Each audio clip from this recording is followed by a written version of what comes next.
Blackstone Audio presents The Tale of Halcyon Crane by Wendy Webb.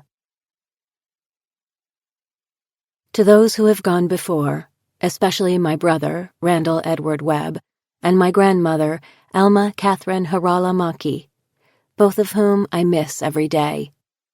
Although they're not here to read this dedication, I know they're delighted to see it all the same. Part 1. Chapter 1. I was the only passenger on the ferry crossing to Grand Manitou Island. As I stood on deck, holding tight to the railing while we dipped and tumbled on the green roiling waves, I understood why tourist season grinds to a halt when the November winds blow. I was called to the tiny island in the middle of the Great Lakes by a dead woman. I traveled there at an unwelcoming time of year to learn the story of her life, hoping to discover my own story as well. A few whitecaps and swells wouldn't keep me away. A summons from the dead is a strange way to begin a tale, but as I have since learned, it's really no stranger than any other story in my family. As it turns out, I come from a long line of people who hover on the edge of reality. My family history isn't merely a chronicle of births and deaths and weddings and accomplishments, though it includes those things. No, the stories of my relatives sound more like fairy tales, Grimm's, unfortunately, with witches, hauntings, and malevolence all wrapped up in regrettable and sometimes bloody mishaps.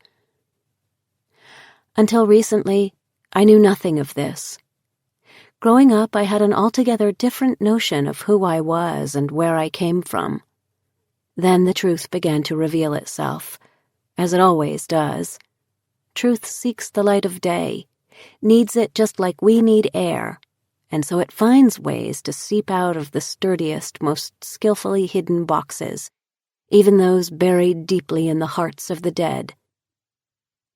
My truth took its first breath one foggy autumn morning, nearly 1,000 miles away from where I stood on the tossing ferry. That particular day didn't begin with anything out of the ordinary. Isn't that always the way? Life is thrown into chaos while you're making your way through mundane, everyday tasks. An accident on the way to the grocery store takes your beloved. A heart attack interrupts a lazy Sunday morning. Or, in my case, life-altering news arrives with the morning mail. I awoke in my little bungalow overlooking Puget Sound and lay in bed a while, listening to the barking of the seals.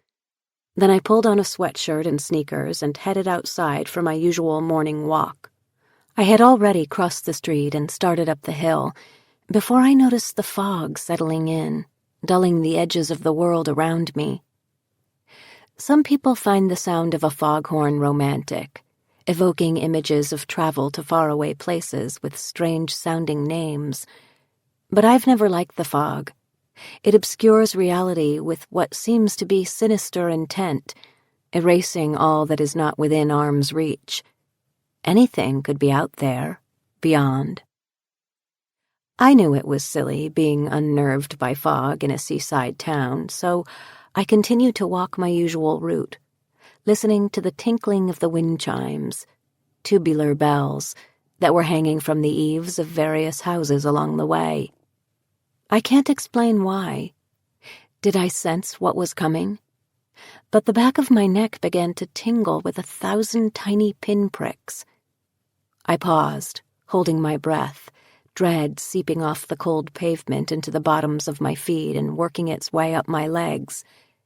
Then, something convinced me to hurry home, and I arrived at my door just in time to see the mailman materialize out of the fog. "Pea soup," he said, shaking his head as he handed me a stack of mail. "You be careful out there, Scooter." I smiled at him. "I couldn't see you until you were on my front step." "Don't worry about me, Miss James. I'm old friends with this fog." I watched him disappear into the whiteness and took the mail inside, where hot coffee was waiting, and poured myself a cup as I sorted through the stack. Along with the usual assortment of letters, bills, and catalogs was a large manila envelope labeled Archer and Son, Attorneys at Law. I noticed the postmark, Grand Manitou Island, a popular tourist destination in one of the Great Lakes, halfway across the country from my home. I sat at my kitchen table sipping coffee, turning the envelope over and over in my hands. What was this about? What did this lawyer want with me? Finally, I took a deep breath and tore it open to face whatever it contained. I found 2 letters inside. One bore my name and address, handwritten on the front of a thick, creamy envelope, the back flap sealed with crimson wax. It was old-fashioned and lovely, reminding me of an invitation from another time and place. As it turned out, that's exactly what it was. The other was a white, business-sized, no-nonsense envelope. I opened that one first. Dear Ms. James, it is with deep regret that I inform you of Madeline Crane's death. I am Ms. Crane's attorney and the executor of her will. Please contact me at your earliest convenience. Respectfully yours, William Archer, Attorney at Law. Madeline Crane. The name sounded familiar, but I couldn't quite place it. Why did this lawyer regret to inform me of her death? A feeling of undefined, unexplainable apprehension began to cling to me as I picked up the second letter. Why was my heart pounding so? Why were my hands shaking? I broke the seal on the back of the envelope, unfolded the letter, and began reading. It was dated almost 1 month ago. Dear Hallie, 30 years ago, my daughter and my husband were killed in a boating accident near our island home. Imagine my surprise to find that they, you and your father, are very much alive. I don't quite know how to continue this letter. What do I say to my only child, for whom I have grieved all these years? I'll start here. When I learned that you were alive, I was as stunned as you must be now. I had the impulse to pick up the phone and call you immediately, but then it hit me. I could not do that. I had no idea what you had been told. Did you believe I was dead? Did you believe I had abandoned you? Your father could have told you anything. But now you're a grown woman. If you had any inkling I was alive, you would have found a way to contact me. I came to the conclusion that you and I must have been told the same lie, each believing the other was dead. We were both deceived. How does a mother rise from the dead and enter her child's life? I thought of coming to see you, but simply showing up on your doorstep did not seem wise.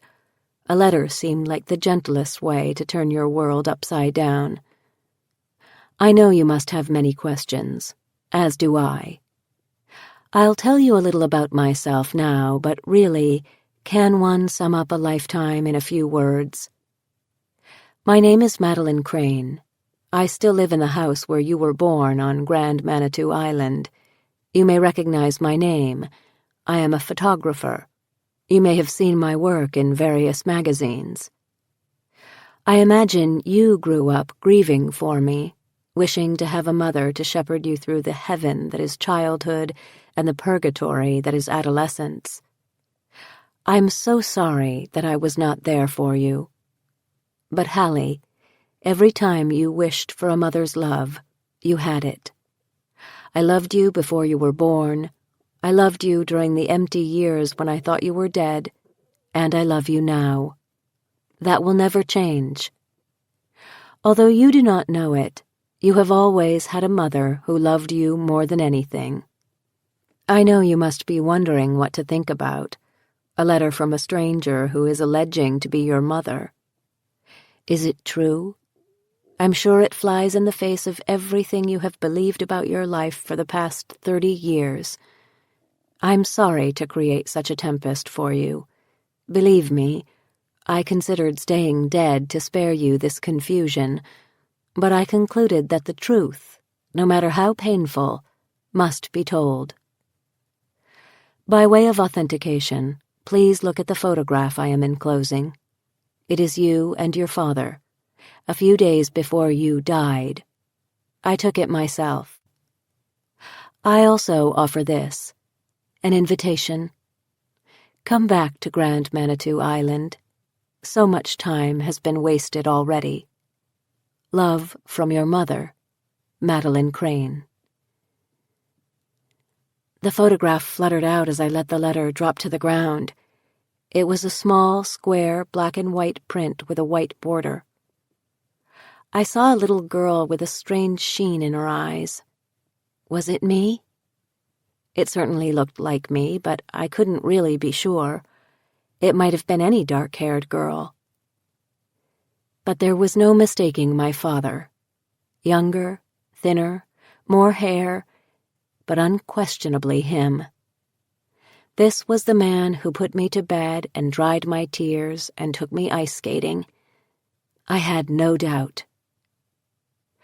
I picked up Madeline Crane's letter and read the words over and over again until they blurred into meaningless symbols.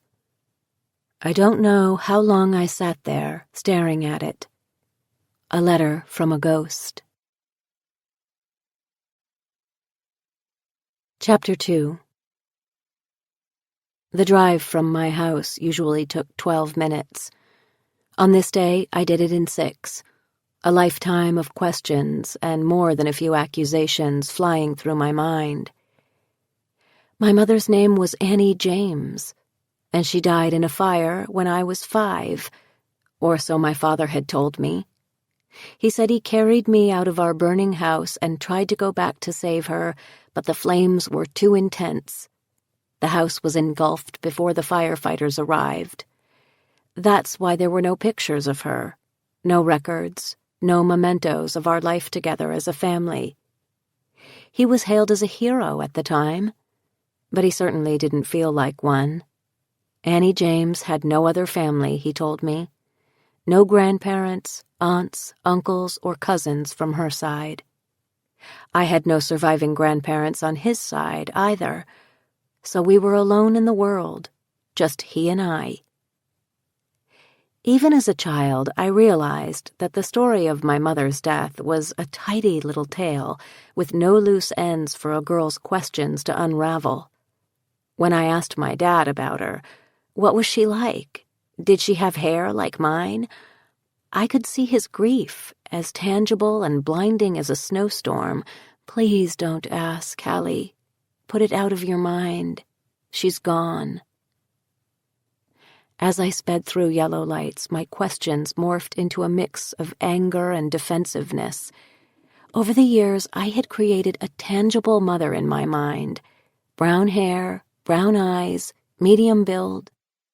She had a sort of Jackie Kennedy quality. She liked those colorful pantsuits that were so popular in the 1970s, but we wore mother-daughter dresses to important events. She was kind but firm, loving but playful, graceful, elegant.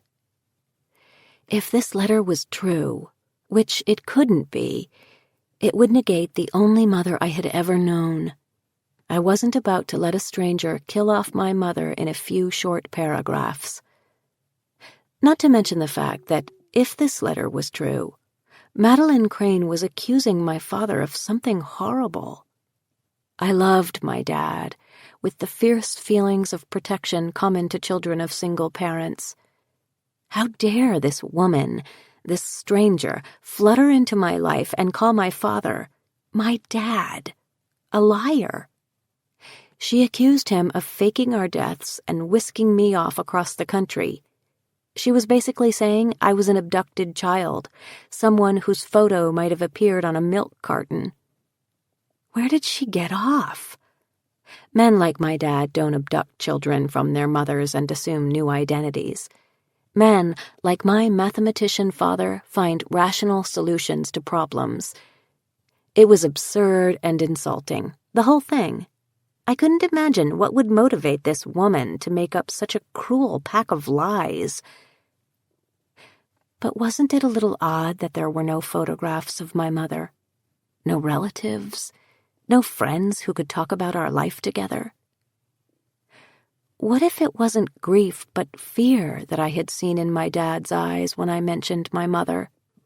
What if he had lived for 30 years, afraid that every day would be the day his abandoned wife, my abandoned mother, would show up on our doorstep? That would certainly explain his reluctance to talk about her. Funny thing is, I remember the fire. I can see the flames and the smoke, hear the screaming and the roar of the fire trucks, feel the spray from the hoses. Was this nothing but a shadow of what never was? A memory deliberately implanted by years of storytelling. That's how powerful stories are. They can actually create the past if told often enough. Janine, the day nurse, looked up as I walked in. Her smile faded when she saw my expression. "What's the matter?" she asked, but I put a hand up, as if to stop her words in midair. I walked by the nurse's station toward the recreation room, where I knew my father would be sitting. I found him in front of the window, where he spent most of his days. He loved to watch the birds at the feeder. Their movements entranced him. Or perhaps he was simply fascinated by those strange, flitting bits of color hovering in the air outside. It was impossible to know. I pulled up a chair and took his hands in mine. "Dad?" I said gently. "Dad, it's Hallie." He turned his head carefully. His deliberate, slow-motion movements reminded me of a fetus in the womb, floating in another dimension, one with a thicker, viscous atmosphere, suspended there, awaiting the time when he would enter a new world. He looked at me, a mix of innocence and confusion in his eyes. "Did you bring my lunch?" My conflicted emotions melted into the sorrow and grief that always overcame me when I visited my father these days. The great man, the profound thinker, reduced to this. I smiled sadly at him. "Janine will bring your lunch in a little while, Dad." What was I doing here? I wanted answers, but he was clearly unable to provide them. I sighed and squeezed his hands, the love and loss filling my throat. "Hallie?" My father's voice brought me back into the moment. A smile crept onto his face. It was to be one of those days, then. I had been hoping for it. Most of the time, my father didn't recognize me, his eyes expressionless, his spark extinguished. It was as though his spirit were submerged deep inside his body, exploring some hidden world within. I often wondered where his spirit had gone, and what it was doing while the husk that looked like my father sat motionless in his chair, staring at birds. Every so often, though, he would have moments of lucidity. His eyes would become clear and bright as he rose to the surface, animating the lifeless features with his familiar spark. He would know me again. He would smile and say, "Come to see your old dad, huh?" And we'd be able to have a conversation, albeit a brief one. Soon enough I'd lose him as he descended back into the depths of his being. The doctors told me that was typical of Alzheimer's patients. "I've come to ask about Mom." "Your mother?" He frowned at me, confused. I knew I didn't have much time, so I dove right in. "Did you take me away from her on purpose, Dad?" I couldn't believe I had even said the words. They sounded so idiotic, so untrue. He leaned in and put a finger to his lips. "I saw your mother yesterday," he admitted, his eyes darting back and forth, making sure nobody was listening. I looked out of my bedroom window, and there she was, walking in the courtyard. I was silent for a moment. "You saw Mom?" He slowly nodded his head. She was wearing that long purple dress she used to like so much. A smile then. I think she's come for me this time, Hallie. His earnestness gave me a chill. Dad. I held his hand. I got a letter today from somebody claiming to be Mom. Madeline wrote to you? I took a sharp breath. He said Madeline, not Annie. Did you do it? I managed to ask. Why, Dad? Why did you take me away from her? He smiled, his eyes brimming with tears as he stroked my cheek. I had to save my little girl. Save me from what? The tears spilled onto his face. From that place, Hallie. It would have destroyed you. And that was it. My window of time was gone, at least for that day. He turned back to the birds. I held my hand to his cheek as if I were trying to transfuse all the love I felt for him into his veins. And I thought he was having such a good morning. It was his nurse, there with his lunch tray. He was, Janine. It's just... My words trailed off into a long sigh. I looked up at her in silence. I know, honey, I know. It never gets any easier, for us or for them. I hugged my father tight as I got up to leave. I love you, Dad, I said, hoping, wherever he was within that shell of a body, he heard me. The next morning, I got the call. Did he say anything? I choked, the emotion shredding my voice to a rasp. Did he ask for me? I've seen a lot of death in my years here, honey, Janine told me softly. They almost never have any last words. Dying is too hard.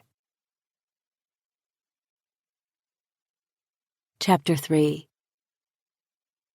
Before I lost my father, I never understood all the rituals surrounding funerals.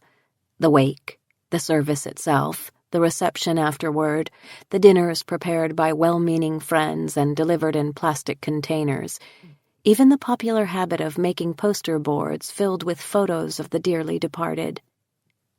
But now I know why we do those things. It's busy work, all of it. I had so much to take care of. So many arrangements to make, so many people to inform. I didn't have a moment to be engulfed by the ocean of grief that was lapping at my heels.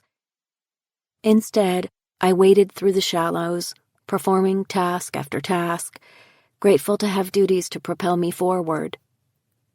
300 people, maybe more, crammed into our small church for my dad's funeral. His colleagues and former students came, as did my friends and their spouses and parents. Old pals I hadn't seen since high school. The entire flute section of the band I marched with in 10th grade. My colleagues at the newspaper, town restaurant owners and shopkeepers and fishermen. Most of the stores on the main street closed for the afternoon with signs on their doors, "Gone to the James funeral." No matter what else he had done, my dad was beloved in this town. All these people standing with me in my grief were proof of that. Simply by being there, they were telling me what a good man my father had been, and I desperately needed to hear it, in light of what I now knew. Midway through the service, the minister nodded in my direction. It was time. I stood up and made my way to the front of the church to deliver my father's eulogy, my steps achingly slow as if I were treading through quicksand. It took an eternity for me to reach the lectern, but, finally there, I took a deep breath and looked out onto the sea of stricken faces, friends, neighbors, and colleagues, many dabbing at their eyes or blowing their noses. I could see their emotion hanging in the air. Grief covered the room like a black shroud. But I also saw relief, wispy and white, swirling around friends whose parents were still vibrant and living. It was not yet their turn to bury the most important person in their lives. Fear radiated from some of the mourners, a hazy, almost colorless thread that wrapped around their throats, pulled their gazes to the ground, and twined around their hands. But it was the intense sadness that moved me the most. A blue mist that fell throughout this congregation like gentle Seattle rain, pooling on heads and laps and pews and trickling through the aisles. Somehow, I saw all this as I stood before them. I had a long history of seeing peculiar sights that nobody else seemed to notice, and I felt comforted. I cleared my throat as I fumbled with the sheets of paper in front of me, but when I looked down to begin reading the eulogy I had written, I saw that my sadness had slipped onto the words, transforming them into vibrating, watery symbols with no real meaning. I had no choice but to speak from the heart. "My father was a wonderful man," I began, my voice sounding strange and foreign to my own ears. Was it really me speaking? Was my father really the one being eulogized? How can this be happening? I never knew my mother, so my dad was all I had. While most of us would probably agree that it's difficult enough to bring up children with two parents in the household, my dad did a spectacular job of being both mother and father to me. It was his life's mission. He made sure I never missed out on anything because I didn't have a mom. He even took me to the mother-daughter picnics at school, which amused my teachers no end. A slight chuckle rumbled through the congregation. He took me whale watching even though he hated the water. He went shopping with me for my prom dress, and he made hot chocolate on damp winter nights when we'd sit up talking about everything from the beauty of the universe to small-town politics to the latest dramas in my life, whatever they happened to be. He was always there with his mathematician's mind, making sense of the nonsensical, calmly explaining that there had to be a reason for even the most absurd event. In these ways, and countless others, my dad protected me from the harshness of the world, as he also tried to do with many of the students he mentored. I felt safe when I was with him. I knew he could ward off any impending storm. More nods and smiles from the crowd. And now he's gone ahead to prepare the way, for me and for everyone in this room. When it's our time to go, he'll be there to greet us with hot chocolate, helping us make sense out of the unfathomable reality of death and what comes next. I looked out across the room, and although it was probably the tears welling up in my eyes and clouding my vision, I could have sworn I saw my dad standing in the back of the church, smiling. "Good job, Peanut," I heard him say softly in my ear. "Thanks for the kind words. I love you too." After the service and the reception were over, after my friends had put the last plate in the dishwasher and turned it on, packed the remainder of the food into the freezer and left, I heard a knock at the door. I didn't have to open it to know who was standing on the other side. He was just as I had last seen him. Black overcoat, slightly rumpled hair, electric blue eyes. He smelled of salt air and memories, pain and forgiveness. We didn't say anything for a moment, and then I flew into his arms. "God, I'm so sorry, Hallie," my ex-husband whispered into my hair. "I know how much you loved him.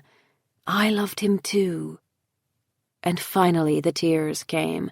I burst into sobs, there in Richard Blake's arms, crying for my father and for a little girl who had lost the only parent she had ever known, and the one she hadn't known in the space of a few days. The crushing sadness I felt at the passing of my dad mixed with confusion and rage. I had been grieving for my mother my whole life. and she apparently was there all the time, while she spent a lifetime mourning the loss of a child who was very much alive. All because of the man whose death now left a gaping hole inside me. Richard led me to the living room sofa, my body shaking with the force of the grief running through it. I don't know how long I lay there, my head in his lap as he stroked my hair. When I finally dried my eyes, he got up and opened a bottle of wine for both of us. "I think you could use this." He smiled sadly, handing me a glass, the rhythm of his accent reminding me of our years together in London. It seemed like a lifetime ago. A mouthful of cold, oaky Chardonnay slipped down my throat. "You came all this way. I can't believe it." "Of course I came," he said softly. "Where else would I be?" I could think of 1,000 places, none of which was at my side. "You might have just sent a card." I took his hand. He squeezed back. What other chance would I have to travel halfway around the world from one depressingly rainy city to another? I suddenly ached for the lack of his wicked sense of humor in my life. I was grieving every loss now, it seemed. "Did Ethan come with you?" I asked, referring to Richard's new husband. The man who was once the love of my life had sealed a union with the love of his as soon as they were able to do so in London. I hadn't gone to the ceremony. I was invited, but I did send a place setting of their china. What else was I to do? The battle had been lost long ago, when I realized it was never really mine to win. He nodded. "He's got friends in Seattle and is staying with them. I rented an utterly dreadful car and drove up here alone. I thought you'd rather—" He didn't finish this thought. He was right.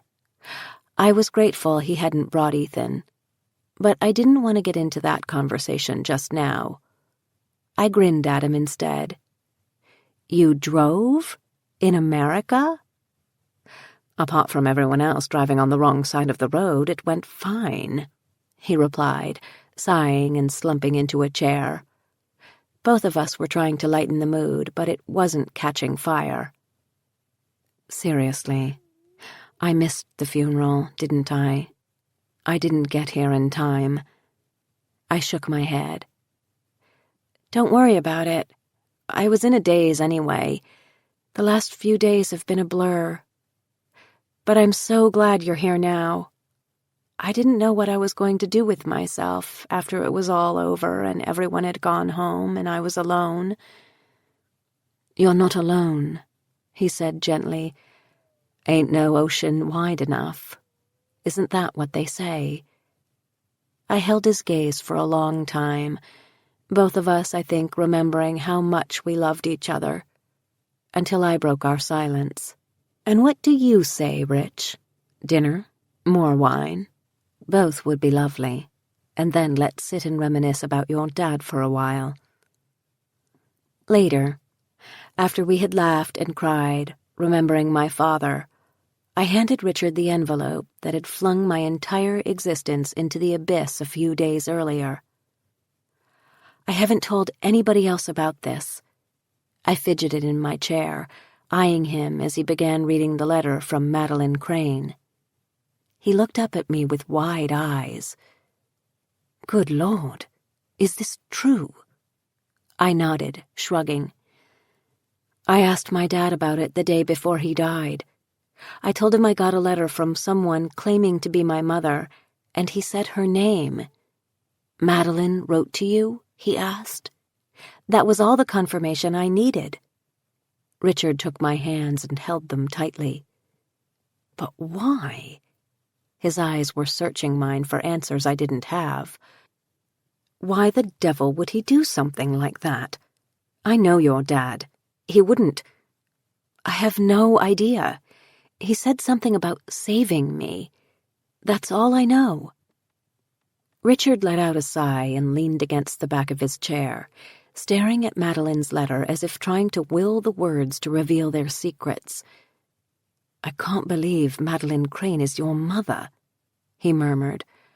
"I mean, of all people." "You say that as if you know her." "Well, I don't know her, but I know of her. So do you. I've got one of her books on my coffee table. You've seen it 1,000,000 times. An image shot into my mind.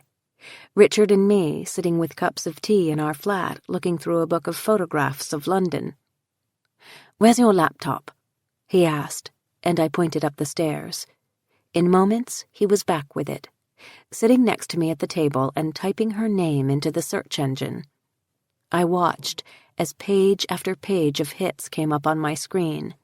Time, Travel and Leisure, National Geographic, Vanity Fair, Vogue, and many more, all having published her work. Madeline Crane was famous. "Let's go to her website," I suggested, and I held my breath as it loaded. A list of headings ran down the left side of the screen. Water, animals, portraits. Richard clicked on them, one by one. We found photos of celebrities dressed in finery or in nothing at all, ordinary people in sidewalk cafes or on street corners, children playing in foreign lands. I could not look away from these photos because somehow I could see beyond the subject's facade. It was as though their inner thoughts were captured there on film. It sounds absurd, but I thought I could hear those people whispering to me. Behind one celebrity's eyes, I saw an impending divorce. In the next photo, intense fear of failure. Cancer was lurking deep within the esophagus of the third. I cannot explain how I knew these things just by looking at their portraits, but I am quite certain they were there.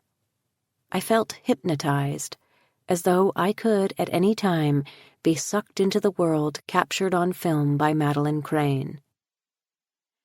And then we found something that caused my own spirit to catch in my throat.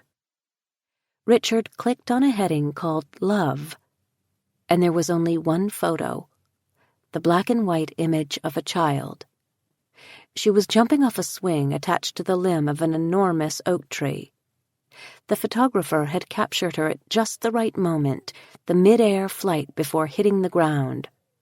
Her eyes were looking right into the camera. She obviously knew someone was taking her picture, and she had an enormous smile on her face, radiating the sheer thrill of being airborne.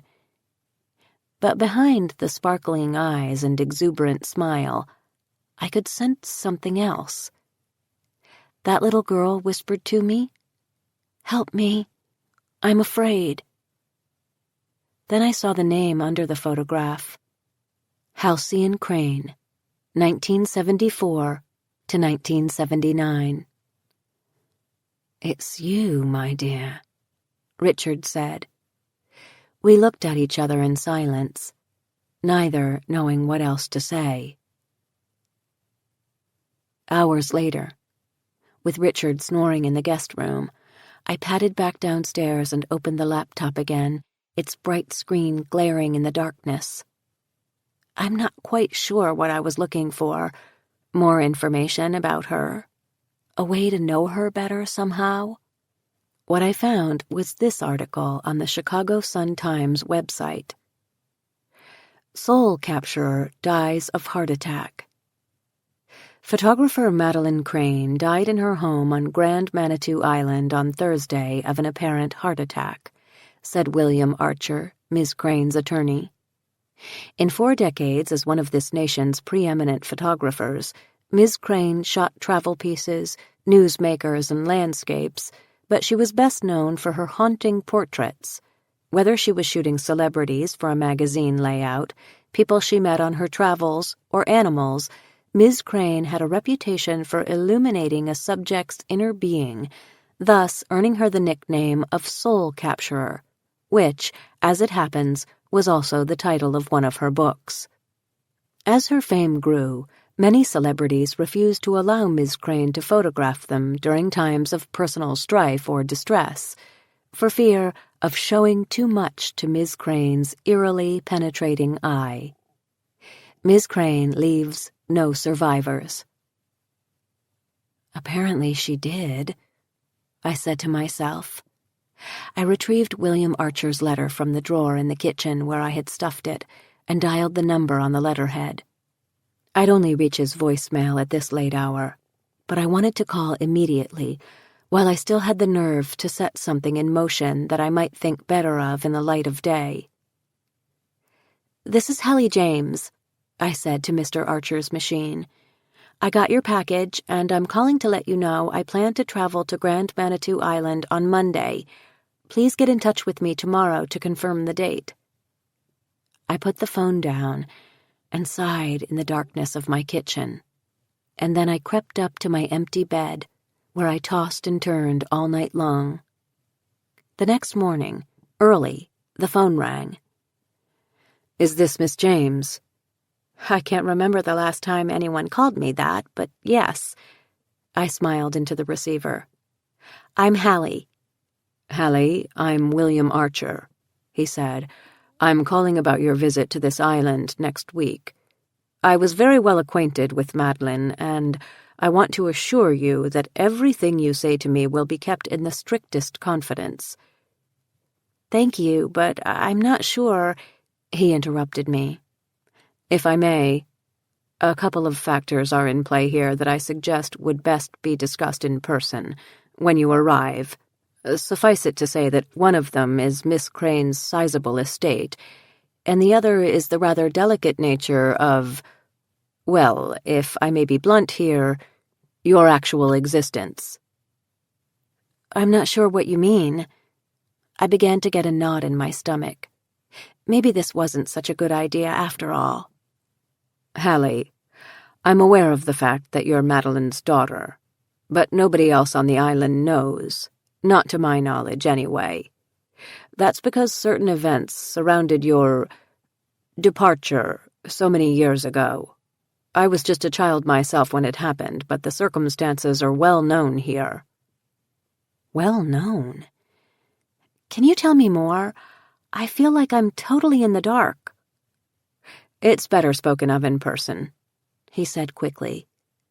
"I'm only bringing it up now because of the fact that you and your father are alive." I interrupted, choking on the words. "My father passed away. His funeral was yesterday." "Oh." Silence for a moment. "I'm so sorry for your loss and for... well, the timing couldn't be worse. I thought it was difficult when Madeline died before she contacted you. But your dad dying too. This puts a whole new level of awful into the mix." His kindness touched me. "I'm getting through it," I said, fighting back the tears. "What doesn't kill you makes you stronger. Isn't that what they say?" "I've always thought that was a load of crap," he said softly. It made me smile. "Are you sure you want to come here now? The island isn't going anywhere. We can wait." "I think it'll do me good," I told him, understanding fully for the first time myself. "Getting away, seeing a new place. It'll take my mind off the emptiness that has settled around me here." "Okay, then," he said. "But I need to ask one thing. Please wait until you speak with me before divulging the true nature of your visit to anyone here on the island.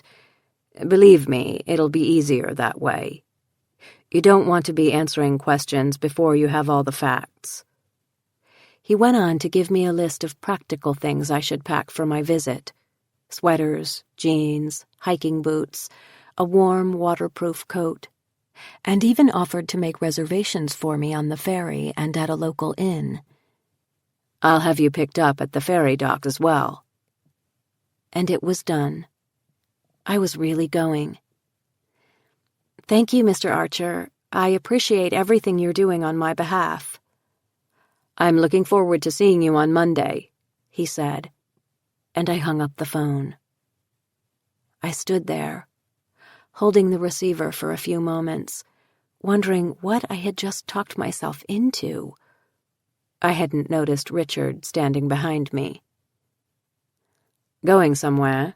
he asked, raising his eyebrows and pouring some steaming coffee into a mug. I opened the refrigerator and handed him the skim milk. "Sugar's in the tin on the counter." "Nice deflection. But I asked you a question." He smiled as he stirred his coffee. "You're going to Grand Manitou Island, aren't you?" I poured myself a cup and sank into a chair at the table. "I'm flying out on Monday," I admitted. "Are you sure that's wise right now? After all you've been through? She's not there anymore, Hallie." "I know that. But she lived there all these years. I lived there, Richard. So did my dad. Maybe—" I didn't know what else to say. The truth was, I wasn't quite sure why I was going. He reached across the table and took my hand. "If you're determined to do this, I'll go with you. I can change my plans." "It's tempting." I smiled at him, wanting what I knew I couldn't have. "But I think I need to do this alone.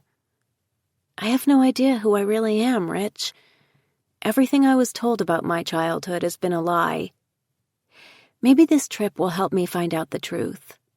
I won't ever meet my mother, but by going to the place where she lived, I'll get to know her a little. I'll see her house and her town and where she bought her groceries. I'll walk the streets she walked and meet her friends.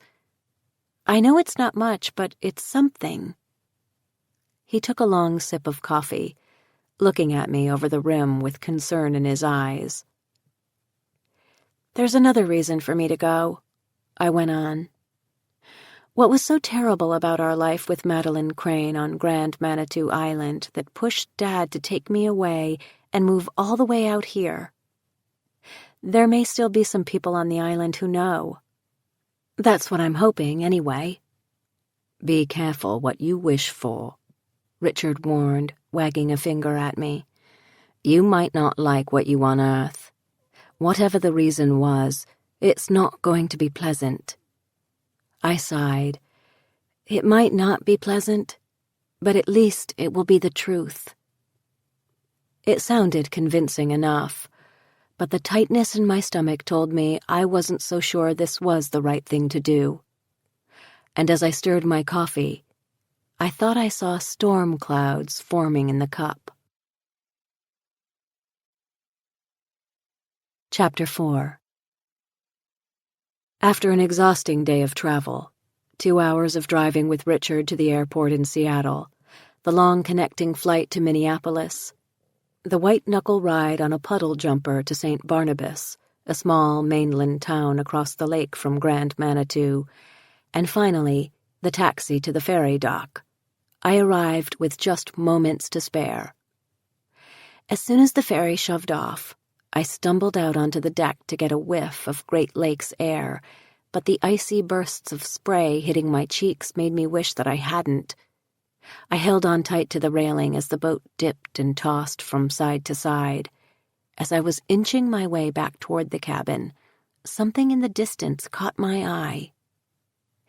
A wide expanse of open water lay ahead, but as the ferry turned, the island appeared, seeming to rise from beneath the surface of the lake. It looked like a great turtle's nose poking into the air above the waterline, followed by the hump of its shell. Somewhere, in the dark recesses of my brain, cells that hadn't been called upon in decades sputtered and choked at the sight. Yes, I had seen this before. Been here before. I couldn't quite capture the full memory, though. It hung just out of reach, like a carrot in front of a horse, drawing me forward. "Miss." I turned and saw a man in uniform, his gray hair blowing in the stiff wind. His weathered face spoke of years of exposure to the elements, but kindness radiated from his eyes. "Why don't you come up into the pilot house? Your bags are safe here. The view from there is just as clear and you won't be so cold." A very good idea. I followed him upstairs. "We don't get many tourists this time of year," he began as he ushered me into the cramped cabin, looking at me too hard, too long. I pulled my purse into my lap and encircled it with my arms as I settled into one of the high chairs. "I'm not a tourist. Not exactly." He waited for me to continue. "I'm seeing William Archer on a legal matter." It was, in fact, the truth. "Ah, good lawyer, that one." He stroked his beard and looked at me deeply. There was that uncomfortable feeling again. One thing I didn't want, as the only woman on this ferry in the middle of an angry lake, was to be the object of intense interest. This captain seemed nice enough, but I had no idea who he was. "You know I won't be making a return run to the island until Friday." I nodded. "I've planned to stay until then." "First time on the island?" He turned his gaze out toward the water. "No," I replied, fidgeting in my chair. "I was there as a child, but I don't remember much about it. I'm anxious to look around. Again." He smiled, finally. "It's a beautiful place. Pity you couldn't have seen it in summer, with everything in bloom. Tourists flock to Grand Manitou in the spring and summer, but after Halloween, things die down considerably. Do you know why they call it Grand Manitou?" "It's got to be a Native American word, right?" He nodded. "Means Great Spirit. They believed that the Great Spirit himself, the Creator, lived here. This was the gateway into his world." "Sort of like the Mount Olympus of the Great Lakes." "Something like that, yes." He chuckled.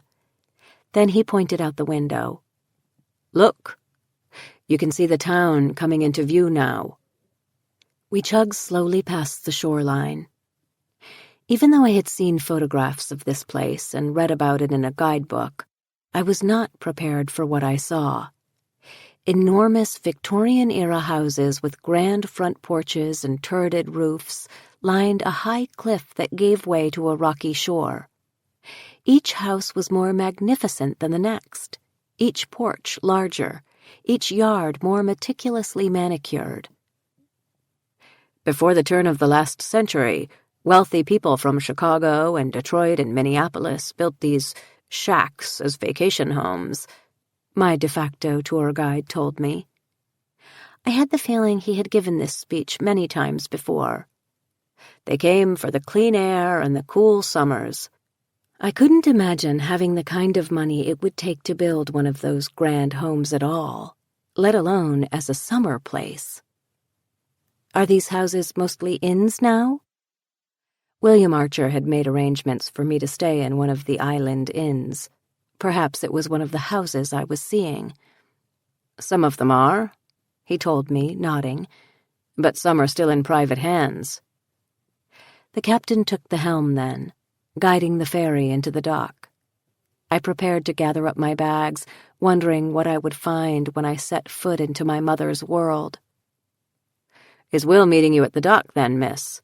Or are you needing a ride?" The captain wanted to know. "I can arrange a cab for you before shoving off for the mainland." "Thank you so much for the offer, but Mr. Archer is sending a car for me," I called over my shoulder, dragging my heavy bags down the ramp and onto the dock as the ferry workers scrambled to unload the rest of the cargo. I noticed that several people, along with horses pulling flat wagons, had arrived to pick up food deliveries, mail, and other supplies brought by this twice-weekly ferry. It struck me as odd. Horses? Then I remembered. I had read in the guidebook that, like its counterpart, Mackinac Island, Grand Manitou did not allow motorized vehicles, with the exception of an ambulance and a fire truck or two for emergencies. Tourists parked their cars at the mainland ferry dock and got around the island either on bikes, on foot, or in horse-drawn carriages that served as taxis. Residents did the same. Even the police were on horseback. The gray November sky hung low and the wind swirled around me, so I buttoned my jacket all the way up to the neck to ward off the chill. An unsettling emptiness permeated the air. Apart from the bustle of the ferry dock, I didn't see another soul. I looked up and down the main street but heard no sound. No cars backfiring, no radios blaring, no people talking. Only the wind whispering in my ears. Used to city noises as I was, it seemed deathly quiet. This was the town where I was born, where I lived until I was 5 years old, and yet nothing seemed familiar. Both sides of the street were lined with buildings, some wooden and painted in bright colors, others red brick, none more than 2 stories high. A slightly raised wooden sidewalk ran in front of all the buildings as far as I could see. Colorful shingles swayed in the wind, advertising the businesses, many of them no doubt closed for the season. A fudge shop, an ice cream parlor, a bakery. Like a movie set, nothing was amiss. There was no garbage on the street, no paint peeling from the walls of any of the buildings, nothing faded or bleak, only the perfection that might result from careful stagehands touching up the entire town between scenes. It was like Main Street at Disney World come to life. Old-fashioned, idyllic, quaint. Behind me, I heard a soft clop, clop, clop coming down the street, and I turned to see a horse and carriage approaching. It wasn't the open-air type you see in New York's Central Park, but rather a more sensible enclosed vehicle, the likes of which you might imagine passengers using in their daily travels around the turn of the last century. Mr. Archer said he would send a taxi for me, and here it was. Even though I knew there was no motorized traffic on the island, I stupidly had the idea in my head that I'd be met by the kind of taxi with 4 wheels and an engine. Perception and reality collided when the chestnut-brown Clydesdale stopped in front of me, and the coachman, an elderly man with a shock of white hair, said, "I assume you're Miss James. I'm here to take you to the Manitou Inn." He groaned as he clambered down from his seat to gather up my bags. "I'm supposed to be meeting William Archer at his office." He reached into his pocket and pulled out a small envelope, which he held out in my direction. "I'm to give you this by way of explanation," he said. I opened the envelope and read the note inside. "Dear Hallie, please forgive this change in plans. A last-minute urgent business matter cropped up just about the time your ferry pulled in. Rather than meeting at my office, as we discussed, I've instructed Henry, the coachman, to take you to the inn. I've taken the liberty of rescheduling our appointment for 9 a.m. tomorrow. If this doesn't work for you, please phone me from the inn and let me know a better time. Again, please accept my apologies for any inconvenience this might cause. Most sincerely, William Archer." A handwritten note? Why hadn't he just called my cell with the change in plans? "I'll just give him a buzz to confirm," I mumbled, fishing my phone out of my purse. As I stared at the no service message on my phone's display, I realized why Mr. Archer hadn't made the call. Henry shrugged. He was probably thinking, "Tourist." I dropped the useless phone back into my purse. "I guess I'm going to the inn, then." I smiled as he held out his hand to help me up the 2 steps into the carriage. "This is the first time I've ever ridden in something like this," I said to Henry, who hadn't heard me. I settled in, and with a slight shaking motion, we were off. The soft sound of the hoofbeats was mesmerizing. Clop, clop, clop. I looked out the window at the town passing by. A diner, the bank, a bar, yet another fudge shop, settled against the back of the carriage seat, and exhaled. A feeling of peace washed over me. I supposed it came from the lack of anything motorized. No cars, no buses, no exhaust fumes, no booming car stereos, no cell phones to interfere with the quiet beating of my own heart. We turned from the main street and began climbing a long hill lined with more Victorian-era houses. Not quite as opulent as the mansions I saw from the ferry, but certainly nice enough, each with a front porch and a well-maintained lawn. Had my mother lived in one of these houses? Had I? I tried to search the closed compartments in my brain for any hint of recognition, any flare of familiarity. I had walked these streets as a child, played here, lived here. Surely there must be some imprint left, some ghostly residue of my life. Yet it was as if I were seeing it all with entirely new eyes. Up the hill we went, finally stopping in front of a massive yellow wooden house with a porch that snaked from the front all the way around to the back. A brightly painted sign swung noisily from the eaves. Manitou Inn. As Henry retrieved my bags, I climbed the steps toward the front door, but stopped in my tracks because of the view in front of me. From the porch, I could see across the wide expanse of water in all directions, the island's rocky coast, and even the mainland on the opposite shore. In the distance, I could make out the ferry chugging along on its return trip. From this vantage point, it looked like a tiny toy boat. I held my breath. I could easily imagine why wealthy people from the past built their summer homes on this spot. "It's quite something, isn't it?" Henry was grinning broadly. "It really is," I agreed. "I could stand here all day."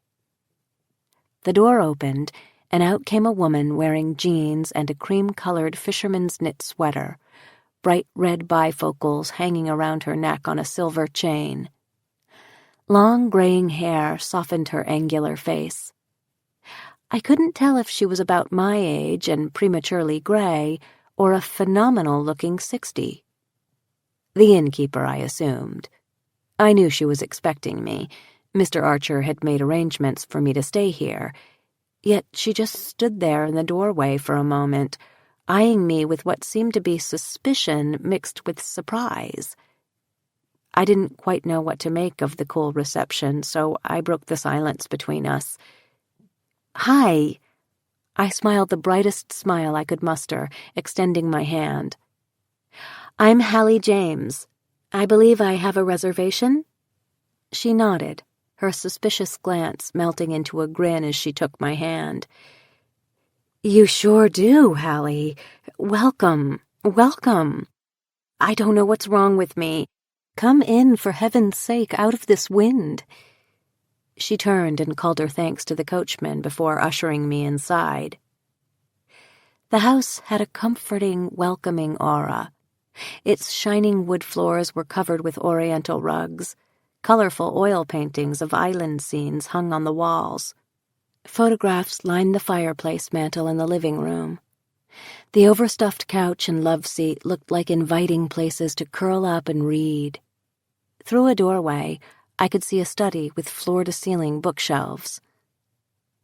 "I'm Myra Finch," she said, leading me up the stairs to the second floor. "Your room's up here." "I was so glad to learn that you're still open for business." I was chattering nervously. "I understand most inns are closed this time of year." She opened the first door at the top of the stairs.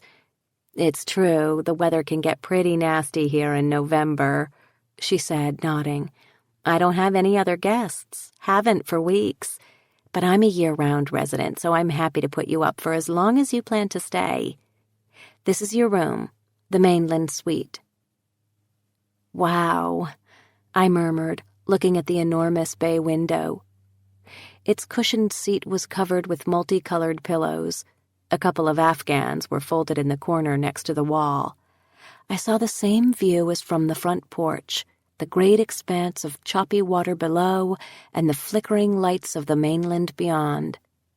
A king-sized bed held a down comforter, and a wood fire crackled in the corner fireplace. "This is absolutely beautiful." "It'll do." Mira's smile broadened, warming somewhat. "Your keys are on the nightstand. One opens the front door, which you'll rarely find locked. The other is for your room. Coffee and some sort of breakfast, muffins, scones, eggs, whatever, will be available in the kitchen after 7 o'clock, but I'm usually up earlier if you want something before then." "Hey, please don't trouble yourself on my account," I told her. "Coffee and a little something to munch on would be great, but I'm not expecting the full treatment, it being off-season and all. You've got no other guests. I really don't want to be a bother." Mira patted my arm. I was grateful to be melting her somewhat icy exterior. "How about we say this? I'll make coffee in the morning. After that, the kitchen's open. I've got cereal, oatmeal, bagels, eggs. Help yourself to whatever you'd like."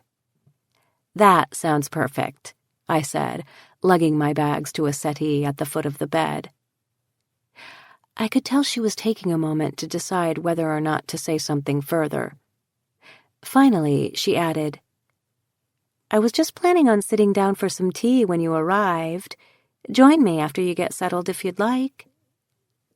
I had imagined I would spend my first hours on this island discussing wills and mothers and deaths with Mr. Archer, but this was infinitely nicer. "I'd love that. Thank you. Is it okay if I clean up a little first? I've been traveling since early this morning, and I feel the grime of several states is covering me from head to toe." She laughed. "Take your time getting settled. I'll be downstairs whenever you're ready." And she left me alone, closing the door behind her. I slid my pajamas out of my suitcase, but left the rest of my clothes where they were. Then I took my travel kit into the bathroom, which, to my delight, was round.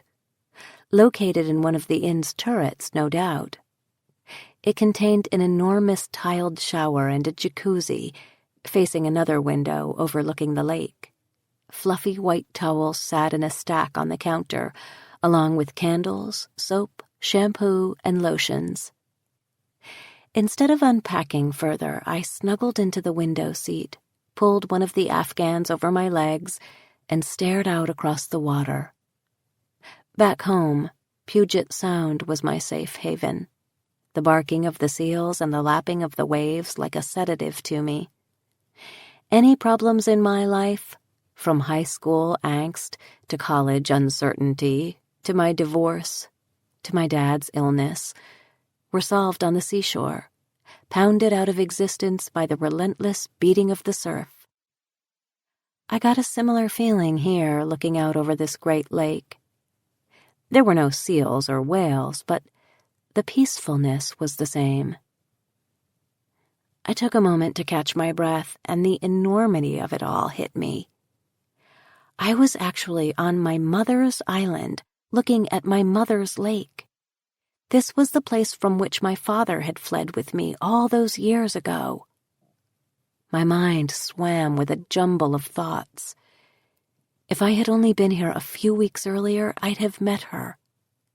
If she had just called instead of sending a letter.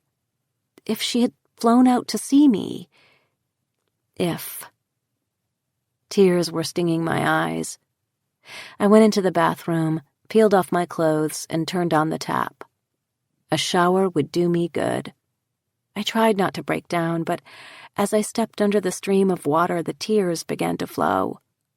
I stood there sobbing as I let the water wash away the miles between me and my home, the lies between me and my father, and the regret I felt about my mother.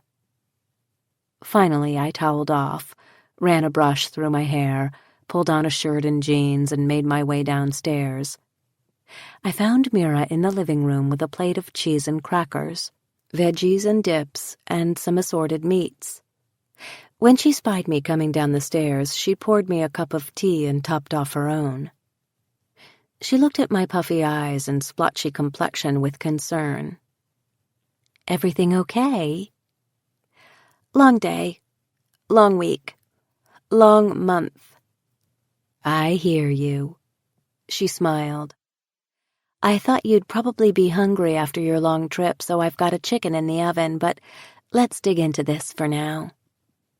She had made dinner for me? I hadn't realized how famished I was.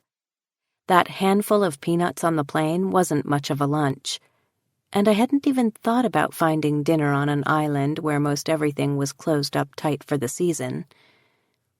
Thank you so much, Mira, I said, taking a sip of my tea.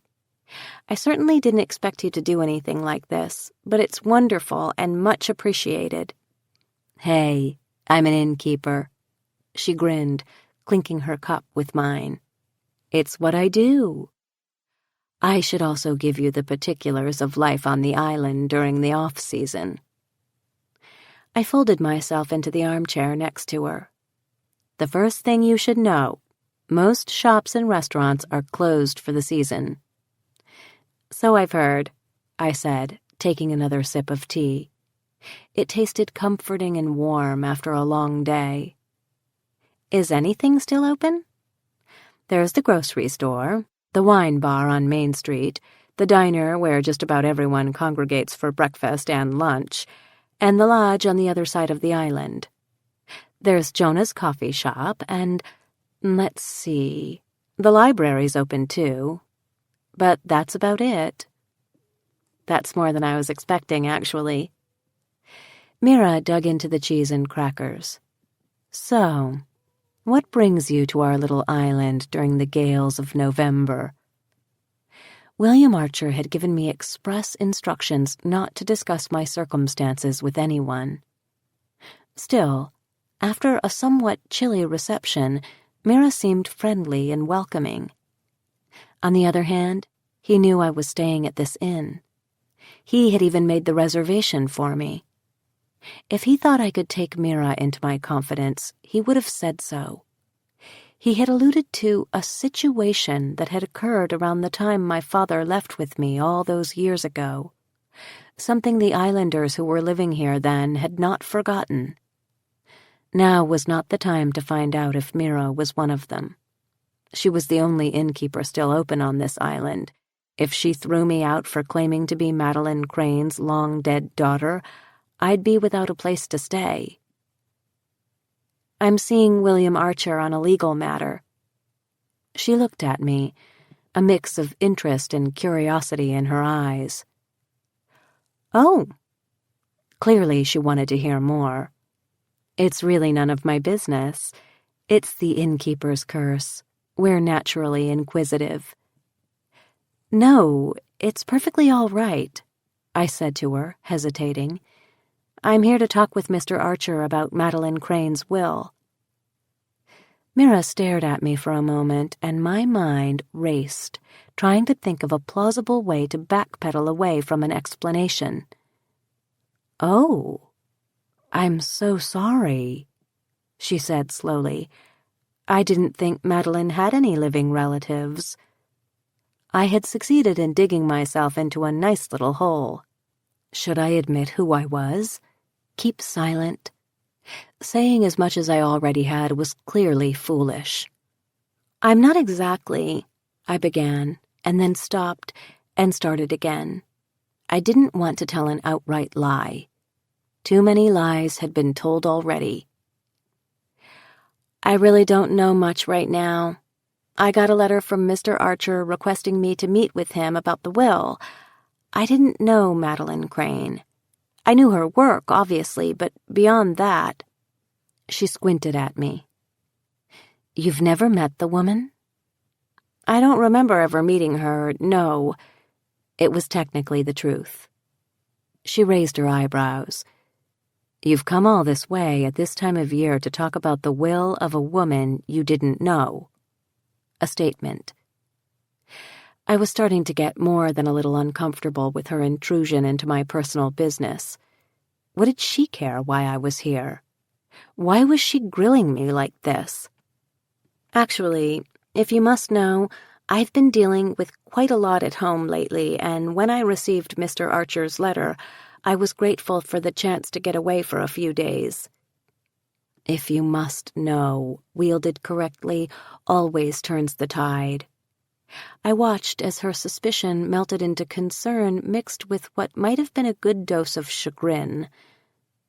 "I'm sorry," she said softly. "I understand. Everyone can use a getaway now and then, even in November. In any case, I'll learn more tomorrow when I see Mr. Archer. I'm curious to find out about all of this, too." The conversation turned to other things, and we spent the rest of the evening quite amicably. After all, she had prepared dinner for me and was doing everything she could to make me feel at home. Still, I couldn't shake the feeling that had crept up my spine when I mentioned Madeline Crane's name. It was as though Mira's suspicion and mistrust had worked its way into my body and was taking root, reminding me to be on guard. When I finally retreated to my room, I climbed beneath the thick down comforter. But I couldn't shake the cold. Chapter 5. I awoke with a start, a silent scream catching in my throat. Someone had touched my face. I was sure of it. I sat up fast. Was somebody here, watching me as I slept? Mira? Moonlight streamed in from the bay window, illuminating the room with an eerie whiteness. My heart was pounding in my chest as I looked around. My bags, the television, armoire, the window seat. Nothing seemed amiss. I slipped out of bed and poked my head into the bathroom. Empty. So was the closet. Nobody was under my bed either. After checking the lock on my door, bolted, the chain fastened, I exhaled, not realizing I had been holding my breath all the while. It had been a dream then. Silly. I tried settling back down under the covers, but the adrenaline rush had pushed sleep away. I tossed and turned for an hour or so, trying to coax slumber back from wherever it had gone, but my thoughts ran wild, from my mother to William Archer's letter to Mira's suspicious eyes. The numbers on the clock glowed 4:15. I finally gave in. There would be no more sleep tonight. I slipped on my robe and padded over to the window seat, covering my legs with an afghan as I leaned back against the pillows. There wasn't the whisper of a wave. The lake was so calm it seemed as though a thin sheet of ice were covering its surface. Moonlight sparkled on the inky water in a long column that stretched as far as I could see. There were a few lights still blinking on the mainland at this hour. Most everyone else, apparently, was sensible enough to be in bed. Curled up in the window seat, I used the water to calm my racing thoughts, breathing in and out, trying to become as still as its glassy surface. Then, not far offshore, a splash. I squinted and saw, plain as day, an arm slowly coming up out of the water. A human arm. Then another. More splashing. Then a head, a face gasping for air. A person was in trouble out there. I jumped to my feet, but that was impossible, wasn't it? I had been sitting in the window seat for several minutes, maybe longer than that, and I hadn't seen a boat or a swimmer or anything. That lake had been as still as the grave. It didn't matter. Impossible or not, I knew what I had seen. I fumbled with the bolt on my door, flew out of my room and pounded down the stairs. "Mira, call 911, I shouted, as I flung open the front door and ran outside to get a better look at what was happening. I hurried down the steps and ran to the edge of the cliff, the chill from the ground stinging my bare feet. Mira was beside me almost instantly, portable. "Hallie, what the hell?" My eyes were frozen on the lake. Instead of the glassy, serene surface I had seen from my window just minutes earlier, The water was now rough and angry. Whitecaps were being whipped up by the stiff wind. The huge waves crashed violently onto the rocky shore below. How could that be?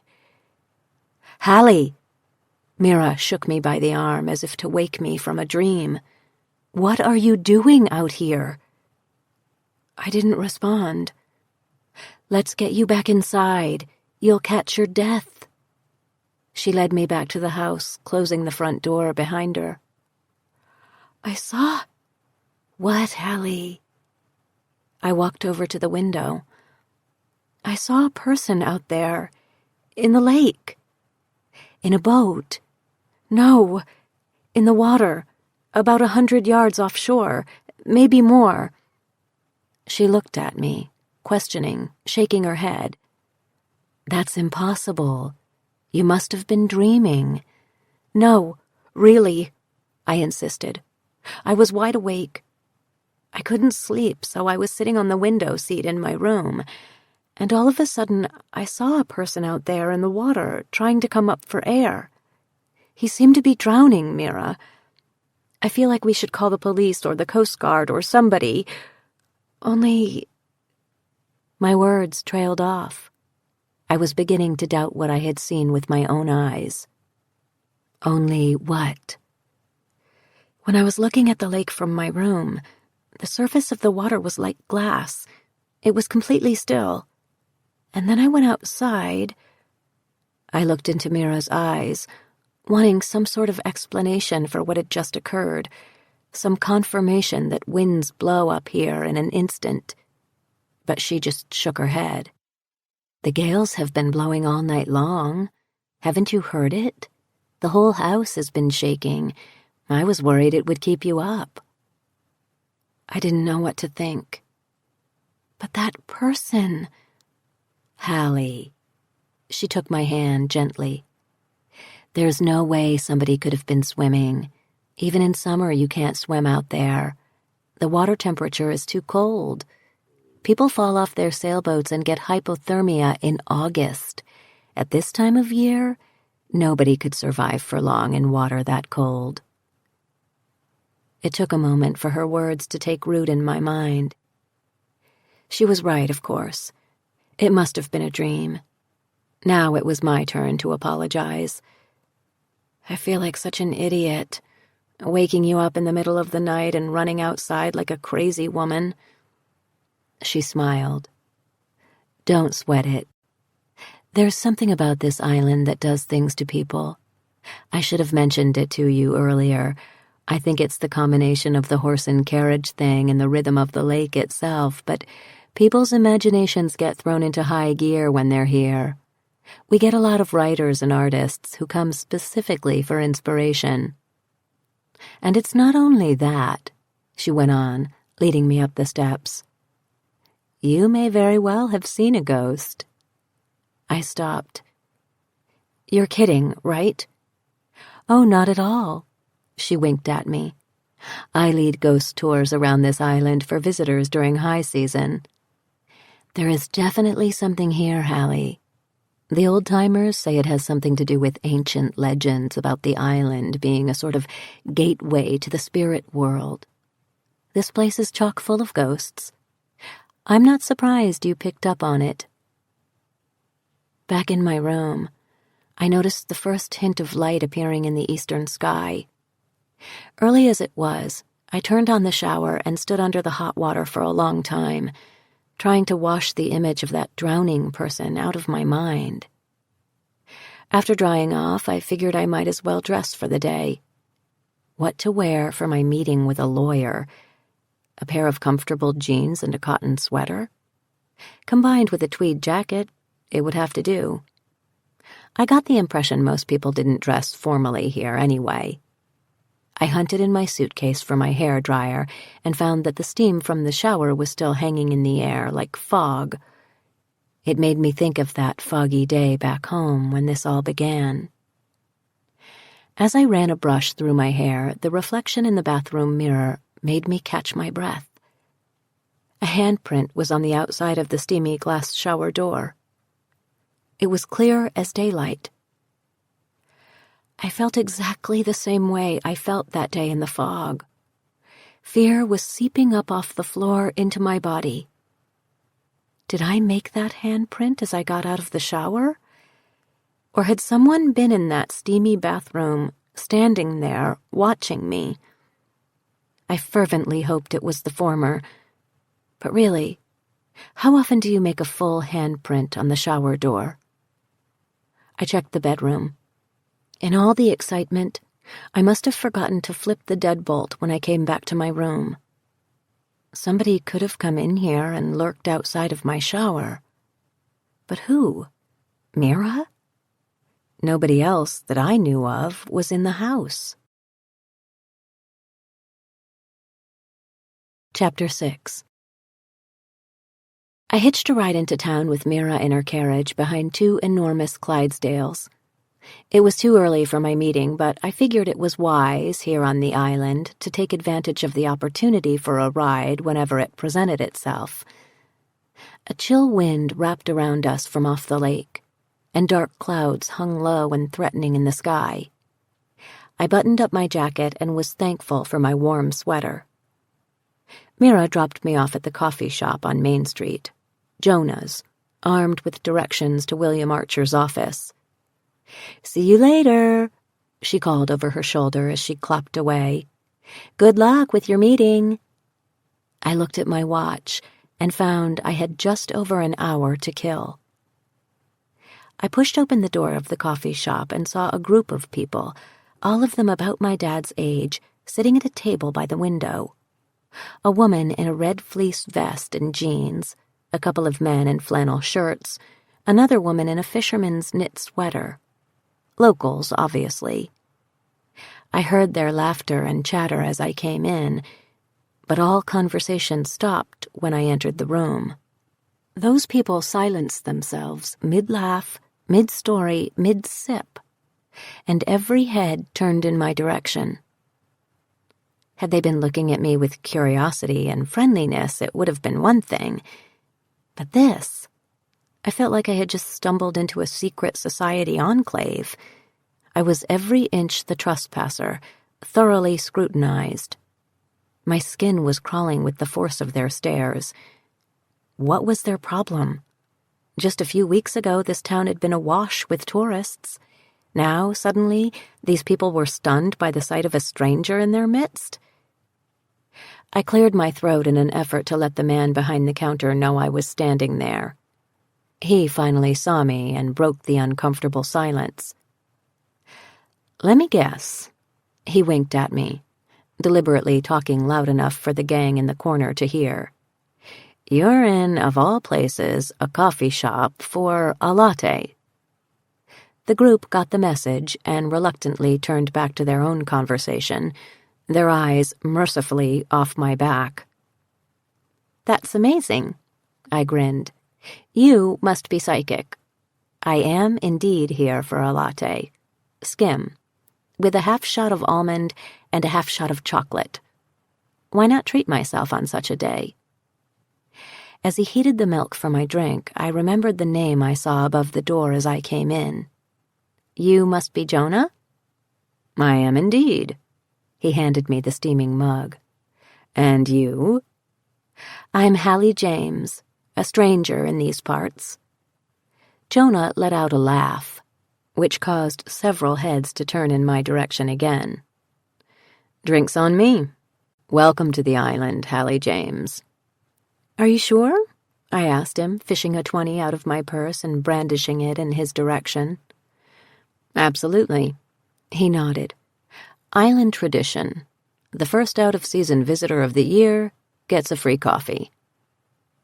Jonah was about my age, maybe a few years younger, with shoulder-length blonde hair and a sunny disposition to match. His face exuded a warmth I was grateful for. "Thanks." I smiled, grabbed the newspaper that was sitting on the counter, and headed to a table as far as I could get from the locals.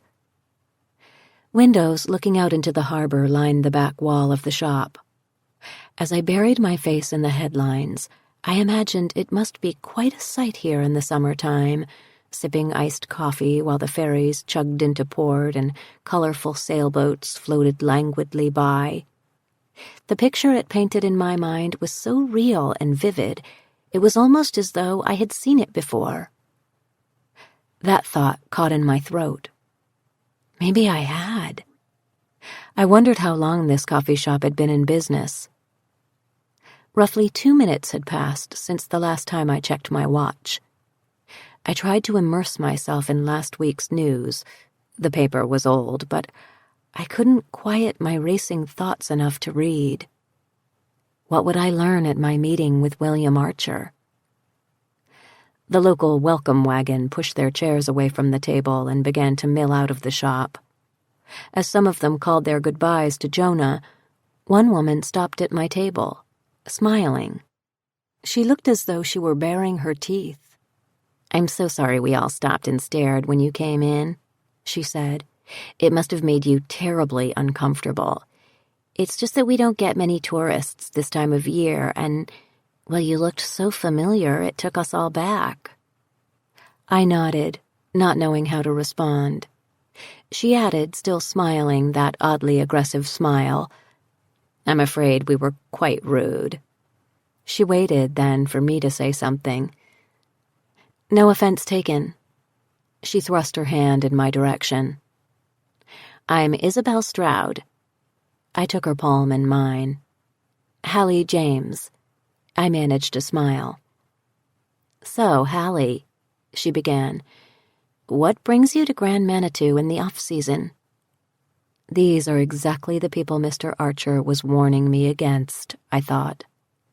Those who might have some objection to me being, well, me. "I'm here on business. I'll be here all week, actually." "Wonderful." She was still smiling. "We'll see you around town, then." I was sure she would. I got the distinct feeling that she and her cronies would be watching me closely, and not with a neighborly eye. As the door shut behind her, it was as though a burst of fresh air entered in her stead. Jonah busied himself wiping down tables, saying over his shoulder, "I'm sorry about that.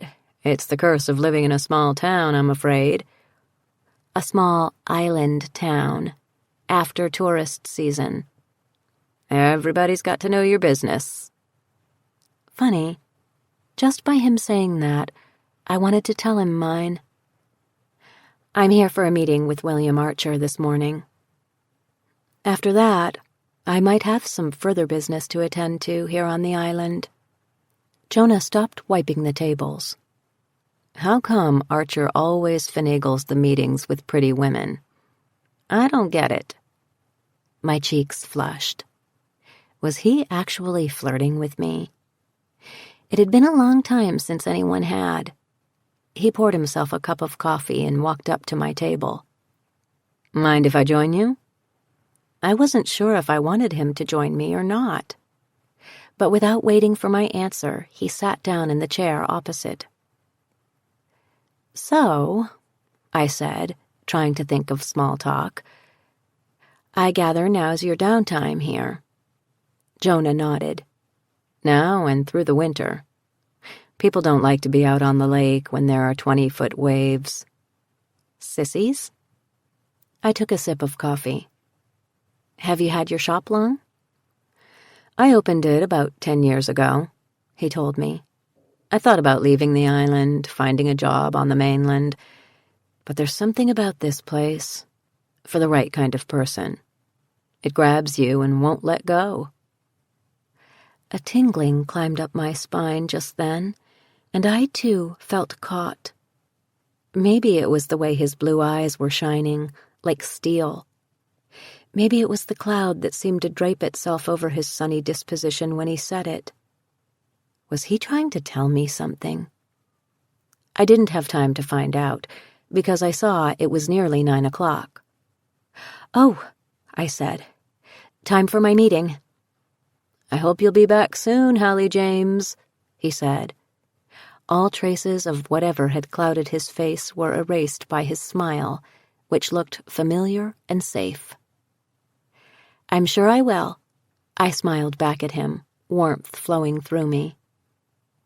I pushed the door open and walked out onto Main Street, fishing the address of William Archer's office out of my purse, and began making my way down the empty street, looking into the windows of the businesses I passed. Each one was dark and closed up tight. It was like a ghost town. And then I heard it, a whispering on the wind, a faint noise, a child's voice singing softly, deep within my ear and yet all around me at the same time. Say, say, oh playmate, come out and play with me. I whirled around to look behind me. There was nothing but the empty street. And bring your dollies three, climb up my apple tree. I knew this song. I remembered it from my childhood. I could almost see myself sitting on the ground facing a playmate playing patty cake, singing, clapping hands in rhythm to the words. But this wasn't the happy childhood tune I remembered. It was the same melody but morphed into a minor key, and the singing was slow and deliberate. Slide down my rain barrel into my cellar door. The cold wind was inside me now, holding fast to my throat, almost as if it were pulling the words out of my mouth. I sang along in a whisper. And we'll be jolly friends forevermore. Suddenly, the song was over. I looked up and down the street, but nobody was there. I was alone. I hurried along to William Archer's office. I wanted very much to be inside with someone. On the next block, I saw the shingle swaying back and forth in the stiff wind. Archer and Son, attorneys at law. The slight creaking noise, coupled with what had just happened within the complete emptiness of the street, suddenly made me think I was the only person alive on the island. Everyone else here, the people in the coffee shop, Jonah, even Mira, were ghosts from another time. But of course that was a silly notion. I pushed it out of my mind as I opened the door. The office was empty. A reception desk, several chairs, a bookshelf, but no receptionist, no other clients, and no William Archer. This constant emptiness was really beginning to unnerve me. "Hello?" I called out. A man came walking out of a back office, carrying a cup of coffee. All of a sudden, the eerie feeling that had gripped me vanished, dissipated by the warmth of the man standing before me. "Hallie James." I extended my hand. "You must be William Archer." He took my hand and smiled. "You're right on time." William Archer was not at all what I expected. When I had spoken to him on the phone, the conversation was so formal that I got the impression of a buttoned-down conservative lawyer much older than myself. But in front of me stood a man in jeans and a soft plaid flannel shirt worn open over a t-shirt. He had the trim build of an athlete and seemed to be about my age. His dark, wavy hair hung to his shoulders. His blue eyes were deep and bright and were, in a way, familiar to me. He looked more like an artist or an environmental activist than a lawyer. We stood there for a minute, taking each other in, each reconciling the image we had in our minds with the reality before us. "I'm sorry I couldn't meet you at the ferry yesterday," he said, taking a sip of his coffee. "Quite all right," I said quickly. I could feel myself blush. What am I, 13 years old? Get it together, Hallie. "Why don't we go in here?" He gestured toward his office. I felt the need to fill the silence that hung in the room between us, an annoying habit I wish I could break, so I resorted to meaningless small talk. "Are you the Archer or the Sun?" I asked him, referring to the names on his shingle. "This was my dad's law practice," he explained. "I came to work with him one summer when I was just out of law school and never left. He's been retired for several years, but I haven't wanted to change the name on the door, even though it's just one Archer now."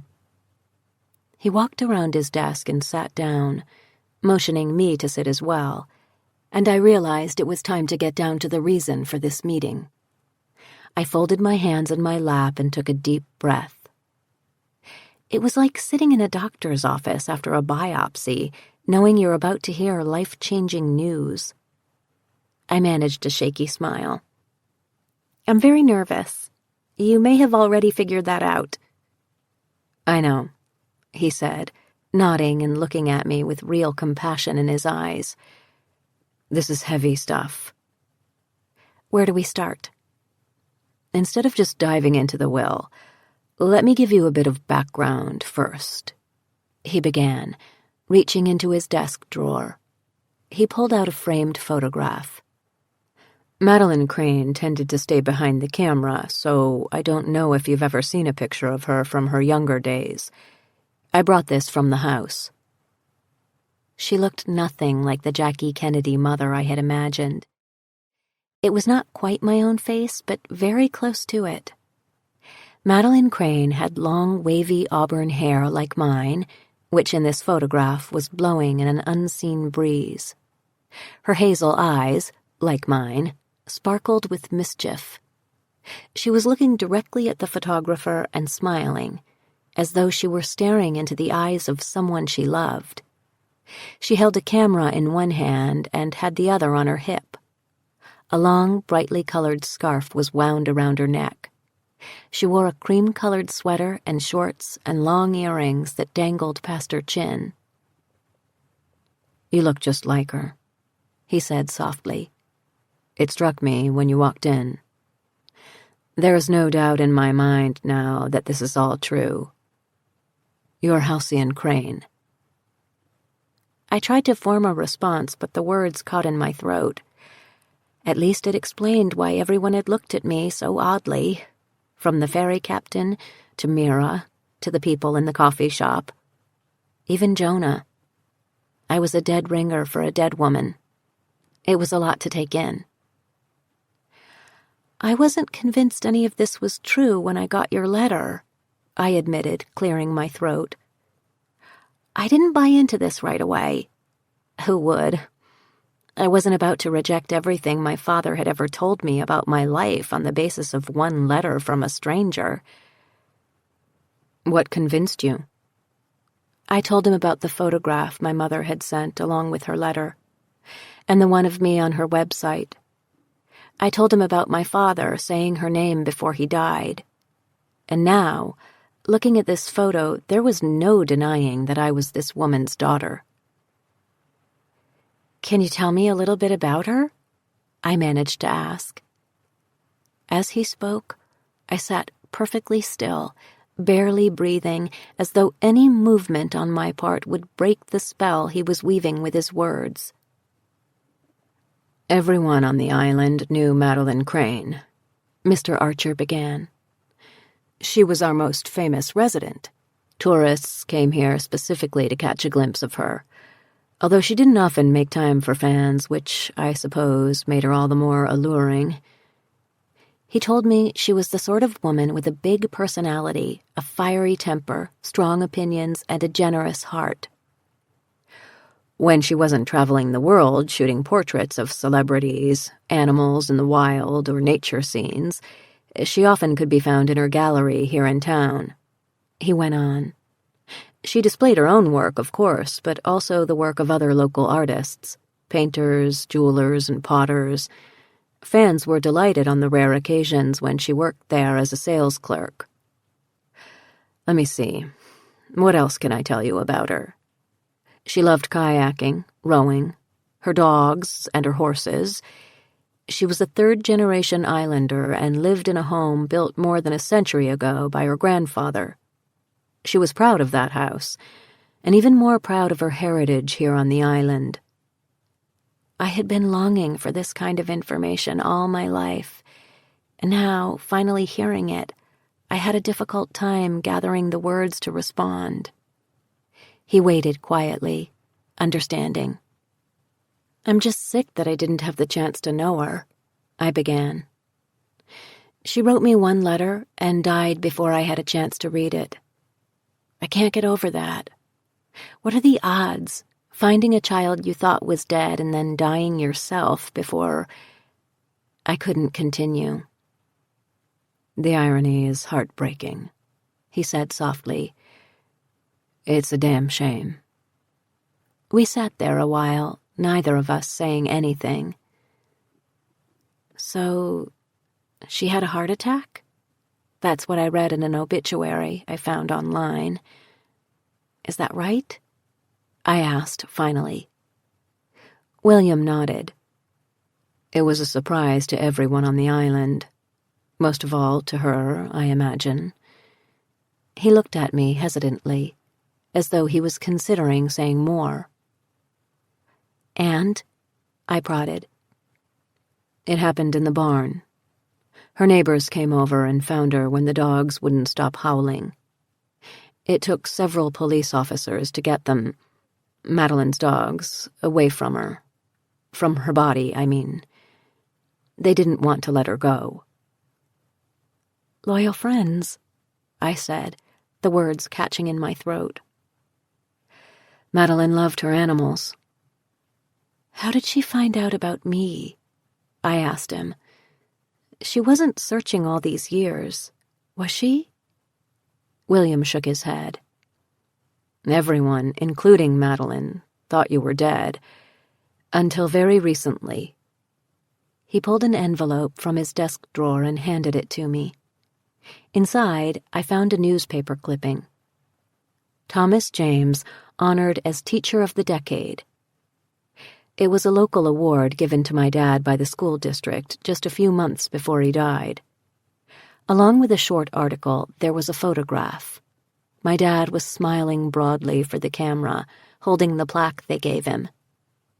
He was in the grips of the disease at that time, but he knew what was happening and was proud to be honored by his peers. I was standing next to him, also beaming. As I held the photo in my hands and looked up at William, the question was apparently evident in my eyes. "One of Madeline's friends, a colleague she knew through her work, happens to live in Seattle," he explained. "She saw this article in the paper and was struck by the resemblance, which is really remarkable. So she called Madeline and asked about it, saying that the woman in the photo looked enough like her to be her daughter. As soon as Madeline saw it, she knew." "But why didn't she just get on a plane? Or call me? If only she had."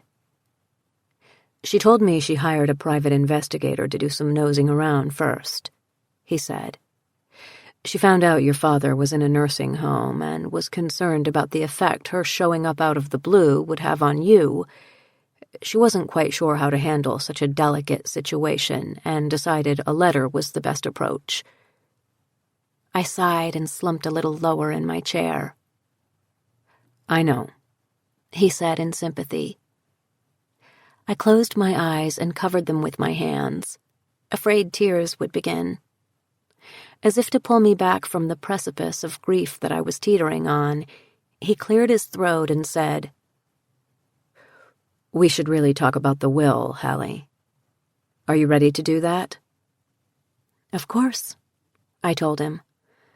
"I don't have any idea what she might have left to me, but it will be nice to have some token of who she was."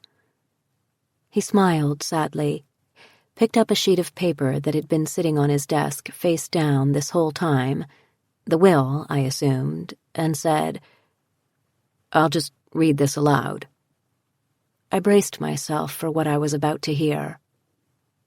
"I, Madeline Crane, being of sound mind and body, do hereby leave all my worldly goods to my daughter, Halcyon Crane, also known as Hallie James. I gasped. I do have one stipulation, however. The house is not to be sold. Hallie, you are a fourth-generation islander. You were born in that house. Your great-grandfather built it and would want it to stay in the family as much as I do. Come and go as you wish, use my money to maintain it, but do not sell it. Raise your family here as I intended to raise mine. He stopped. There's a bit more, but it's just legal stuff. We changed her will almost immediately after she found out you were alive. She had planned to divide her estate to endow several arts foundations, but the fact of your existence changed her mind about that. Madeline was a very family-oriented woman. I was silent for a moment. I can't believe she left everything to me. Of course you're shocked. This is so unexpected.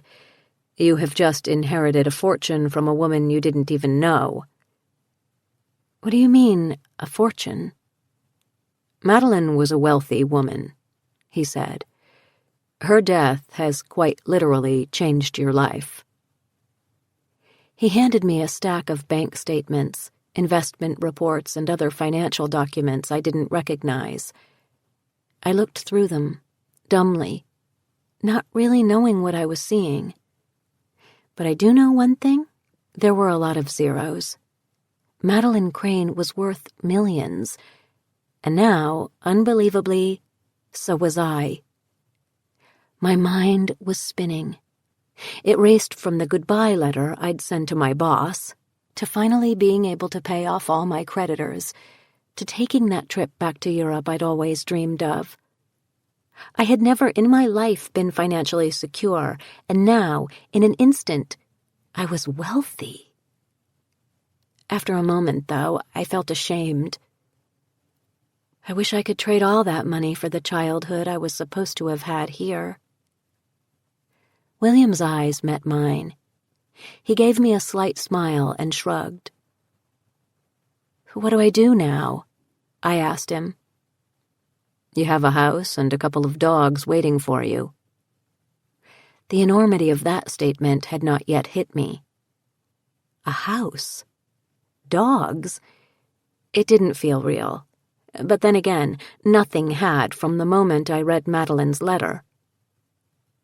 I've got the keys right here, he continued.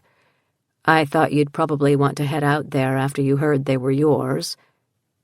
He stood up and reached for a brown leather jacket hanging on the coat rack in the corner. I'll take you if you'd like. Really? Do you have the time? I mean, what about your other clients? He looked around the empty room. Everyone here can just wait until we get back. He laughed and then explained that his business, like everyone else's, slowed to a crawl when the seasonal residents packed up and went home. I've always meant to go south for the winter, like so many people here do. My parents included, he said, pulling on his jacket. But I never quite managed to do it. There's something about this island in winter that intrigues me. I love the solitude. It's like the whole place exists just for me. I've been feeling exactly the same way, I told him, like I've walked onto my own deserted movie set. You get it, then? I nodded, but I didn't get it. Not really. To me, the emptiness was more than a little unsettling, as if I were wandering alone in a graveyard. I felt it encircle me as we walked out the door and into the wind. The scent of rain was hanging in the air. My car's out back, he said, leading me around the building. Car? As we rounded the corner, I saw what he meant. An enormous white horse, the kind of animal that I imagined had pulled fire trucks in the past, stood tied to a railing. Behind it stood a contraption that could only be described as a buggy. It had 2 wheels, a seat designed for 2, and a canopy over the top. Looking up at the heavy gray sky, I wished for a real car, or at least an enclosed carriage like Henry's. "This is Tinker Bell," he said to me, reaching up to scratch the horse's nose.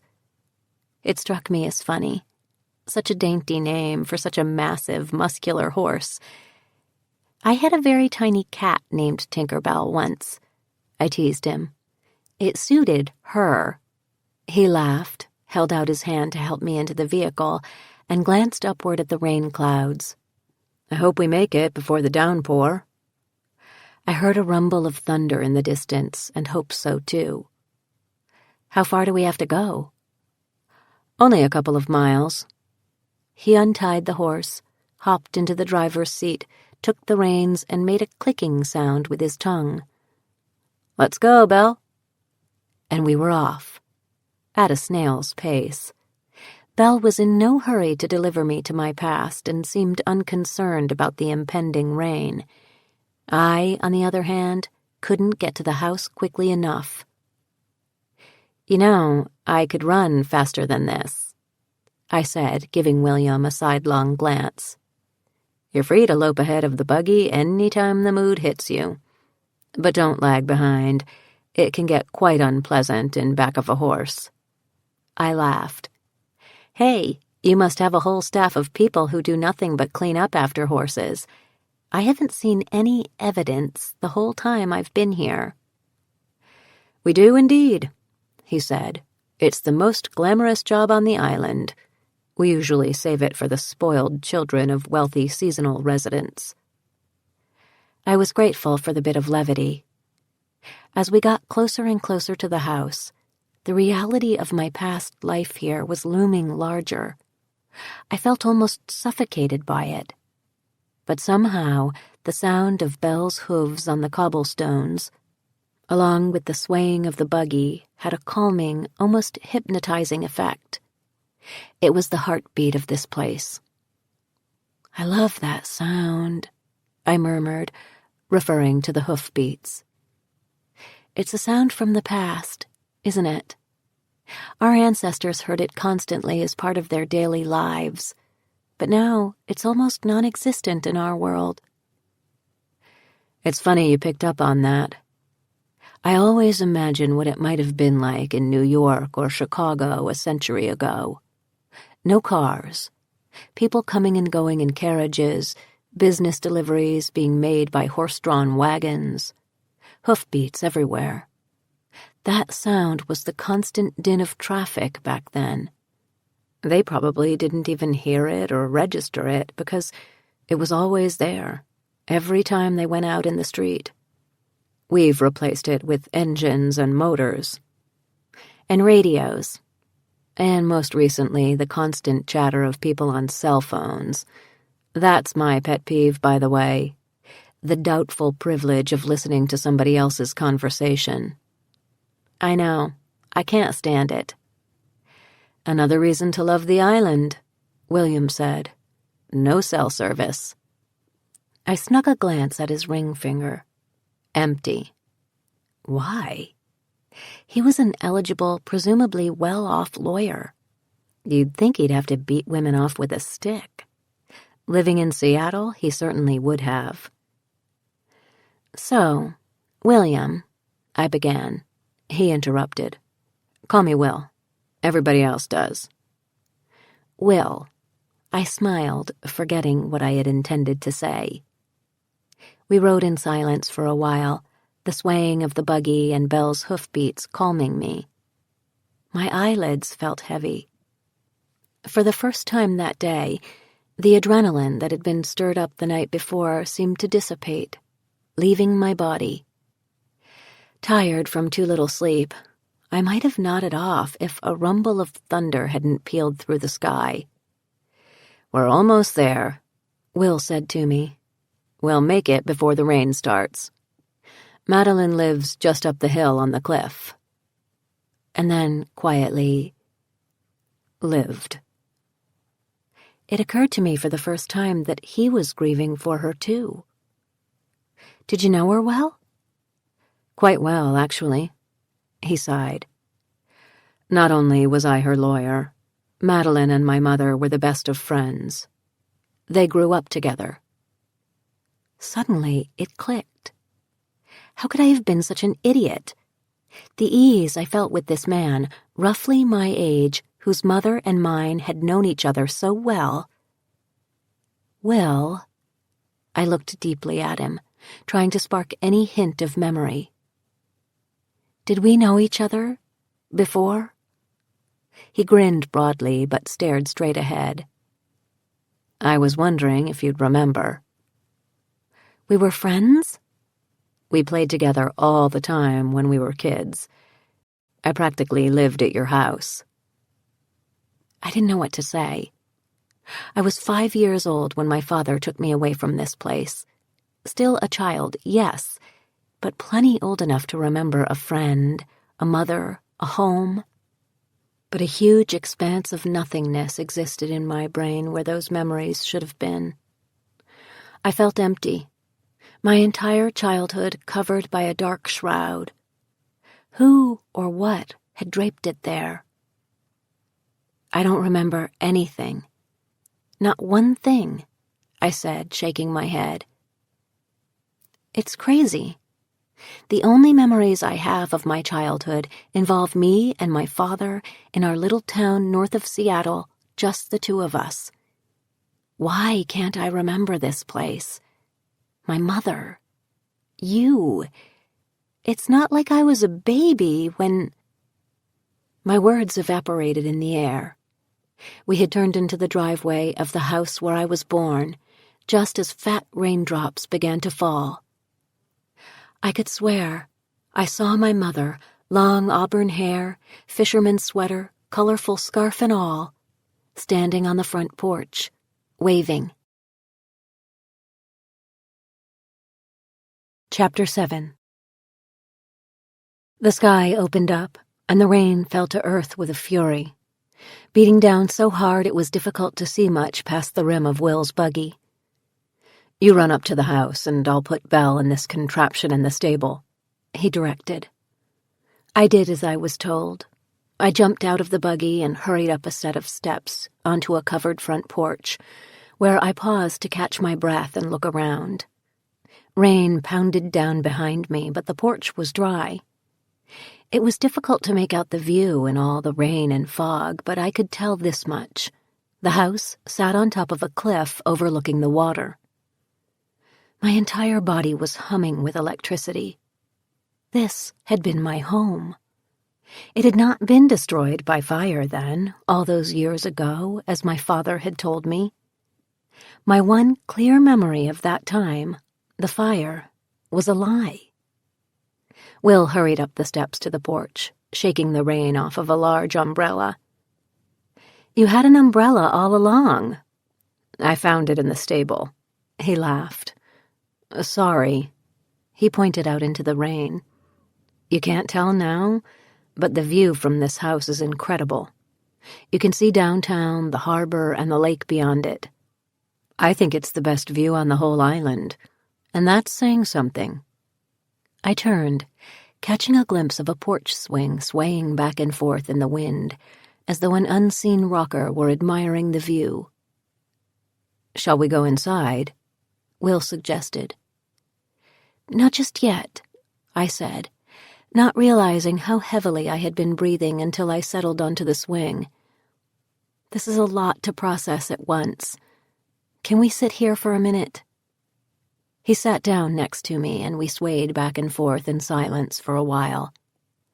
I noticed containers filled with wilting autumn plants and flowers, black-eyed Susans, my favorite, mums, and several other kinds I didn't recognize, scattered here and there on the porch. The welcome mat in front of the bright red front door said, "Go away." That made me smile. After you, well, died. William's eyes were on the ground. I didn't come here for years. I couldn't. For the second time that day, something obvious occurred to me. This man had lost a friend all those years ago, and now she had reappeared, back from the dead. I wasn't the only one having a tough time with this new reality. I wasn't the only one with a lot to take in. What did everybody think happened to my father and me? Boating accident, he said quickly. They found your overturned kayak. The entire island put their boats in the water to search for you, but... His words trailed off into a sigh. I didn't quite know what to say. How about we go inside? I offered, trying to push out of my mind the image of dozens of colorful kayaks, rusting fishing boats, and elegant cruisers all searching for me. Will produced a set of keys from his pocket, unlocked the front door, and held it open as I walked through it into my home. I found myself standing in a large square foyer, the living room on one side, the dining room on the other, and a grand wooden staircase ascending in the middle. Where's the welcoming committee? Will looked left, right, and up the stairs. Girls! Tundra! Tika! I heard a clatter of toenails on the wood floor, and two enormous dogs burst through the swinging doors separating the dining room from what I assumed was the kitchen. They looked like huskies, but were much bigger. Their thick white and gray fur, bushy tails, long legs, and dark masks around steely golden eyes all hinted at ancient timber wolf ancestors. One was carrying a twisted rope bone in her mouth. The other had a stuffed rabbit. The dogs wiggled and curled around our legs, their great tails wagging, ears pinned back in greeting. Will was scratching and petting them in return, murmuring, "Good girls, such good, good girls." One of them, the bigger of the two, jumped up on me, putting one saucer-like paw on my shoulder and the other on the top of my head. I was afraid to move. "They're friendly, right?" "Down, Tundra," Will commanded, and the dog dropped to the floor and sat in front of me. "She loves visitors. They're the highlight of her day. And yes, they're both friendly, but protective, too." I reached down gingerly to scratch this beast behind the ears. "So these were my mother's dogs?" Will nodded. "Tundra and Tika. They're giant Alaskan Malamutes. The breed is traditionally used as sled dogs, though the most work these two do is to walk from the couch to their food dishes. I've been taking care of them at home since Madeline's death, but I brought them here this morning before going to the office. I knew you'd like to meet them at the very least, even if you don't end up keeping them. The girls belong to you now." "They're magnificent," I murmured, staring into their fierce golden eyes. The greeting complete, both dogs settled down, curling up next to each other on the floor. I noticed they didn't take their eyes off Will and me. "We don't have to stand here in the foyer, you know," Will said as he shut the front door behind us. "Take a look around." As I wandered farther into the house, images flashed in my mind like a slideshow in fast forward. A little girl dressed in white pounding up the stairs. The same girl squealing as she slid down the banister. A glowering woman in a long black dress. Was I remembering snippets from a long-buried childhood, or just imagining what it might have been? I didn't know. It seemed real, but after seeing a person drowning in the water earlier and hearing that sing-song tune on the street in front of Will's office, I wasn't certain I trusted my own mind. In the living room, I ran my hand gently over the back of the sofa as I took a look around. Like those in the Manitou Inn, the floors here were made of gleaming hard wood, and the woodwork around the door frames and windows shone as though it had been freshly waxed. An overstuffed brown leather sofa sat in the middle of the room, along with a love seat and an armchair. Worn rugs were scattered about. A stone fireplace stretching all the way up to the vaulted ceiling stood in one corner, a flat-screen television in the other. Cherrywood paneling lined the walls that did not face the lake. Photographs were everywhere. On the walls, the coffee tables, the raised stone hearth, as were framed covers of several magazines, Time, National Geographic, Vanity Fair. I had already seen many of the shots on Madeline's website, but several were new to me. I picked up a photograph here, a candle holder there, fingering the stuff of my mother's world in an attempt to leave my imprint. Dust floated in the air. The energy in the room was electric and alive, as though the house itself were watching me. Will came over to me. "You okay?" "I guess I'm a little overwhelmed," I admitted. The truth was, I was a lot overwhelmed. The house was bigger and more opulent than I had expected, and I was having trouble wrapping my mind around two notions: that it was now mine, and that I used to live here. "Check out the sun porch." William pointed toward a set of sliding doors at the far end of the room. "It won't be sunny out there on a day like this, of course, but you'll get the idea." I pushed open one of the doors into a room with windows on 3 sides. It overlooked the lake to the front and the side gardens to the back. Rain was hitting the windows in gusts, mixed with a little icy sleet. Lovely. I heard the thunder again, and then a crack of lightning arced through the sky. "Wow," I murmured, settling onto a chaise in the corner of the room. "It's great to watch a storm in here." Along with the chaise, a couch with a muted floral print and an overstuffed striped armchair formed a sitting area, next to a small glass table and an enormous wooden rocking chair. The style could be described as the shabby chic that was popular a few years ago, but this furniture seemed just plain old. Comfortable, but old. Magazines were strewn in racks. Books sat on end tables. It occurred to me that this was where Madeline spent much of her time. I could feel her, or something, alive here. And then I heard it, as clear as crystal. "Hallie, Halcyon Crane, have you done something with your mother's camera?"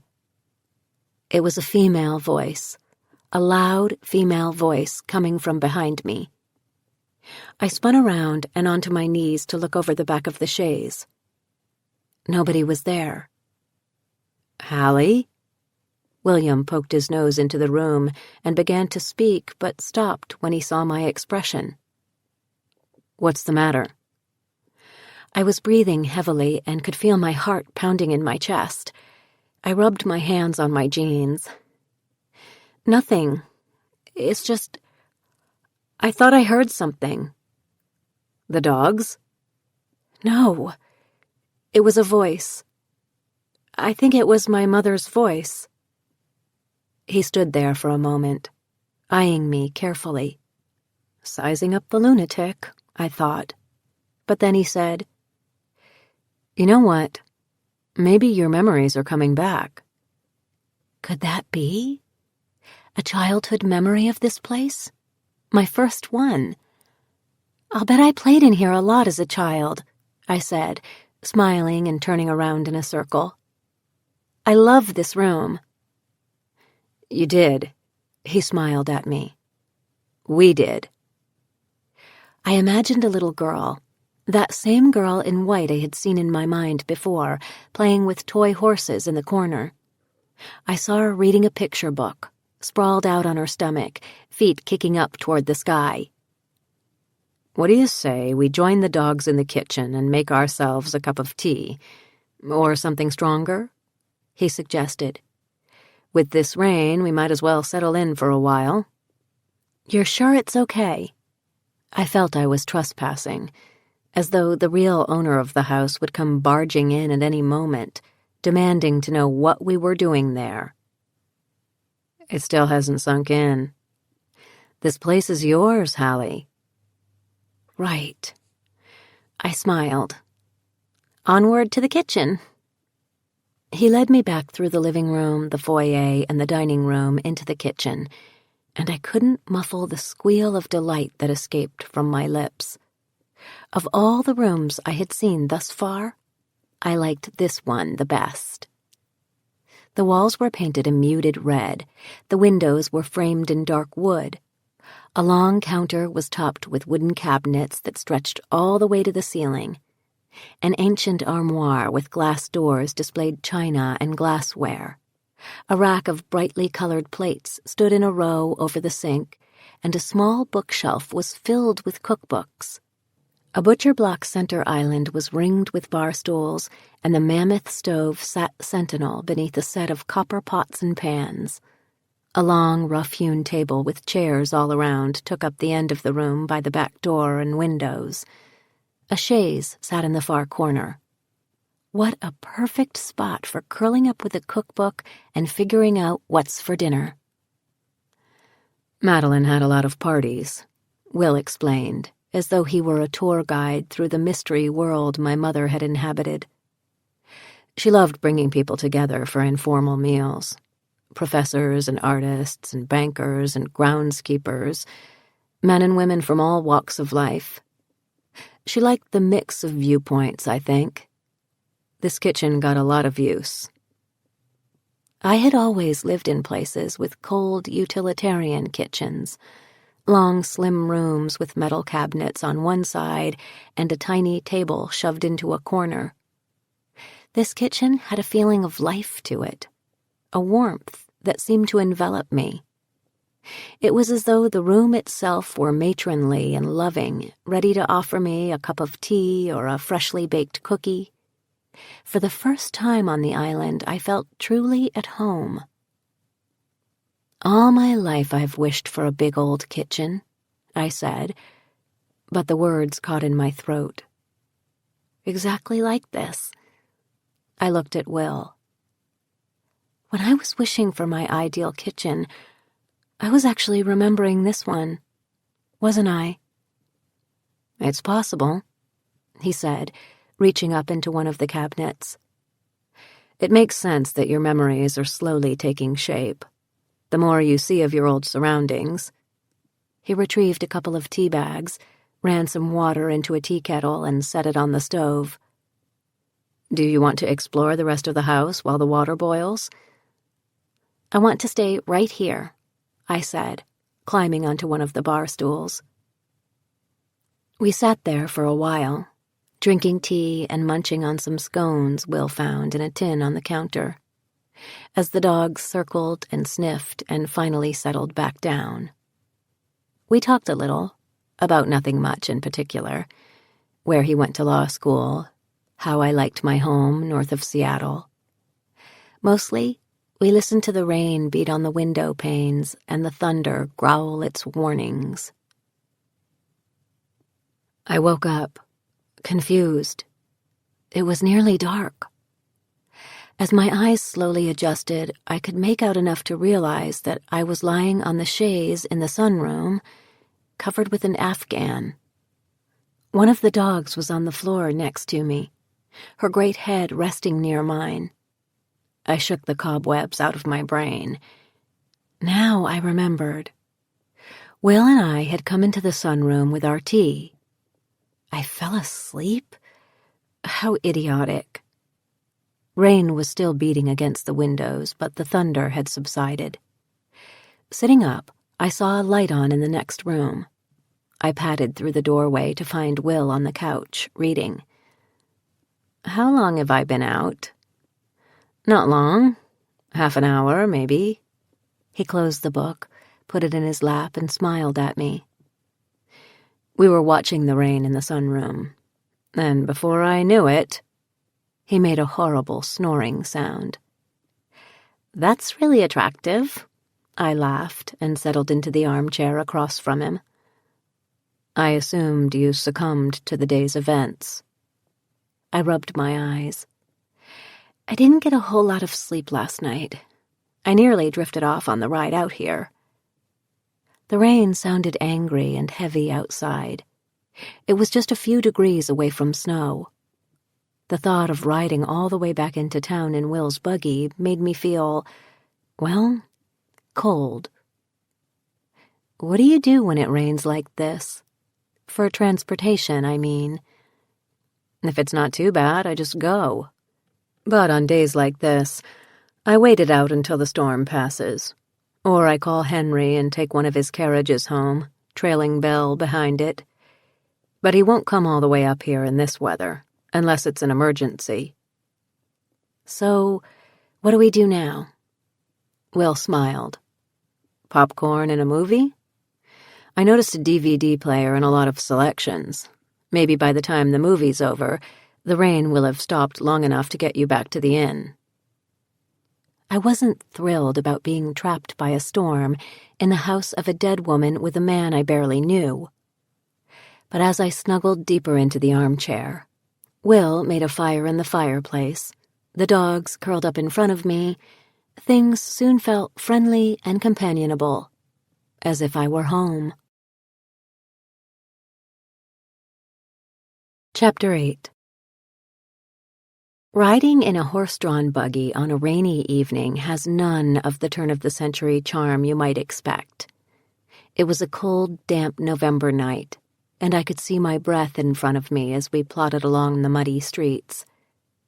Earlier, we had watched one movie and started a second, before the rain tapered off and Will suggested we make a break for it. The idea of staying the night had been brought up, of course. I was getting my mind around the idea that it was my house now, after all, and there were enough bedrooms and bathrooms for both of us to have our privacy. But tramping upstairs and choosing a bedroom filled with another woman's things just didn't feel right. Not to mention the fact that I had no intention of spending the night with Will, no matter how far apart our bedrooms were. So we put fresh food and water out for the dogs. Will explained he had asked a neighbor to let them out in the morning, locked up the place, ran out to the stable, and hitched up Belle. 5 minutes into the cold, damp ride, I regretted it, but didn't say so. Hey, a thought popped into my brain. In the will, my mother said she had horses, too. Where are they? Next door at the Wilsons, he said, gesturing down the lane. Charlie and Alice are happy to take care of them until you decide what to do. I wasn't sure what that would be, especially in regard to the animals. I loved Tundra and Tika already, but I couldn't take them back home with me on the plane. That begs the question. What are your plans? Will asked, as we clopped along down the soggy road. I haven't really decided. I'm definitely not going to sell the house. My mother's wishes were crystal clear on that point. Beyond that, I don't know. My options were, for once in my life, wide open. I knew one thing. Quitting my job would be my first order of business in the morning. I'd call my boss to deliver the bad news. Or maybe just send him an email. Yes, that was better. It made me a little sad to admit that quitting my job was the first thing I would do after being told I had inherited a house and a large sum of money. I had devoted more than a decade to a career I could jettison without a backward glance. I wondered what I might have done with my life instead, where my passions might have led me if I hadn't worked simply to make money. Then a rather unpleasant thought occurred to me. I had intended to make this a brief trip to the island. 1 week tops. But when it came right down to it, I didn't really have a reason to rush home. My dad was gone. I had friends, sure, but truthfully, since moving back to the States after my divorce, I'd had some trouble reconnecting with many of my oldest ones. I was gone for nearly a decade, and during that time, most of them had begun to build families of their own. They were busy ferrying children to music lessons and soccer games, while I found myself suddenly single and alone. Our lives had gone on different tracks. Richard, who in many ways was still my closest friend despite everything, was back in England by now. So there was nobody, not even a pet, whose life was hanging on my return. It seemed unbearably sad, sitting there in Will's damp buggy, that I could have reached a certain age without accumulating any tethers. I decided, right then and there. I'm going to stay a while, at least for a couple of weeks. Madeline's house, my house now, was a tether after all. I was tied to this place, if not by a living person, then by her memory, and the memories of all the people who had lived here before, including me. That's great. Will smiled sideways at me. It's been nice getting to know you again today. I'm glad you're not going to hurry up and leave. I was glad too, suddenly. Since you'll be staying a bit, we should talk about the issue of telling everyone who you are, he said. Ah, yes. I had forgotten for the moment that he had specifically warned me about revealing the fact that I was Madeline Crane's long-dead daughter. What had he said in that first phone call? There was a situation concerning the disappearance of my father and me, something Islanders still remembered. I ran into a group of locals at the coffee shop today who gave me a less-than-royal welcome, I admitted. It was freaky. They looked at me as though I were a ghost. Will nodded his head. Considering the resemblance, can you blame them? There's something else, though. I've been wondering all day about how to bring this subject up. I should have said something earlier when we were at the house, but I didn't know how. The air between us thickened. People aren't going to welcome me with open arms, I said. I get that. Will shook his head. It's not that. Not at all. They'll welcome you just fine. It's just... He hesitated. I'm having trouble finding the right words. You're starting to scare me a little, Will. What could be so bad? He stared straight ahead. I think Islanders are going to have some trouble digesting the notion that not so much you, but your father has been alive all these years.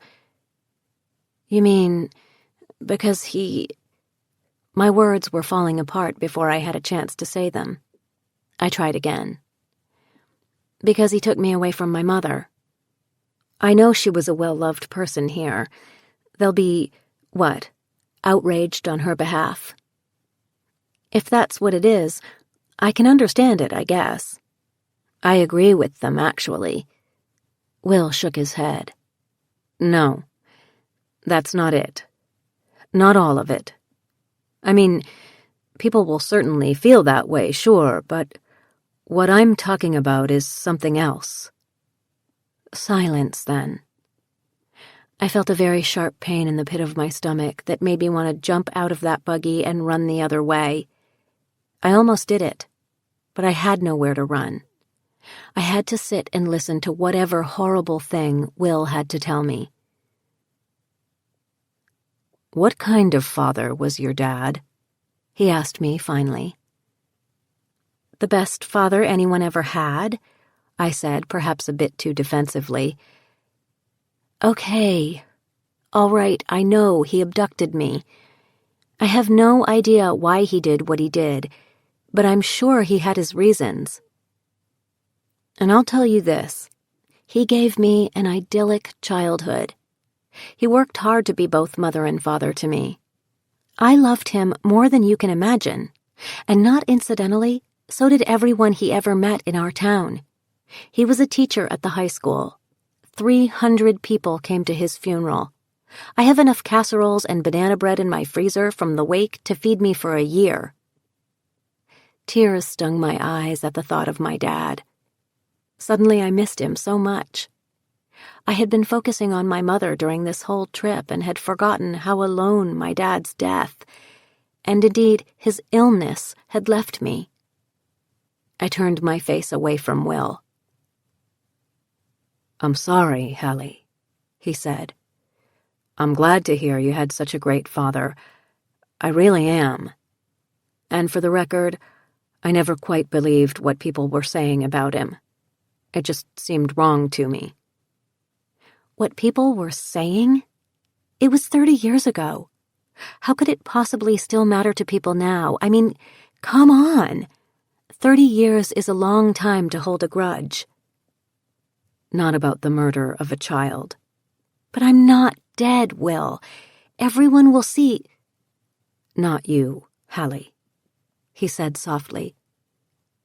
Somebody else. Another child died just before you left the island. She died at your house. You obviously don't remember any of it. For the rest of my life, I will be able to feel the physical impact those words had on my body. My senses went into overdrive. I became aware of and swallowed by the intense darkness outside the buggy. I heard the baritone chorus of frogs in the marshes we were passing. I could smell the dusty perspiration of the horse in front of us, mixed with the mossy, rainy air, and my whole body was tingling with dread. I managed to croak out, "What did you say?" Will sat staring straight ahead, holding Belle's reins and shaking his head. This is really hard, even for a lawyer. I couldn't respond. I was just hoping he would go on anyway. Thankfully, he did. Better you hear it from me, right? Better you know everything. I nodded, staring at him, wide-eyed. He took a deep breath and cleared his throat. Okay. I'm just going to say it. A girl died, was murdered at your house, and all the evidence pointed to your father's having done it. That's impossible. It's patently false. My dad didn't even like to kill spiders, for God's sake. He'd never kill a person, let alone a child. He went on. She fell from a third-floor window. An image began to form in my mind. A girl with long braids, a white dress, an open window. I was leaning out of it, looking down at the ground. I saw a body there, below. I didn't tell Will about these images or memories or whatever they were. I said, "She fell. An accident, obviously. Why did people think it was murder?" The police found signs of a struggle in the room she fell from. Lamps knocked over, the dresser pushed onto its side, things in disarray. The girl's dress was ripped. And they found your dad's fingerprints on the window and frame, and his footprints around the body. And... He stopped abruptly. What? There were marks on her neck consistent with strangulation. I digested that remark in silence. It was impossible. All of it. My father might have faked our deaths. He might have abducted me and moved me halfway across the country, but he was no child killer. People think my father killed this girl. I couldn't believe I was even saying the words. That's ridiculous. I was talking louder than I meant to. Is that what she died of, then? Strangulation? Or did the fall kill her? Because there's no way my father would strangle a child and throw her out a window. It had to have been an accident. The fall killed her. I stared at him silently. He went on. The police were about to arrest your dad when you two went missing. I knew by his expression that there was more to the story, but I wasn't sure I wanted to hear it. Most people here on the island thought he killed himself, and you, he said finally. The way they saw it, his suicide was an admission of guilt. Who was the girl? I managed to say. Her name was Julie Sutton, Will said quietly. She was playing with you at your house that day. I could feel my lungs expanding, but I couldn't get any air. Julie Sutton. The sound of her name created a deep black hole in my mind. I knew I should know her, remember her, but the hole swallowed up any memories that might have been there. "She was a friend of mine," I whispered. Will nodded. "And mine." "Were you there too?" He shook his head. "I was on the mainland with my parents that day, or I certainly would have been with you." But I couldn't formulate words for what I was feeling. A child killed at my house? A friend of mine? I was there? "Say it." "Did I see it?" "I don't know," he said. "Nobody knows exactly what happened, where you were or where your dad was. But everyone assumes that, yeah, you witnessed the murder." I shook my head in disbelief. It couldn't be true. It just couldn't. Not my dad. "Her parents still live here on the island," Will continued. "They, like everyone else here, blame your father for Julie's death. So now, you can see why people aren't going to be exactly thrilled to learn he escaped justice for his crime and went on to live the rest of his life in a little town north of Seattle instead of in prison." We rode in silence for a few minutes. I thought of one Halloween when my dad dressed up like a cowboy to take me, Annie Oakley, trick-or-treating. I thought of the concern in his eyes on the humid night I showed up on his doorstep, suitcases in hand, after I left Richard. I thought of his vacant stare the last time I saw him. And then I thought of my mother, living on this island all these years with neighbors who believed her husband was a murderer. How did they treat her? My mother, I mean, after we were gone. "Truthfully, Hallie, I don't know," Will said to me. "I was just a kid myself. But she stayed, didn't she? It probably has a lot to do with her long family history here. She was an islander. If I had to guess what happened, I'd say that people came around to believing she was just as much a victim as you were." My stomach contracted suddenly. "Stop," I cried. "I have to get out. I'm going to be sick." As Will pulled on Belle's reins, I leaped out of that ridiculous contraption onto the muddy road and ran blindly into the dark. After a few steps, I leaned over and vomited, my body shaking with the force of it. And then Will was there, offering a handkerchief, saying a string of what I presumed to be kind words, but I couldn't hear him. I sank onto the wet grass. My body physically couldn't handle the possibility that my father might have killed that girl and then fled to escape prosecution. I thought my chest might actually rip open, that I might break in two. This is what it is to die of shock, I thought. I'm going to have a heart attack right here. But I didn't, of course. Will led me back to the buggy and helped me climb in. "Let's get you back to the inn," he said. I didn't want to go back to Myra's prying questions. I knew she'd be curious about my meeting with Will that day, but I didn't want to go back to Madeline's house either. I didn't want to be anywhere on this island. Maybe my coming here was a mistake. I wanted to be the woman I was before all this began. I wanted to be Hallie James, daughter of Thomas James, the best father in the whole world. Chapter 9. He did take me back to the inn, of course. I had no other place to go. "I'm sorry about all this, Hallie," he said, as we pulled up outside the inn. I nodded. I hadn't spoken during the rest of the ride home. "For the record, I never believed your father killed that girl. I knew your dad. I don't think he had it in him." I didn't know what I believed. I had been searching for a reason for his taking me away from here, and now, by God, I had one. It made a disgusting sort of sense. And yet it just didn't connect with the man I knew. I climbed out of the buggy and stumbled on shaky legs.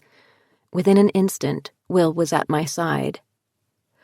"Let me help you inside at least," he said, wrapping a strong arm around my waist. I leaned into him and put my head on his shoulder, allowing him to take me up the steps toward the front door. "Have dinner with me tomorrow?" he asked. "And call me in the morning? Or come by the office. I really want to know that you've gotten through the night." "Okay," I whispered, and tried to manufacture a smile. I don't think it came off too well. Will enveloped me in his arms then, and I sighed into his embrace, closing my eyes and resting my face on his chest. He smelled of rain and kindness. "This is going to be okay," he promised. "You're in a hell of a spot here. People will be shocked, sure. But I'll be by your side, standing between you and anyone on this island who tries to say one word against your father." I sighed again. Had I ever had as good a friend as this man I barely knew? "I mean it, Hallie. I want to hear from you in the morning," he said, and went off in his buggy after waiting on the porch until I was safely inside. Through what I believe was an act of God, Mira was not at home, so I did not have to face the questions I knew she would ask. I found a note saying she had gone out for the evening. The house was blissfully empty. Even nicer than that, a roast was warming in the oven.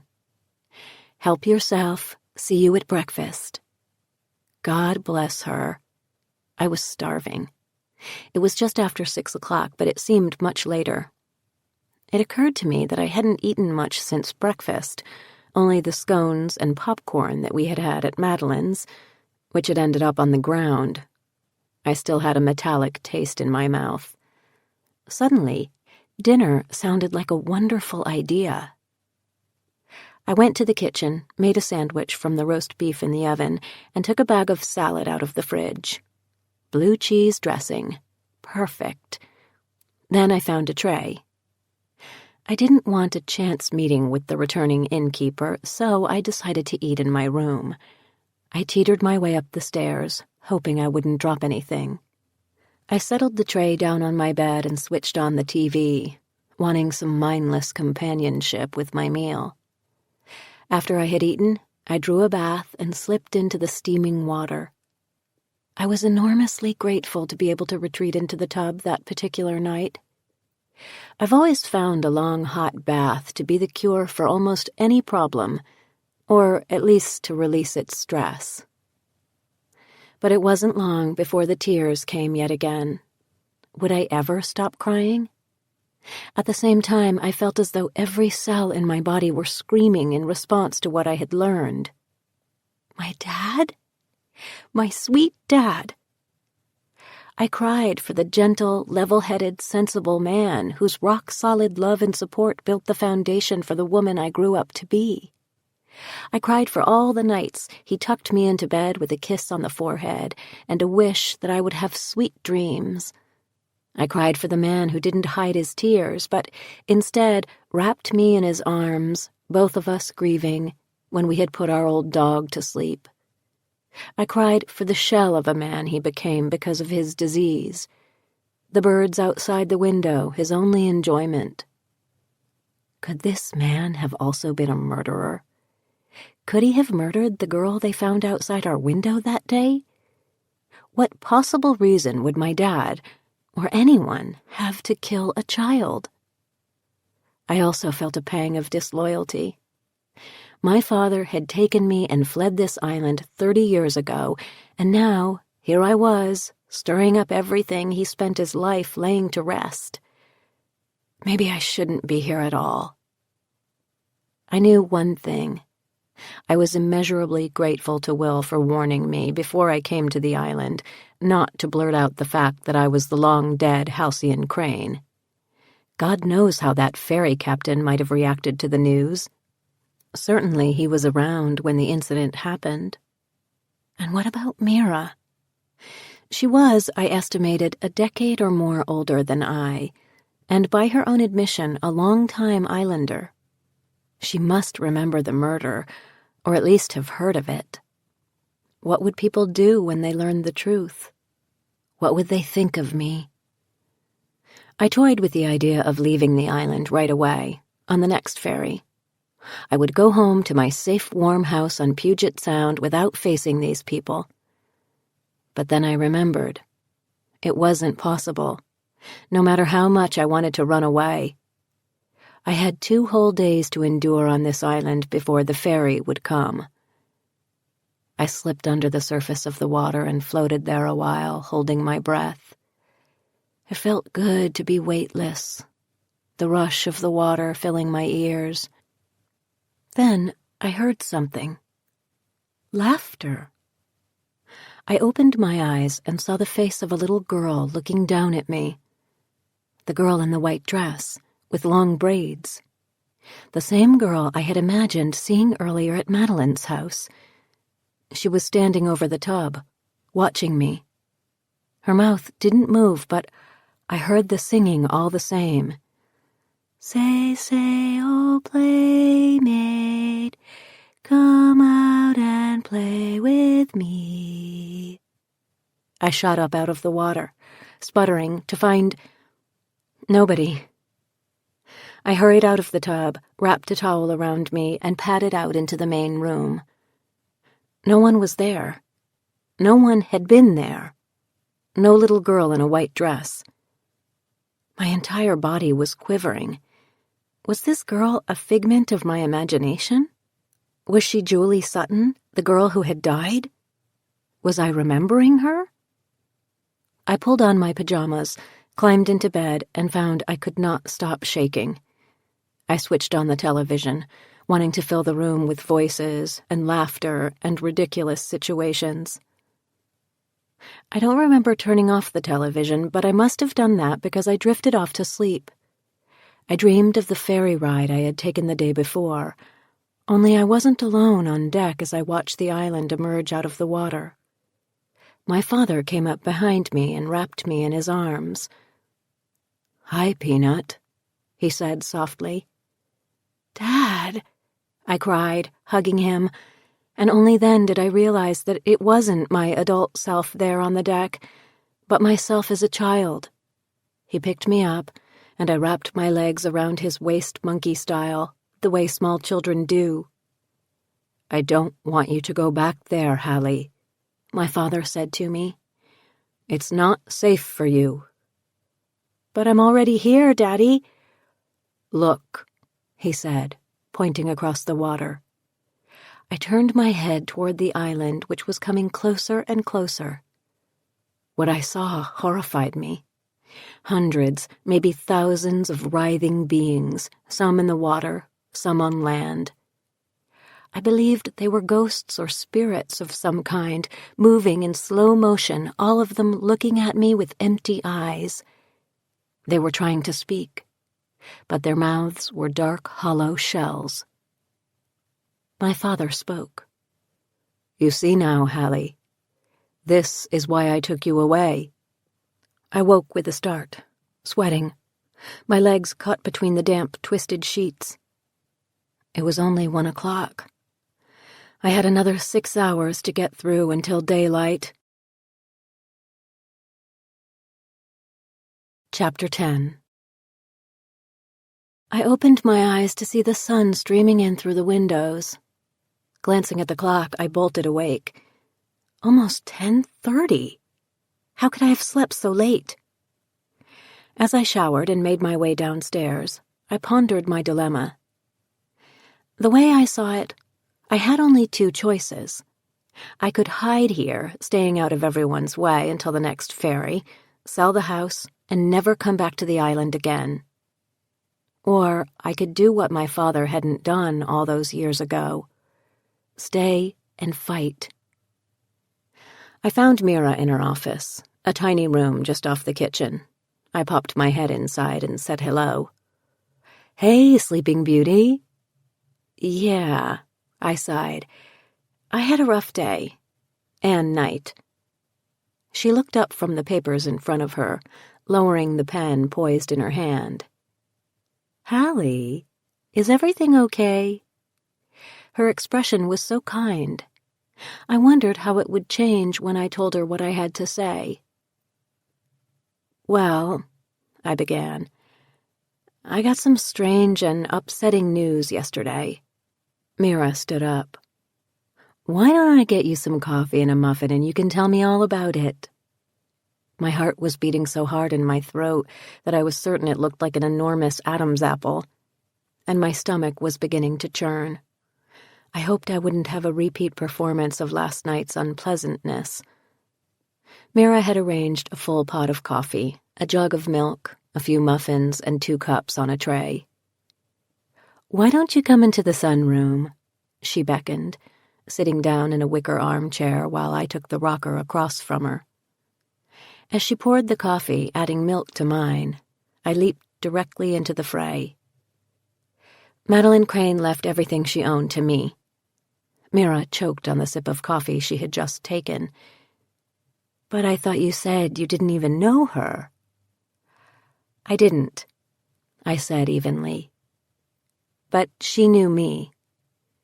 Mira was clearly not understanding, so I went on. "I just found out I was her daughter." Mira stared at me, confusion all over her face, weighing her disbelief against my uncanny resemblance to my mother. "Madeline had another daughter?" she said. "I never knew that.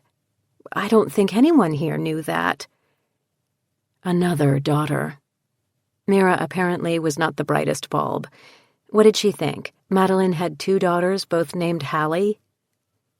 "I don't know anything about another daughter," I said slowly.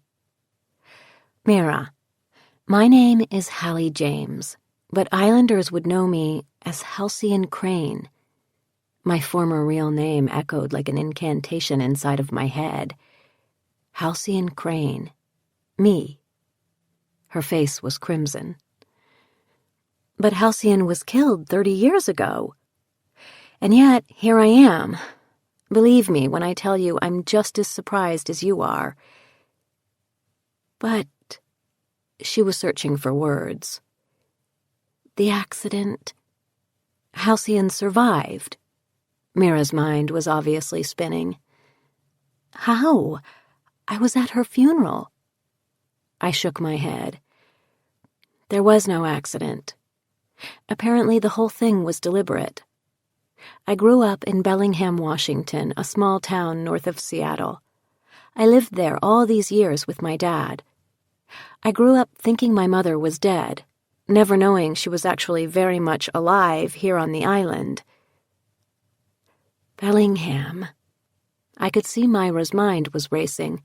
She was getting it. "You're Halcyon, Madeline and Noah's daughter." Noah. The sound hit me like a thunderbolt. It had never occurred to me that Thomas James wasn't his real name, but of course it wasn't. I nodded. "That's right." And then I told her about the morning Madeline's letter arrived in my mailbox and turned my entire world upside down. "I didn't believe it myself for a while," I said to her. "But she sent photos. Apparently, it's all true." Silence. "She didn't say anything to me," Mira mused finally, sipping her coffee. "Nothing at all.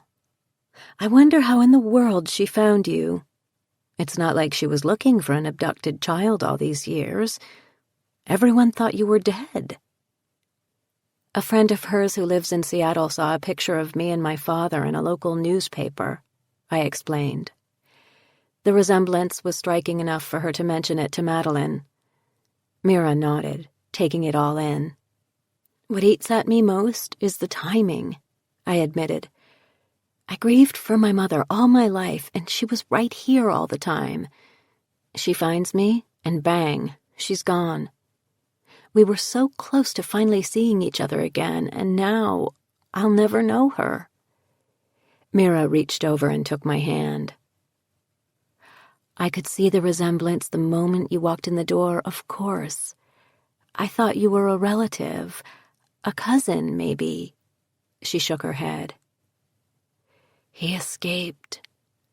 We all thought he was dead. The Suttons, what you must have endured all those years at the hands of that monster. I'm so sorry, Hallie." I was tempted to play the wounded child card. It was convenient, her feeling sorry for me, but I couldn't betray my dad for the sake of convenience. He was no monster, Mira. I loved him more than anything. He was a perfect father. The sympathy in Mira's eyes turned cold. Perfect father? That's quite a description considering the man is a murderer who took you away from your mother and made sure everyone thought you were dead. Mira, please. You don't know anything about the life I had with my father. He was a good man, I know he was. We were very close. Hallie, you have no idea what that man did. I know exactly what he did and what he didn't do, I told her. I heard about that girl's death for the first time yesterday, and my father didn't murder her. You don't know that.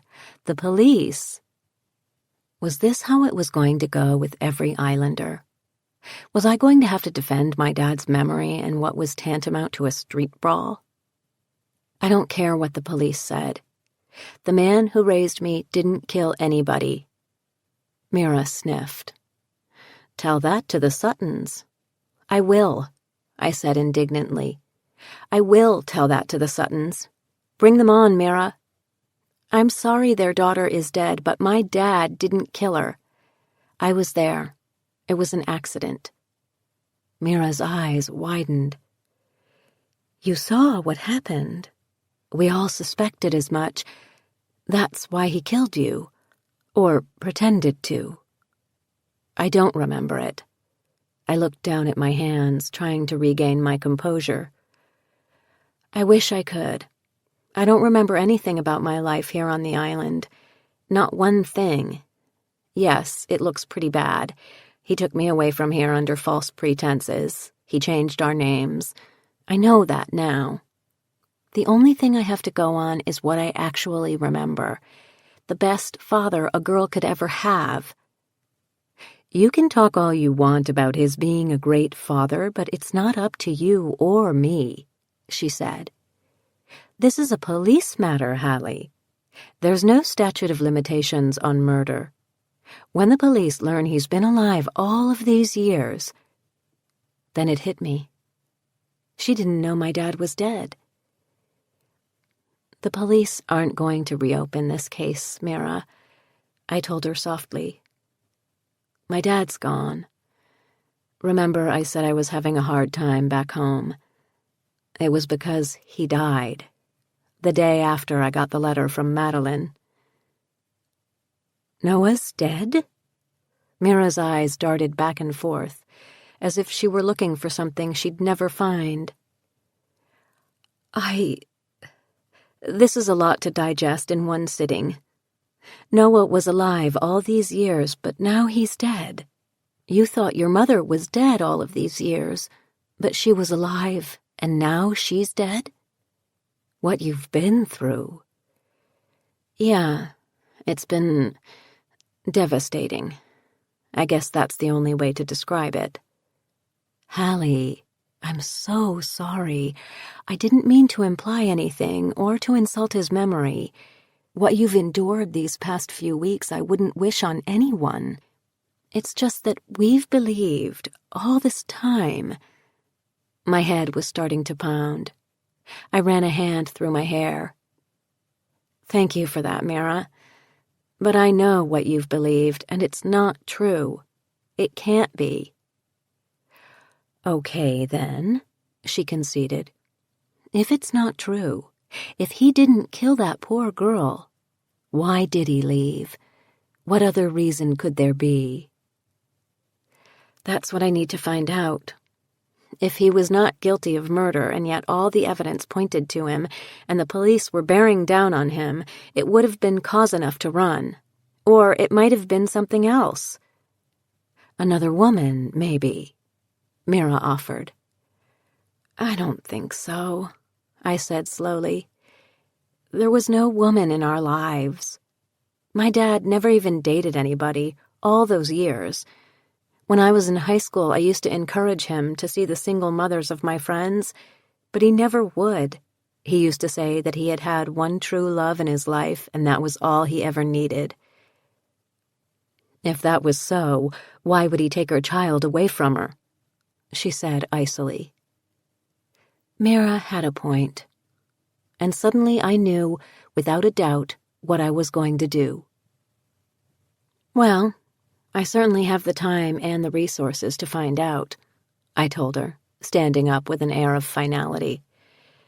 Mira, thank you for your hospitality.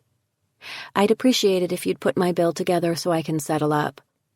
Madeline's house is mine now, and I'm going to move in. Today. Mira nodded. If you need any help along the way, Hallie, please don't hesitate to call on me. I want to know the truth about what happened just as much as you do. I hugged her tight.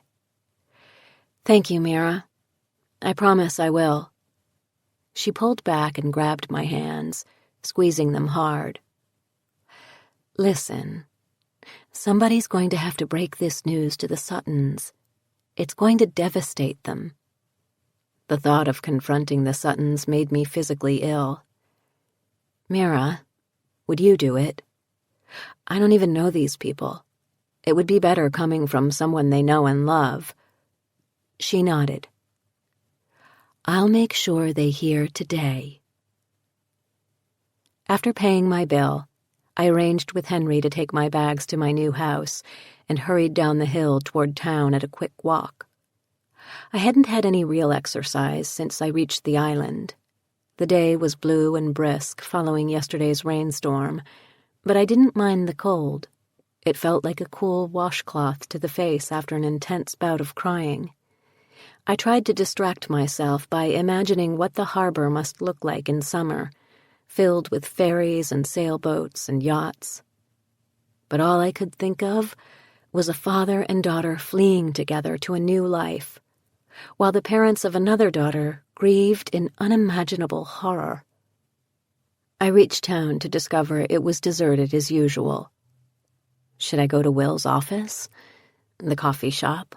The harbor? Will put an end to my wondering by poking his head out of his office door. Hey, he called to me. I saw you coming down the hill. How about some coffee?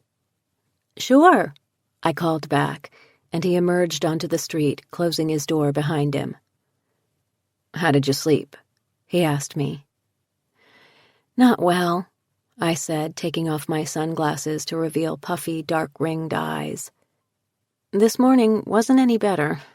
I told Mira the truth and got an earful in response. I'll bet you did.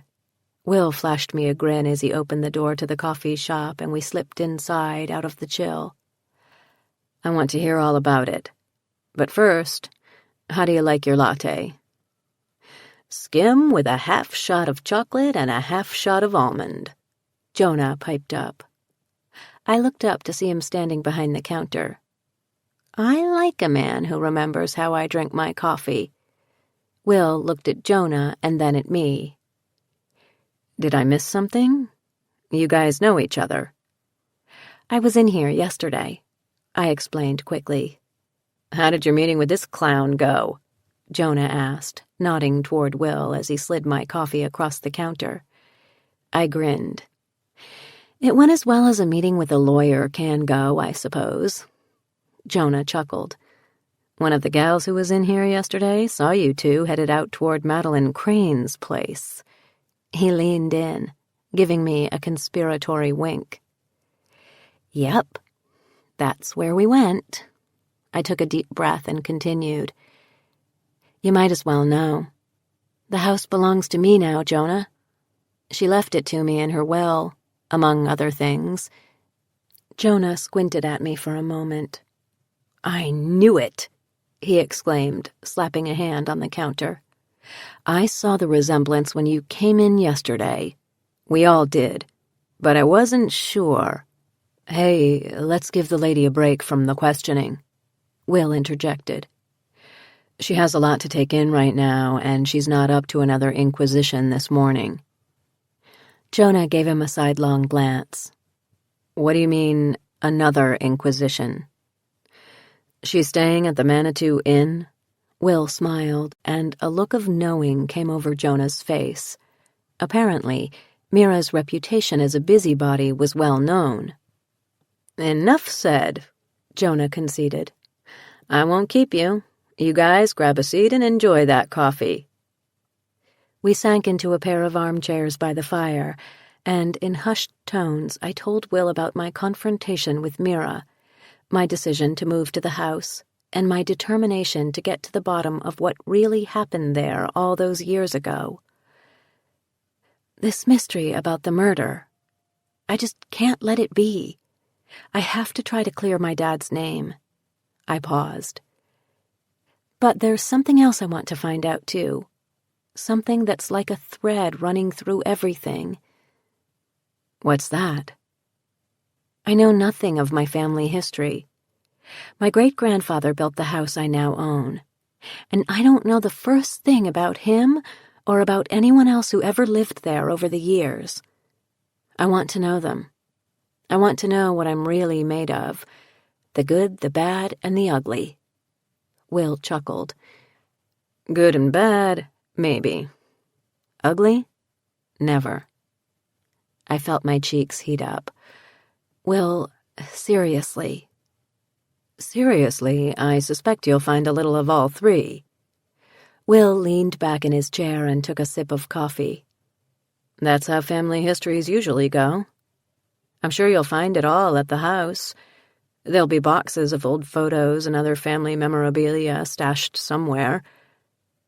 I nodded. Henry has already taken my bags over there. After I get settled, I'll dive into the mystery of Julie Sutton's death. Do you think the local police still have their records of the case? I really had no idea what I'd do with those records, if I even got a chance to see them. The chances of finding any new information after 30 years were slim to none.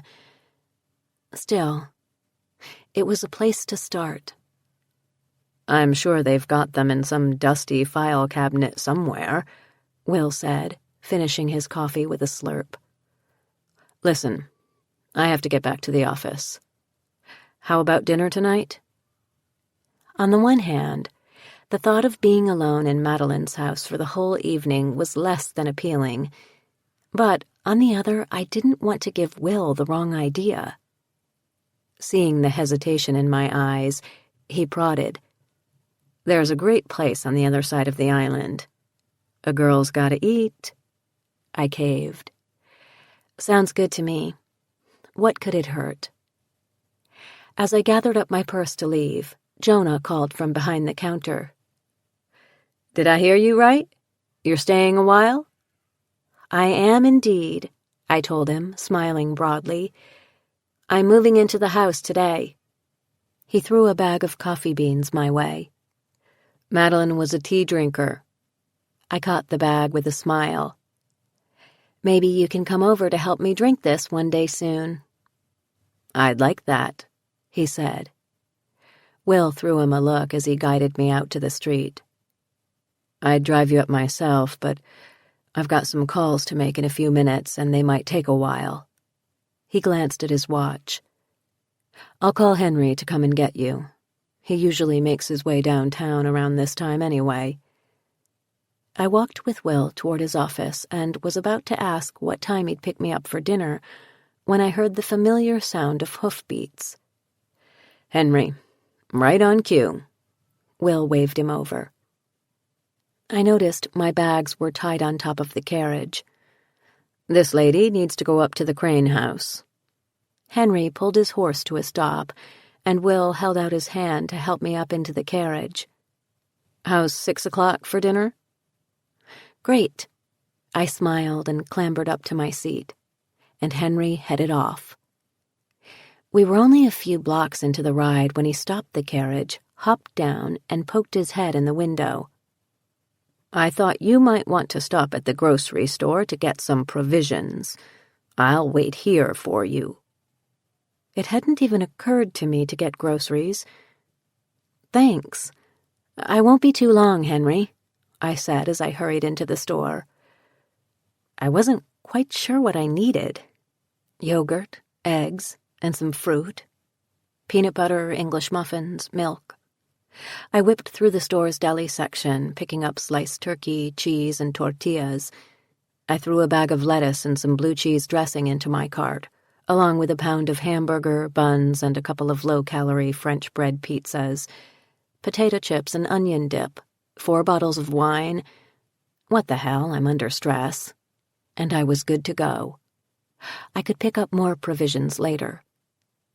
The feel of a hand tugging on my sleeve caused me to whirl around in surprise. It was a woman in her early 70s, with curly gray hair and kind brown eyes. "Is it true?" she asked. "I'm not quite sure what you mean, ma'am," I said to her quietly. "But if you're asking if I'm the daughter of Noah and Madeline Crane, the answer is yes. My name is Hallie James." She shook her head violently, the kindness in her eyes replaced by a simmering fury. "Tell me, Halcyon, how has your life been these past 30 years? The man behind the deli counter looked up. "You okay there, Mrs. Sutton?" Mrs. Sutton. I bit my lip and braced for the impact. I'm so sorry for your loss, Mrs. Sutton," I stammered. But what?" She cut me off. "What could you possibly be intending to say to me?" I suppose I was intending to say that my father hadn't killed her daughter. But standing there with this sad old woman, her eyes brimming with bitter tears of rage and grief for her long-dead daughter, I was speechless. "Was my daughter afraid when your father tried to strangle her? Did she cry out for me when he pushed her through that window?" She gripped my arm with her bony hands. I looked up and down the aisle for help, but the shopkeeper had disappeared. "I'm sorry, Mrs. Sutton, but I can't remember anything about what happened," I told her quickly, trying in vain to free my arm from her grasp.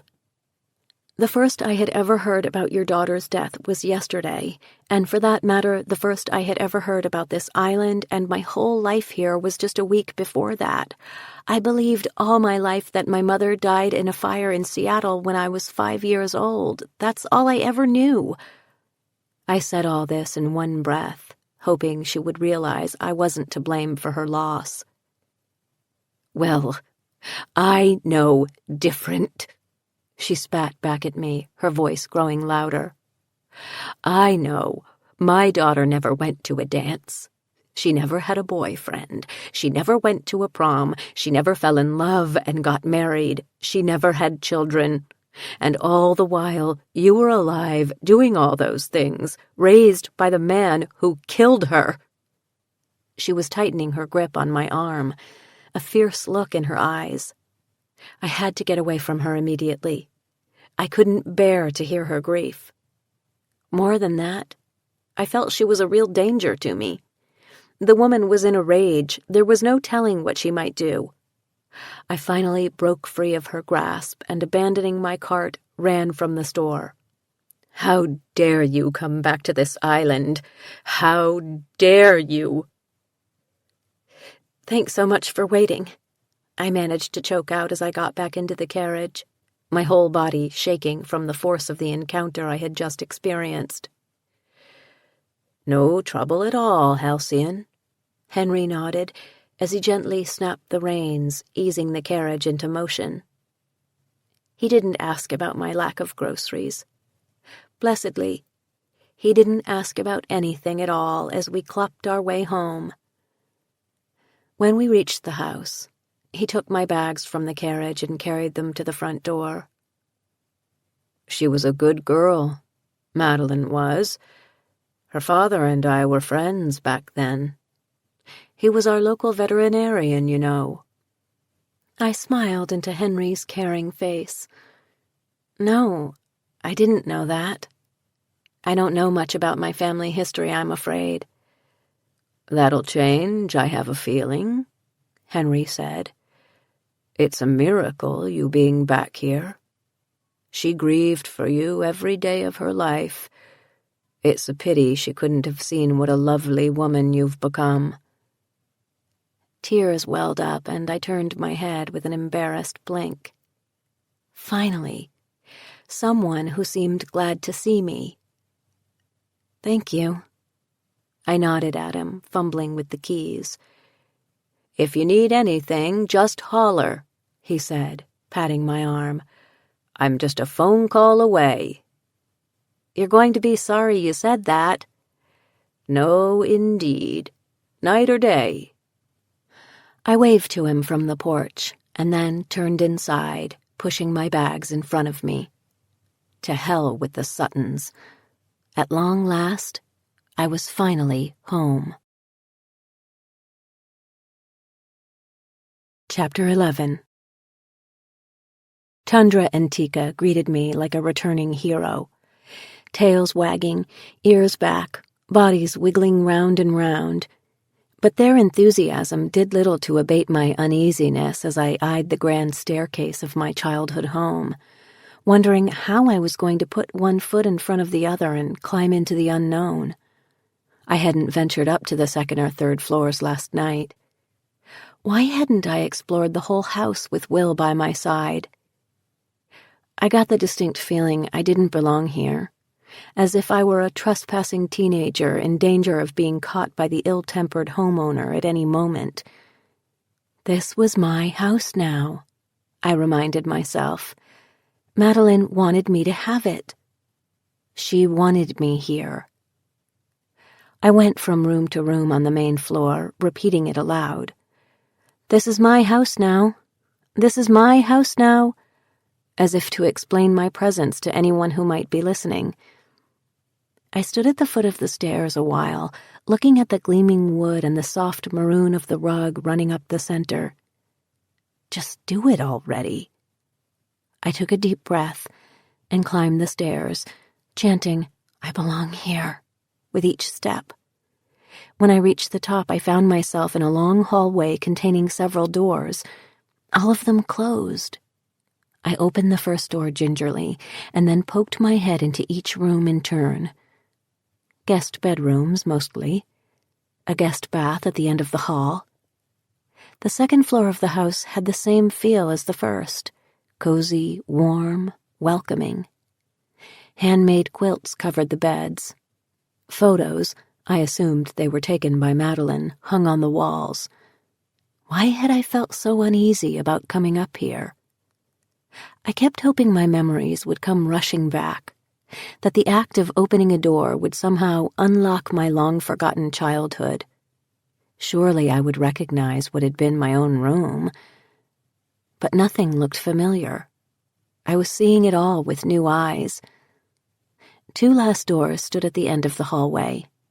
I opened the nearer door and, to my astonishment, found a woman standing beside the bed.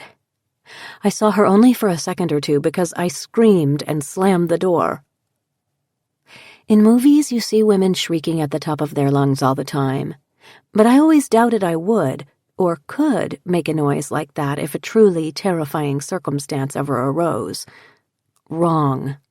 I screamed like a banshee when I saw that woman in the bedroom and reeled backward after slamming the door, my back colliding with the opposite wall. I stood there trembling, trying to catch my breath. I had assumed the dogs were my only companions in the house, so I was completely taken aback by finding someone there. In combination with her rather unsettling appearance, it made for quite a fright. She was wearing a long black dress and sensible shoes, and her wispy gray hair was twisted into a severe bun on the top of her head. Her skin was as white as alabaster. She opened the bedroom door and scowled at me. "May I help you?" I'm Iris Malone, Mrs. Crane's housekeeper," she said. "I'm here to go through her things." "Oh, of course." I was starting to get my wind back. "And you are?" she wanted to know. This woman had a haughty air about her, as though she and not I belonged there. Technically, I suppose she was correct in that assumption. She was the housekeeper, so it made sense if she felt a certain ownership of the place. And I was a stranger. I might have been anybody, a fan, a looter, or worse, for all she knew. Still, those things she was going through had been my mother's, and now they belonged to me. I went from frightened idiot to indignant heir in a matter of seconds. I straightened up. "I guess you haven't heard." She squinted at me in response. "There's no need for you to go through Mrs. Crane's things," I proclaimed. "I'm Halcyon Crane, Madeline's daughter. I believe it's my place to do that." Watching Iris's face blanch in that moment, I saw that it really is possible for a person to turn a whiter shade of pale. She walked over to me, raised one claw, and for an instant I thought she was going to slap me or scratch my face or God knows what. But she didn't. Placing her hand on my cheek with what I could only assume was as much warmth as she could summon, which wasn't much, she croaked, "So, it's true." I nodded, as much to free my cheek from the touch of her talons as to affirm her statement. "I was just as surprised to learn this as you are." I don't know if she heard me. She was staring at my face and stroking my hair, her eyes unfocused and hazy, as though she were someplace else, in another place and time. "It is you, Hallie," she murmured. "We thought you were dead." Iris wrapped her arms around me, pulling me close. Her embrace felt cold, as though she were trying to transmit her chill into my body. She smelled of decaying roses and dirt. I pulled away after a moment, a little too forcefully, perhaps. This seemed to bring her back into the moment. She shook her head and looked at me with clear, pale blue eyes. "Yes, it is really me. I'm Hallie and very much alive. I've met with Madeline's attorney who read her will. She has left the house and everything in it to me, her daughter. So, please, I'd like to be the one to go through her things." "Of course," Iris said, nodding in that efficient yet deferential manner I had always imagined in household servants of the very rich. We stood there for a moment, looking at each other. A standoff of sorts. I wasn't sure what to do next. "So, what they're saying is true?" Iris wanted to know. "If you're talking about the fact that my father has also been alive all these years, the answer is yes. If you hadn't heard the details, we were living in Washington State, where I was a copy editor at the local newspaper and my dad taught math at the high school. He died a few weeks ago." For good measure, I added. "Until very recently, I had no idea that my mother was alive. I had been told she died in a fire when I was a child." Iris clucked. "And you believed that?" Of course I believed it. Who was she to question me about my life? "Now, if you'll excuse me, Iris." "Your mother was a wonderful woman," Iris said with fury in her eyes, as if she thought I needed convincing on that point. She fiddled with her apron, and I could see the tears she was trying desperately to conceal. She withdrew a balled-up Kleenex from her sleeve and dabbed at her eyes. It was a gesture so fragile and vulnerable that my anger began to subside. "Did you work for her very long?" I asked her. "I was here before she was born, and I was here the day she died," she said proudly. "I took care of Mrs. Crane for her entire life, and this house for longer than that." I caught my breath. "You knew me when I was a child?" Iris nodded, and a slight smile slowly cracked across her face. I was here when you were born, and I was here when she got the news that you and your father were dead. I was sitting beside her at your memorial service." She seemed almost gleeful.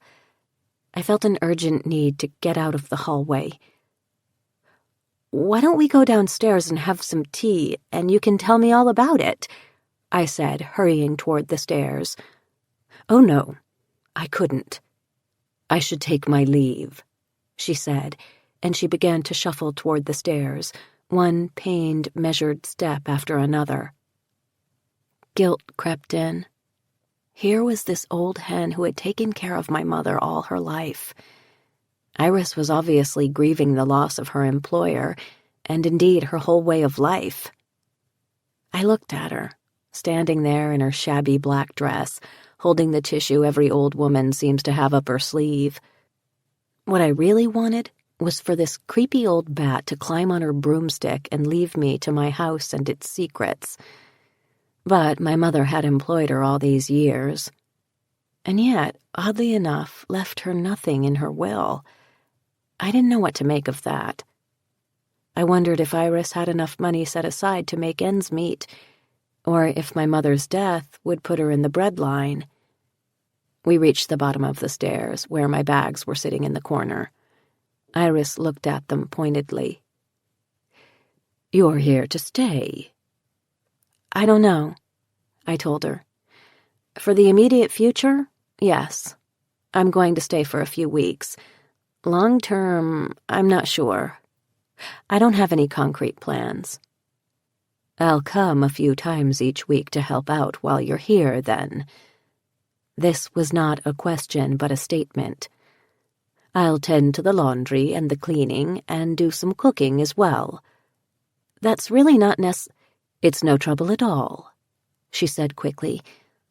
Maybe she really did need the money, or at least something to do, a reason to get up in the morning.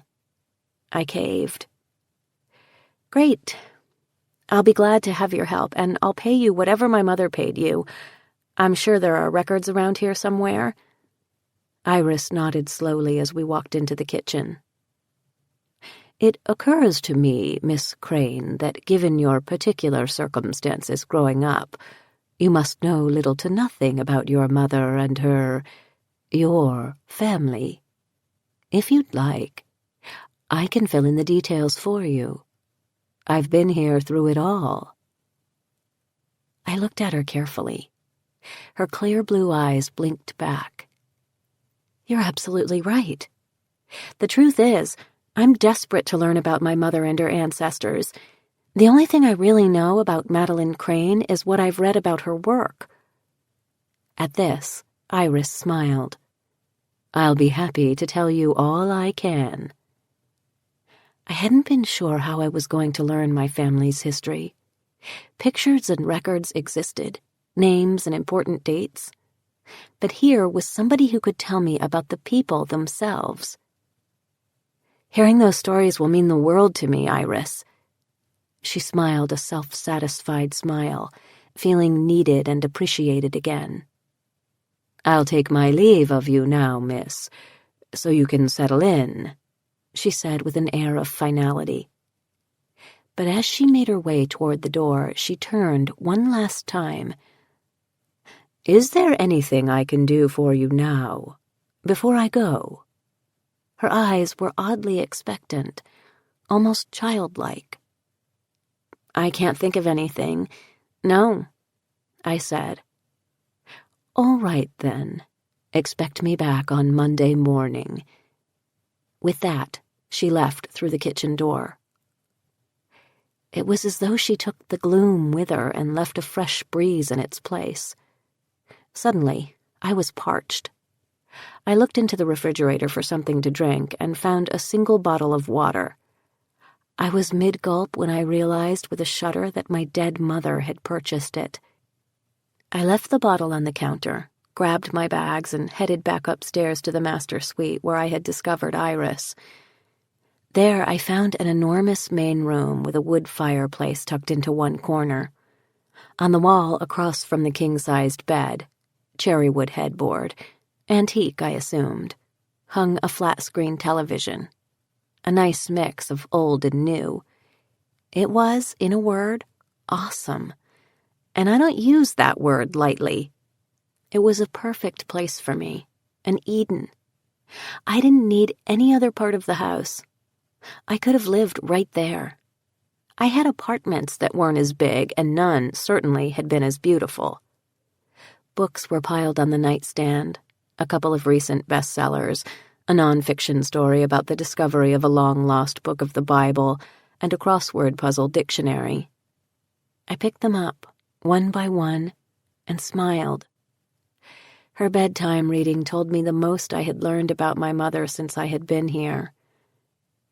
A big bay window, bigger than the one at the Manitou Inn, looked out onto the lake. It seemed to be a feature of many of the houses here. The islanders apparently loved their views. Next, I poked my head into the bathroom. I was delighted to see a huge clawfoot tub under one of the windows, a nice view from the bath, and a tiled shower in one corner. This was an old house, but obviously Madeline had renovated it. I could get used to this. The bedroom opened up to another room, a study. Bookshelves lined the walls. Another fireplace was tucked in a corner. Photos and frames were everywhere. Two big, overstuffed leather chairs with ottomans stood in front of the fireplace, with a comfy chaise on the opposite wall. Back in the bedroom, I opened a door to find a walk-in closet, with clothes hanging from long racks on both walls. My mother's clothes. I embraced an armful of blouses and buried my face in the fabrics. They smelled like lilac and herbs and lavender. Behind my closed eyes, I saw my mother's face, smiling. "I love you, Hallie girl." A memory of her at last. At the realization of this, I slumped down to the floor. I missed her so intensely right at that moment, there among her things. "Why couldn't you have stayed alive long enough for me to get here?" I asked her out loud. An answer came, clear as a bell. "Why didn't you come earlier?" I sat there a while in my mother's closet, until it was time to get myself together and start unpacking. I pushed some of my mother's things aside to make room for my clothes.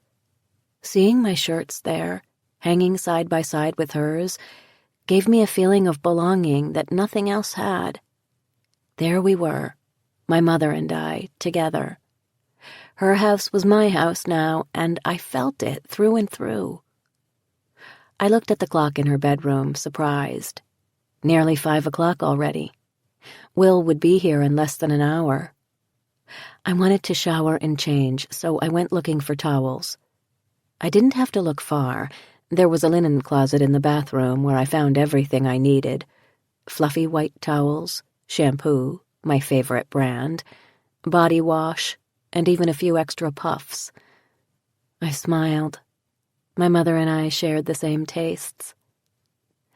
I undressed, placing my necklace and earrings on the vanity, and hopped into the shower. The steaming water promised renewal and optimism. Afterward, I pulled on a white robe that was hanging on the back of the door. Using her things and wearing her robe made me feel so close to my mother. Maybe I could find something of hers to wear for my dinner with Will. I wasn't sure if the restaurant where we were going was casual or fancy, but I knew one thing. We'd be riding in an open-air carriage to get there. No short skirts or high-heeled pumps tonight. I stood there a while, staring into the closet. I didn't want to give Will the wrong impression. This wasn't a date. It was a friendly dinner. How could I convey that exactly? I found a long, black, stretchy cotton dress with a scoop neckline, casual enough so I wouldn't look like I was dressed for a prom if Will was in jeans, yet dressy enough if he showed up in a suit. I had a pair of black flats in my suitcase that would go perfectly with the dress. I pulled on the dress and scrutinized myself in the mirror. It hugged in all the right places and camouflaged the trouble spots. As I stood there gazing at my reflection, A second vision of myself swam into view behind me. The mirror itself was vibrating and swaying as though someone had thrown a rock into the glassy surface of a pool, and I saw another me, wearing the same black dress, brushing the same hair. Me, but not me. Older. I took a sharp breath. Was I seeing my mother's reflection in her own mirror? I was afraid to breathe or move or do anything to disturb the image of my mother standing behind me. I watched as in slow motion she raised her arms and wrapped them around my shoulders. I felt her gently stroking my hair. After a lifetime of wishing for it, it was finally happening. My mother was embracing me. Hoping to feel what the image in the mirror reflected, I closed my eyes. When I opened them again, she was gone. I turned around and looked behind me, not sure if she had been there at all. How could she have been? No, I reasoned. It was just a fantasy, brought about by standing in my mother's house, wearing my mother's dress, staring in my mother's mirror. I shook my head to bring me back into the moment. Will would be here soon, and I had to finish getting ready. All I needed now was my jewelry. The necklace was on the vanity where I had left it, but when I went to put on the earrings, they were gone.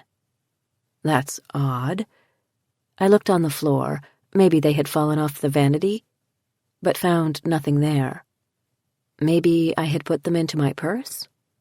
They weren't there either. I wondered if they had fallen down the sink. But no, the drain was closed. That reminded me, I needed to brush my teeth. I retrieved my toothbrush from my suitcase, came back into the bathroom, and was lifting the brush to my teeth when I saw the earrings. They were on the vanity, just where I had left them.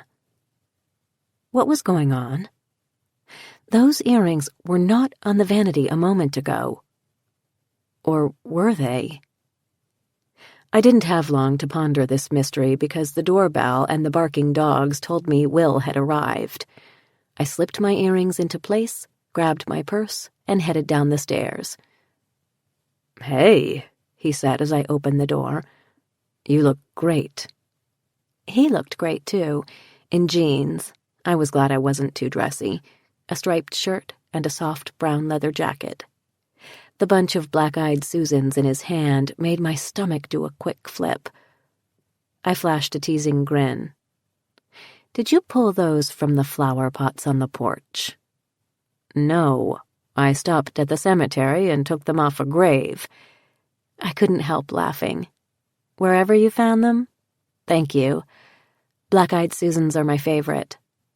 I buried my nose in the deep yellow petals. A short while later, we were in the buggy clopping toward our dinner reservation. Will turned off the main road and headed into the forest, explaining that the restaurant was on the other side of the island where I hadn't yet been. "We're about to go through an ancient stand of trees," Will explained as we jostled along. "The native people who first lived on this island thought these trees were enchanted, that at any time one or all of them could come to life, reach out and—" He made a grabbing gesture with his hand and chuckled. Although the night sky was filled with stars, the darkness was inky and dense around us. Tufts of fog drifted here and there like ghosts flitting through the trees. I looked nervously from one side of the carriage to the other. It felt like a set of eyes was out there in the woods watching, maybe even in the trees themselves. This island's native residents weren't so silly in thinking these woods were enchanted. I tried to make light of it. "I'm getting a definite Ichabod Crane feeling." I started, but I choked on the word crane. That I shared the name of a character who had been decapitated in woods like these on an autumn night did nothing to assuage the gnawing in my stomach. "It does feel a little strange out here at night. I'll give you that." Will chuckled. clearly amused at my nervousness, especially since we're about to go by the oldest cemetery on the island. He looked at me wide-eyed in mock surprise. Oh, right. I stifled the urge to pinch him. I'm not kidding. He grinned, pointing to the left. There I saw an old wrought iron fence, decaying gravestones and dead leaves swirling around like restless spirits. I actually sort of like cemeteries, especially very old ones. I chattered away loudly to fill up the dread that was hanging in the air. Graveyards give a sense of tangible history to a place, names of people, dates when they were born and died. Oh, I agree completely. This one is very cool in just that way. You can find gravestones from 300 years ago. It's amazing. I was hoping he wasn't intending to give me a tour right then. Maybe we'll come back sometime during the light of day, I smiled. High noon, bright sunshine. You know, he mused, I had an experience in that cemetery not too long ago that I'll never forget. Are you going to tell me a ghost story now to further terrify me? I'll pinch you if you do. Hard. Will laughed. It's not a ghost story, he said, and then, thinking for a moment, changed his mind. Well, it might be. Do you still want to hear it? Okay. Yes. All right. I was riding my bike along the path that climbs the hill near here, and I got the urge to go into the cemetery and take a look at all those old gravestones, he began. I hadn't been in there since I was a kid. I was looking around, and I came upon an old, white, crumbling stone. It looked ancient. I read the names: Persephone, Patience, and Penelope Hill. Triplets, apparently. They were born on the same day in 1905 and died on the same day in 1913. A tendril of chill slithered its way up my spine. Of course, I was struck by the fact that they died on the same day and thought about the family that had to bury their 3 young children. He went on. But the thing that really got to me? Somebody had been there recently, within a day or so, and placed fresh flowers on the grave. I shuddered. That is the creepiest thing I've heard on a day of hearing very creepy things. You haven't heard the creepiest part yet, he continued. Does the name Hill mean anything to you? No. Should it? It's your family name, on Madeline's side. Your house? Built by Hills. I crossed my arms over my chest in a kind of hug. Was it my mother, tending those graves? It speaks to the enduring nature of grief, doesn't it? I mean, somebody is still thinking about those long-dead girls, even though they couldn't possibly have known them while they were alive. The forest opened up and revealed a massive Tudor-style building and barn, quite unlike any of the breezy wooden Cape Cod houses that dominated the other side of the island. This looked solid and masculine and regal, like something you might find deep within the forest of a Grimm's fairy tale. We pulled up to the barn, where an attendant loped out to take Belle's reins. I saw the barn was full of similar carriages and horses. Will helped me down, and we walked toward the house. Wow, I said, looking around. This is something. I thought you'd like it, he smiled. It was built as a hunting lodge by an industrialist from Germany in the late 1700s. It was passed down through the generations, but stood empty for almost a century until the current owner bought it and restored it. Now it's an inn and restaurant. The best on the island, to my way of thinking. We walked through enormous double doors and into a hallway lined with dark wood paneling. A candle chandelier, similar to the one at Madeline's house, blazed in the foyer, bathing the room in soft, flickering light. A bar stood to the left, where several men were enjoying what I assumed were pre-dinner cocktails. A maitre d' wearing a tuxedo greeted us. "Mr. Archer, Miss Crane, so nice to see you both." How lovely to be greeted by name. Will must have told him who I was when he made the reservation. The maitre d' smiled over his shoulder and led us into the main dining room. "Right this way." A massive stone fireplace dominated one wall. Above it hung a boar's head, complete with tusks. Long, dark wooden beams lined the ceiling. Candle chandeliers similar to the one in the foyer, along with candles on the tables, provided the only light. The walls were a deep red, and there were several stained glass windows, although without sunlight streaming through them, I couldn't see the scenes they depicted. I was surprised to see every table was occupied. I hadn't thought that so many people were even on the island at this time of year. With everyone talking and laughing, the room should have been very noisy, but the chatter was muted by the high ceiling to a dull, seemingly far-away roar. "Everyone looks so happy," I thought, as the host held a chair for me to sit down. People would catch my eye one after another and nod or smile my way. If word about my return had reached these folks, they were certainly not upset about it.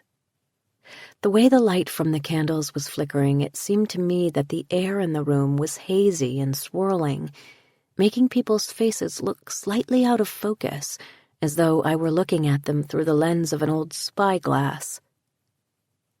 "What looks good to you?" Will's voice brought me back from my dreamy reverie.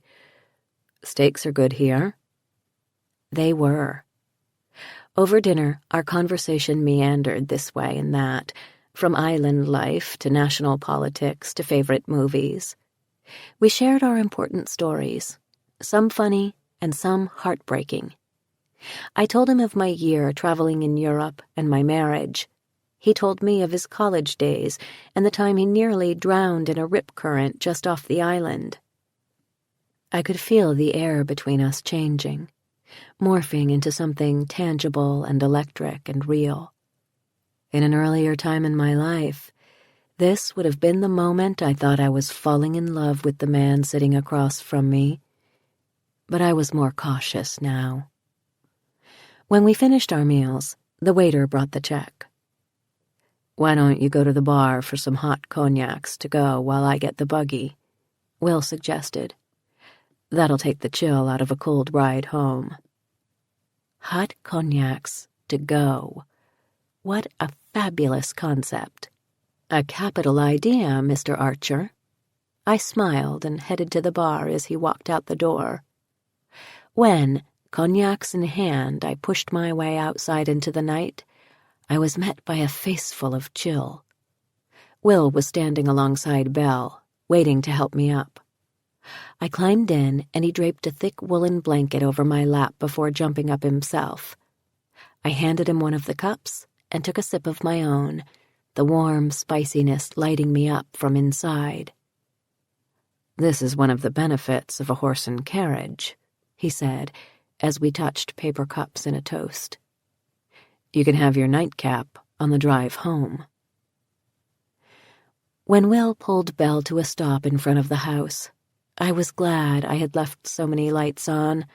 The warm yellow glow from the windows looked inviting and homey. "Thanks for a lovely time," I said, gathering up my purse and pushing the blanket off my knees. "Thank you," he said softly, reaching up and grasping a lock of my hair, twirling it lightly before letting it fall back into place as he leaned in to kiss me. I stiffened and pulled back, jumping out of the buggy just in time and calling a hasty farewell as I ran up the steps. Chapter 12. "I've brought you a housewarming gift," Mira announced the next afternoon. She stood on the porch, holding a wicker picnic basket. "Wow," I smiled. "Welcome to the island." "Thanks so much, Mira," I exclaimed as I took the basket from her arms. It was heavier than I had imagined. "This is really thoughtful." We stood in the doorway for a moment, smiling awkwardly, and then I said, "Come in, come in." We trooped into the kitchen, where I turned the heat on under the kettle and opened the basket. I found it lined with a red and white checked tablecloth and filled with gourmet items, fancy mixes for scones and soup and cardamom bread, island-made jams and salsa, a crock of lemon curd, even a bottle of red wine.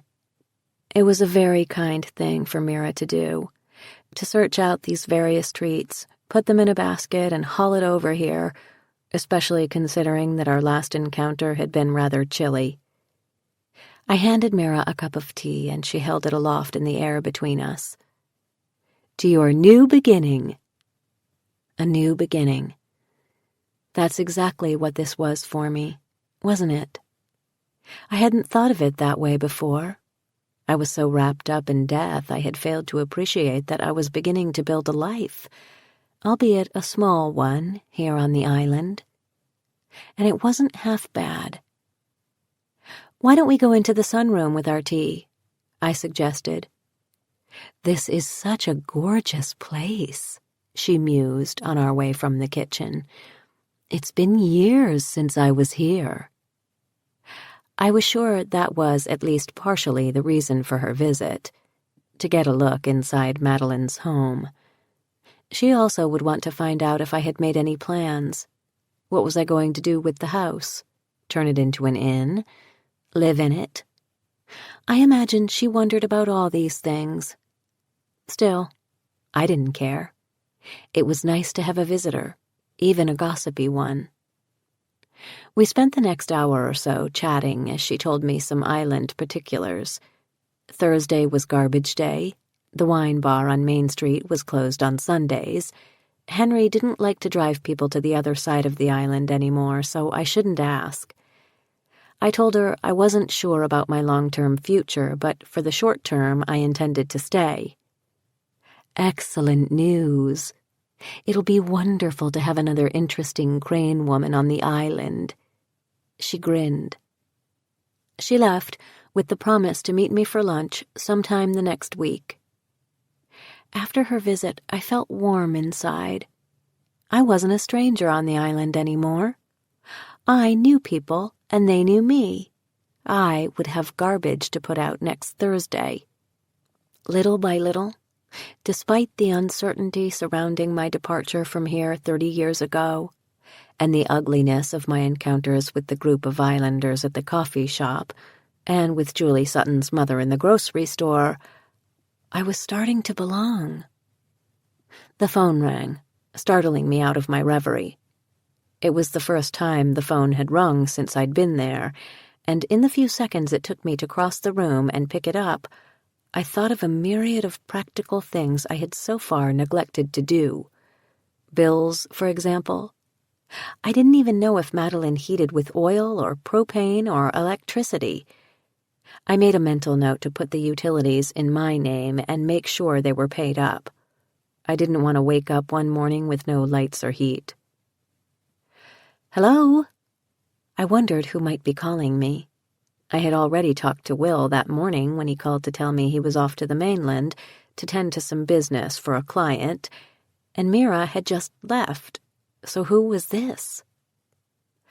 "Hello, Hallie James. This is Jonah, from the coffee shop." A grin spread across my face. "Hello, Jonah from the coffee shop. I know this is awfully short notice, but I'm just getting ready to close up here, and I started thinking how nice it would be to meet you for drinks at the wine bar on Main Street."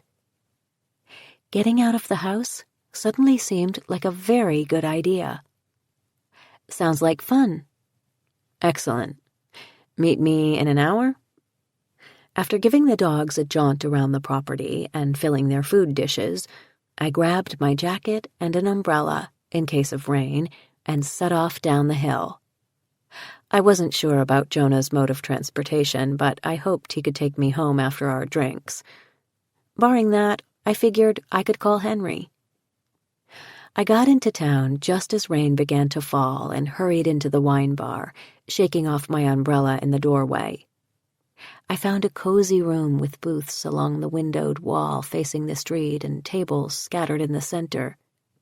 Black leather-covered bar stools stood in front of an enormous, elaborately carved wooden bar. It looked ancient, accented by a mirror running all the way along the back wall and various bottles stacked to the ceiling, which itself was painted with an ornate mural depicting what I assumed to be life on the island in the early days. Small sconces along the walls gave a soft yellow light, and votive candles flickered on every table and the bar, bathing the room in a cozy glow. Two men I hadn't seen before were sitting at one end of the bar, and when I came in, one turned to me and smiled. Other than those two, I saw no one. I settled onto a stool at the opposite end of the bar, relieved at the relative solitude of the place. Outside, the sleet was hitting the glass in icy bursts.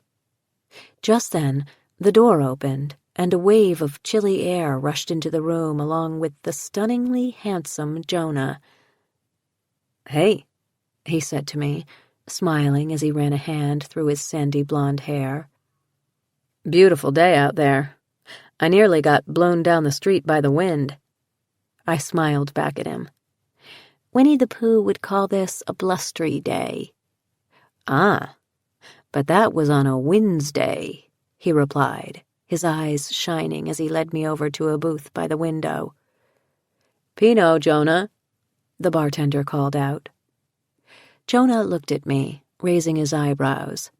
That sounded good to me, so I nodded in response. "Make it a bottle, Cal," Jonah replied. The wine was warm and syrupy, and I felt myself visibly relax as it slid down my throat. "So, who are you, Hallie James? Where did you come from?" "Don't you know?" I teased. I thought everyone on the island was talking about me. "Well, sure. I know you're Madeline's daughter, and I've heard what everyone has been saying about you and your father. But that doesn't really tell me anything, does it? You lived half a lifetime between leaving this island and returning to it. That's what I want to hear about." I wanted to leap across the table and hug this man. What a fabulous thing for him to say. If only more people on the island felt that way. "So, tell me about Hallie James," he continued. "What was her life like on the wild West Coast?" We talked all the way through that bottle of Pinot and a second one, punctuated by some hot artichoke dip and crusty French bread. I told him about my childhood in Bellingham and what kind of man my father had been.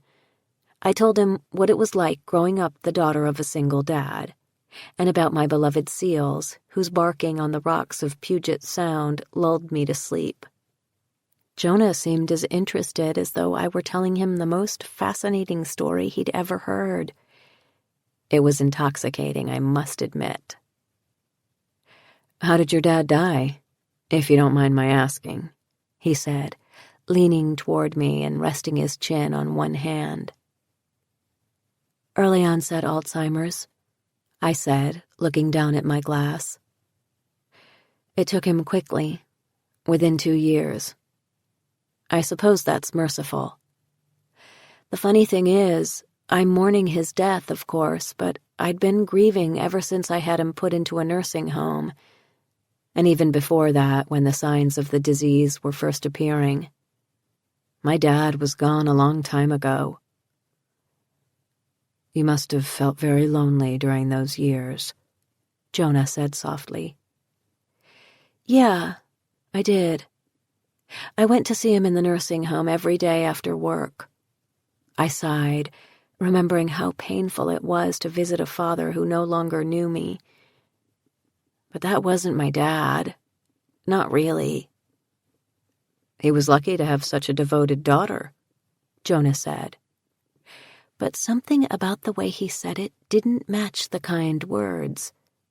His face was unchanged, and his eyes were still shining, but I can't really explain it. Maybe it was the wine, or maybe I was being paranoid, but his statement sounded the least little bit like an accusation. My father had a devoted daughter, and what? Julie Sutton's father didn't? That's what it sounded like to me. I had to shrug it off because it didn't make any sense. Jonah seemed to be about my age. He certainly wouldn't be one of the islanders holding a grudge against my dad. Nevertheless, a cloud hung in the air between us for a moment and then dissipated as our conversation turned to other matters. We left the bar much later. Jonah asked if I'd like to come back to his place for coffee. He lived above his shop on the main street, I learned, but it didn't seem like a good idea to me. I had drunk too much wine with too little food, always a recipe for bad decision-making in my book. I think I had better just head home, I told him, hanging on to his arm for support as we walked unsteadily down the street. It had stopped raining and the wind had died down, but it was still chilly and damp. I pulled my jacket closed around me. Can we call Henry from your place? Jonah shook his head. Henry's in bed now, I'm afraid. In the high season, there are carriages everywhere at all hours.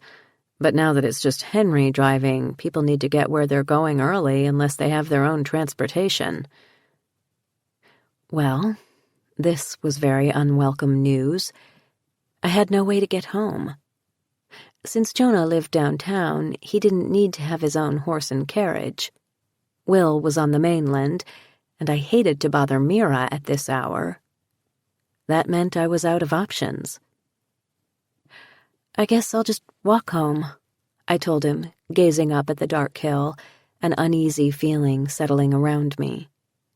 It's really not that far, and I could use the air.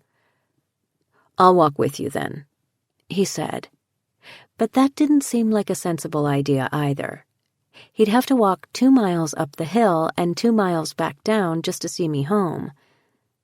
I'm a big girl, I told him. I'll make it back to the house just fine. He argued a bit, but relented when I reminded him of his own early wake-up call, and we parted as I headed out of town. I liked Jonah a lot, despite the fact that I got a strange vibe from him. I couldn't quite figure him out, but I knew one thing. There was no chemistry between us. It took a while for my eyes to adjust to the darkness after I was out of range of the main street lights. I put one foot in front of the other.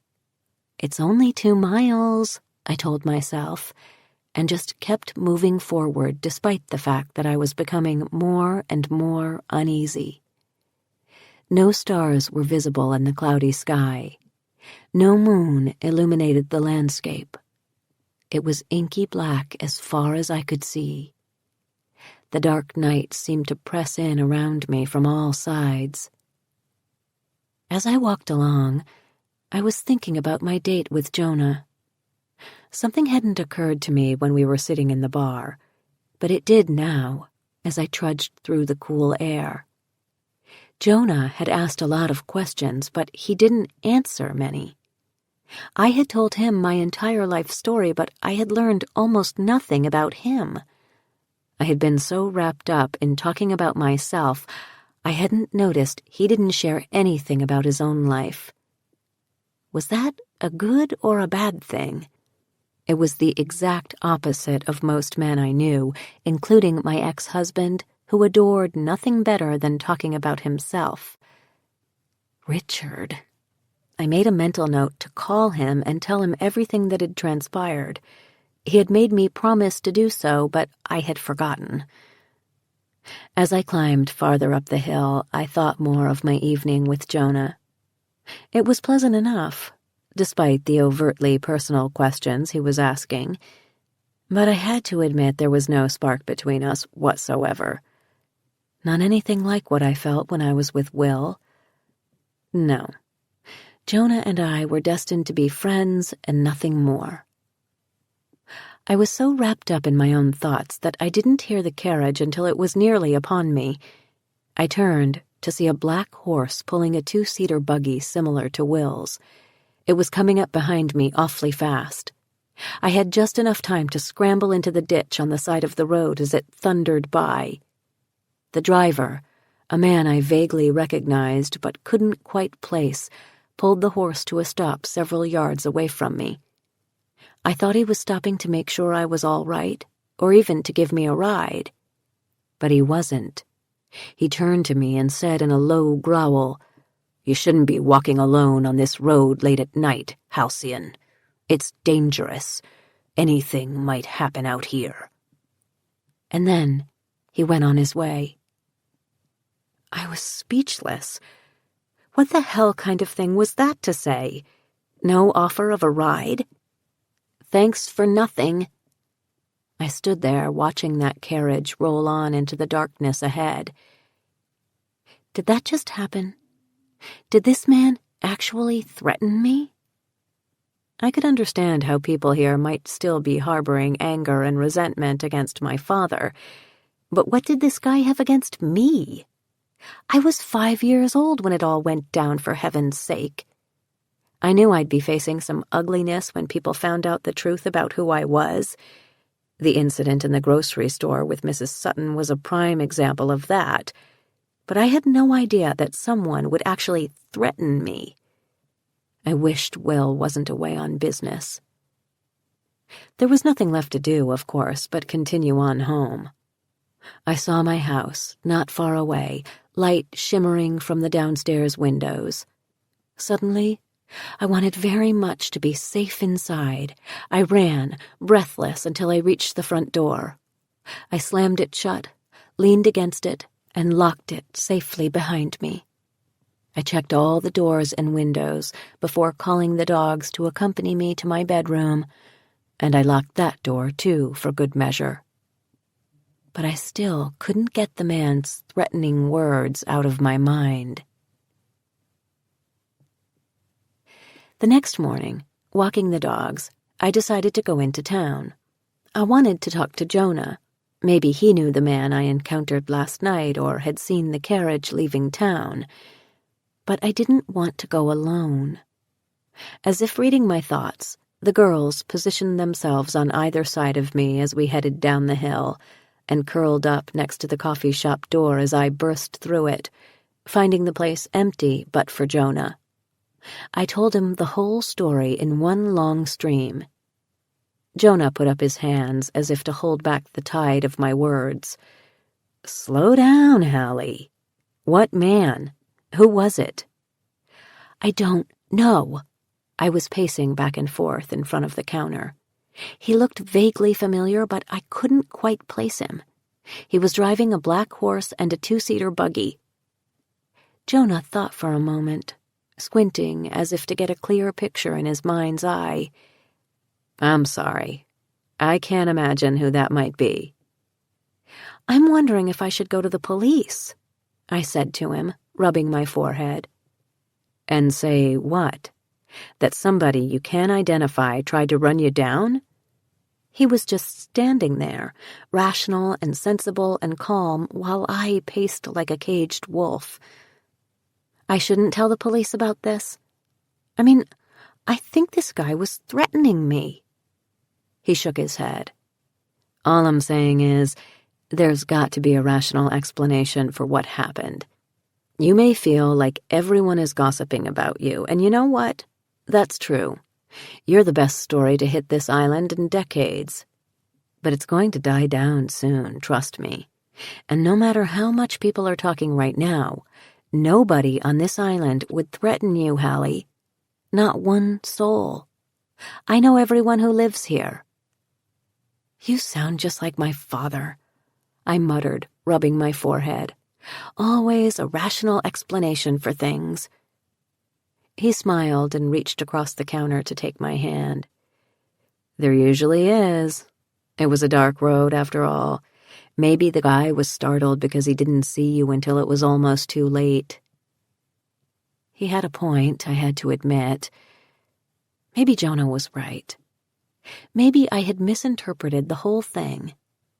I was suddenly embarrassed by the scene I had just made, and grateful that nobody but Jonah was in the shop to see it. You know what? You're right. I am thinking that everyone is whispering about me, and paranoia is obviously setting in.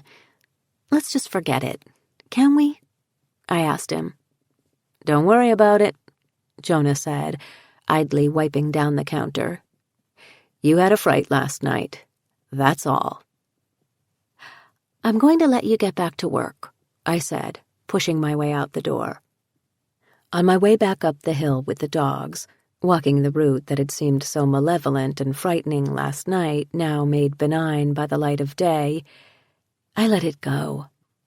There was no reason for that man or anyone else to be threatening me.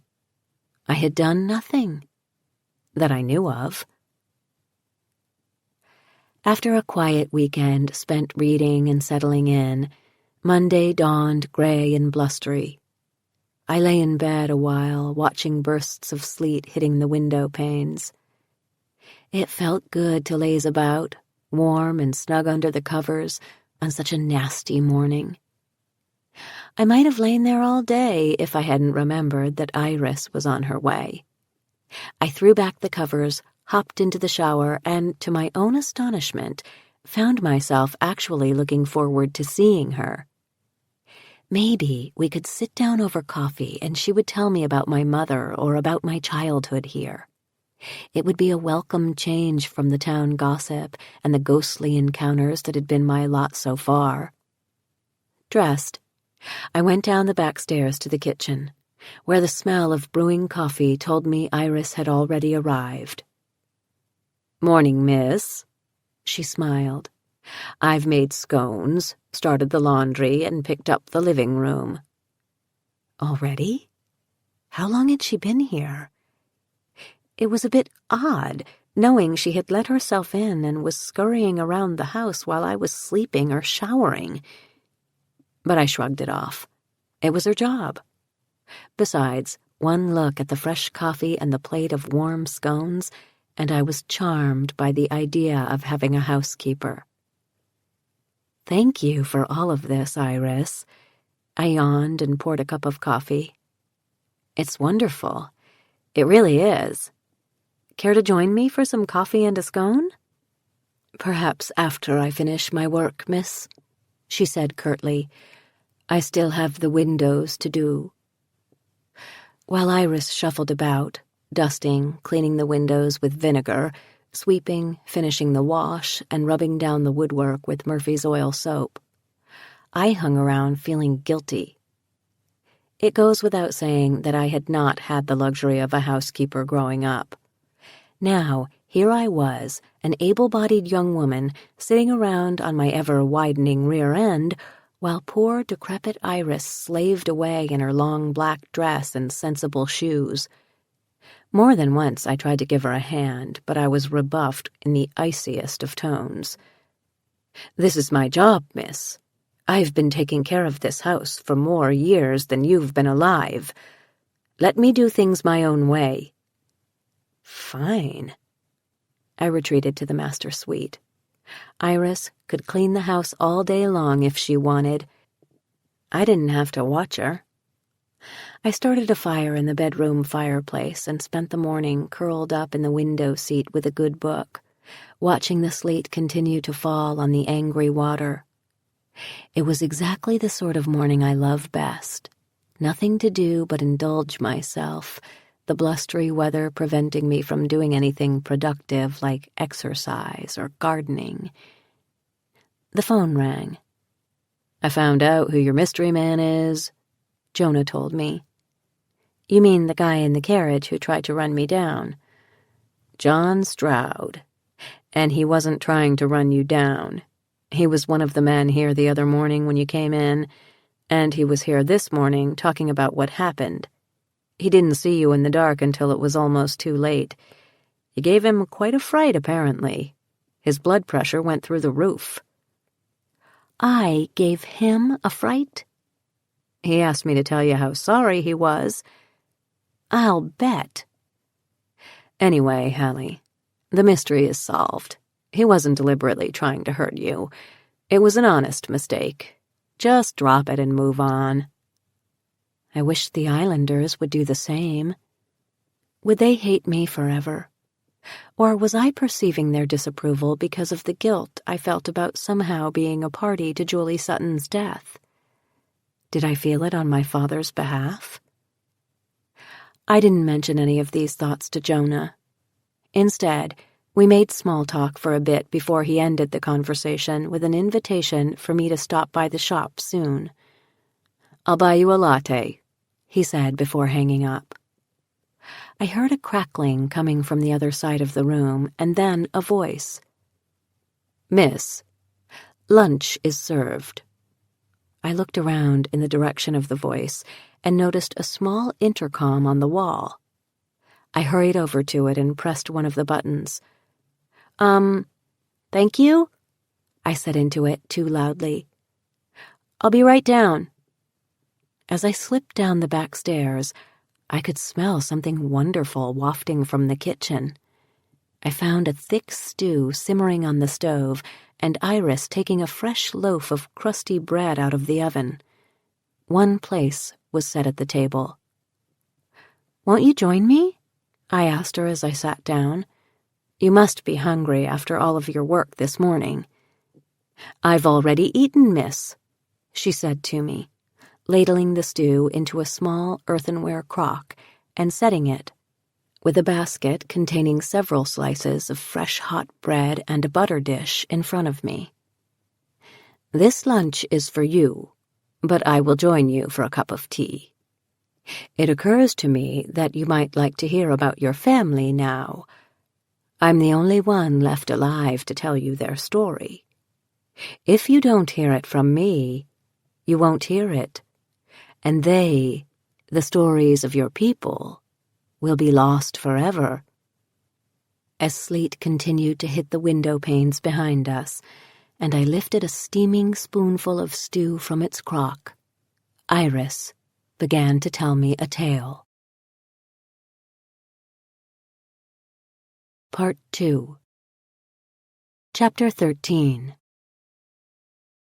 When Hannah and Simeon Hill, your great-grandparents, came to this island, it was just after the turn of the last century, and they were newly married. Hannah was nothing more than a girl, just 17 years old. Simeon was a good deal older, 30, 35, perhaps, maybe more. They're both buried in the cemetery on the other side of the island. Have you seen it? "I have, indeed.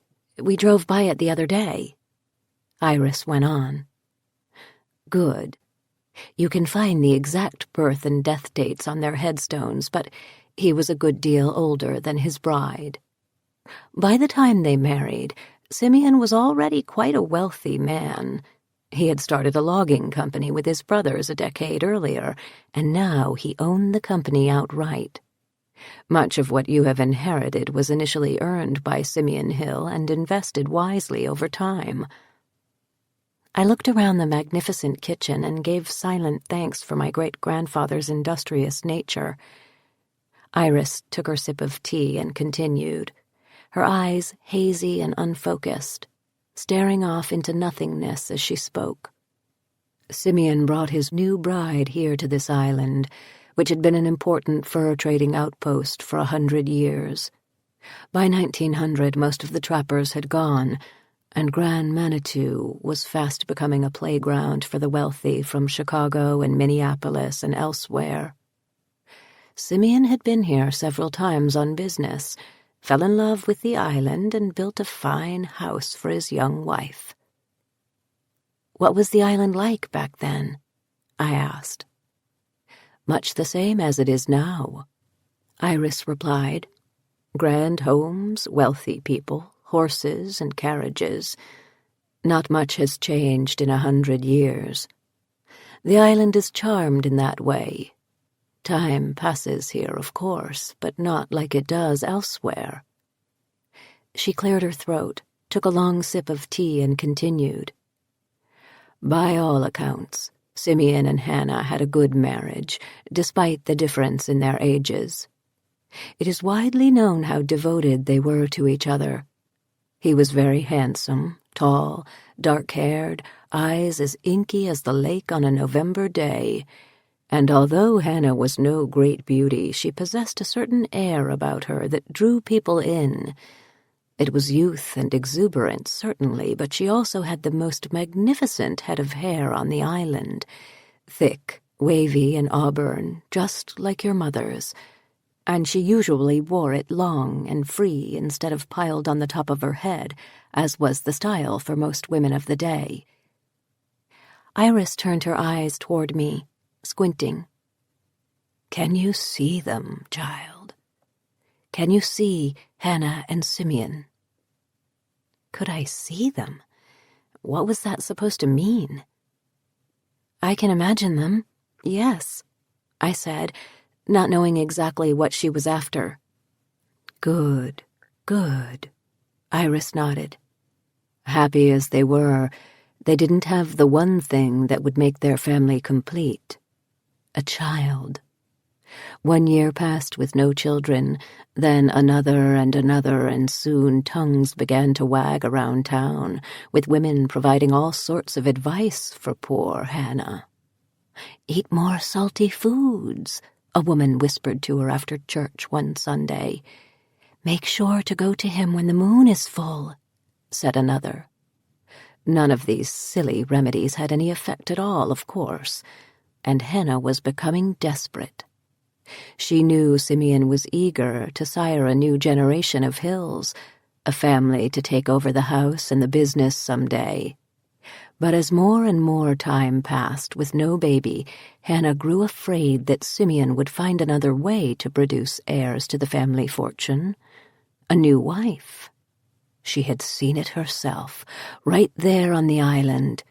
3 years earlier she watched in horror as Sandra Harrington boarded the ferry, bags in hand, a veil covering her face. She never returned. A few months later her husband brought a new young wife to live in the house he had built for Sandra, and they set about the business of starting a family.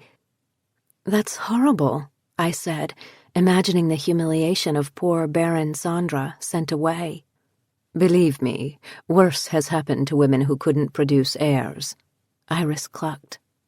Sandra was lucky to wind up with a generous stipend to live on instead of a mysterious death. I shuddered. Why couldn't they just adopt? Oh, child, that wasn't done in those days. Wealthy men wanted blood heirs and were not forgiving to women who could not produce them. Hannah wasn't about to let that happen to her. She loved her husband too much. So she decided to take drastic measures. Iris's tone became low and conspiratorial, as though she were telling me something she shouldn't. One afternoon, when Simeon was away on the island, Hannah went to the other side of the island and knocked on the door of a local medicine woman, Martine Bertrand, a French-Canadian who had come here 50 years earlier with her fur trader husband. According to local legend, Martine was a witch. Iris's eyes sparkled. The Witch of Summer Glen, the children used to call her. Deep within the cedar forest on the other side of the island is a clearing with a small creek running through it that became known as Summer Glen. This fur trader, Jacques Bertrand, built a small cottage there for himself and his wife.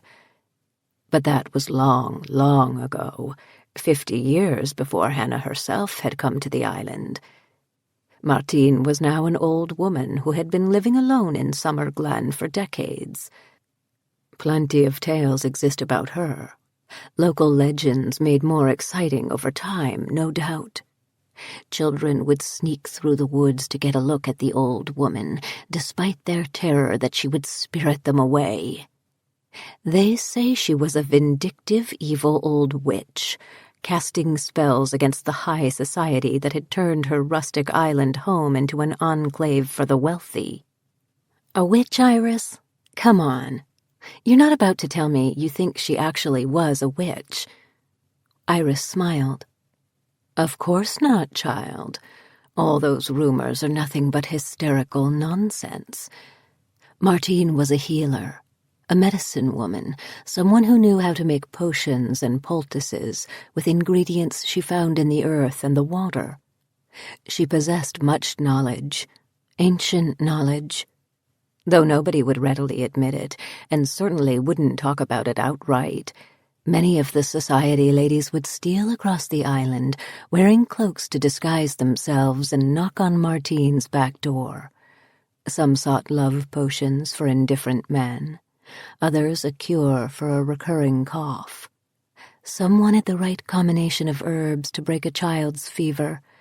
Others wanted teas that would ease female complaints. Martine always gave them what they were looking for and never asked for anything in return. No payment, no acknowledgement on the street, not even a kind word. Rumor had it, however, that Martine exacted her own price. They say she sometimes laced her potions with malevolence and magic, curing and cursing at the same time. A man would recover from fever only to find his voice mysteriously gone. An always sickly child would become hale and hearty enough to play outside, only to die in a fall from the first tree he ever climbed. But that can't be true, I murmured, feeling physically cold at the thought of my great-grandmother going to such a woman for help. This story was beginning to sound suspiciously dark and gloomy. Was it true, or was Iris embellishing a local legend?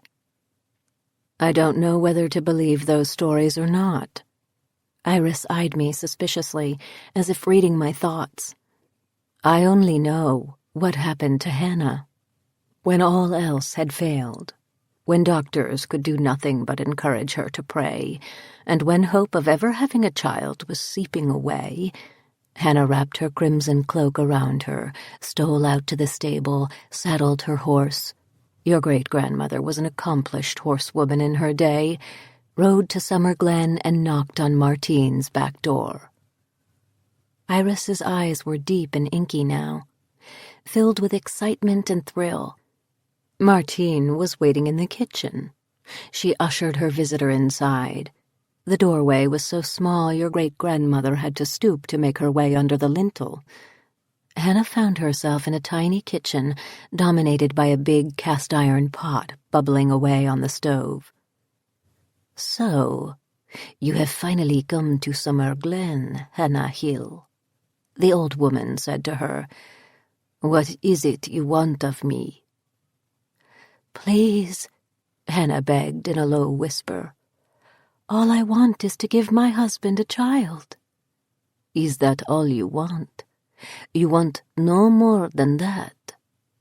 Hannah bowed her head. Please, I've come to you because of what people say, and I believe you have the power to give me what I seek. I want to be able to give my husband a child. You do not need me for that, Martine said to her.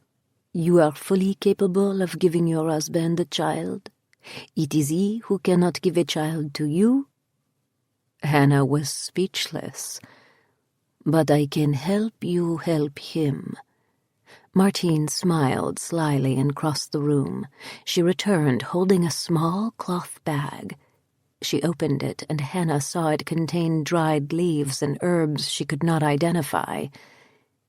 Your husband is a tea drinker, yes? She asked. Hannah nodded. Simeon liked freshly brewed tea in the mornings and afternoons, a habit he picked up from his British mother. Mix a spoonful of this with his tea leaves for 3 mornings, Martine instructed. You will not be able to smell it or taste it. On the 3rd evening, go to him, and you will conceive. Hannah looked at this stooped, gnarled old woman, black shawl around her shoulders, bag of magical herbs in her hand. and suddenly had doubts. Should she be doing this? Wasn't this against God and nature? Is this witchcraft? Hannah wanted to know. The old woman smiled. That depends. I know certain secrets about making cures from what I find here in the glen. If you want to call that witchcraft, so be it. I call it the knowledge to use what God has given us on this earth. Hannah nodded, somewhat calmed by Martine's words. Gingerly she took the bag from the old woman's hand. Are you sure this will not harm my husband in any way? The only thing these herbs will do for your husband is make it possible for him to father children, not just once, but from now until his dying day.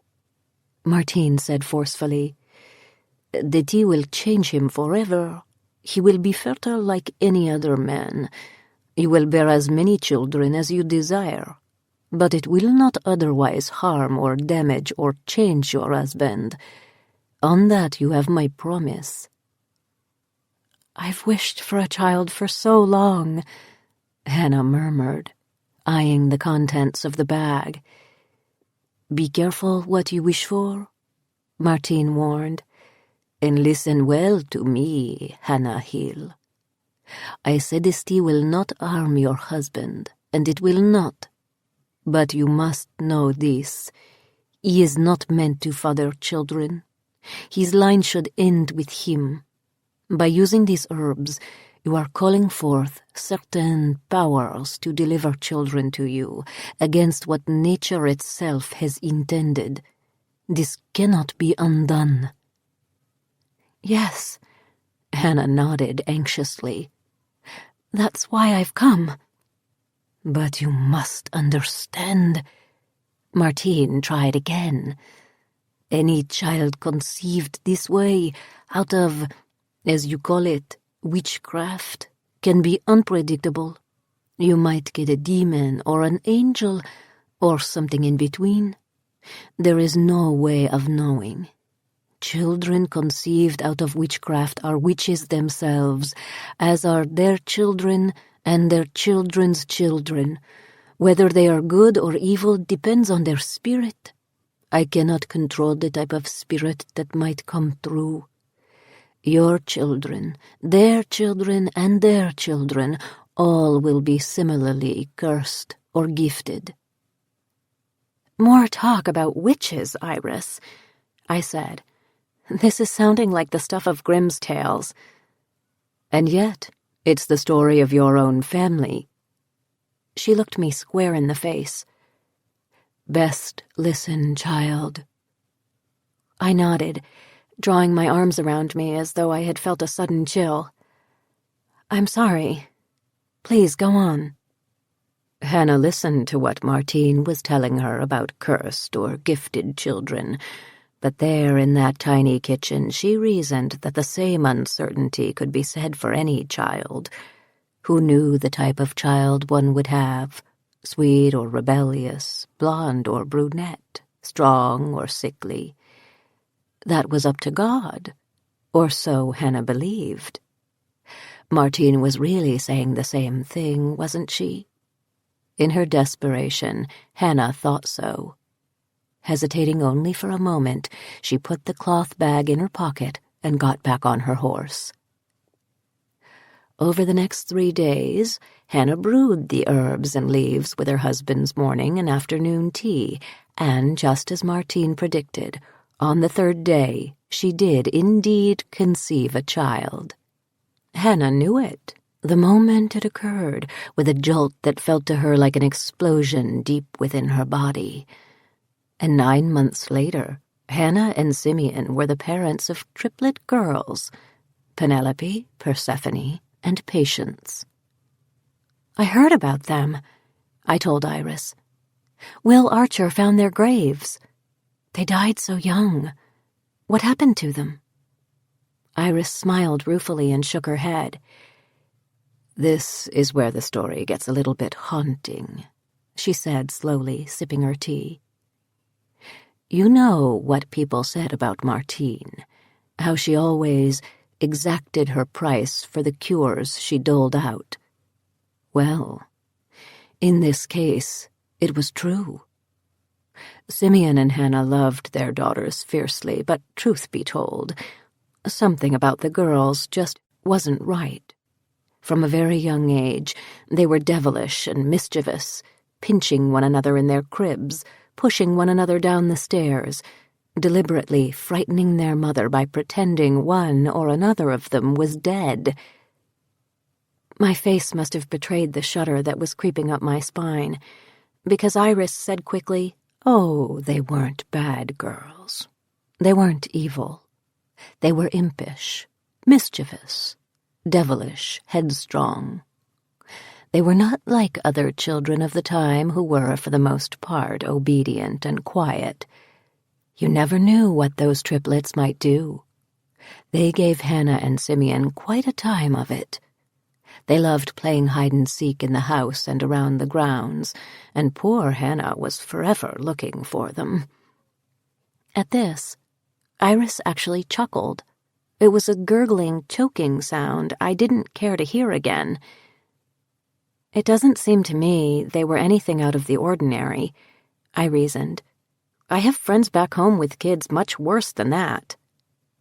"It wasn't just the disobedience," Iris explained, shaking her head. "It was also their strangeness. It seemed as though the girls were not separate people at all. They never went anywhere alone. They spoke in the same monotone voice, came when you called any one of them, and would stand in front of you with identical looks on their faces. I know it sounds like a fantastic tale, but it seemed as though the girls shared one soul. Of course, that could not have been the case." "Of course," I mumbled. "One more thing you should know about them," Iris went on, her eyes shining. "They were almost transparent. Their skin was papery thin, so thin you could see blue rivulets of blood rushing through their veins just beneath the surface. Their eyes were the palest of blue, so pale it was nearly not a color at all. And their hair was stark white.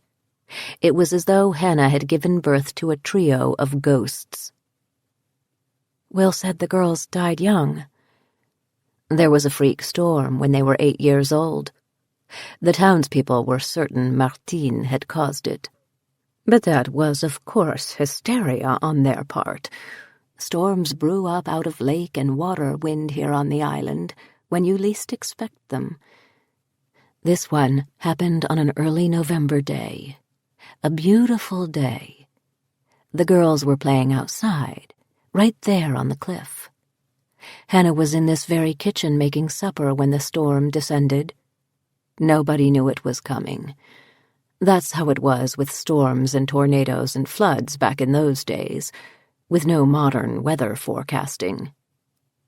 My mind sputtered, caught in a hazy fog of remembering. "Are you talking about the 1913 storm? I've heard about that somewhere." Iris nodded. "It was one of the worst disasters ever to happen here, or anywhere else on the Great Lakes, for that matter." She gathered her thoughts and went on. "It was a relatively mild day, typical of early November, the type of day that lures sailors and fishermen onto the lakes with the promise of calm seas and balmy temperatures, only to turn ugly and murderous once the poor souls are too far from land to return. This was the time of year in which the leaves had long since fallen, their abandoned branches now spindly and gnarled, exposed and vulnerable, as, in a way, were the residents themselves, to the wind and snow that would surely come. But that particular day, no snow was on the ground, the sun was high and bright in the sky, and the winds were calm." "It sounds like the weather now," I offered. "Exactly like now." People relished those rare November days, riding their bicycles one last time before the snowfall, hanging wash on the line to capture the air's fresh scent, opening their windows to coax that freshness inside the house before closing them for 6 months of winter. That's why Hannah Hill had no objection when her young daughters begged to go outside after school instead of doing their chores. Let the children play out of doors while they can, Hannah decided, glad to have them out of her hair for a few hours. Her husband was scheduled to return from a trip to the mainland that afternoon, and she wanted to make everything right in the house for his arrival. It was so balmy, the girls didn't take their coats when they ran off to the cliff, some 100 yards away. Hannah, meanwhile, cleaned and fluffed the living room and turned her attention to dinner. During the off-season, she and her husband gave the servants a liberal amount of free time to visit family on the mainland, and this was one of those days. Hannah was managing on her own. Unlike many women of her station, she was a capable cook and housekeeper, and enjoyed the quiet pursuits of making just the right dinner for Simeon and creating a lovely atmosphere for him to find when he returned home. These were acts of love for Hannah. She was making a meat pie, a favorite dish of her husband's, wanting him to find a kitchen smelling of care and attention when he got home. She had no idea, as she chopped the onions, potatoes, and carrots, that her life was about to take a horrifying turn. It always happens that way, doesn't it? Destruction descends at a moment's notice, without any warning, when one is caught up in the business of everyday living. I nodded, thinking of the day this life-altering journey began for me. She didn't notice, being inside the warm kitchen with the stove blazing, that the temperature outside had dropped dramatically. Had she realized what was happening, she might have called her daughters in.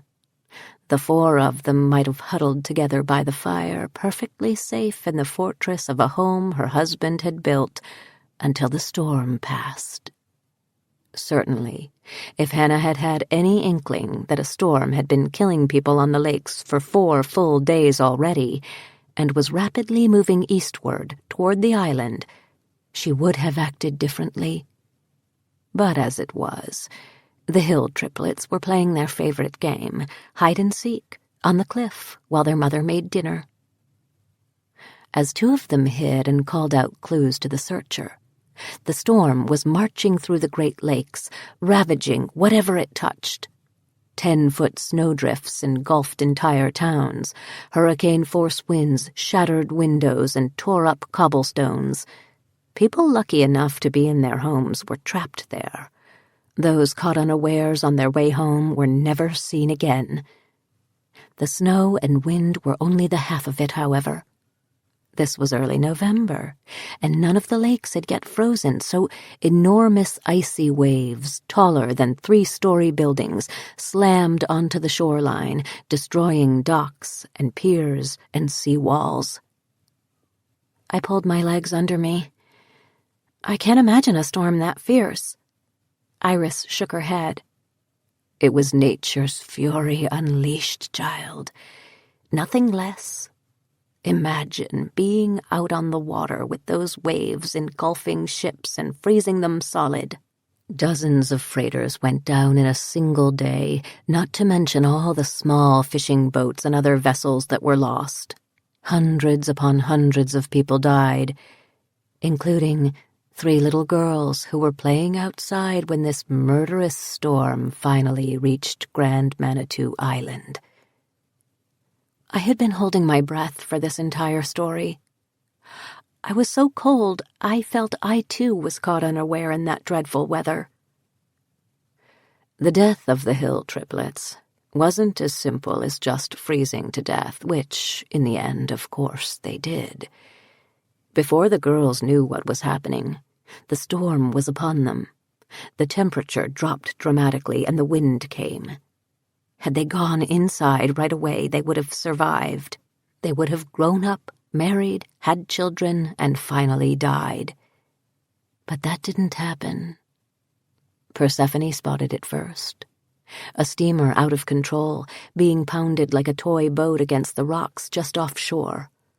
The horrifying realization hit the girls. Their father was returning home that afternoon on board that steamer. Despite the cold, despite the wind, the three sisters scrambled down a path on the rocky cliffside to the shore. In their young, naive minds, they believed they could do something to help their father. They were yelling, "Papa! Papa!" But their words were swallowed up by the wind and carried away, and they could only watch in abject terror as wave after icy wave bombarded the steamer, encasing it and all the men within in a solid layer of ice. As bad as it was for their father on that steamer, the girls had worse trouble. They were standing on the shoreline, just steps from the water when the snow bore down on them. An ordinary blizzard on the Great Lakes is an awesome and frightening thing, but this was wrath, tenfold. Carried on the back of the punishing gale-force wind, the snow began streaming sideways so hard and fast that the girls could not keep their eyes open against its force. It was a complete whiteout. Even if they could have opened those pale blue eyes, they would not have seen anything beyond their own noses.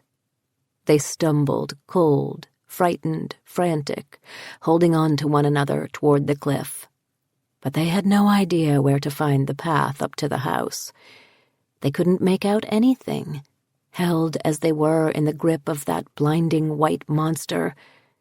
So they huddled together against the rocky cliff, hoping someone would come to their aid. But no one came. It didn't take long before the monster waves that had blown the steamer into the rocks reached land, and the three girls.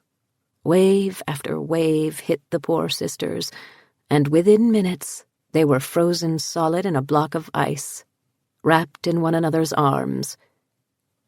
Meanwhile, up at the house, a frantic mother was looking for her daughters.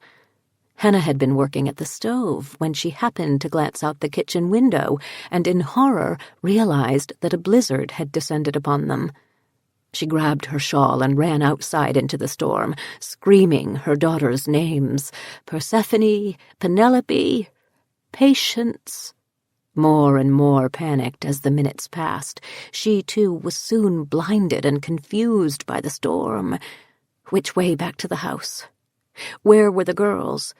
She couldn't see more than an inch in front of her, the snow beating down so hard and fast that it sliced tiny wounds into her exposed face and arms.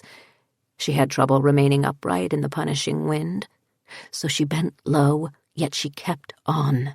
She would not leave her girls out there alone in the storm. Tears froze on her face, creating a hideous, icy mask of grief. My own eyes had welled with tears, and as I reached for my napkin to blot them away, Iris handed me an old lace handkerchief. Like her, it smelled of decaying roses and dust. "I know, child," she said, with a softness on her face that I hadn't before seen. "I know." She waited until I had blown my nose and dried my eyes, and then continued her tale. Hannah Hill didn't know it, but she was walking directly toward the cliff.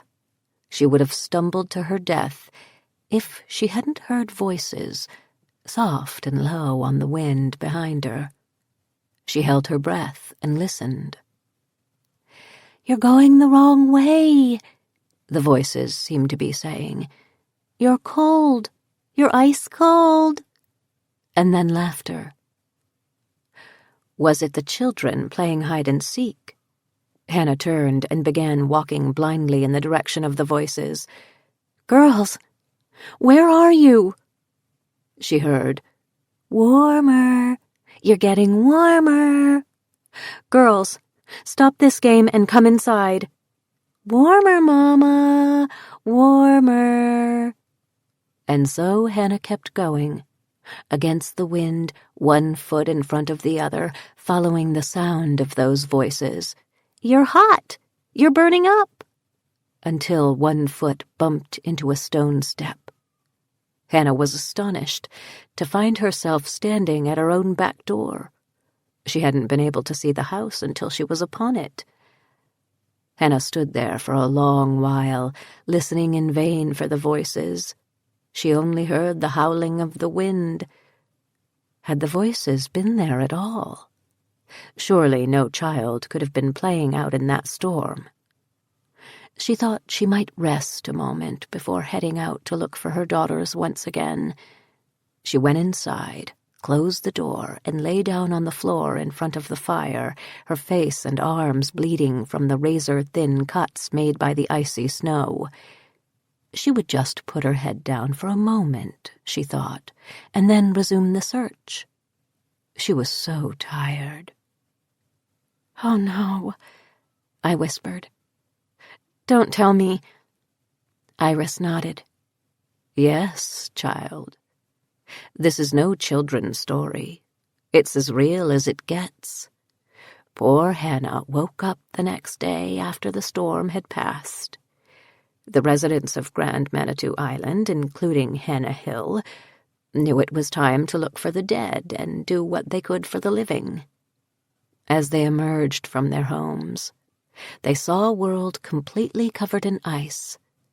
Bright sunshine glinted off shining trees, porches, and fences. 3 feet of snow had fallen, drifting to cover second-story windows in some places. It might have seemed beautiful had it not been so deadly. Hannah tried to make her way from her house to the cliff, but could not manage to slog through all that snow. Digging out would have to be the work of hardier souls, those with snowshoes and shovels and spirits that were not in mourning. She went back into her house and slumped in a chair by the fire, waiting for someone to come. It was a good thing she was not the one to find the bodies of her daughters, frozen together, their terrified expressions still clearly visible through the inch-thick layer of ice that encased them. But they weren't the only souls frozen to death that day. For nearly a week after the storm, Manitou residents watched in horror as the frozen, deathly still bodies of sailors, having perished on steamers and freighters and fishing boats, floated ashore, one after another, in a ghostly parade of the dead. I thought about the dream I'd had about my father, and knew then where all those lost souls had come from. "And Simeon, did he survive?" Iris nodded. Miraculously enough, he did. Everyone on board his steamer lived to tell the tale. The waves had run the boat aground on an enormous rock, so it didn't sink despite the fact that much of it was torn to shreds. The passengers had huddled together in the pilot house. After the storm subsided, they tried breaking their way out of the doors and windows, using anything they could find. But it was no use. A thick layer of ice covered everything. They were entombed. Luckily for them, rescue was on the way. The next day, men from the island made their way to the steamer and fishing boats, and were astonished to find everyone alive, trapped within. The rescuers went back to the island, grabbed every pickaxe and shovel they could find, and returned to the steamer, working furiously to break the icy shell. Simeon's gratitude for surviving the storm was short-lived. He came home to find his beloved daughters dead and his wife in a state of catatonic grief. Nature's fury had taken more from him than his own life. Time passed, and Hannah slowly came back to herself. She and her husband were resilient and not unaccustomed to death, so they leaned on each other for comfort and support, and in time they put the enormous pain of their loss behind them. Their lives went on. Simeon and Hannah had a son a few years later. But that is not the end of this sad tale. Curiously enough, until the day she died, Hannah Hill was never again caught unawares by a storm as she was on that horrible day. What do you mean, Iris? How? Whenever a storm was brewing, whether it was an emotional storm as when, many years later, Simeon died of a heart attack one afternoon on the golf course, or a dangerous physical storm like the one that took her daughters' lives, Hannah would hear small voices whispering to her, warning her of impending doom. How do you know all this, Iris? Did you hear the story from my mother? Pridefully, she sat a little straighter. Child, I was the one who told these stories to your mother and to her father before her. I was here. My mother was Hannah and Simeon's housekeeper. We lived here, on the 3rd floor of this house. I knew the girls, and I saw it all, and everything that came after. You knew the girls? I was stunned. Of course. I played with them. I was just a girl myself. Somehow it was not difficult to imagine the creepy Iris playing with those 3 bedeviled girls. So where were you when the storm hit? I was on the mainland that day with my mother, she explained. It was her day off, and we went to shop as we oftentimes did.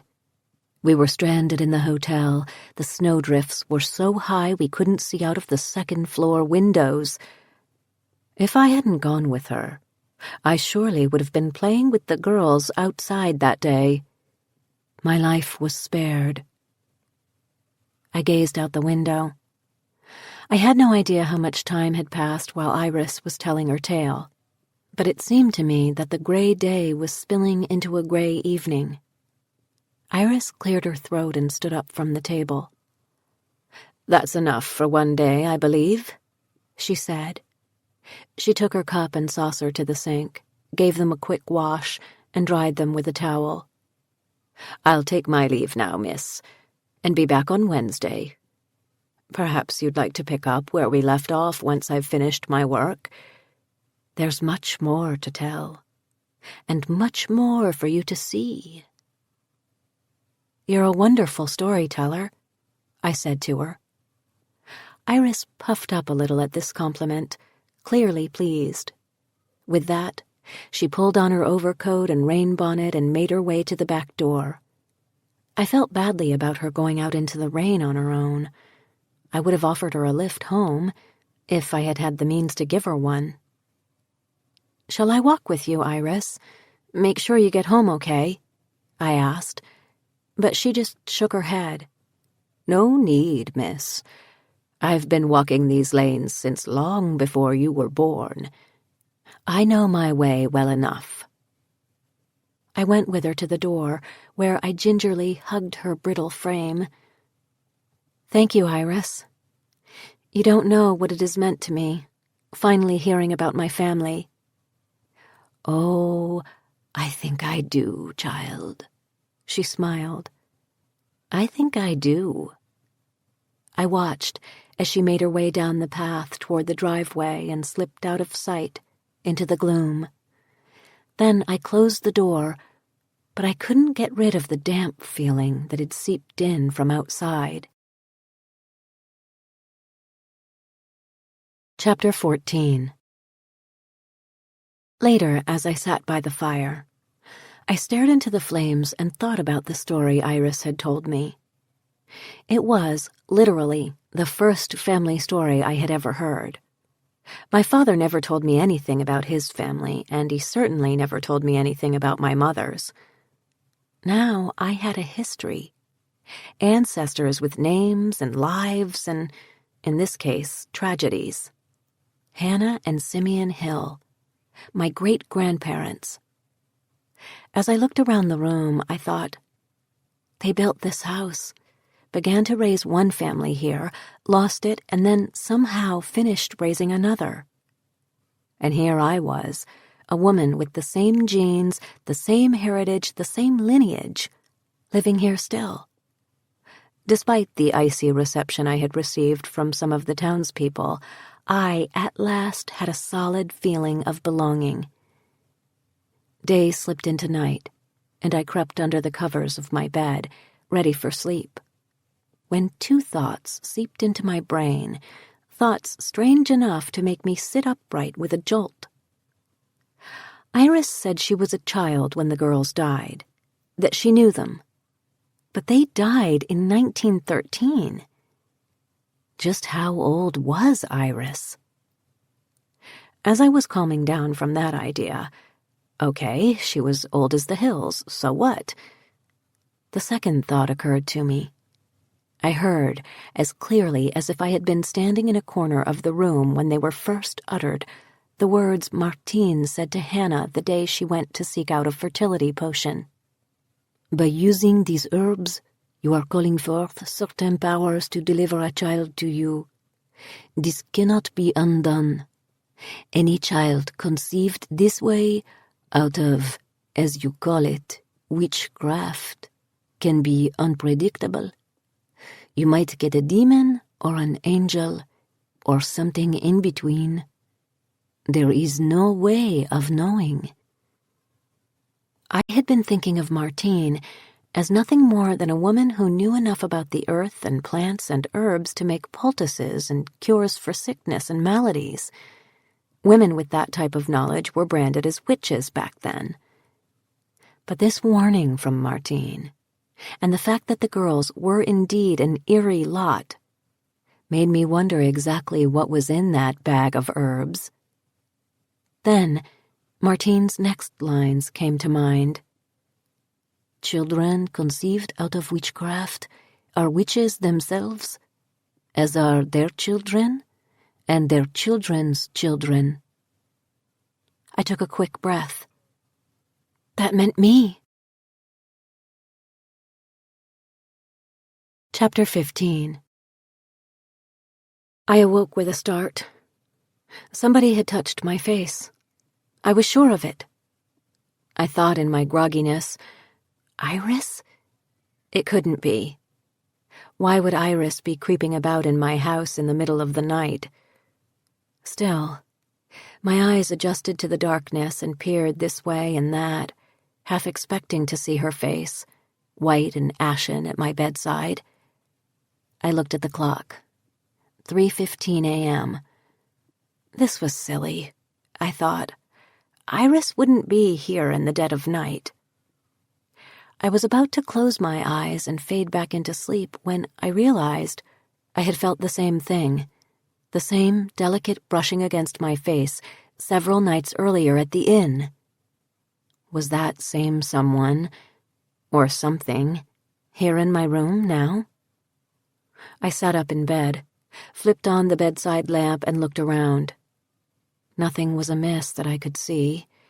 There was the sweater I had thrown on the chair when I put on my pajamas. There was the book I had been reading before I had fallen asleep. No ghouls were hiding under the bed, no ghosts floating in the corners of the room. Still, it wouldn't hurt to give the whole suite a once-over. I swung my legs over the side of the bed, tucked my feet into my slippers, and padded across the floor to the sitting room. I turned on the light and saw that all was just as I had left it. The Afghan on the armchair, the water glass on the side table. Bathroom? I looked in the tub and poked my head into the shower.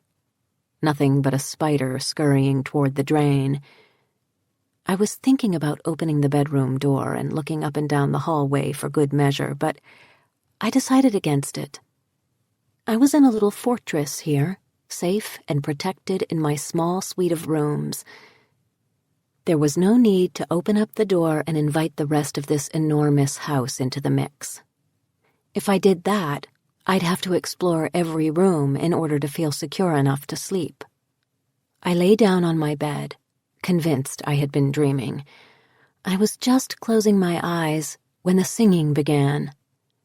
Say, say, oh playmate. My eyes shot open. Did I really hear what I thought I heard? It was the same song in the same strange minor key that I had heard a few days before.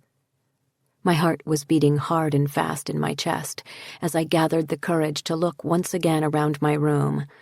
I did not want to see Iris there, or something worse, singing that eerie song in the darkness. Nobody was there. Thank goodness. I was alone in the room. I exhaled. Come out and play with me. Oh, no. No. Stop that singing. I don't want to hear more singing. It sounded far away, as though it was coming from outside. Oh, Lord. Is somebody outside my window singing? In the middle of the night? How long would it take for this person to find his or her way inside the house? How many paces would it take me to get to the kitchen, where I could at least grab a knife or even a large fork to protect myself? Was this night going to end with me fighting for my life? And bring your dollies 3. Like hell I will. I flipped off my bedside light, gathered my courage, and walked over to the window. The bright moon was illuminating the grounds and shining on the water. A multitude of stars filled the sky, and slight wispy clouds floated this way and that. The leafless trees stood sentinel on the cliff, their limbs inky and black. Nobody was there. Only trees and rocks and the lake, just as they should be. I was midway through my sigh of relief when there it was again.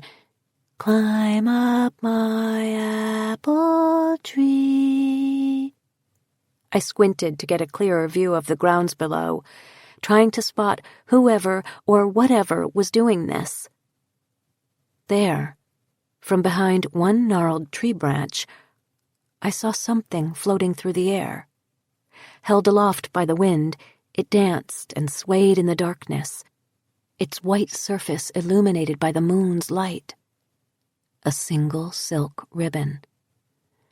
All the breath flew from my body in the instant I saw that ribbon, and I sat down hard on the window seat, my heart pounding, my mind grasping at several thoughts at once. And then she stepped out from behind the tree. A girl with long, fair braids, one of them missing a ribbon. She was looking directly up at me, smiling. I was still as the grave. I could not believe what I was seeing. A little girl, there in my yard, in the middle of the night. My eyes fixed on her smiling face, I watched her open her mouth to speak. As her lips began to move, I heard a small voice whispering directly into my ear, as though she were standing right behind me. And we'll be jolly friends forevermore. I made a noise that emanated from the core of my being, a sound so fierce and terrible and deep that, as I think of it now, might really have had the power to curdle the blood of any unfortunate soul who happened to be within earshot. As I screamed once, twice, and a third time, I jumped up and whirled around in a circle, first one way, then back again, to make sure nothing was lurking behind me. Breathing heavily, telling myself, that didn't just happen, that did not just happen. I ran across the room and turned on the overhead light, bright as day. Then I crept back to the windows, and one after another, I pulled down every shade. If she was still out there, I could not see her, and she could not see me. Now what? Call the police? And tell them I had been frightened by a little girl playing with a ribbon? That I had seen a ghost? I'd look like a complete idiot. I could call Will, Jonah, or Mira, but I didn't think anyone would appreciate being awakened at 3 a.m. for a non-emergency, especially not Jonah, who had to get up in a couple of hours himself. I didn't want to jeopardize my seedling friendships with any of them by hysterical calls in the middle of the night. I had already puzzled Mira with my nighttime outburst at the inn. I had already seemed paranoid when I made a scene in Jonah's about the man in his carriage almost running me down as I walked home a few nights earlier. I was rapidly becoming the crazy lady who thinks everyone, living or dead, is out to get her. Despite how frightened I was, I didn't want to further that reputation. I was completely on my own.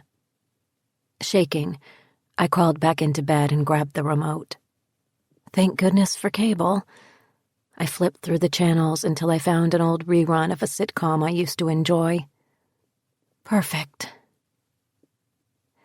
A couple of hours later, I was flipping through the channels again.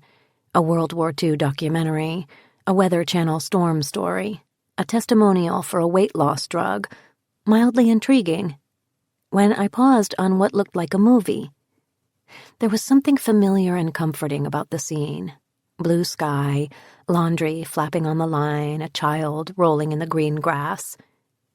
But then the child winced as though she was in pain. "Ouch!" she squealed. "Stop it!"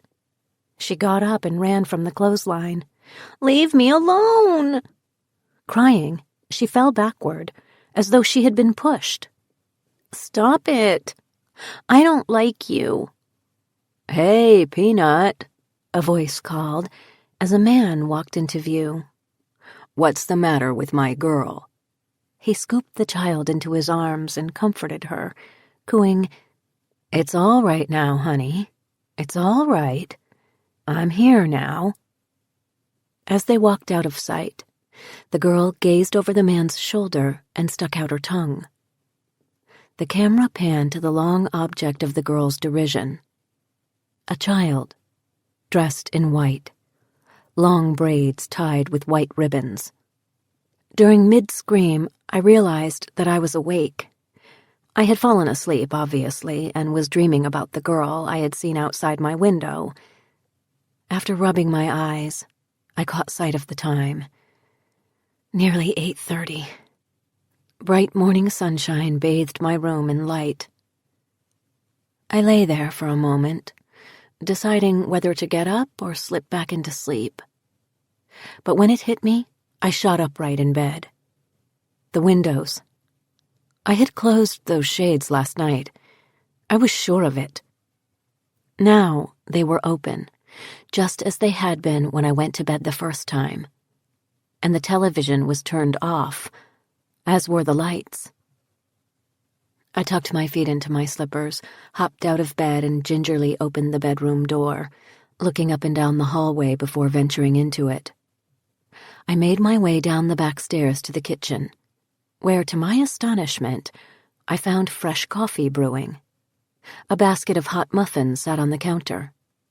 At my place at the kitchen table, some yogurt and a bowl filled with fruit. Iris. Of course. Had she opened my shades and turned off my television? It was the only explanation, or so it seemed. I went from room to room searching for her, calling her name. However unsettling as Iris was, she was at least a human companion. After the night I had just endured, I needed one. But Iris was nowhere to be found. She had made coffee and breakfast for me and then departed. At least, I hoped it had been Iris. With shaking hands, I poured some coffee and flipped on the morning news. My house, my coffee. No ghost was going to scare me away. My father had taught me to be a practical thinker, but reason couldn't explain away a little girl in a white dress outside my window in the middle of the night, whispering into my ear a strange and unsettling childhood song. Either someone was playing an elaborate hoax on me, but who? To what end? Or something truly otherworldly was happening. With a sinking feeling, I told myself I knew exactly who that little girl was. Iris was the only person alive who could tell me what the triplets looked like, but she wasn't scheduled to come back to the house until Thursday, and I had no idea how to get in touch with her. But she had been to the house and made breakfast today, hadn't she? Maybe she'd come back tomorrow and do the same. I topped off my coffee and wandered into the living room. Madeline must have had photos, somewhere, of her relatives and ancestors, especially considering the fact that the Hills had lived in this house for 3 generations. Old family photos, perhaps an album had to exist. I dug around the living room for a while and found a couple of albums, but they mostly consisted of recent photos. Madeline and friends, Madeline and celebrities, Madeline and politicians. I spent a few hours going through them, enthralled by being privy just a little bit to my mother's world. I even found a shot of my mother with her arm around a young Will, his tall, gawky build suggesting he was about 14. Will. I felt a tightening deep inside. What had he thought of me pulling away from that kiss? I certainly didn't want to alienate him. I needed all the friends I could get on this island. But having sprinted up to the house after what he probably considered a date, I knew I'd have to make the first move if we were to get together again. Maybe he was back from his business on the mainland and we could have lunch. I picked up the phone and dialed his office. "Hello to you, Miss Crane," he said, surprising me by answering his phone himself.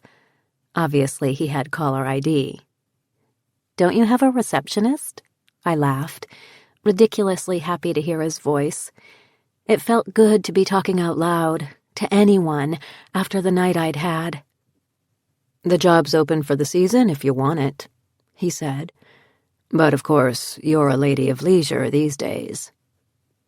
"I'll have you know I've been hard at work this morning," I told him. "Have you now?" "I have, indeed. Care to know what I've been working on?" "I'm dying to know." "Lunch plans? Got any?" "Let me just check my schedule." I heard a great shuffling of papers and then, "You're in luck. By an astonishing coincidence, I have no lunch plans for today, or any day for the next 5 months, with the possible exception of a dental appointment in January that I'm already planning to cancel." "I'm so glad you'll be able to squeeze me in." "Where would you like to eat? We have all of 2 choices." "Actually, I was thinking you could come here for lunch," I told him. "I thought maybe we could have a picnic on the grounds, since it's such a nice day. I had cold chicken and salad makings, as well as the rest of Iris's bread, cheese, a little fruit, and some wine, and the picnic basket from Mira." "Hey, what a good idea," Will said. "I'll stop by the deli at the grocery store and bring a little something. And I know a perfect spot for a picnic on the grounds of the house. You know it too, but you probably don't remember it." "I do?" Nothing came to mind. I mean, I don't. "I'll refresh your memory when I get there. About noon?" "Sounds great." I looked at the clock. It was nearing 11 already. I raced upstairs and hopped into the shower. I wrapped myself and my hair in a couple of thick towels and trotted to the closet, where I began to go through my clothes for just the right outfit. I settled on jeans and a cream fisherman's knit sweater. I found a long, colorful scarf in the closet and wound it around my neck. After drying my hair and putting on some makeup, I gave myself a final once-over in the mirror. Ready as I would ever be. Only then did I realize I was hearing the quiet drone of the television in the background. I poked my head out of the bathroom, and sure enough, a morning talk show was in full swing. All the lights were on, too, and the shades were closed. Just as I had left things last night. Okay. When I woke up this morning, the TV and lights were off and the shades open. Weren't they? I stood there for a moment, taking in the scene. Somebody or something was messing with my head. This was a child's trick. If it had happened in the middle of the night, I would have been terrified, but now, in the light of day, it just made me angry. "Very funny, girls," I shouted into the empty room. You're not scaring me if that's what you're trying to do. You're annoying me." I stalked out of the room, slammed the door, and started down the hallway, stopping short when I heard giggling coming from my room. My breath caught in my throat. Maybe I wasn't so fearless after all. I ran down the stairs and into the kitchen, not daring to look back over my shoulder. I hurriedly threw together the picnic lunch and hovered near the door and the dogs until I saw Will loping up the drive. Soon enough, we were sitting together, nibbling on cold chicken salad and sipping white wine as he relayed an account of his past few days, tending to the needs of an extremely fussy and wealthy client. "That reminds me," I started. "I've been meaning to ask. How did you get back from the mainland? I thought the ferry didn't come back until Friday." Will nodded. "Exactly right. The only way to get back and forth this time of year is on a private boat, which is what I did. My client sent his for me." I yawned, not from the conversation, but because of the wine in the middle of the day, and looked around. Will had led me to a part of the estate I had never seen. I hadn't done much exploring on the grounds since I had been here. Too much of the house itself to explore, I supposed. Through the gardens and a stand of trees, a clearing opened. It was high on the cliff overlooking the water, but the view here was wider than the view from the house. We could see down the shoreline for miles. I had spread a plastic tarp down on the ground first, then a thick blanket, then the slim red and white tablecloth Mira had given me. And we settled in. It was a bright blue day, crisp enough for a jacket but comfortable in the sun. The dogs lay on the cliff beside us, noses held aloft in the slight breeze. "And what have you been doing for the past few days?" Will asked. "Before I tell you, I have a question." I grinned at him over the rim of my wine glass. "What are your feelings about ghosts?" "You mean, do I believe in them in a literal sense?" "Well, yes." "I'm not sure." He took a sip of his wine. "It doesn't seem to be beyond the realm of possibility, but I've never experienced a ghostly encounter personally. Although people say this island is full of them. Why?" I was already wishing I hadn't brought it up.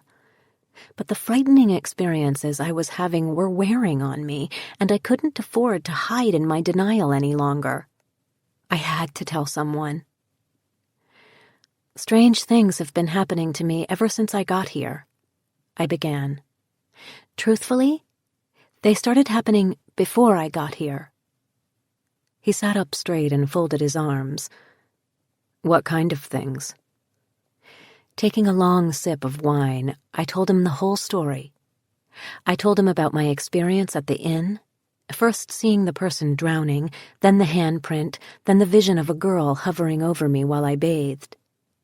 I told him about my jewelry disappearing and appearing the night we went to the restaurant on the other side of the island. Finally, I told him about the girl outside my window. "She was singing," I told him. "Do you want to know what she sang?" He smiled. "Muskrat Love." I can't explain why. Maybe it was a function of how nervous I was to tell Will about the ghosts. Maybe it was because it put that whole horrible incident the night before into an absurd light. But the image of that creepy little ghost girl singing Muskrat Love struck me as so funny that I put my head down on the blanket and exploded into laughter. It was one of those unexplainable, unstoppable, breathless bouts of laugh until you cry that keeps feeding on itself. When I could finally catch my breath, I kicked at him with my foot and said, "She was not singing Muskrat Love." "What was it, then?" I sang, minor key and all, softly into his ear. "Say, say, oh playmate, come out and play with me." Whoa! Will shivered. displaying goosebumps on one arm. That officially gave me chills. Listen, are you sure you saw what you thought you saw last night? Are you sure you weren't sleeping? Reasonably sure, I said. So, Mr. Attorney, what's the rational, real-world explanation for all the things that have happened to me in the past few days? I don't know what to tell you. Will sighed. I'd love to be able to say that the little girl who was outside your window last night is a well-known prankster here on the island who makes a career out of scaring newcomers. But you can't tell me that, can you? Will shook his head. No, I can't. I know this sounds crazy, but I'm wondering if she's one of those dead triplets you told me about. I've been learning about my family history, and I know they died in a blizzard right here on the property. Do you think... I really don't know what to think, Hallie, he interjected. The only sort of real-world explanation I can offer is the possibility that your imagination is working overtime. We had the conversation about the triplets the night we went to the restaurant. Maybe it planted a seed in your mind. You had the encounter with this girl last night, right? You'd been asleep. Maybe it was all a dream. Can you be sure it wasn't? Well, no, I admitted. The thing is, though, I saw the same girl at the inn before we went to the restaurant, before I even knew about the triplets. Will nodded. Right. I went on. And what about the fact that I closed the shades and turned on the lights and the TV last night, but when I woke up this morning, the shades were open and the lights and TV were off? He smiled. That proves it was a dream, though, doesn't it? You'd think so, I told him, excited now. Except that when I got out of the shower this morning, I found the shades drawn again and the lights and the TV turned back on. I sat there, looking at him expectantly. When he didn't say anything for a moment, I filled up the silence. This is the part where you think I'm just fabricating and all of this is in my head, isn't it? You're wondering if you can creep away from the crazy woman slowly and safely. Will laughed. I wasn't wondering that, actually. I was wondering what in the hell is going on. I can't think of any other explanation. Can you? Other than me being insane. Yes, there's that. He laughed. The old schizophrenia flaring up again. Off your meds? I pinched his arm in response. We chuckled for a few moments, and then he said, Okay, let's say you've got a bona fide ghost at the house. What now? I'm not quite sure, I confessed. If I was watching this in a movie, I'd be screaming at me to get out. Yeah, the whole little girl ghost thing is about as ghoulish as you can get. Will mused. We both lay back on our backs, looking up at the sky, which was rapidly turning gray. So what now? He asked again. I sighed. If only I knew. Chapter 16. Giant drops of rain began to fall. As we threw the picnic mess back into the basket, a deep rumble of thunder echoed over the hill, and we were drenched by the time we burst through the kitchen door, laughing and out of breath. Before I knew what was happening, Will's arms were around me, his mouth on mine. His lips tasted like wine and rain and possibility. And for a moment, I almost let myself get carried away in the romance of the moment. But something inside me went cold. All I wanted was to be free of his touch. I put my hands on his chest and pressed myself back toward the wall, shaking my head. No, Will. He looked at me, confusion clouding his eyes. Hallie, he began. I'm sorry, I said weakly, staring at the ground. No, "I'm sorry," he murmured. "I didn't mean... Look, I thought..." His words hung in the air. I didn't catch them. I didn't offer a safety net, and I could almost hear the thud as they fell to the ground. "I should leave," he said softly, turning his eyes to the door. He didn't look at me again. He just walked out of the house and into the storm without a backward glance, and I let him go. I stood there for a moment, wondering what I had just done. It rained for the rest of the afternoon. I tried to fill up the time with reading and watching TV and playing with the dogs, but my mind was on Will. The look in his eyes when he left was devastating. I tried to call him several times, but only reached voicemail. Then I took the phone into the living room, made a quick calculation about the time difference, sank into one of the armchairs, and dialed Richard, half a world away. "Well, it's about bloody time," he said gruffly, and instantly I was filled with the warmth of his humor and his caring. "I've been worried sick about you. Tell me everything." And so I did. I told him about the house and the dogs, and Iris, Jonah, and Mira, and the island itself. I told him about inheriting everything from my mother and what little I knew about her. I told him about Iris, laughing about her dour demeanor. I told him about the sing-song tune I kept hearing, and about my strange experiences here in the house and at the inn. And I told him about Julie Sutton. "It all sounds quite Gothic," he said. "A huge old house, stuck on an island in bad weather, an unsolved murder, mysterious encounters with ghosts and rude townspeople, even the eerie old maid." I agreed, laughing. "It does sound rather Gothic. The house is just gorgeous, Rich. You'll have to come someday soon." A silence then. I could hear the tiny clink of his spoon against the side of a china teacup. "Hallie." He was still stirring, which he always did to fill time when he wasn't quite sure how to phrase what he wanted to say. "What aren't you telling me? I know there's something you're not saying." I hesitated for a moment before admitting it. "Okay," I said quickly. "I met someone and I think I just screwed it up." "Ah, that's the real reason for your call. All this ghost talk was just the preamble." I felt a twinge of guilt. I should have called him sooner, as I had promised. "I really need somebody to talk to, Rich. Somebody who knows me. Somebody who isn't weirded out by how much I look like a dead woman. To everyone here, I'm just this freak who died 30 years ago." He chuckled at this.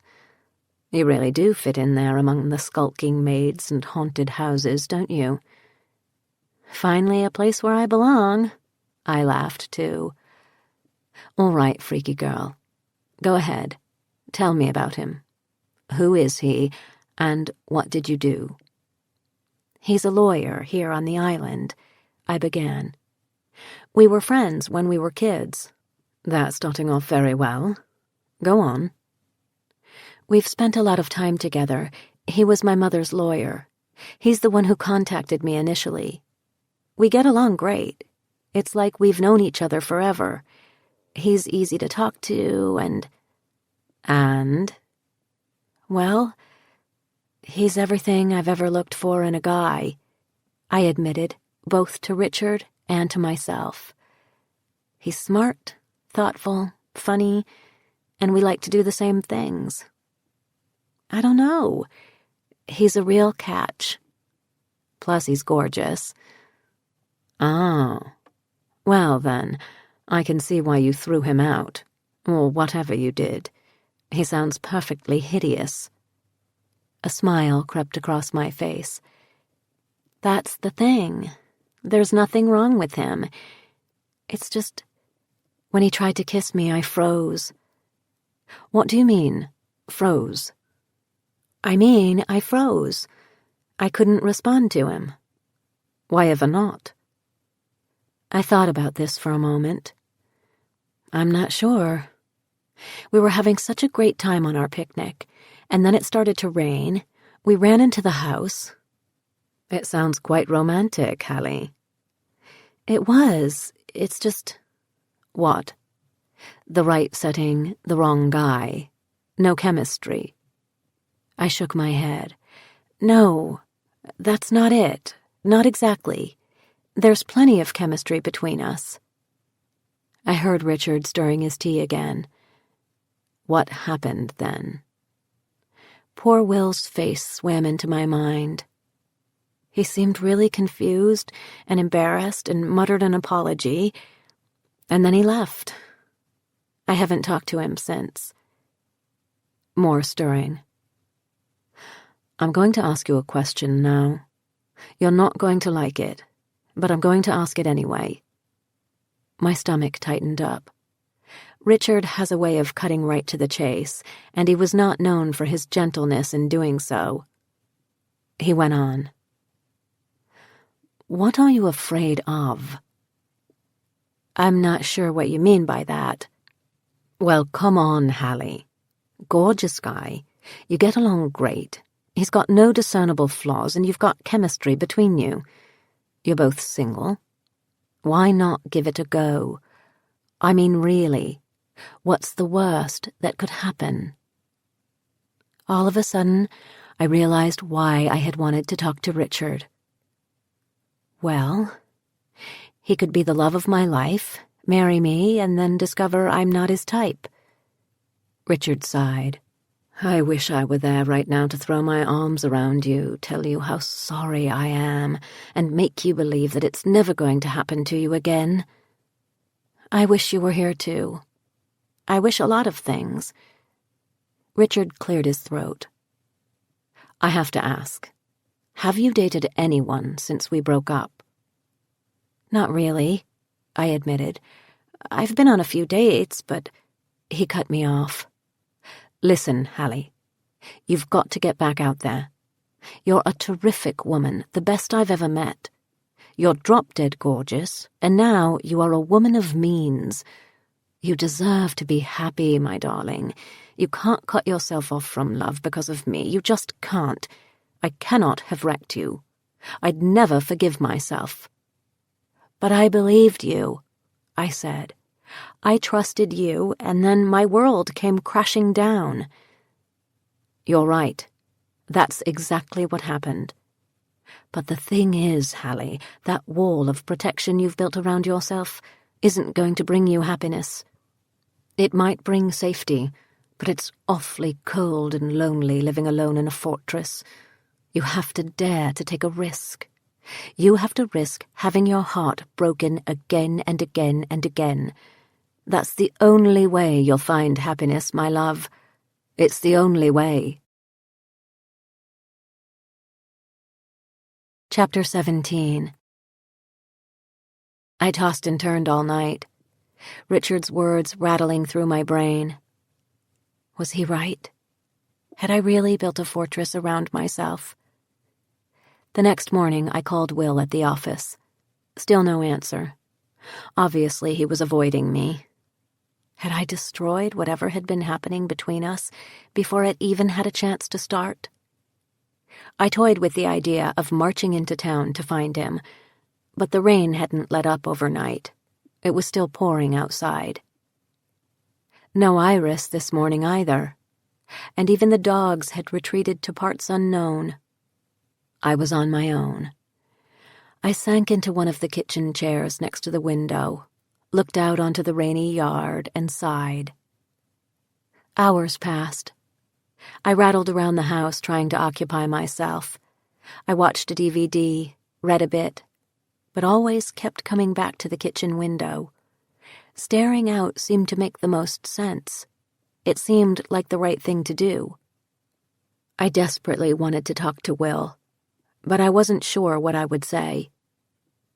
Finally, I saw a figure coming up the drive, and a moment later Will burst through the back door, his clothes soaking wet. Hallie, He started, the rest of his thought hanging in midair. I know, I said, crossing the room in an instant.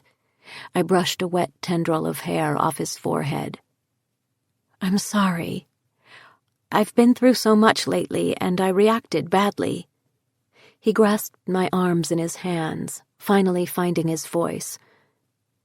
I understand you've been through the ringer, but you've got to understand something. I'm not your ex-husband, and I'm not your father. What you see is what you get. I'm as uncomplicated as that. I have no secrets, no hidden lives, no agendas. It's just me, a man who is scared to death because he's fallen in love with you, and you don't seem to be on the same trip. My heart began pounding. I wanted nothing more than to run out of the door away from the edge of the cliff. But I didn't do that. With Richard's advice ringing in my ears, I leaped off the precipice, not caring how hard I might hit the ground. I wound my arms around Will's neck and pressed my mouth to his, tasting wind and rain and forever. With thunder growling outside and the lights flickering on and off, we made our way up the back stairs to my bedroom and fell into each other's arms. Later, Will wrapped himself in a robe and went downstairs to the kitchen to retrieve our wine. We lay in bed together, talking about our dreams, our disappointments, our important stories.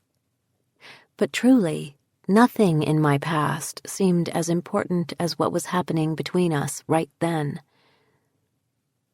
I'm sorry about yesterday, I finally said, twisting the sheet between my hands. Will reached up and brushed a strand of hair from my eyes. I know it's hard for you to trust me, he said gently, but I'll never let you down like they did. I looked deeply into his eyes and knew I was hearing the truth. By the way, he asked, as he rolled onto his back and stretched, when did you have time to make dinner? I wasn't sure what he meant. I didn't. Somebody did, and there's a pot of something on the stove. I noticed it when I went down to the kitchen to get the wine. We both pulled on robes and investigated. It was true. There was a big pot of barbecued boneless spare ribs simmering on the stove, along with cornbread muffins in the oven. Suddenly, I was famished. It looks fabulous, he murmured. After I had set the table and served us both big plates of ribs, I explained, Must have been Iris. This is the second time you've mentioned her. Who's Iris? Will wanted to know. It struck me as funny that on an island this small he didn't already know her. The housekeeper, I explained. I found her going through Madeline's things the first day I moved in. She told me she had been keeping house here for decades. Her mother worked here before her, when the first Hills built the house. Oh, right, Will said slowly. I vaguely remember Iris. I haven't seen her in years. But of course I haven't been to the house in years. Madeline and I would do all our business in my office. He thought a moment. Iris was old 30 years ago. Or she looked old, at any rate. She must be, pushing 80 now. More than that, I think, I told him. She told me she knew the triplets, used to play with them as a child. But that was 90 years ago. And she still comes here to clean. She cleans like a tornado, I laughed. Look at this place. It's spotless. She cooks, too, as you can see. Will squinted at me. Don't you think it's time Iris retired, slave mistress? Believe me, I've tried to rip that dust mop from her hands on more than one occasion. I feel guilty every time she's here, working like a dog while I sit around watching soap operas. But she won't let me help, and gets offended when I tell her to take it easy. She's proud. Yes, that's it. She feels a sense of ownership of this place, and rightly so. She grew up here. We sat in silence for a moment. "You've got to meet her sometime.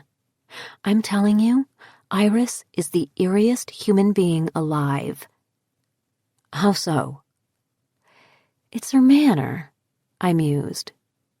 "She seems to have taken her persona right out of a Vincent Price film. Dour, ashen-faced. She wears a long black dress and winds her white hair into a tight bun on top of her head. And she comes and goes whenever she wants. I'll get up in the morning and discover she's been creeping around while I slept. She was down here in the kitchen today while we were upstairs." Will laughed. "She sounds lovely." "Hey, at least she leaves food in her wake," I said. When we had finished eating, we went back upstairs, watched a Woody Allen movie, and then snuggled down in my bed. I slept better in Will's arms than I had during my entire stay on this island. No ghostly visits, no scary dreams, nothing that went bump in the night. Except each other. Chapter 18. The next morning, I was sitting at the kitchen table drinking coffee with Will when the phone rang. It was a call for him, oddly enough. He had given my number to his answering service, apparently, and now, real life, a client from the mainland, was intruding on our love affair. I had imagined we'd spend the day together. "Duty calls," he said, kissing me goodbye. "I wasn't expecting this conference call, but I've got to get to the office." I pouted. "That's what they all say." He stopped and scooped me into his arms. "Dinner tonight?" "I'll cook," I said. "I'll make my famous Cornish pasty. You'll love it." "I knew you'd force me into eating English food sooner or later." He grinned as he made his way out the door. A short while later, I was climbing out of the shower and heard a soft whirring. Someone was vacuuming downstairs.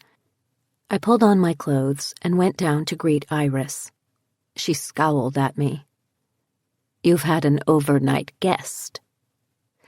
I wasn't sure if she was simply making conversation, in her strange and uneasy way, or if she was passing judgment on the fact that Will had spent the night. In any case, what business was it of hers? "Yes," I said a bit too loudly over the vacuum. "Will Archer. I hope to see a lot more of him." "Your choice, of course." Iris muttered darkly and went back to her vacuuming. I was about to deliver a sermon about minding one's own business when I thought better of it. Perhaps I could coax Iris to sit down with me again today. Maybe she'd tell me another story about the past. I could have sworn I saw a slight smile creep across her face as I walked past her toward the sunroom, as though she knew what power she held. I whistled for the dogs, and we walked down the hill to the grocery store, to stock up for dinner tonight and for the coming weekend. It felt good to get out of the house and into the bright blue day. The dogs ran ahead, playing and barking and then circling back. They never strayed too far. I'd learned that the grocery store had a delivery service for residents who didn't have the means to get the bags back to their homes. Just pick out your groceries, pay for them, and they arrive on your doorstep within the hour.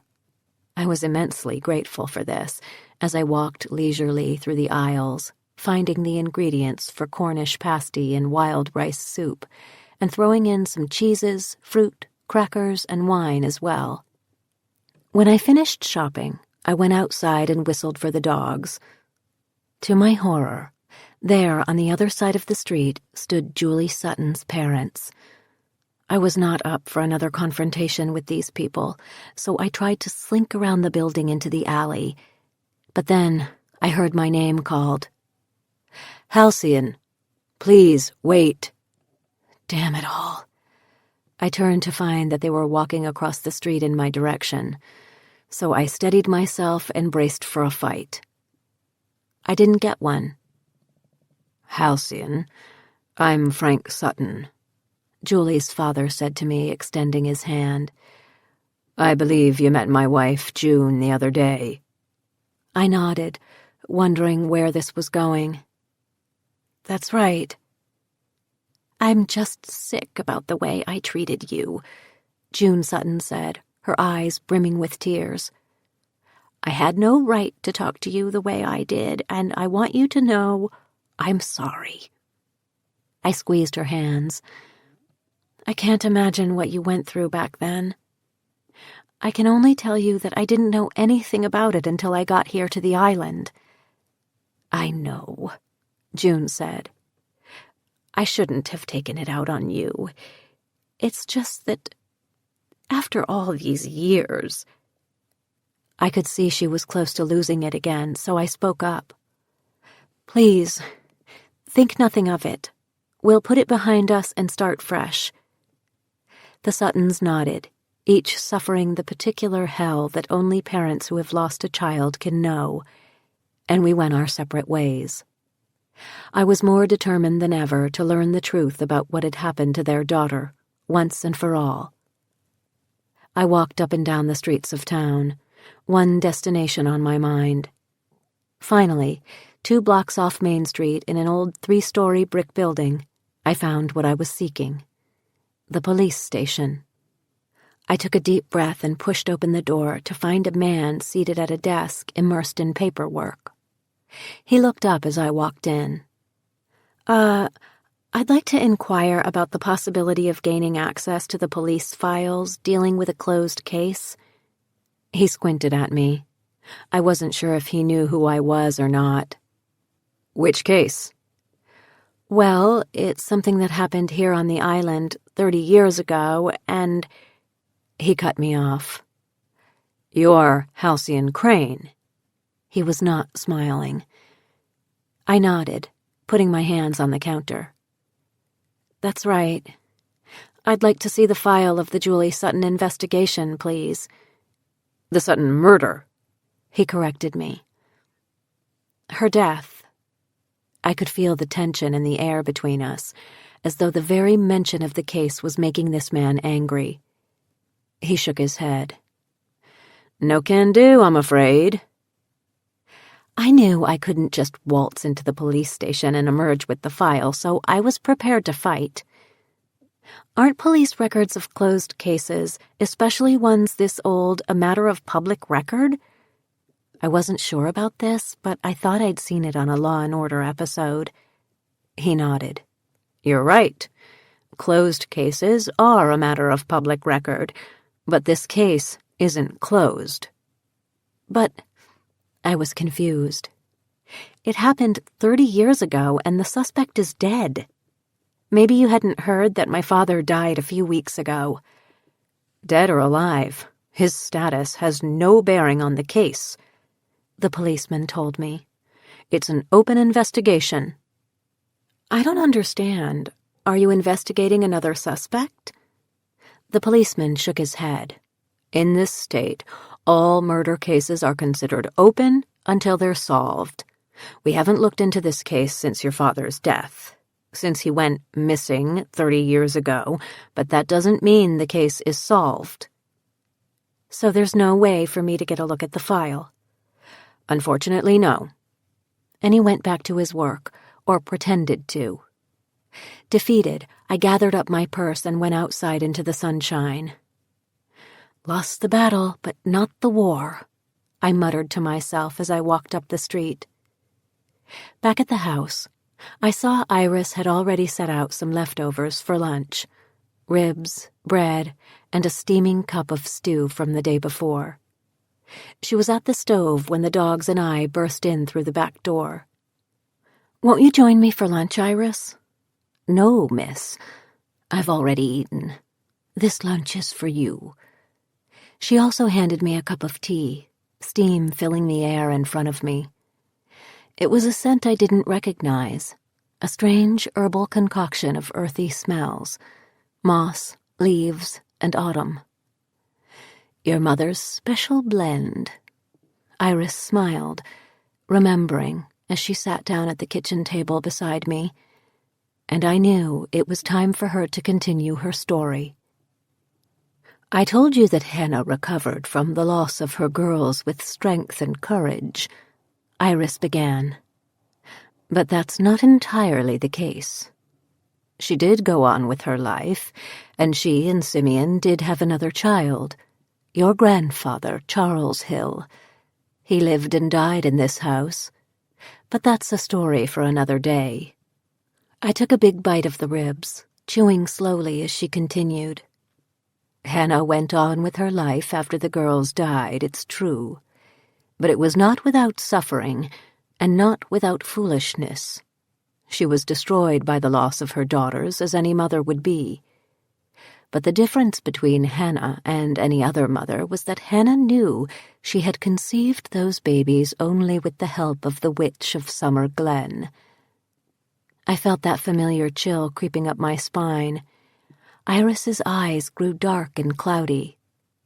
For weeks after the girls' deaths, Hannah was consumed by a sort of madness.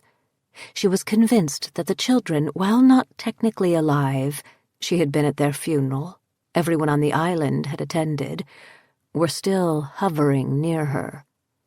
Unexplainable things would happen around the house. A clock falling from the fireplace mantel, glasses shattering, doors opening and closing of their own volition. Hannah came to believe that the girls were causing these things to happen, and she concluded, to her horror, that her precious daughters were someplace between life and their heavenly reward. The girls hadn't made it to heaven, Hannah believed, and she was frantic for their safety. What did Simeon think about all of this? I interrupted. Simeon? She sneered. He was a good man, to be sure, but an extraordinarily practical one. He held no stock in the otherworldly. Clocks falling, glass shattering, doors opening and closing. These things could be easily explained. This was and is a drafty house. He had no idea, remember, that Hannah had visited the witch Martine in order to conceive those babies, and that his daughters were the direct result of a spell. So he humored his wife. A bereaved mother must be permitted ample time to grieve, after all, no matter what form that grief takes. Privately, however, he visited with the minister on the island, a devout missionary with no tolerance for anyone who did not conform to the line of strict church doctrine. He also consulted her doctor, who quietly suggested medication or even committal if Hannah's hysteria didn't resolve itself in short order. So Simeon held his breath and waited, watching his wife closely as he talked to her in the most gentle of tones. One afternoon, when Simeon had gone to work, she saddled up her horse and rode to the other side of the island.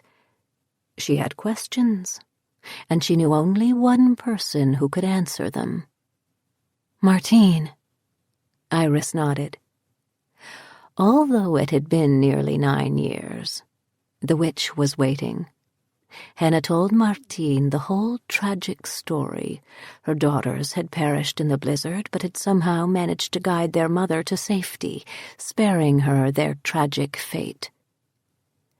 I am convinced they are still with me, there in the house, Hannah said to the witch. How do you know this? Martine asked, absently handing Hannah a cup of tea. I can feel it, Hannah answered, drinking it. I feel their presence near me, and things have happened around the house. Glasses break, a clock fell, doors open and close of their own volition. But they have not contacted you. They have not spoken to you since the day they died. No, Hannah admitted, but I am sure they are with me. Hannah began to feel hazy and random, as though her thoughts weren't her own. The edges of reality began to blur. The world disappeared, and she saw nothing except the old witch's face. What do you want of me, Hannah Hill? I want to communicate with my daughters, Hannah replied. I want to tell them I'm all right. I want to know that they're all right. Summoning the spirits of the dead is not a thing to be done lightly, Martine warned. Summoning the spirits of the dead who were given life through witchcraft is all the more dangerous. Why is that? By calling them to you, you're asking them to stay in this world. Are you prepared for that?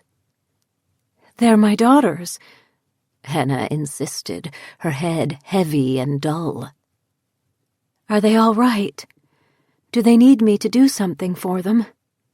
I want to know. I need to know. Are you certain? Martine asked. Yes, Hannah murmured. So be it. I will come to you when your husband is away. Together we will summon the girls, and you will have what you desire. Listening to this part of the tale, something was nagging at me. Iris, I interrupted. How do you know all of these things? How can you possibly know the conversations that took place between Hannah and Martine? Iris looked annoyed by the question. Just listen, Halcyon. It will all become clear in time. Do not interrupt. I settled back into my armchair, murmuring, sorry, while Iris cleared her throat, took a sip of tea, and prepared to continue. Hannah thanked Martine and left. It was only when she was away from the house, deep in the cool air of the woods, that she realized she had not asked Martine for what she really wanted. Help in seeing that her girls would get their reward in heaven. No matter. Martine had said she would be able to talk to the girls. She would sort it all out then. The minutes dissolved into hours and seeped into days as Hannah anxiously awaited Martine's visit. Every day Simeon left the house for work, Hannah would sit expectantly in the kitchen at this very table, staring out to the road beyond the house. Iris pointed an arthritic finger toward the windows behind me. I fidgeted in my seat, imagining my great-grandmother sitting just where I was sitting, waiting for a witch who would contact her dead daughters. I thought of my own ghostly visitors, if that's indeed what they were, and shivered. I sipped my tea, hoping to feel its warmth inside. Finally, the day came, Iris continued. Martine, disguised in a hooded cloak, appeared at Hannah's back door. She was carrying a small velvet bag. You are sure no one else is here? Martine asked her, looking around the room furtively. Hannah nodded. But she was not correct. Hannah did not know I was here, along with a young cousin of mine from the mainland. My mother was here as well, doing the wash in the laundry house, which at one time stood where Madeline's garden is today. I looked out the window and saw the ghostly outline of a crude wooden building. Iris's mother was carrying loads of white sheets out of its door toward the clothesline. I shook my head. Am I really seeing what I think I'm seeing? Iris interrupted my vision. Look deeply, child. Deep within yourself. I don't understand what you mean. You will. Iris smiled. The visions will solidify. Soon I'll become little more than a narrator for what you're seeing with your own eyes. After that, you won't need me at all. Iris, you're not making any sense.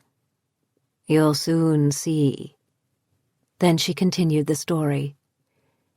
I suppose Mrs. Hill was too wrapped up in her desire to talk to her daughters again to have thought about the maid and her daughter. My cousin Jane and I were playing outside in the big stand of cedar trees when we saw Martine coming up the drive. Of course, when we saw her, we ran to the house immediately to get a better look. We had heard tales of the Witch of Summer Glen, but we had been much too afraid to cross the island to spy on her as the other children did. Now, here she was, coming up my very own drive. My cousin and I looked through the window and watched as Martine opened the small crimson velvet bag and began setting items from it on the kitchen table. A lace cloth, candles, dried herbs. Then she said, "I need one personal item from each of the girls." Hannah left the kitchen and returned a few moments later with 3 satin ribbons. "They wore these in their hair," she murmured, clutching the ribbons as though they were sacred talismans. My breath caught in my throat at this. Satin ribbons. Martine nodded her approval silently and gathered the ribbons in the center of the table. She placed the candles around them. Into the flame of one of the lit candles, she sprinkled an herb of some kind which produced a crimson-colored smoke and a dark, musky scent so strong it reached even to our young noses outside the window. And then Martine began to speak in a language I did not understand. She was saying strange-sounding words over and over and over. An incantation. She seemed to have slipped into some sort of altered state, a trance, because her eyes began to roll back into her head, exposing the whiteness around them. I looked at Hannah, and she was still as the grave. She seemed hypnotized. She was staring into space, not looking at Martine, not looking at us through the window, just staring. I, too, began to feel a sort of pull toward oblivion. I tried to move but could not, trapped as I was, right there at the window, watching this witch cast a spell that would summon the dead. Suddenly, I understood the words Martine was saying. She had begun to chant the girls' names over and over again. Persephone, Patience, Penelope. Persephone, Patience, Penelope. She was calling on their spirits to return. As Iris chanted the girls' names, I felt as though I became the little child outside the window, peeking in at the scene. Through the hazy window pane, I saw Martine's grizzled face, Hannah's blank stare, the kitchen transformed into how it had been a century earlier. No microwave in the corner, no stainless steel fridge, just 2 women sitting at the kitchen table, summoning the dead. Persephone, Patience, Penelope. Iris went on, her face contorting into the sort of trance-like mask Martine's face had worn. I felt the ribbon on my cheek. I wanted to cry out for Iris to stop. Was she summoning those children just as Martine had done almost a century ago? I didn't want to find out. I tried to tell Iris to stop whatever she was doing, but I couldn't move. I couldn't speak. I was trapped in the web Iris was weaving with her words. Now the scene shifted. I was no longer the girl outside the window, but Hannah. Vaguely, somewhere in the distance, I could see Iris sitting next to me, eyes rolled back in her head, chanting an incantation to 3 dead children. The clearer, more tangible image before me was that of Martine sitting across the table. I was seeing what my great-grandmother had seen here in this kitchen nearly 90 years ago. A crash from the living room caused the vision to dissipate into the air like steam rising from a teacup. I shook my head to clear my confusion as the kitchen door flew open and slammed closed again and again and again.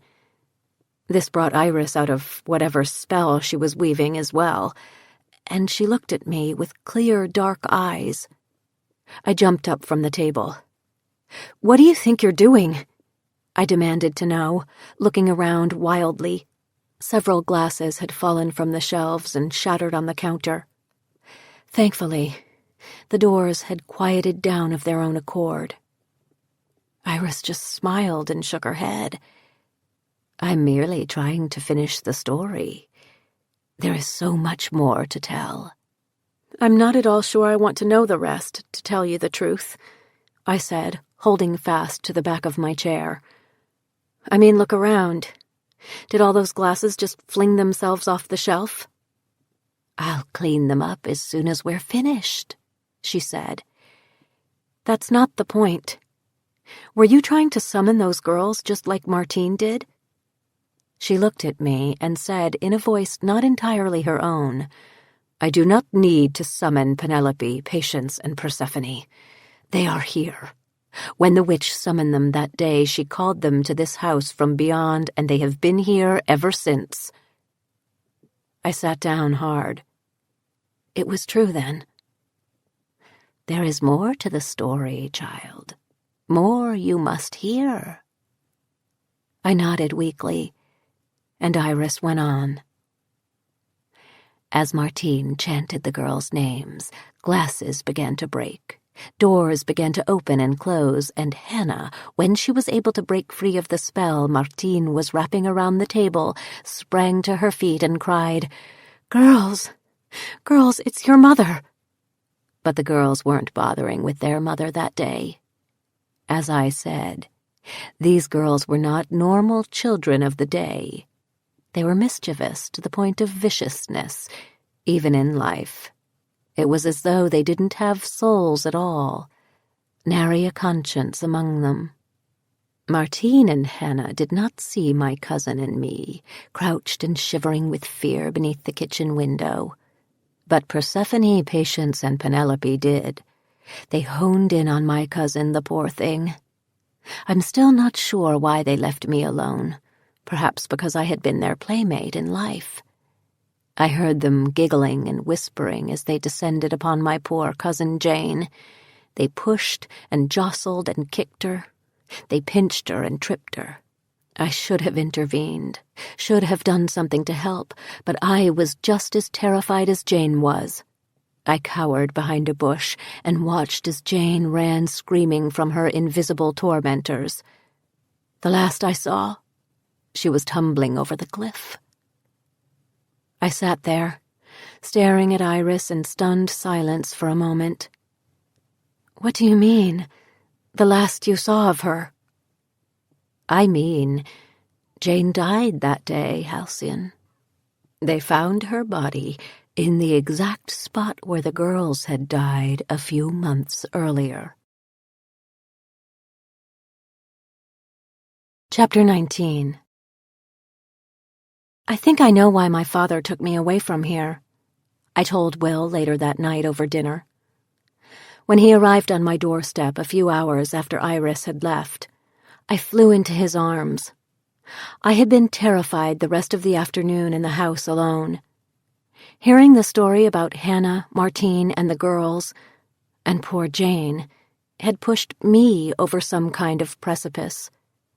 This had gone beyond a few odd, ghostly encounters that would make interesting dinner-party conversation. Now I felt as though I had been drawn into a nightmare.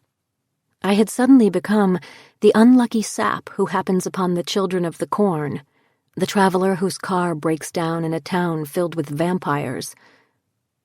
I stayed with the dogs in the kitchen until Will got there, not wishing to venture into other parts of the house, areas where 3 evil little girls could be lurking.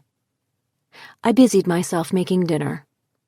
The dogs sensed my uneasiness and kept close, curled up next to me all the while.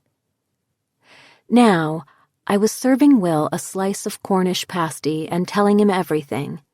How Hannah and Martine had summoned the spirits of the girls. How Iris had been watching from the window and saw the whole thing unfold. How poor Jane had been driven to death by the 3 spirits. That's an incredible story. Will shook his head. I wonder if any of it's true. I held my soup spoon in midair. You think Iris was making it up? Why would she do that? Will backpedaled. I'm not saying she fabricated anything, but it all happened a long, long time ago when Iris was just a child. An old witch, spells, incantations, summoning dead children. You have to admit, Hallie, that it sounds like a legend. Something straight out of a child's imagination. I'd love to believe Iris's story was just her imagination working overtime. But I've seen the girls. One of them, at least. Will nodded. Or what you believe to be one of the girls. What I believe? I stared at him. I'm not crazy, Will, if that's what you think. I know you're not. He backpedaled again, putting his palms in the air as if to hold back my anger. Okay, let's go with the theory that everything Iris told you today is the honest truth. Nothing was embellished, nothing overblown. What now? It might explain why my father took me away. Will started to shake his head in disbelief, but I cut him off before he could speak. Just hear me out. What if my father found out about this story somehow? Maybe he saw the girls himself, just like I have. Maybe... My words trailed off. I hoped Will would pick them up. Okay, I'll play along. Maybe the girls were threatening you. He continued my thought. That's reason enough for a father to resort to drastic measures to save his daughter, certainly. It is, I said, suddenly tearing up at the mention of my dad. I wished he were here to make sense of this, to tell me why he took me away from this place all those years ago. Will took my hand. Have you remembered anything at all from that time? I shook my head. Not a thing. That could say something in itself, Will speculated. I remember a lot about our childhood friendship. You don't. It suggests you might have experienced some kind of trauma that was best forgotten. This theory had occurred to me while I was cowering in the kitchen, terrified, waiting for Will that day. The intense fear seemed familiar somehow, as though I had felt the same thing in the same place before. What do you remember about being here when we were kids? I asked him. Will smiled, thinking back. We had a lot of fun together. We played outside, made tree forts, went swimming. Did you ever see, the girls? Will shook his head. Not that I can recall. As far as I can remember, we had an altogether normal childhood. Our conversation was at a dead end. I didn't know what else to say, and neither did Will, so I decided to change the subject to a more real-world matter. I went to the police station today, I told him. Why did you do that? I wanted to access the old file concerning the Sutton case. He finished the last of his pasty and shook his head. Let me guess. You got nowhere. How did you know? There's not a chance the police would give you that file, Hallie. I told you that. I sighed. Then how can I find out more about what happened that day? I'm the only one alive who was there, and I can't remember anything about it.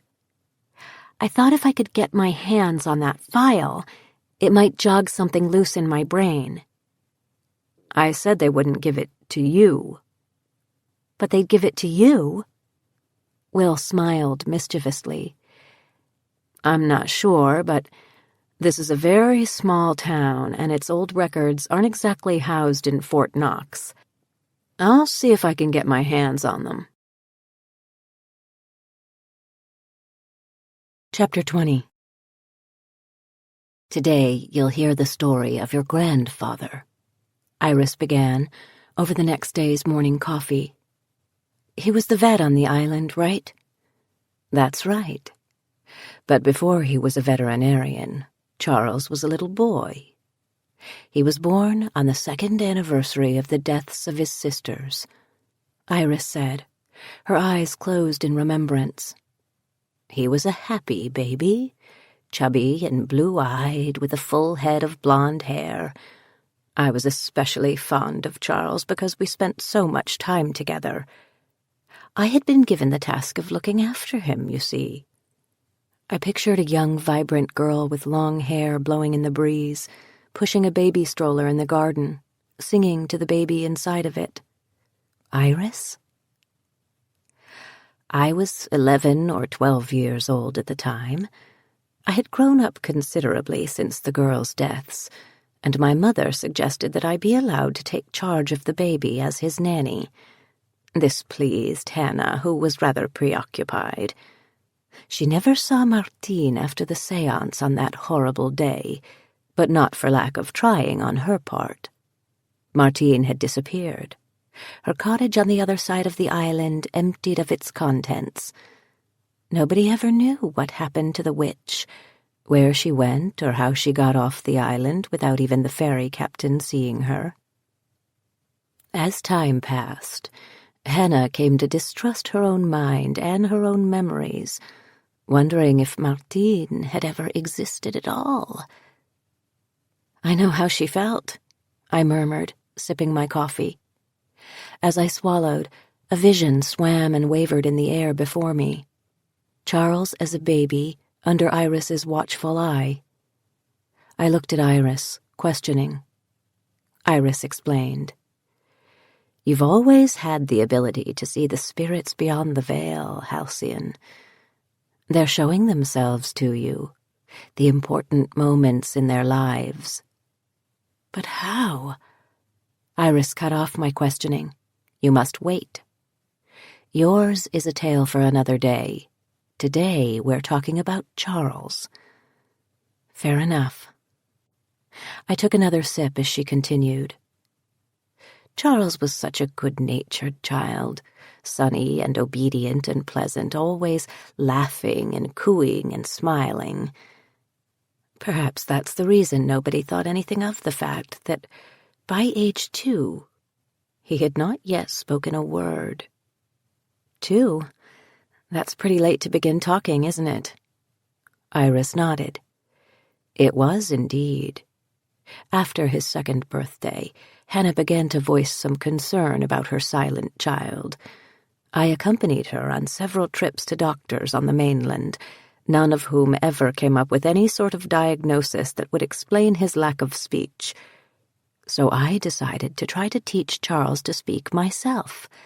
I read to him, teaching him the alphabet and rudimentary mathematics. I'd point to the letters and make the sounds. A, B, C. Charles did not respond in kind, but I knew he was listening and learning. When he was 4 years old— 4? I interrupted. You mean to say he still wasn't speaking at 4? That's right. But he did begin wandering out of the kitchen door on his own, much to my consternation. I'd be frantic, searching everywhere. In the garden, on the cliff. But soon I learned to find him in one of 2 places, the barn or the back lawn. A watery, wavy image of a young boy formulated in the air above the table. A blonde-haired, blue-eyed child sitting in the grass by the garden with a couple of dogs. A deer stood nearby, curious, and a hawk circled above. Animals? I asked Iris, doubting what I was seeing. The boy had an otherworldly connection to animals. That was his gift. It was almost as though he could read their thoughts and understand what they were saying. Charles spoke their language, even though he never made a sound.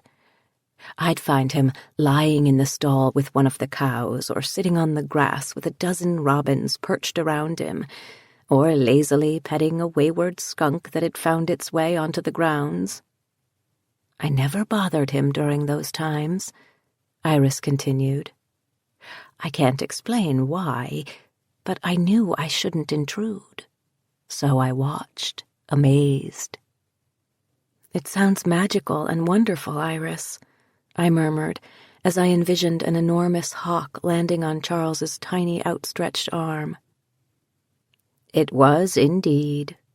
Iris smiled at me, a thrilled look in her eyes.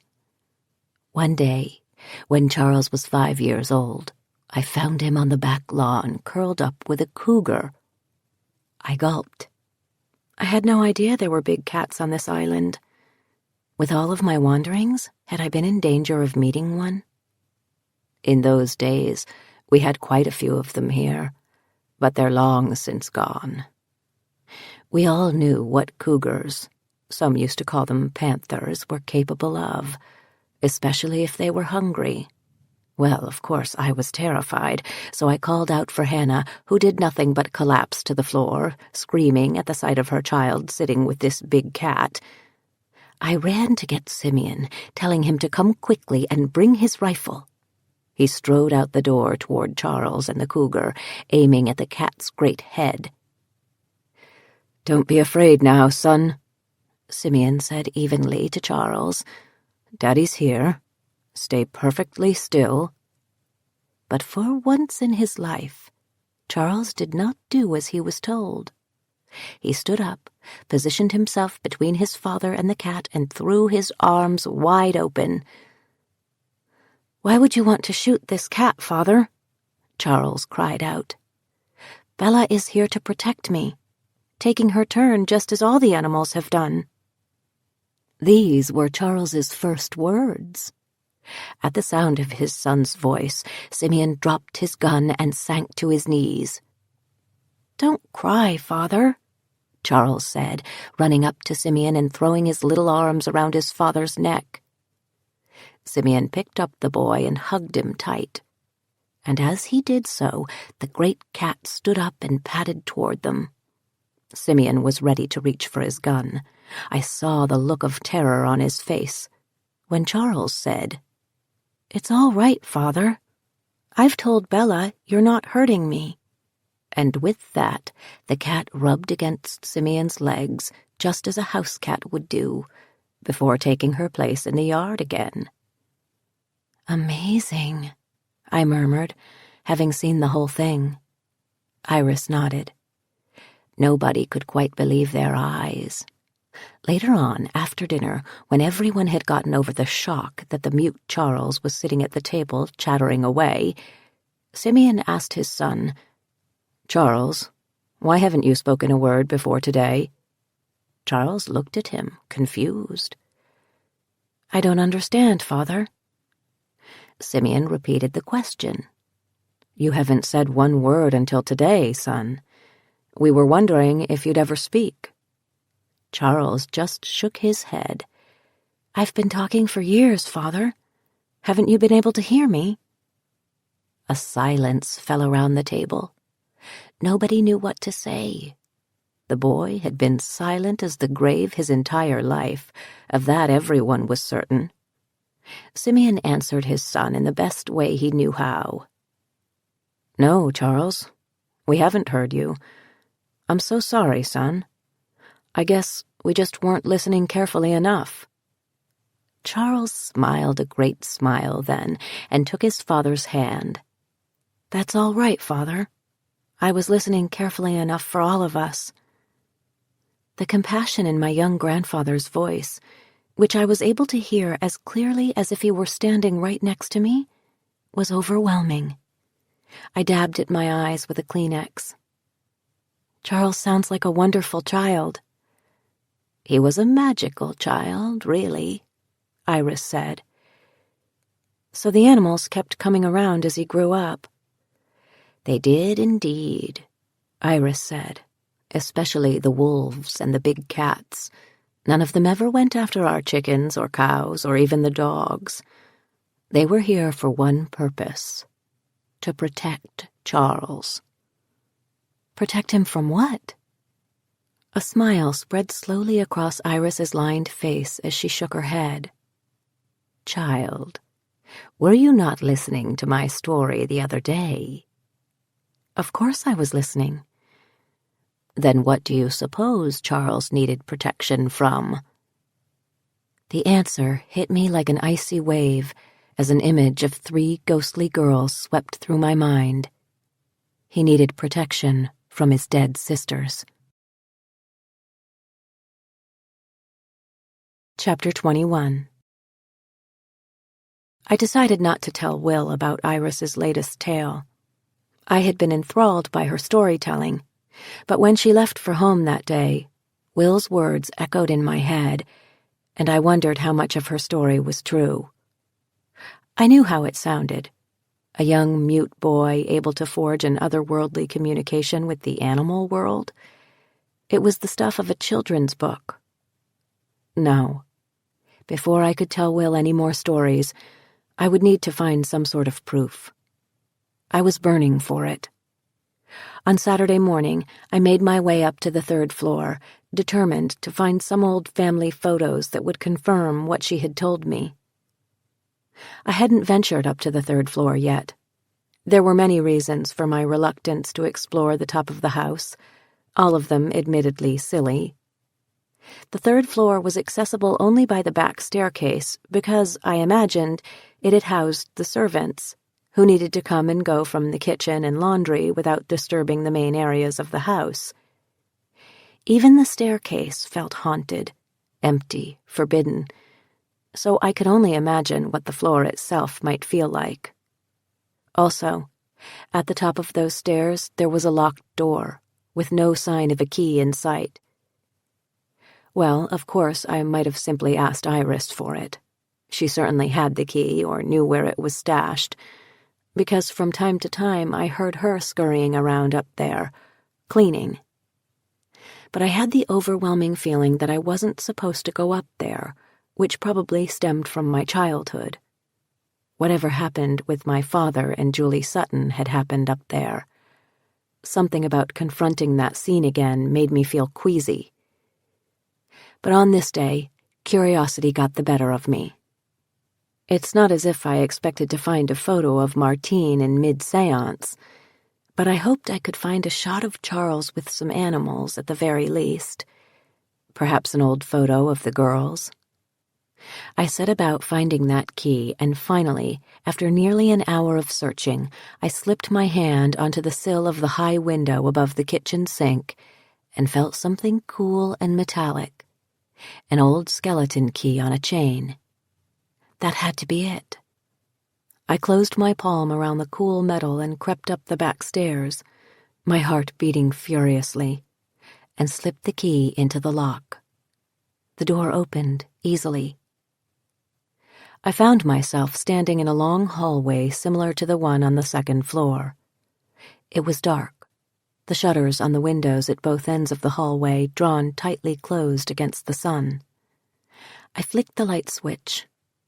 Nothing.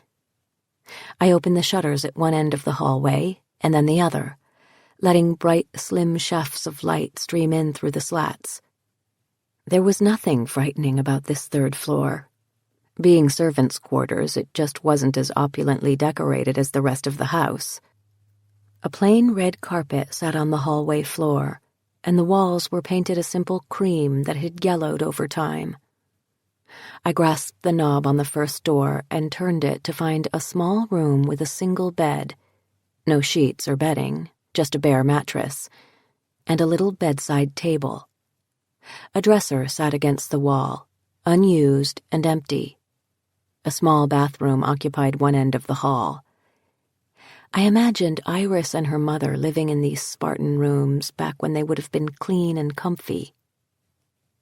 As I neared the doorway at the end of the hall, my pulse began to quicken. Had the incident with Julie Sutton, whatever it was, happened in that room? I held my breath and opened the door. A set of twin beds, still made up with yellow and red quilts, were pushed to opposite walls. A rocking horse, its paint flaking in spots, sat between them. A rocking chair was positioned in the corner by the shuttered window. The walls were covered with a faded yellow wallpaper, on which ducks, geese, and chickens paraded to a barnyard on the opposite side of the room. It was a delightful nursery, even now. I felt very much at home in this room. Had I played here as a child? In one corner, I spied several boxes, trunks, and suitcases. Success. The boxes were clearly labeled. Toys, clothes, coats. I found photos in one of the trunks, album after album, clearly marked and organized. I was about to sit down and begin going through generations of photos when I saw a box labeled Noah, and next to it one for Hallie. This stopped me in my tracks. My original reason for exploring the third floor forgotten, I sank to the floor and opened my father's box, finding his things neatly folded and stacked. A few clothes, books, ties, and other personal items. And what interested me the most, 2 albums of photographs. I held my breath as I opened one of them, an ache of longing and loss filling me as I saw my mother and father together for the first time. He looked younger, certainly, but it was the joy in his eyes that struck me most. I flipped through the pages, seeing the 2 of them on a picnic, at the lake shore, posing arm in arm at the Grand Canyon. Their honeymoon? And she, in her youth, looking unsettlingly like the reflection I saw in the mirror each day. They had been happy then, in the early years of their relationship. These photos didn't lie. I pushed my father's box to the side and held my breath as I opened the one with my name on it. A stuffed purple skunk gave off a vague scent of lilac, and I knew that was his name, Lilac. A Raggedy Ann doll lay next to a white stuffed dog, who, like the Velveteen Rabbit, had become real as a result of all the love I had undoubtedly given him during my childhood. His name came to me, Puppy Dog. I unfolded a tiny white sweater and a long white gown that I must have worn on my baptism day. I found a plaid jumper which evoked the sense of autumn, and sharpened No. 2 pencils, and a walk down the hill, lunchbox in hand, to a kindergarten class. I took a few books out of the box. The Little Mermaid, the Hans Christian Andersen version, along with Hans Brinker and the Silver Skates, and an entire boxed set of the Little House on the Prairie books, their bindings still stiff and unread. All these things had been mine. Here, too, were photographs. I had never seen any of my early childhood, me as an infant and a toddler, happy and laughing and playing. Birthday parties and Christmases and summer celebrations. But as I flipped through these photos, I slowly realized that something seemed a little off. The images depicted here weren't entirely happy and carefree. As I aged, the pictures began to evoke a slightly ominous feeling. Guilt and secrecy and even a bit of fear were hiding behind my eyes. Faced with the artifacts of my forgotten childhood here in this house, things my grieving mother must have put away in remembrance of the husband and daughter she believed to be dead, I was overwhelmed. No wonder she kept that third-floor door locked, I thought. Better to shut away those painful memories. That's what I wanted to do then, too. Get out of the dusty past and back down to the part of the house that lived in the present. I grabbed one box of old family photographs. I'd take them down to the sunroom and look there for the proof I was seeking. At the last second, I stashed Puppy Dog under my arm as well. I locked the hallway door behind me and made my way down the stairs, feeling a little lighter with every step. I spent most of the weekend going through those photographs. If it was proof I wanted, I certainly got it. I came upon a grainy shot of a young couple standing on the cliff, her long brown hair blowing in the breeze, his hat placed at a jaunty angle on his head. A handsome couple. But what struck me about the photo was the fact that I recognized Hannah and Simeon. I knew their faces. It wasn't my imagination then. I had actually seen them when Iris was weaving her tales. How?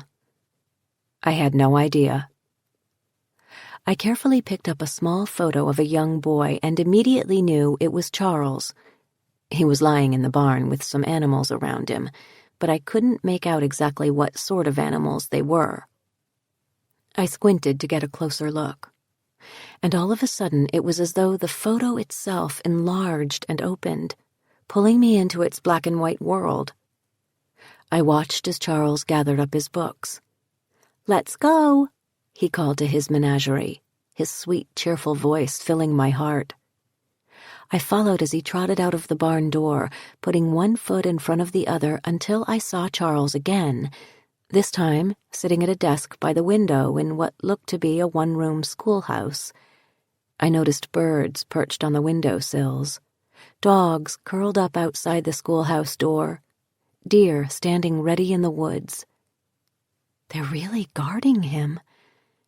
It's all true, then. The scene shifted, and I saw children in the classroom teasing Charles. "The Pied Piper's animals are here again." And Charles, undaunted, running happily outside into the midst of his mismatched flock. A flurry of animals, bats, raccoons, squirrels, swept into my vision and out again, and I saw the children, the ones who had been taunting Charles, running home, crying all the way. A squirrel chasing one, a bat diving into the hair of another.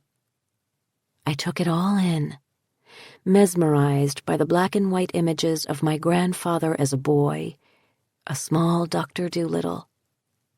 I held my breath, hoping the scene wouldn't fade. But soon enough it did, the barn dissolving and reforming into a church, filled to the last pew with mourners.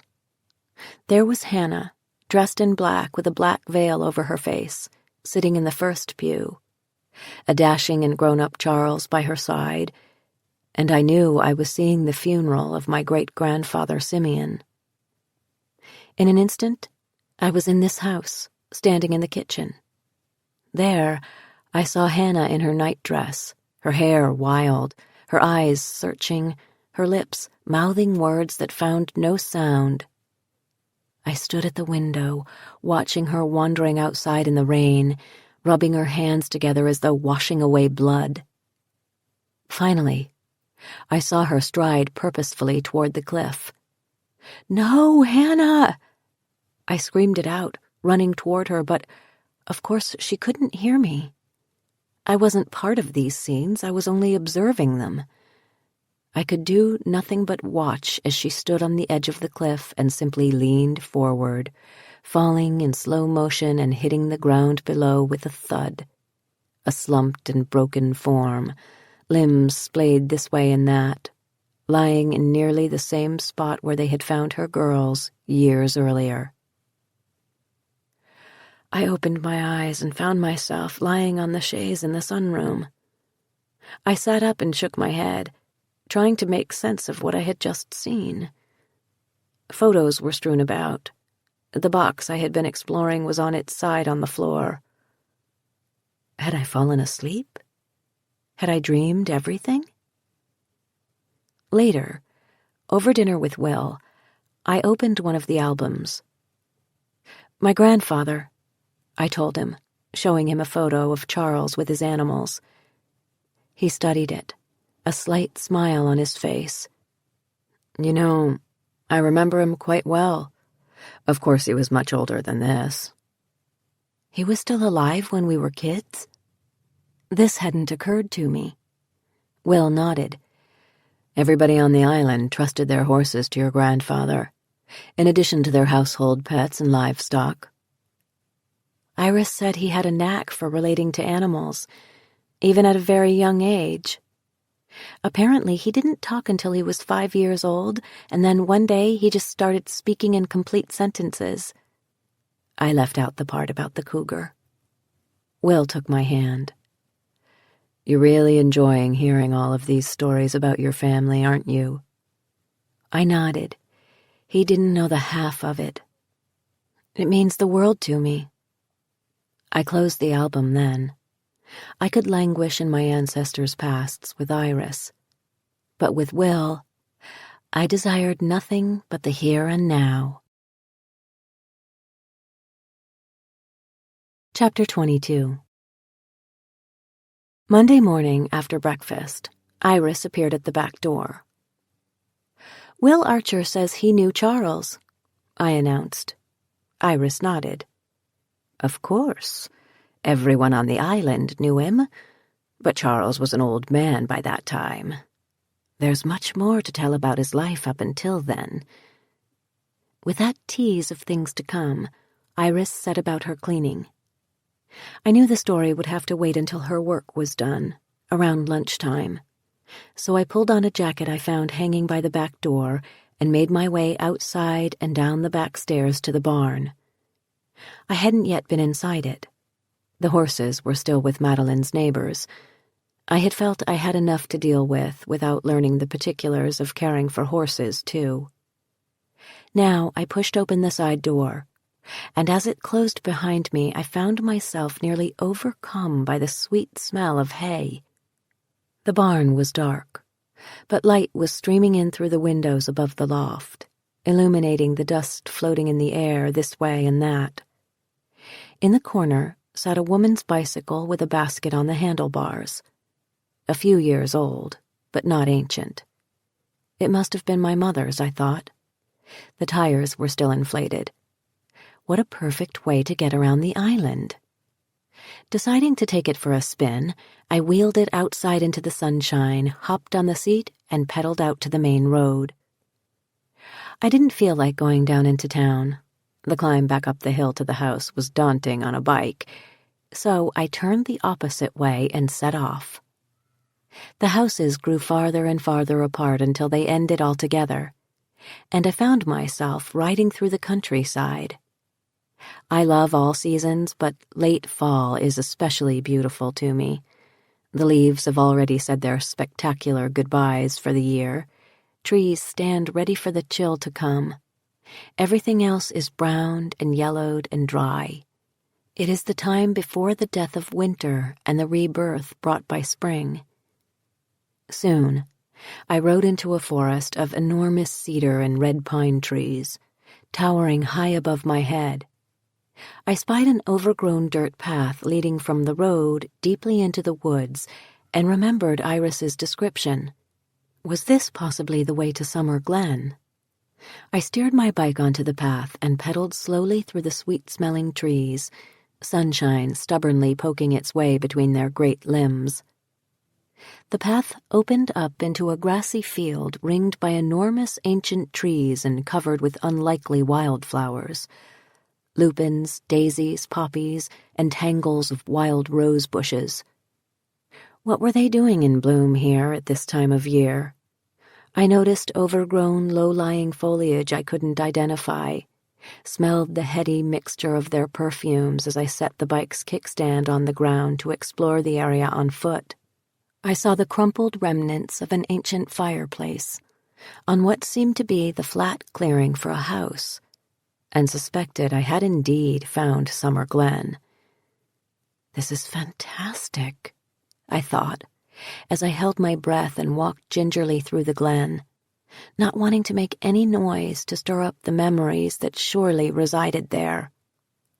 I closed my eyes and tried to use my gift, as Iris called it, and almost immediately I saw before me the images of wealthy society ladies sneaking their way here, cloaks covering their faces, each hoping Martine would work her magic for them.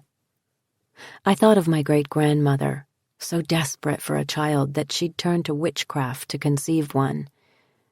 My eyes grew wide as the thought hit me. None of us would have been born. Not Charles, not my mother, not me, if not for the concoction Martine had given Hannah right here on this spot. I heard a voice whispering in my ear. Children conceived out of witchcraft are witches themselves, as are their children and their children's children. I thought of Charles's otherworldly way with animals. Was that his form of witchcraft? And what about these visions of mine? Suddenly, I felt as though I wasn't alone. Something, no, a lot of somethings, was swirling in the air around me, brushing at me, nudging me. It was as if I were in the middle of a tornado of spirits. I ran toward the bike, but the rose bushes grew up to block my path, reaching and grabbing at me with their gnarled branches. I pushed my way through the brambles, the skin on my arms and legs tearing on the thorns until I reached the bike, hopped on, and pedaled away as fast as I could. When I was safely inside the cedar forest, I braked to look at my arms and legs, which I assumed would be ripped raw and bleeding from the thorns. But I didn't find so much as a scratch. I pedaled toward home, wondering what, if anything, had happened in that glen. Chapter 23. "You've been to the glen," Iris stated, pulling a chicken and broccoli casserole out of the oven just as I burst through the back door. I nodded, bending low to catch my breath. My leg muscles were throbbing and my throat was parched. I filled up a glass with cold water and drank it all in one gulp. "You mustn't go back there. Not yet." Iris had a stern look in her eyes. "What is it about that place anyway?" I asked, filling my water glass again and brushing the wet hair from my face. I felt like... My words trailed off. I don't know what I felt like. I eyed the casserole, suddenly famished. After what I had just been through, I wanted only to immerse myself in the safety and familiarity of one of Iris's tales. I settled into my chair, took a bite of the steaming casserole, and listened as she cleared her throat and began to speak. "After Hannah's death, life went on here in the house. We had a very companionable existence for the next few years. Charles built a thriving business while I ran the household, supervising a staff of 3. I'd have breakfast, lunch, and dinner on the table for Charles every day. He had grown into such a fine man. Of course, he never stopped mourning his beloved mother and father. I believe that's what drew him to Amelia, the woman who would become your grandmother. I thought she bore a striking resemblance to Hannah. They had the same fiery eyes. Amelia's parents, a wealthy Irish couple from Chicago by the name of Pfister, had built a vacation home on the island several years earlier. Charles had a bit of contact with the Pfister family over the years. He had seen Amelia once or twice and never thought much of her. But the year Hannah died, Amelia came to the island with her parents. Her father, no fool, hoped to interest the handsome, rich, and single veterinarian in his daughter, so he arranged a party where they could be introduced. When she came to the house a few days later carrying a sick cat, I tried to send her away. I knew why she was really here. But she was too smart for me. She took it upon herself to find Charles in the barn. Iris's eyes became black and cloudy at the thought of Amelia, which made me wonder, had she been in love with Charles all those years? Yes, she had been his nanny, but she was barely a decade older. It was plausible. So I said, "Iris, you haven't said much about yourself in your stories of this family. Did you ever marry?" "Marry?" she spat. "My life was here in this house taking care of the Hill family. There was neither time for nor thought of marriage for me." "I'm sorry, I shouldn't have—" "Never mind me." It wasn't long before Charles and Amelia were married. She was a thin, slight woman with short, dark hair and deep blue eyes. She liked to wear trousers, something many women of the time didn't do, and she was quite athletic, enjoying golf and tennis and a walk with Charles and whatever animals happened to be on hand in the afternoons. When she came into this house as Charles's wife, I let her know right away that I was the head of the household staff. I told her what was what and how the house was run. I was the one who had taken care of him all these years.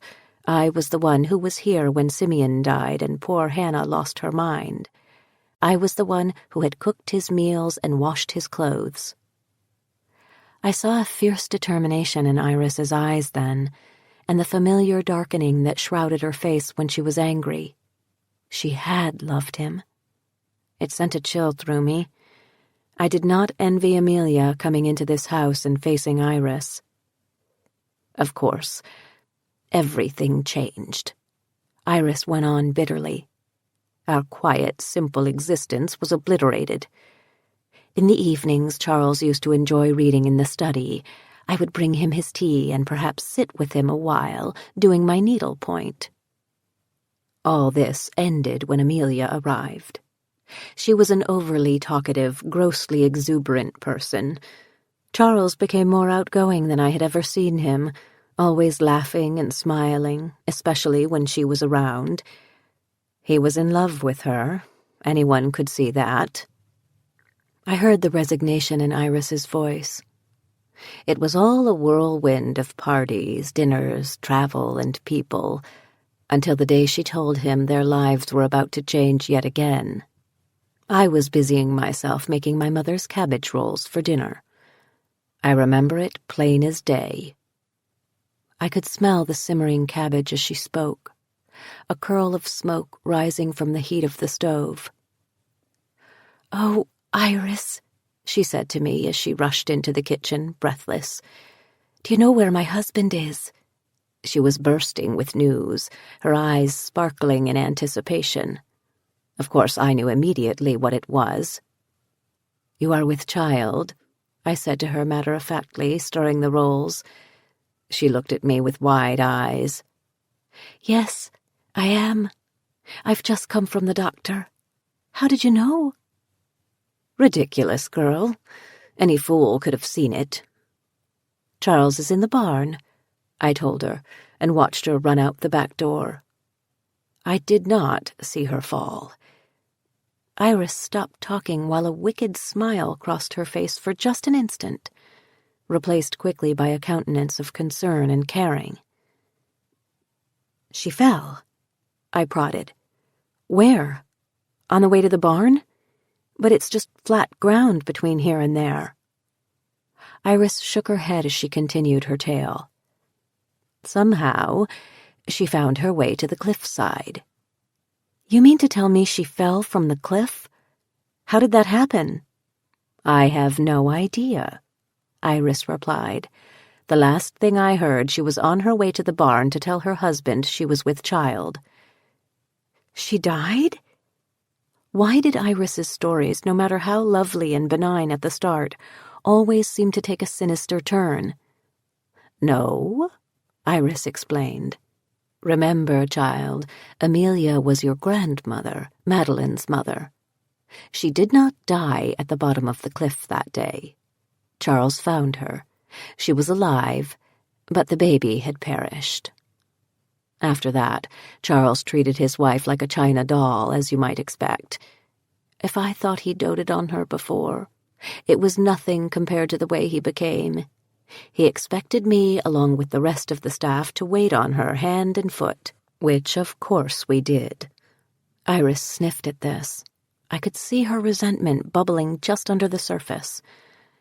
"Within a few months, she was on the nest again, so to speak."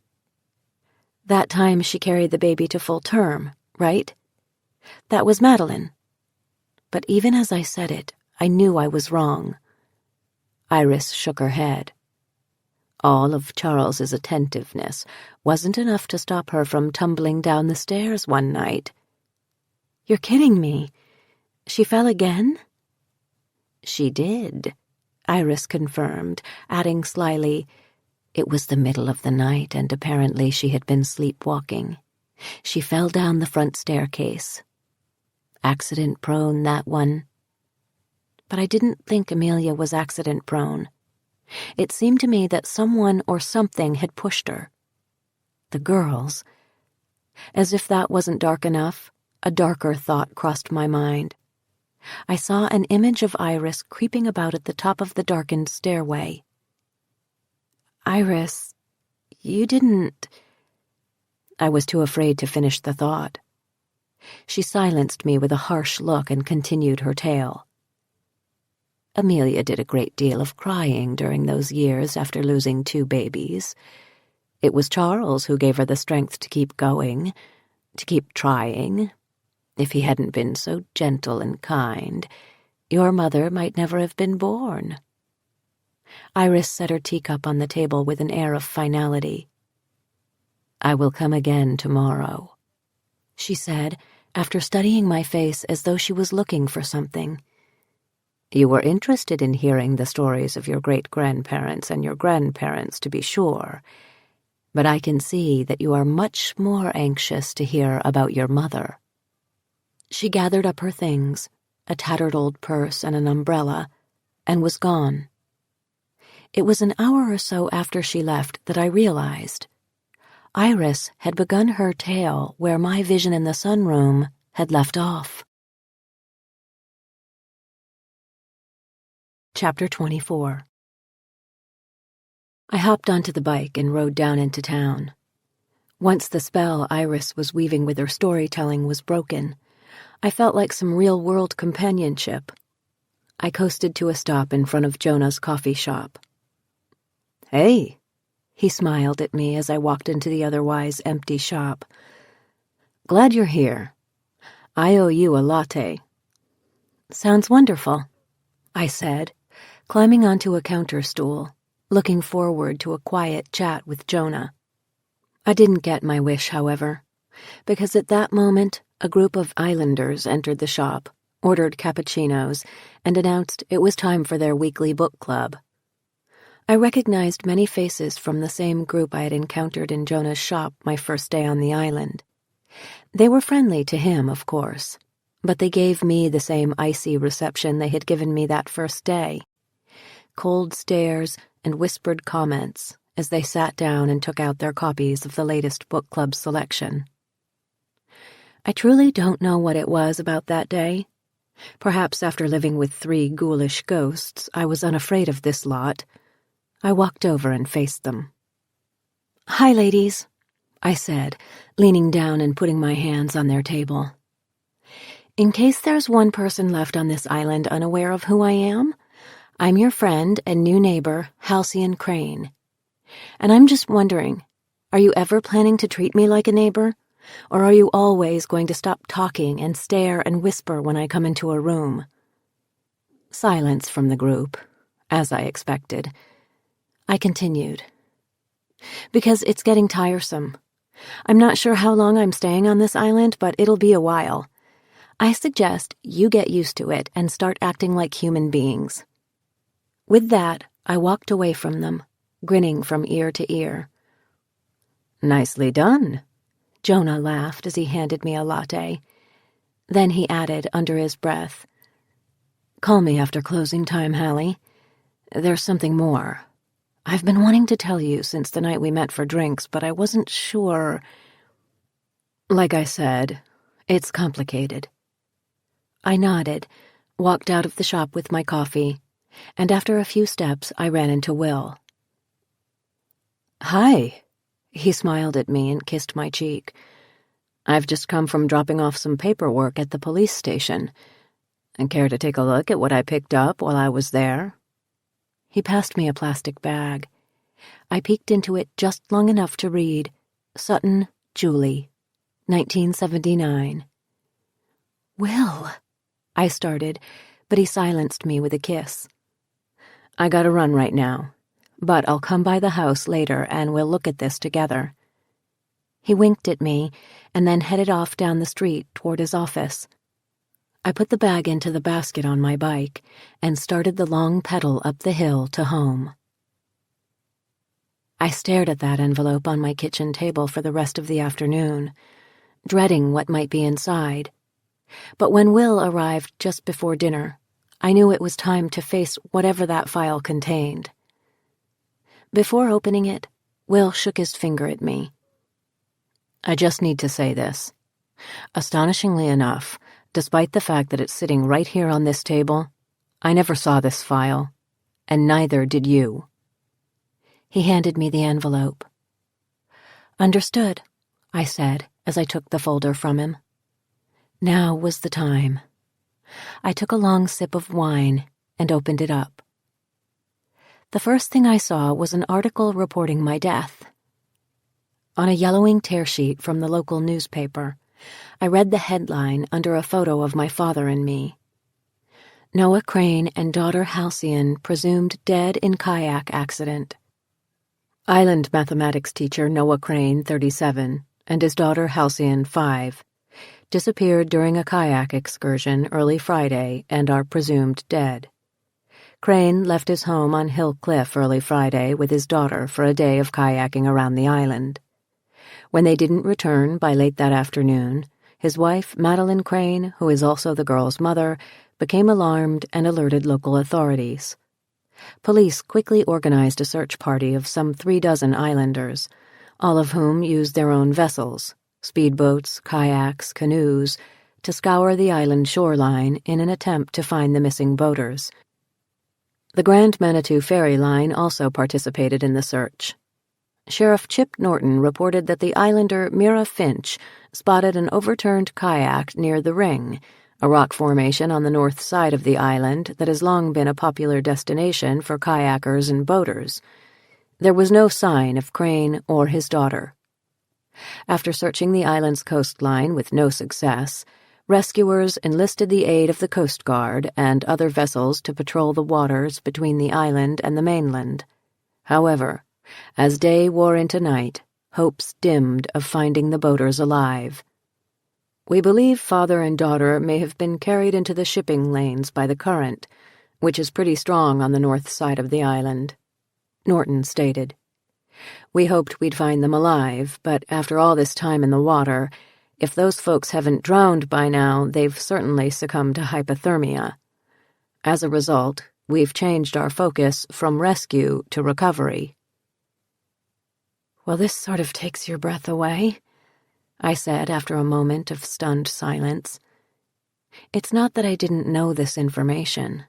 I knew full well that my father had faked our deaths. It was just that reading it in the newspaper, there in black and white, made it real and tangible in a way it hadn't been before. "Did Mira ever mention to you that she was the one who found the kayak?" Will asked. "No. She didn't say anything at all about that day. Not a thing. I wonder why." Will looked at me and shrugged. "That's a good question. It must have been pretty emotional for her, finding that kayak. Still, don't you think the moment she discovered who you were, she might have said something?" Will went on. "I was part of the search party that looked for you. I was the one who found your kayak, words to that effect." "You'd think so, wouldn't you?" But I didn't know what to think. Not really. "The lawyer in me smells more to the story here," he said, then backpedaled a bit. "Of course, the lawyer in me thinks there's more to every story. It could be she just didn't want to dredge up the past." I put the article aside and looked at the one beneath it. It was a longer story about my dad, Julie's murder, and our deaths, and how the three might be connected. "I'm not sure I want to read this," I told Will. "You said you wanted to know everything," he said gently. "This is part of it, unfortunately. Remember, Hallie, it's all in the past. Nothing here can hurt you now." He was right, of course. So I took a deep breath and began reading. Questions surround the death of Noah Crane, daughter. The memorial service for Noah and Halcyon Crane took place last week, but questions remain about the exact nature of their deaths. Police have reason to believe the father and daughter died as a result of a murder-suicide. At the time of his death, Noah Crane was under investigation for the island's only murder in more than 50 years. Julie Sutton, 6, the daughter of island residents Frank and June Sutton, was found dead on the Crane property in July. Police initially believed it was an accident, but soon the evidence began pointing toward foul play. The girl had apparently fallen from a third-floor window of the Crane home. Noah Crane, upon discovering the body, called the police. When they arrived, their investigation turned up several clues. The room from which the girl fell was in a state of general disarray, lamps broken, furniture knocked over, dishes cracked, indicating a struggle had occurred. The girl's dress had been torn, presumably in the struggle, and there were marks on her neck consistent with strangulation. As we began piecing together the evidence of what happened that night, it started to look as though Mr. Crane was involved in this poor girl's death, said Sheriff Chip Norton, who headed up the investigation. Norton explained that Crane's footprints were found around the girl's body, and his fingerprints were identified on the windowsill of the room where she fell. Strands of hair believed to be his were found in the girl's closed fist, indicating that she fought with him before she died. Crane maintained his innocence. The police were not able to bring the investigation of Julie Sutton's murder to a conclusion before Crane's death. Crane's wife, Madeline, was off the island on business at the time of the incident. The only other witness to the event was Halcyon Crane, 5 years old. She never spoke another word after that night. Her parents had taken her to psychiatrists on the mainland, but none could determine how or why the girl stopped speaking. According to the American Psychiatric Association, it is not uncommon for children who have witnessed a crime or who have been the victims of physical or emotional abuse to be struck mute as a result of the severe trauma involved. I looked at Will, incredulous. I had had no idea. I know. He took my hand. It startled me when I read it too. I stopped speaking? Do you remember that? I was thinking back, Hallie, and I don't remember ever seeing you again after the death of that child. I'm not sure about it, but I'll bet my parents never let me come back to your house. I can ask them. He refilled our wine glasses. I was beginning to think things were starting to make a kind of perverted sense. That would explain why I don't remember anything of my life here, I mused. Witnessing the death of a friend is certainly a severe trauma. It makes me wonder what you saw that night. I wonder too, I said, and went back to reading the article. The final blow to the investigation came with the deaths of Noah and Halcyon Crane. He was our only suspect in this murder, and we were in the process of building our case against him, Norton confirmed. His death and the death of the only witness to the crime puts an end to that. Although they acknowledge it's pure speculation, police believe that Noah Crane killed himself and his daughter to escape the consequences of his actions. Madeline Crane declined to be interviewed for this article, but through her lawyer she issued a strong statement in defense of her husband. The idea that Noah Crane murdered that child and his own daughter is a macabre, disgusting fabrication put forth by an incompetent police force in order to create a murder out of what was clearly an accident in both cases. To accuse my husband of this is a desecration of his memory, and I will not tolerate it. I laid the article back on the pile and wiped the tears from my eyes. You gotta love my mother for saying that. I wonder how the islanders treated her. Will stood up and wrapped his arms around me from behind. Like I said, I don't remember a whole lot about those days, but my parents tell me people looked at Madeline as another victim. They didn't blame her. Not really. What about Frank and June Sutton? I asked him. I wonder how she made peace with them. They lived here on this same small island for 30 years with Julie's death hanging between them. They had both lost daughters, remember? Will said quietly. Of course they had. I began sifting through the police file, which was woefully incomplete. A sketchy incident report described the scene of the crime. My father had made a call to the police. I was a witness. My mother had been out of town. Nothing I didn't know there. The report also included a description of an interview with Frank and June Sutton. June had dropped Julie off at our house that morning to spend the day playing with me. My father was supposed to take her home after dinner. Other than the part about me not speaking again, it was all pretty benign stuff. Nothing I didn't know or suspect. Then I came to a photograph of the crime scene, and everything changed. It was the third-floor nursery, the one in which I found the boxes of pictures the day before. And the police report was correct. The room was in disarray. Lamps knocked over, comforters pulled from the beds, books lying everywhere. Obviously, there had been a fight. I began to feel something at the moment I saw the photograph. A hand tightening around my throat. I started coughing, first softly, then violently. Someone was choking me, constricting my airway. I stood up, knocking over my chair as I did so, and stared at Will wide-eyed. "Hallie." He stood up and took me by the shoulders. "What's the matter? What's going on?" I couldn't breathe. I felt a tremendous pressure on my chest, as though I was an undersea diver whose air tank had sprung a leak. I was gasping for air, but unable to fill my lungs. I was going to die, right there in my mother's kitchen. And then, nothing. Everything stopped. "My God, Hallie," Will said, frantic. "Should I call a doctor?" I shook my head and sat down. I felt like my throat was closing up. I croaked. It was like somebody was strangling me.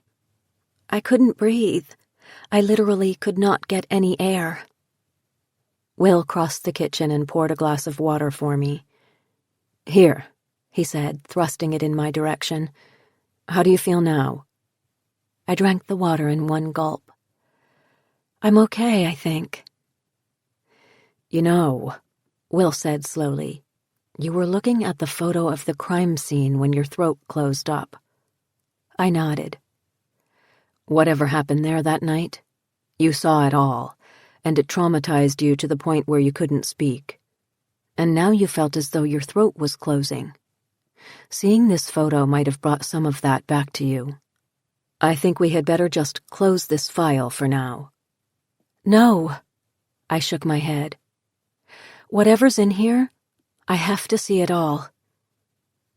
That decision may have been a mistake, because I came upon a photo of the dead girl taken as her body lay in a heap on the ground beneath that all-important third-floor window. I recognized her. It was a girl in a white dress. She had long braids, one still tied with a white ribbon. As I dropped the photo and it fluttered to the floor, I put my hands over my face and turned toward the wall, my mouth open but making no sound. I don't know if I would have simply stayed in that suspended state of reality if Will hadn't been there with me. But he wrapped his arms around me again and held me tight. Somewhere far away, I heard him saying my name. "Hallie, what is it? What's going on?" But I could barely say the words. I had been trying so hard to shield Will from all of Iris's fantastic stories, her tall tales, the ghosts. But at that moment, I didn't care any longer. "It's her," I said it over and over. "You recognize Julie. You were a witness to her death. Are you remembering her?" I shook my head. "No, Will, that's not Julie. That's the girl I saw outside my window the other night. That's the girl I saw at the inn, I'm certain of it. Right down to the white hair ribbons." Will bent down, picked up the photo, and studied it. "What ribbon?" "Tied to one braid," I said. He shook his head, holding out the picture. "Hallie, there's no ribbon here, and no braids." I took it out of his hand, confused. I was looking at the image of a small, vaguely familiar girl, Julie Sutton, who lay on the ground, arms and legs splayed every which way. Her hair was curly and shoulder-length. She was wearing Levi's and a t-shirt. Her eyes were open. Blood was pooling near the back of her head. No white dress, no white ribbon. I slumped to the floor, holding the photo close to my chest, and began to shake.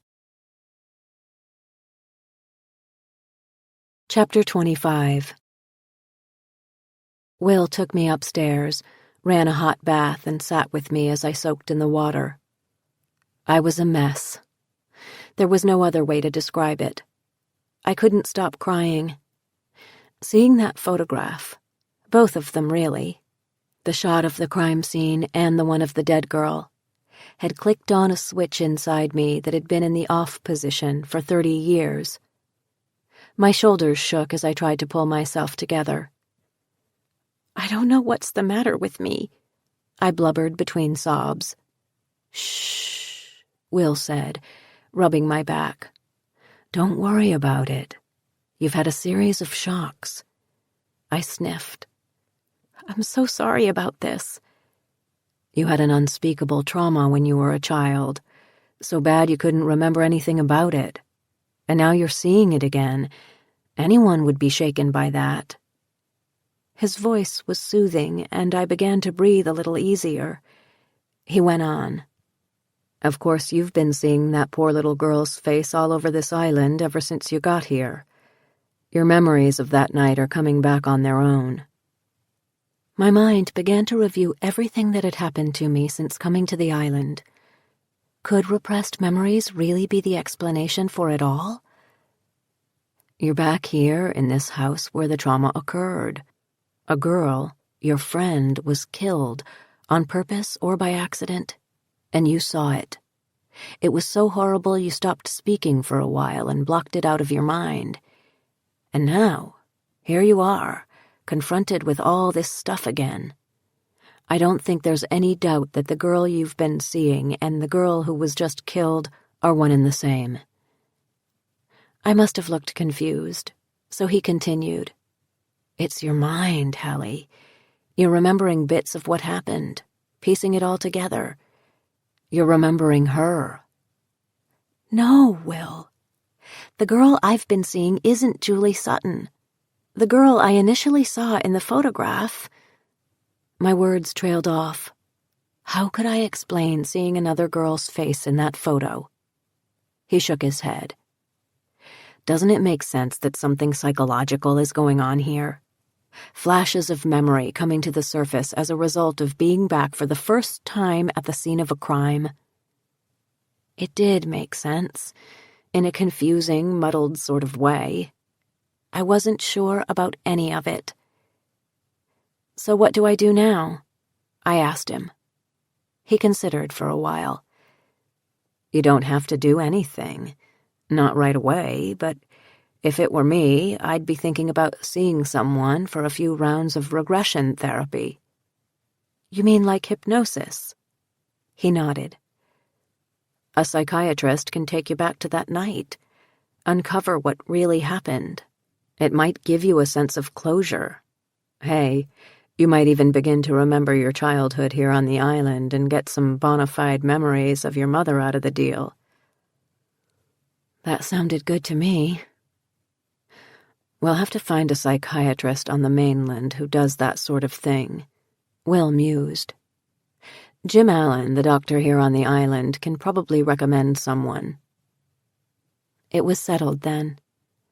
Everything that had happened to me since I came to Grand Manitou was the result of repressed trauma. I wasn't seeing or hearing ghosts. I didn't have a haunted house. It was just my mind that was haunted, by the spirit of a girl I had seen fall to her death. I put the incongruity of my first and second impressions of the girl in that photograph out of my mind. It didn't matter. A wave of calm came over me, and I sank low into the water, enjoying it. The feeling did not last long. After I climbed out of my bath, I went to bed, quickly falling asleep in Will's arms. I awoke with a start to discover myself alone. Groggily, I eyed the clock, its fuzzy symbols slowly gelling into numbers as I squinted. Nearly 2:30. Where was Will? The bathroom, surely. I waited for a few minutes, nearly drifting back into a light sleep. "Will?" I called out softly. No response. I sat up and looked around the room, but he wasn't anywhere in the suite. That's when I noticed the open door. I crept out into the darkened hallway. "Will?" Again, no response. Moonlight was streaming onto the wood floor from the windows at the end of the hall, creating a river of light that seemed to be vibrating with a life of its own. And then, there she was, a little girl standing in the corner next to the windows. The white dress, the braid tied at the end with a ribbon. And then she dissipated, as though she were nothing more than fog burning off in the midday sun. Just at that moment, I heard a sickening crash and knew immediately what had happened. I ran down the hallway toward the front stair, screaming Will's name, and saw him lying in a heap at the bottom. I flew down to his side. "Oh my God, oh my God," I was muttering. "Please be all right. Please don't be dead." Will groaned and clutched his head. "Thank God," I said, intensely relieved that he was alive, breathing and groaning. "Are you all right?" I helped him to his feet. "I'm not sure," he said, groggy. "That was some fall. I hit my head pretty hard." I helped him into the kitchen, turning on every light as we went, sat him down at the table and poured him a glass of water. Then I started opening cabinets. I knew I had seen pain reliever around somewhere. "Take these," I told him, handing him some Motrin. "Should we call the doctor?" I wasn't sure what to do. I was afraid he had had a concussion, but I didn't know the signs or symptoms. He shook his head. "I didn't pass out or anything. I don't think we need to wake Jim in the middle of the night for this." "What happened? Why did you get out of bed?" "I thought I heard something," he told me. "It was the weirdest thing. Something woke me up. I'm not sure what it was. You were fast asleep. Snoring, I might add." He grinned at me. As I was closing my eyes again, I heard... I know this sounds crazy, but I thought I heard my name. "Your name," I repeated. "So I got up," Will continued. "When I got into the hallway, I realized nobody was there, but I was still hearing voices. Talking, chattering." "What kind of voices?" I asked him, but I already knew the answer. "Children's voices," he admitted. "I must have been dreaming somehow, still in a sleep state. Sleepwalking. My mind was full of that story about the dead girls you told me the other night, and maybe I was dreaming the whole thing. I don't know. But whether I was awake or asleep, I followed the voices to the edge of the stairs and stood there with my hands on the railing, listening. The voices seemed to be coming from the living room. I did not want to hear the rest of this story. I knew where it was going, and I didn't want it to go there. But it did. "I started down the stairs," he said. "And Hallie, I know this is going to sound absurd, but I swear to you that I was pushed. I don't know if I was dreaming or sleepwalking, but I definitely felt hands on my back." "Somebody pushed you?" Will shook his head in amazement. "I think so." I had fallen asleep believing that the Hill House ghosts were nothing but memories surfacing in my own head, and frankly, I liked that notion. But now, Iris's stories were swirling around in my brain. Her assertion that the girls had driven her cousin off a cliff, poor Amelia's sudden falls, and now Will tumbling down the stairs. These certainly weren't products of my imagination. "I think we should get out of here right now," I said. "Let's go to your place." Will shook his head. "My place is all the way on the other side of the island. Besides, it's almost morning. Let's just make some coffee and watch the sun come up." There, with the lights of the kitchen illuminating the darkness, in a house built on secrets and filled with ghosts and murder, I realized that the lines between Iris's stories and my reality were blurring. Were Will and I somehow caught up in my family's grim and bloody fairy tale? Chapter 26.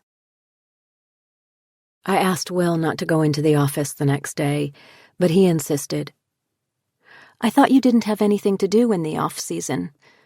I was terrified that he would collapse from the after-effects of a concussion alone in the office. I don't have much to do. He smiled, pulling on jeans and a sweater. Then why go in? We could spend the day reading or taking a walk around the grounds. I've got a conference call to make, which you could do here. I wasn't letting this go. Yes, I could, and I would if my files and my computer weren't down at the office. Besides, I have to go into town anyway to get feed for Belle. I won't stay long, I promise. Do you want me to come with you? I yawned. He smiled and wrapped his arms around me. Stay here and take a nap. I'll come back after lunch. How's that? I relented. Okay. Any thoughts on dinner? He wondered. I shook my head. How about if I make us a stir-fry? A great lover who also cooks. I managed a tired smile. You're too good to be true. I walked with him down the stairs, saw him out the back door, the cold air snatching away any sleep I might have fallen back into that morning, and watched as he and Belle set off toward town. I pulled on a jacket and sat on the sun porch with a cup of strong coffee, staring out at the angry water and thinking about everything and nothing at all. Morning, miss. It was Iris, walking in from the kitchen. I wanted to ask her whether she thought Will's and Amelia's falls might be connected somehow. I had intended to bring it up right away, but for some reason I can't explain, I didn't. She started in on another of her tales, and I found myself fully drawn into the past, the present goings-on receding into the background like one of my wispy visions. Madeline Hill was born on a spring day when the lilacs came into full bloom here on the island. She came into this world feet first, and both mother and daughter nearly died during the ordeal.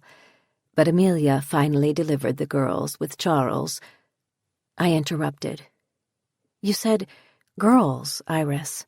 Plural. Iris nodded. Twins. Maddie was born first, healthy and pink and crying. Only then did the doctor realize he had more work to do, and shortly thereafter he delivered a second girl, Sadie. I was tending to Maddie when Sadie was born.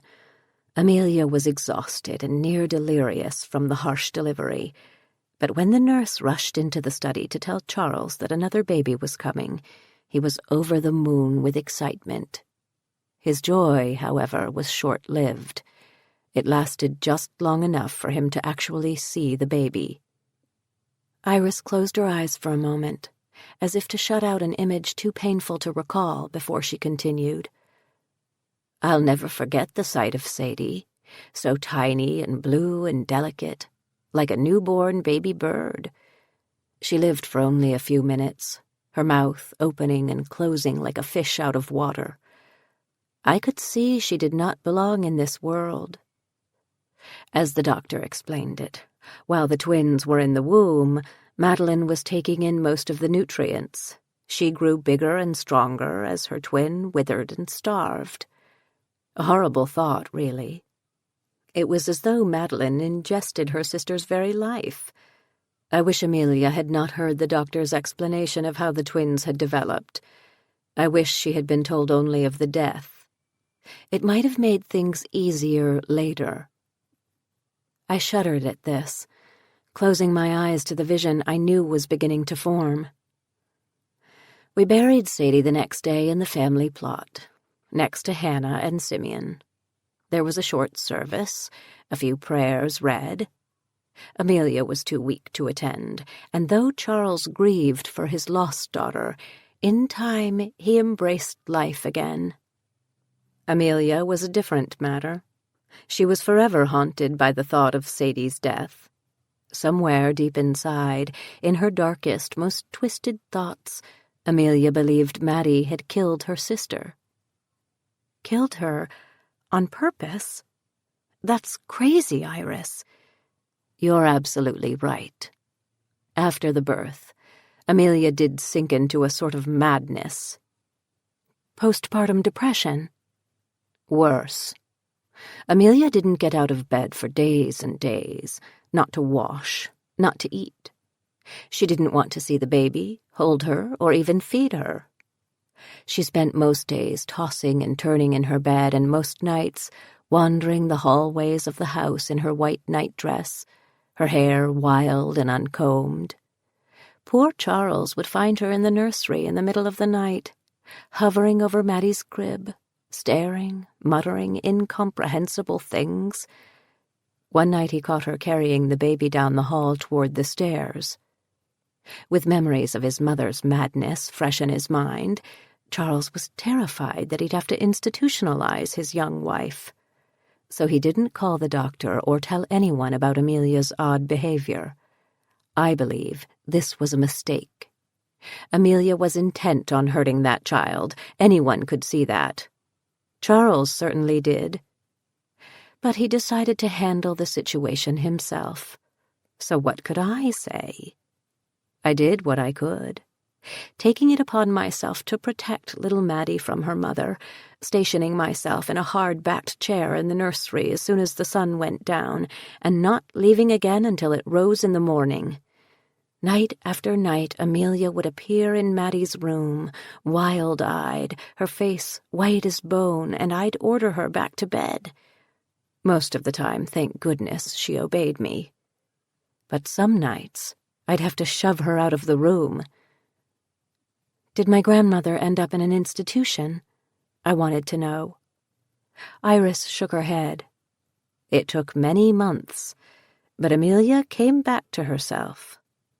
It happened suddenly, and nobody was ever sure how or why.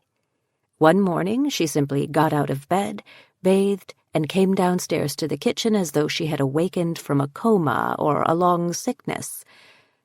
Whatever cloud had descended upon her had dissipated, and Amelia walked out of her room smiling, wanting to know where her husband and daughter were, as though none of the madness had ever happened. Charles was overjoyed. He stood there, holding his wife and crying openly, so relieved was he to see her back to herself. I credit much of her recovery to his gentle ways and loving nature. He was so patient with her during those long months. But Amelia was never quite the same as she was before the birth of her children. Not quite.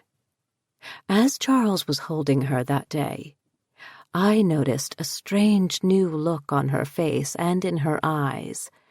I don't want to say it was sinister exactly, but there was something of an undercurrent to her from that day on. The way she continued to look at her daughter unsettled me quite a bit. In no time whatsoever, baby Maddie was crawling, then toddling, then walking, and, unlike her father, talking a blue streak from a very early age. However, in a strange development that alarmed her parents and me, little Maddie directed most of her conversation toward one person, her sister. Her father brought a toy telephone home for her one afternoon, and Maddie would use it to call her sister. "Sadie, time for dinner. Come to the table." This frightened Charles and Amelia because, of course, they had not told young Maddie she had had a twin sister, much less the sister's name. Yet somehow she knew. "Who are you talking to, dear?" Charles would ask. Maddie would simply answer, "Sister." There were many whispered and frantic conversations about this odd behavior behind closed doors, but finally Charles came to the decision that they would simply have to live with it. Maddie and Sadie had been twins together in the womb, and somehow Maddie retained the memory. He was sure stranger things had happened at other times to other families. I thought, yes, and in this very house. But of course I did not say it aloud. I shuddered as I saw my young mother holding conversations with her dead sister. Neither Charles nor Amelia ever knew what was really going on with their daughter. Iris smiled, her eyes shining. But I knew. In the womb, as poor Sadie grew weaker and weaker and Maddie grew ever stronger, the two girls made a pact. Sadie would not live a day in the outside world, so Maddie would live for both of them. And right there, in the calm waters of the womb, the girls joined hands and Maddie called Sadie's soul to her. Iris paused for effect, looking at me expectantly. I scowled. What do you mean, she called Sadie's soul? It was a gift she would possess her entire life. What do you mean, Iris? I repeated. Your mother was called Soul Capturer in her work. It's how she was known professionally. I had heard that, yes, but I assumed it was because she had a way of capturing a person's true spirit in her photographs. That's exactly what it was. Iris nodded. The photography came later, of course. But when Madeline was just a child, she began to collect bits and pieces of people's souls, their spirits, wherever she went.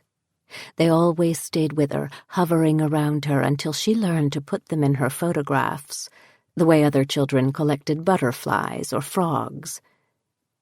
I still don't quite get what you're saying. It was her special ability, her gift, Iris stressed. Have you not looked at one of her photographs and known exactly what the person was thinking or feeling? I nodded, thinking back to the first time I had found her website. I could clearly see and sometimes even hear her subject's thoughts. But I'm getting ahead of my story with all this talk about Madeline's photographs. I'll tell you about them, to be sure. But you have more to hear first. Iris looked at her slim watch. But that's enough for today, miss. I'll come back and continue the story tomorrow. She stood up and prepared to leave. As I shook the visions out of my head, I remembered I had intended to talk with Iris about Will's fall the previous night. Iris, I woke up last night to find Will crumpled at the bottom of the front staircase. I began. He thought he had heard voices, children's voices, and I know this might sound silly, but he felt as though someone had pushed him. With you telling me about Amelia's falls the day before, Iris stared deeply into my eyes. It made me more than a little uncomfortable. You're wondering if something or someone in the house caused those falls? Well, yes. What do you think? I think it's a very strange coincidence that certainly could have a reasonable explanation, I said weakly. It's not what I thought at all. Iris nodded, smiling. That's what they all say at the beginning. I needed answers, not evasions. Listen, Iris, if you think Will is in any kind of danger, or if I'm in danger from someone or something in this house, I want to know it right now. Are we safe here? Miss Hallie, you're asking questions for which I have no answers, she said sadly. I am only this family's storyteller. That is my role. I cannot tell the future. I don't know what will be. None of us does. I wouldn't let it go. But judging from what you've told me about things that have happened in the past, Charles needing protection, Amelia's falls, even your poor cousin, isn't the same thing happening now? Iris's smile sent a chill through me.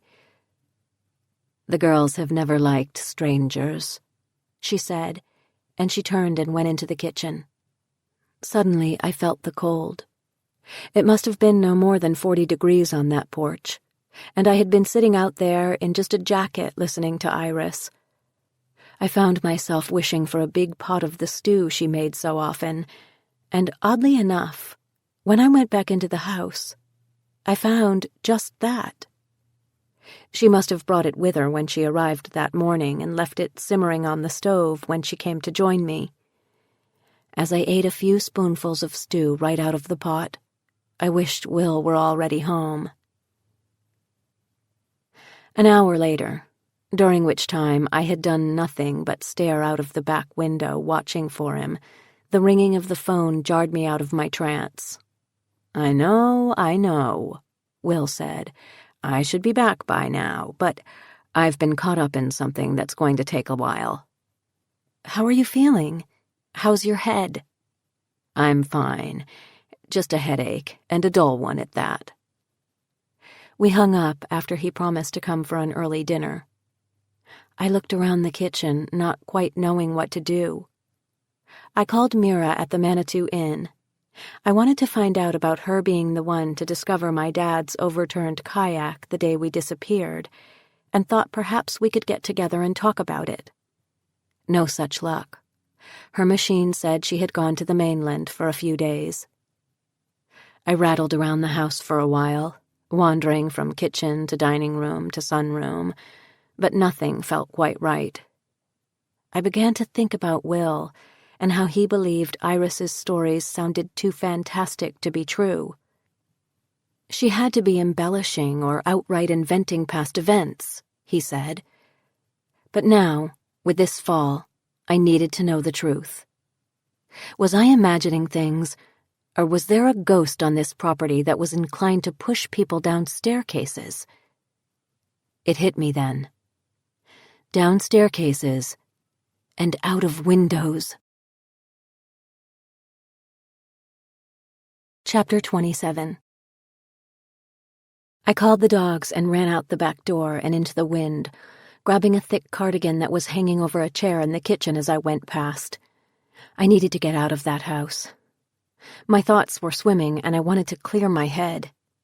I wrapped the sweater around me and made my way down the drive and onto the road, Tundra and Tika following close behind, dirt crunching under my shoes with each step. Walking through the leafless, stark landscape, I knew only one thing for certain. I was faced with one of two highly undesirable prospects: uncovering some pretty ugly childhood memories in order to get to the bottom of these visions, or exorcising a trio of dead children from my house. How did I find myself here exactly? What would I be doing right now if I hadn't received the letters from Will? Maybe I'd be sitting in my living room in Washington, drinking tea and listening to the seals bark in Puget Sound. Maybe I'd be wandering through my favorite bookstore. I walked on, my feet heading in an unknown direction. I was going somewhere, even as it began to mist, the spray wetting my face. The sight of the island cemetery surprised me. Of course, I wanted some proof that what Iris was telling me was real, and it doesn't get more real than gravestones with names and dates on them. The black wrought iron gate was rusted and weathered in spots, decaying with age. I swung it open and stepped inside, but the dogs stayed where they were, yowling in warning. I began to wander around, floating from one grave to the next, touching each headstone in reverence. And then I found what I had been seeking. The sight of it brought me up short. A marble tombstone with the words, Madeline Hill Crane, 1938 to 2009. Devoted daughter, wife, and mother. I sat down on my mother's grave, wondering why I hadn't visited it before. "Hi, Mom," I said out loud. And then I leaned my head against her stone and cried, my tears mixing with the icy rain that began to fall. I don't know how long I sat there. Minutes, an hour, maybe. But at some point, the dog's barking pulled me back into the moment, and I knew I couldn't sit on that sodden ground anymore. That's when I saw my own marker. Halcyon Crane, 1973 to 1979. Beloved child. It takes your breath away, seeing your own tombstone. It hadn't occurred to me before this moment, but of course I had one. Everyone thought I was dead. There had been a memorial service. Next to my stone, my father's, Noah Thomas Crane, 1940 to 1979. Devoted husband and father. So that's where he came up with Thomas. I wondered where he got James. I was standing on the Hill family plot, obviously. So I looked around at the neighboring gravestones and found them all. Hannah and Simeon, Sadie, Charles, who had died only a few years earlier, and Amelia. And then I saw the names of the 3 girls, Patience, Persephone, and Penelope. Their stone was stark white, crumbling and ancient, almost a century old. I sat down there among my ancestors, feeling strangely at home. Thanks to Iris, I knew these people now. I had seen them all through her rich storytelling. Hannah, young and beautiful when her children were born. Charles, toddling around as a baby, communing silently with the animals, now lying only a few miles from where he grew up, having lived more than 90 years. My mother, whispering to her dead twin. All the Hills had lived on the island. This is where they were born, grew up, and died. And now here I was among them. I felt for the first time in my life that I was part of a large family. Yes, they were all dead, but they were my people, my history, my roots. Even seeing my own gravestone there, I don't know, it felt as though ultimately I knew where I would rest. I was home. I stood up and looked around once more, knowing I'd return to tend these graves often. I might have stayed longer, but I knew it would be an unpleasant walk home in the cold, icy rain. When I finally walked through my back door, I found Will in the kitchen, phone in his hand. He looked at me, stunned, and then said into the receiver, "Thanks, Jonah, but she just walked in. Sorry to have bothered you." And then to me, "Where in the hell have you been?" My smile faltered. Except for Richard, when had a man been worried about me? I pushed my dripping hair out of my face and said, "I went for a walk." This was met with open-mouthed silence from Will. Finally, gesturing toward the window, he said, "In this?" The dogs had followed me inside the warm kitchen and were shaking their fur dry as I took off the sodden sweater I was wearing. Nothing smells quite like wet wool or wet dog. Not the smartest decision I've ever made, although it wasn't raining when I left. I got caught in it a few miles from the house. I called everyone I could think of. He was still standing with the phone in his hand. Jonah, Henry, Mira, the grocery store. I even called the wine bar, wondering if you'd ended up there. I couldn't imagine where you had gone. Then his arms were around me, and I could feel his heart beating fast, like a bird's. "I was so worried about you," he murmured into my wet hair. Suddenly, I was freezing. Something about coming into the warm kitchen made me acutely aware of how awfully cold I had been. "You're shivering," he said to me, pulling back from our embrace. "My God, your lips are blue. They're actually blue." He looked at me for a moment, and I could tell he was running through various scenarios of what to do. First, he poured a brandy and handed it to me. It tasted hot and spicy on the way down, warming me from the inside. "Right," he said then, leading me out of the kitchen. "Let's get you upstairs and into the tub." As he drew a bath, I peeled off my sodden clothes. They smelled of peat and rain and centuries-old dirt. Maybe I'd just throw them away. I left them in a heap on the bathroom floor, climbed into the steaming water, and submerged. I felt safe and protected there, with the sound of the water rushing in my ears. It wasn't until later, when Will and I were back in the kitchen eating dinner, that he asked me where I had gone. "I know you're a grown woman, but I was really worried when I came home and found you gone," he admitted. "After last night, I half expected to find you in a heap at the bottom of the stairs. Or lying under the third-floor window." He looked at me. "Well, that's an interesting thing to say." I twirled some noodles around my fork and considered how to continue the line of discussion I had just started.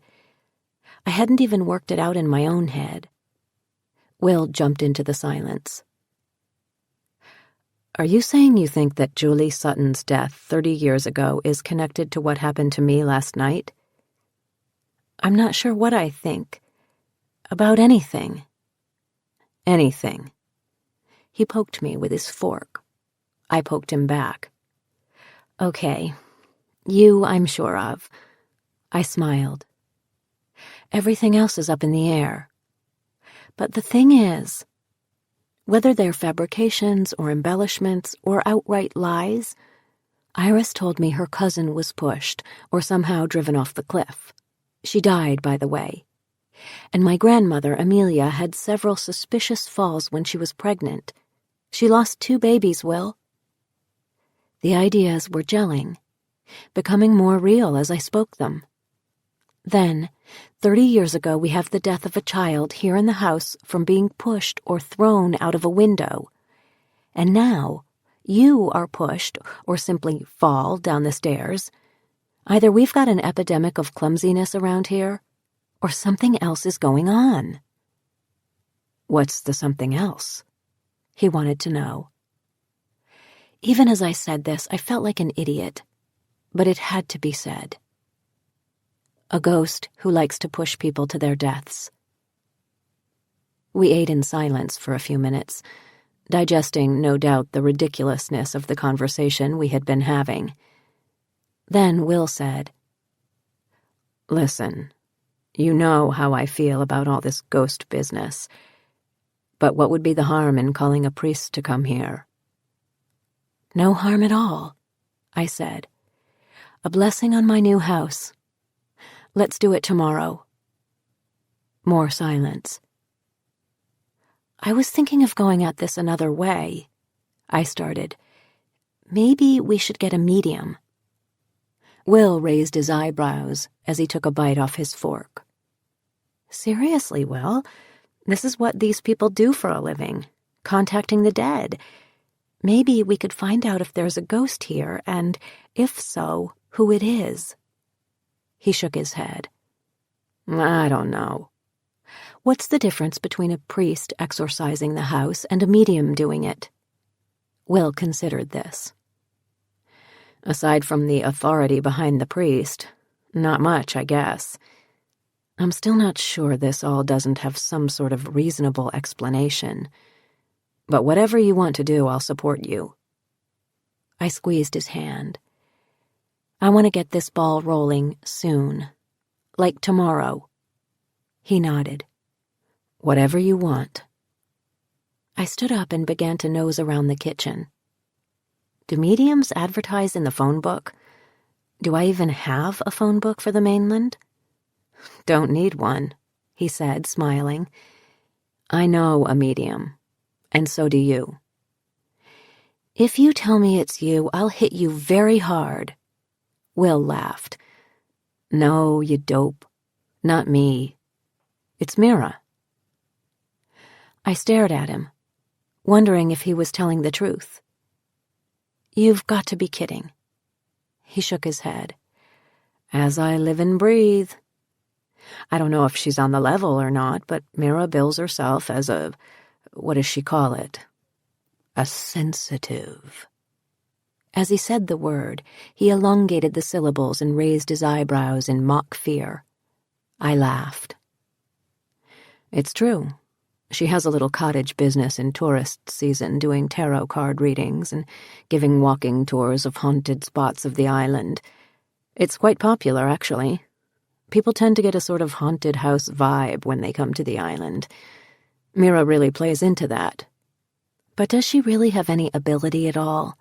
Beyond the nose for a good business opportunity, I mean. That's what I don't know, he said. I've always thought she was sort of loopy. But at least she'd be a good place to start if you want to go down that road. We cleaned up the kitchen and headed upstairs. For now, we had other important things to attend to. Chapter 28. What does a girl wear for a séance? Jeans or a dress? Beads? In the end, I suppose the spirits wouldn't care one way or the other. So I pulled on a pair of jeans and a sweater and trotted downstairs to join Will in the living room, where he was waiting for me with wine and cheese and some other snacks. I had called Mira that morning, and after a bit of catching up about her recent trip to the mainland, I just dove right in. "Listen, Mira," I said. "I understand you are somewhat of a... well, I guess what I'm trying to say is you've got the reputation for being a medium." She interrupted me, laughing. I sighed. "Well, yes, I heard it from Will." "I see," she said. "It's true, actually. I do possess a certain sensitivity." Her just saying the word made me stifle a laugh. "Why do you ask?" I took a deep breath. I was really going to say this out loud now.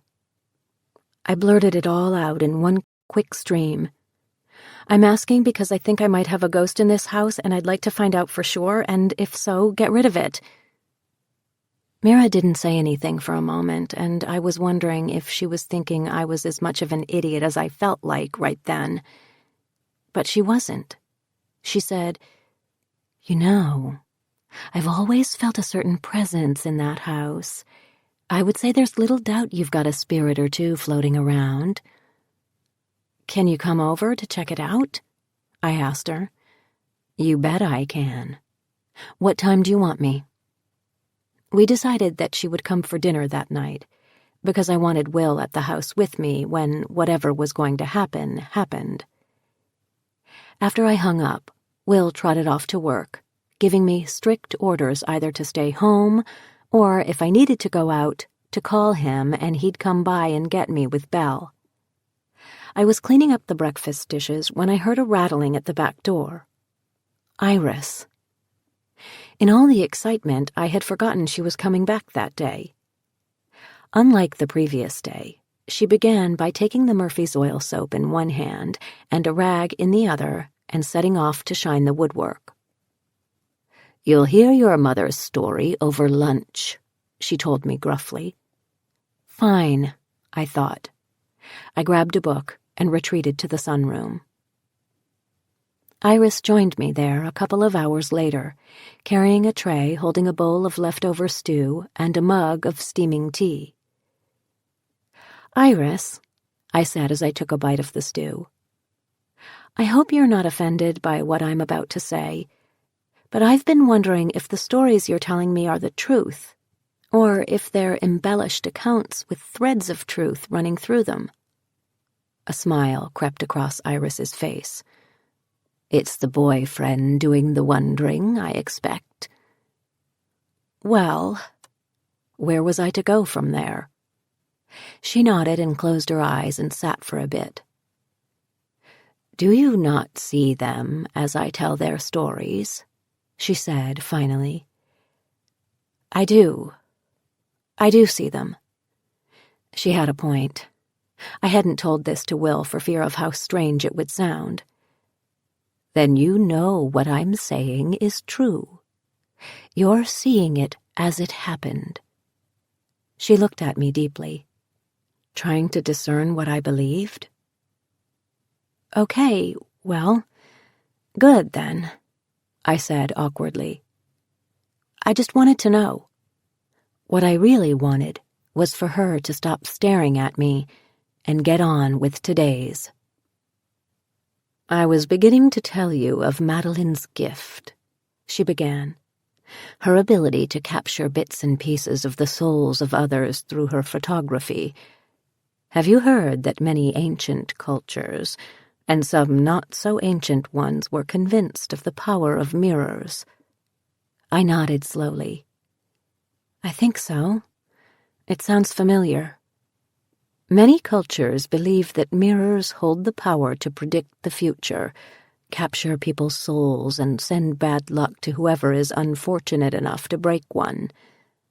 That last one I had heard. 7 years of bad luck."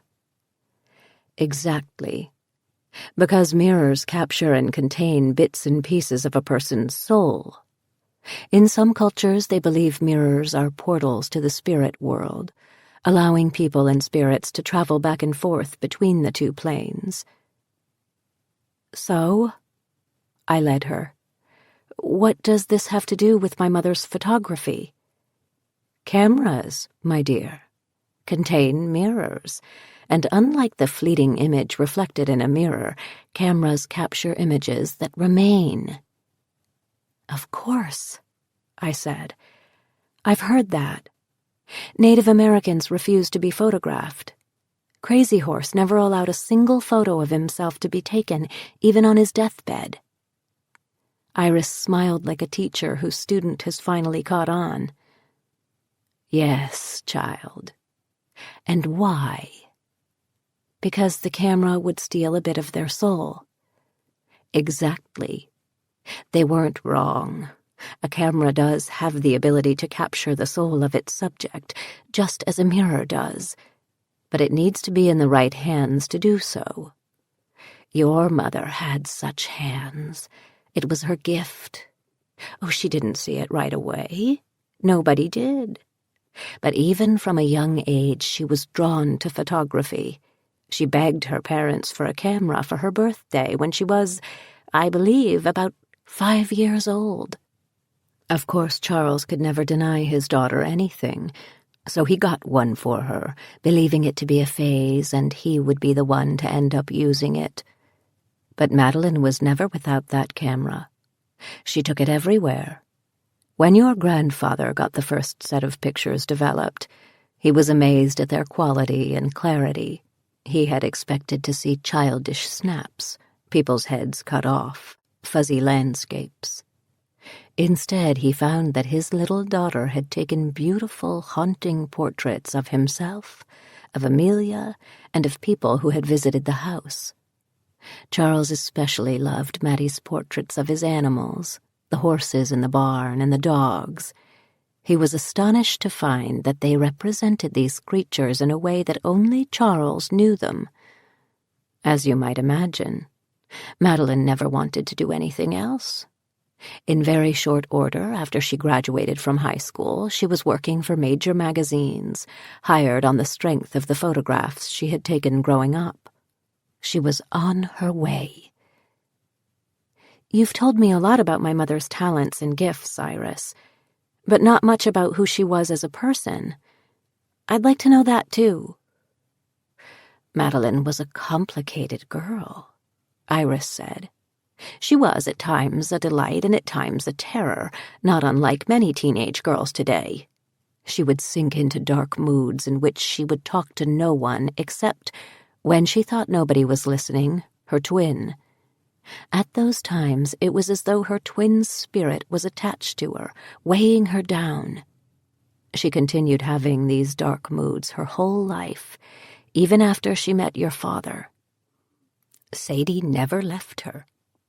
But at other times, as I said, Madeline was a complete delight. She was Charles's daughter, all smiles and laughter and goodness.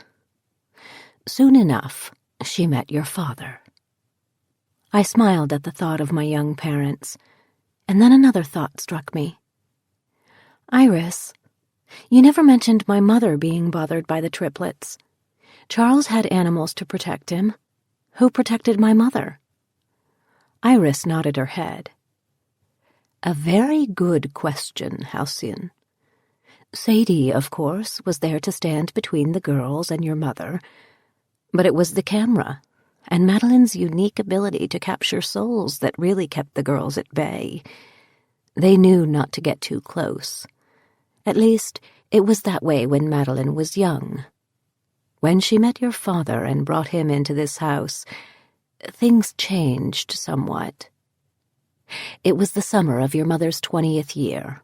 She was already a photographer of some note, living in New York City and traveling all over the world, working for National Geographic and other magazines.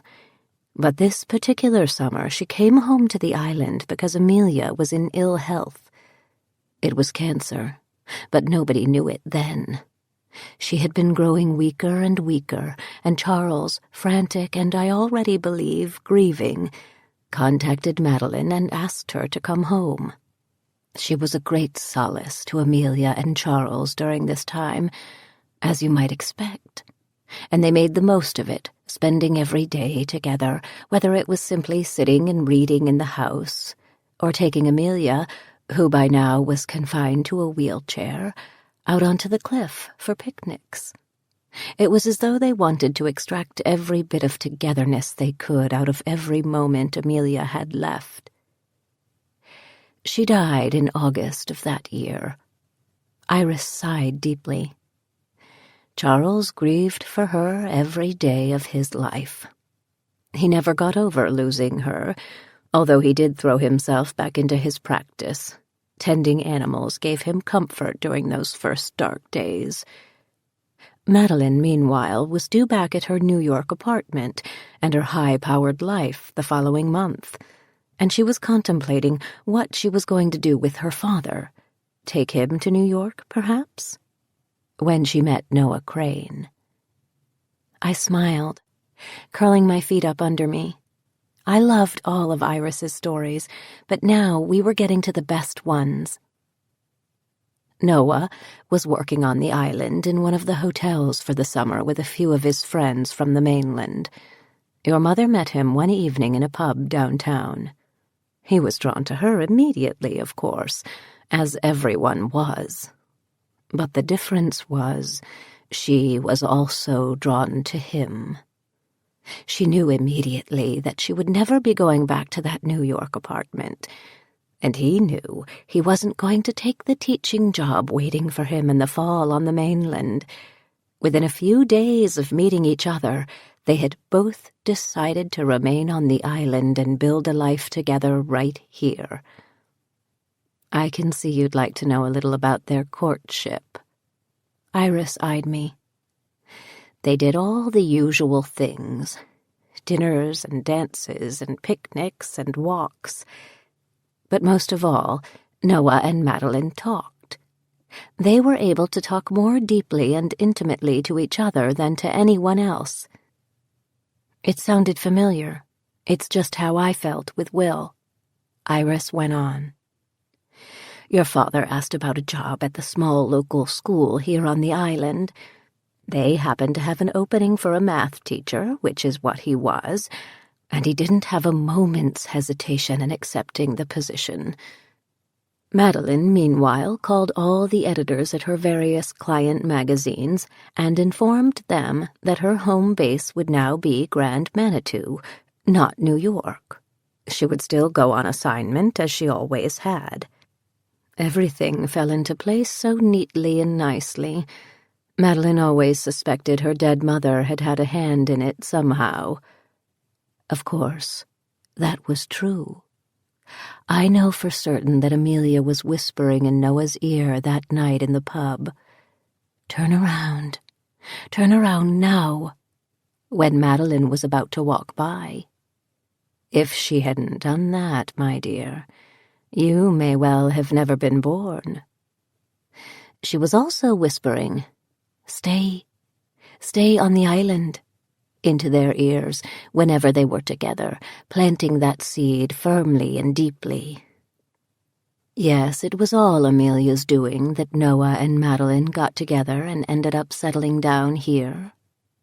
She did it all, of course, for her beloved Charles. She was terrified to think of him alone, and knew how much he needed his daughter beside him. Oh, Amelia was a busy one during those months after her death. But when Madeline was married to your father, and Charles was suitably provided for, she turned toward that ever-present light behind her and saw a tiny figure standing there. Sadie. Amelia ran to her, wrapping her arms around her beloved child for the first time, and the two of them floated away into that light together.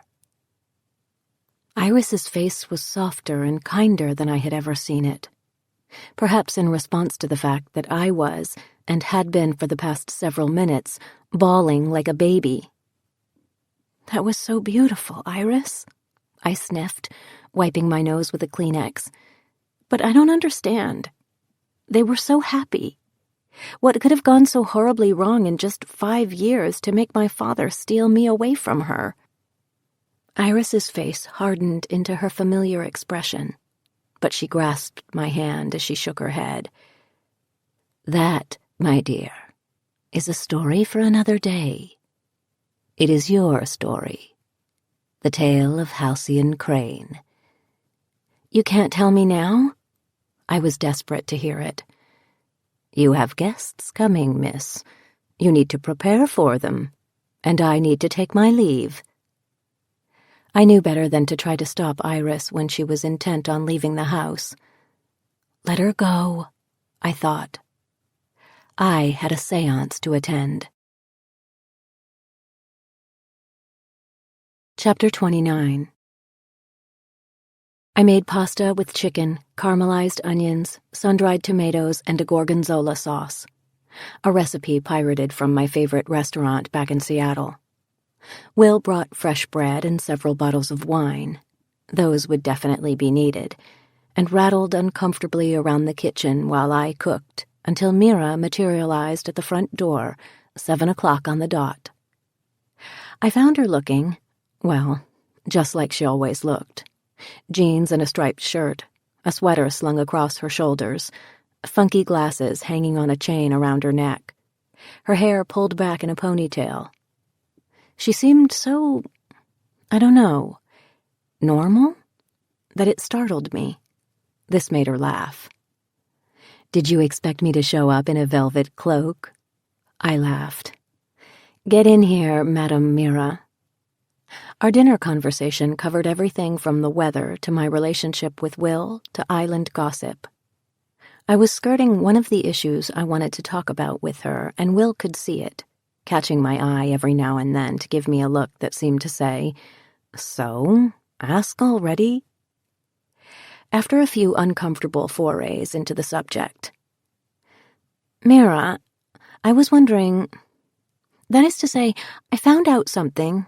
It got me thinking." I finally choked out the words. "I recently learned that you found our kayak on the day my dad and I disappeared." Will winked at me across the table. Mira twirled the pasta around her fork, considering her response. "That was some day," she said finally. "Most everyone on the island was out looking for the two of you. I had the feeling I knew where he had gone. Somehow I just knew, and sure enough, I was right. Still, the sight of that kayak took my breath away. I wanted to be wrong more than anything." She looked at me with a mixture of regret and anger. "Your father certainly put this island through the ringer with his little stunt." Mira was baiting me, trying to shift the focus away from her finding the kayak toward my dad's sins, but I refused to play along. "Why didn't you tell me? We've had plenty of opportunities." "I really don't know why," she said, flustered. "When you first came to the island, I was stunned to find out who you were. Who wouldn't be? You were dead for 30 years, Hallie. And then, as a bit more time went by, I don't know, it didn't seem to matter that I had been part of the search party that day. Everyone on the island helped, not just me." This made a kind of strange sense. I nodded, ready to change the subject, but Mira leaned toward me and continued in an almost conspiratorial tone. The thing is, Hallie, all these years, and especially back then, I had the feeling there was more to the story than we were being told. This intrigued me. You did? How so? Julie Sutton's death, your disappearance shortly thereafter. Everyone, especially the police, believed that Noah committed suicide in the face of those allegations and took you with him because you were the one witness to his crime. I wasn't convinced. If he wanted to end his own life, just as the police were bearing down on him, fine. But what would be the point of killing you? He loved you more than you can imagine. And if he had committed that horrible crime and somehow killed that girl, the Noah Crane I knew would have stood up and faced his punishment. The Thomas James I knew would have done the same thing, I said to her. So, Mira changed the subject as I loaded the last of the silverware into the dishwasher. You've called me here for some ghost-busting. I laughed nervously as we took our wine and moved from the kitchen to the dining room, where I had already lit the candle chandelier. It bathed the dark room in a soft flickering light that danced along the window panes. The three of us took seats around the table, and Mira sat up straight and cleared her throat. She was now taking control of the proceedings, a role I sensed she was very comfortable assuming. Why don't we begin by you telling me exactly what's been happening in the house? She directed. I took a deep breath and told her everything. The sightings of the girl in the white dress, the disappearing and reappearing jewelry, the television turning off and on, the shades opening and closing. She nodded, looking from me to Will and back again. Sounds like a haunting. I know that's why I called her here, but the word still sent a chill up the back of my neck. There's really no other explanation, Mira went on. You know that, right? Will gave me a look. Actually, Mira, there is another explanation, he began tentatively. I could see he wasn't sure of whether to go on or not, but I nodded, giving him the signal to continue. I had the idea that perhaps Hallie's mind is delivering bits and pieces of memories back to her, Will said. You know, she was so traumatized by the death of her playmate that she didn't speak until after she and her father built a new life away from here. I do remember that, Mira nodded. You stopped speaking altogether. Your parents were frantic. Considering that, I was thinking the very fact of being back in this house was triggering memories in Hallie's mind, Will continued. I'd go along with that theory if it wasn't for the other things happening, Mira said finally. How can you explain the jewelry disappearing and reappearing, the shades, the television?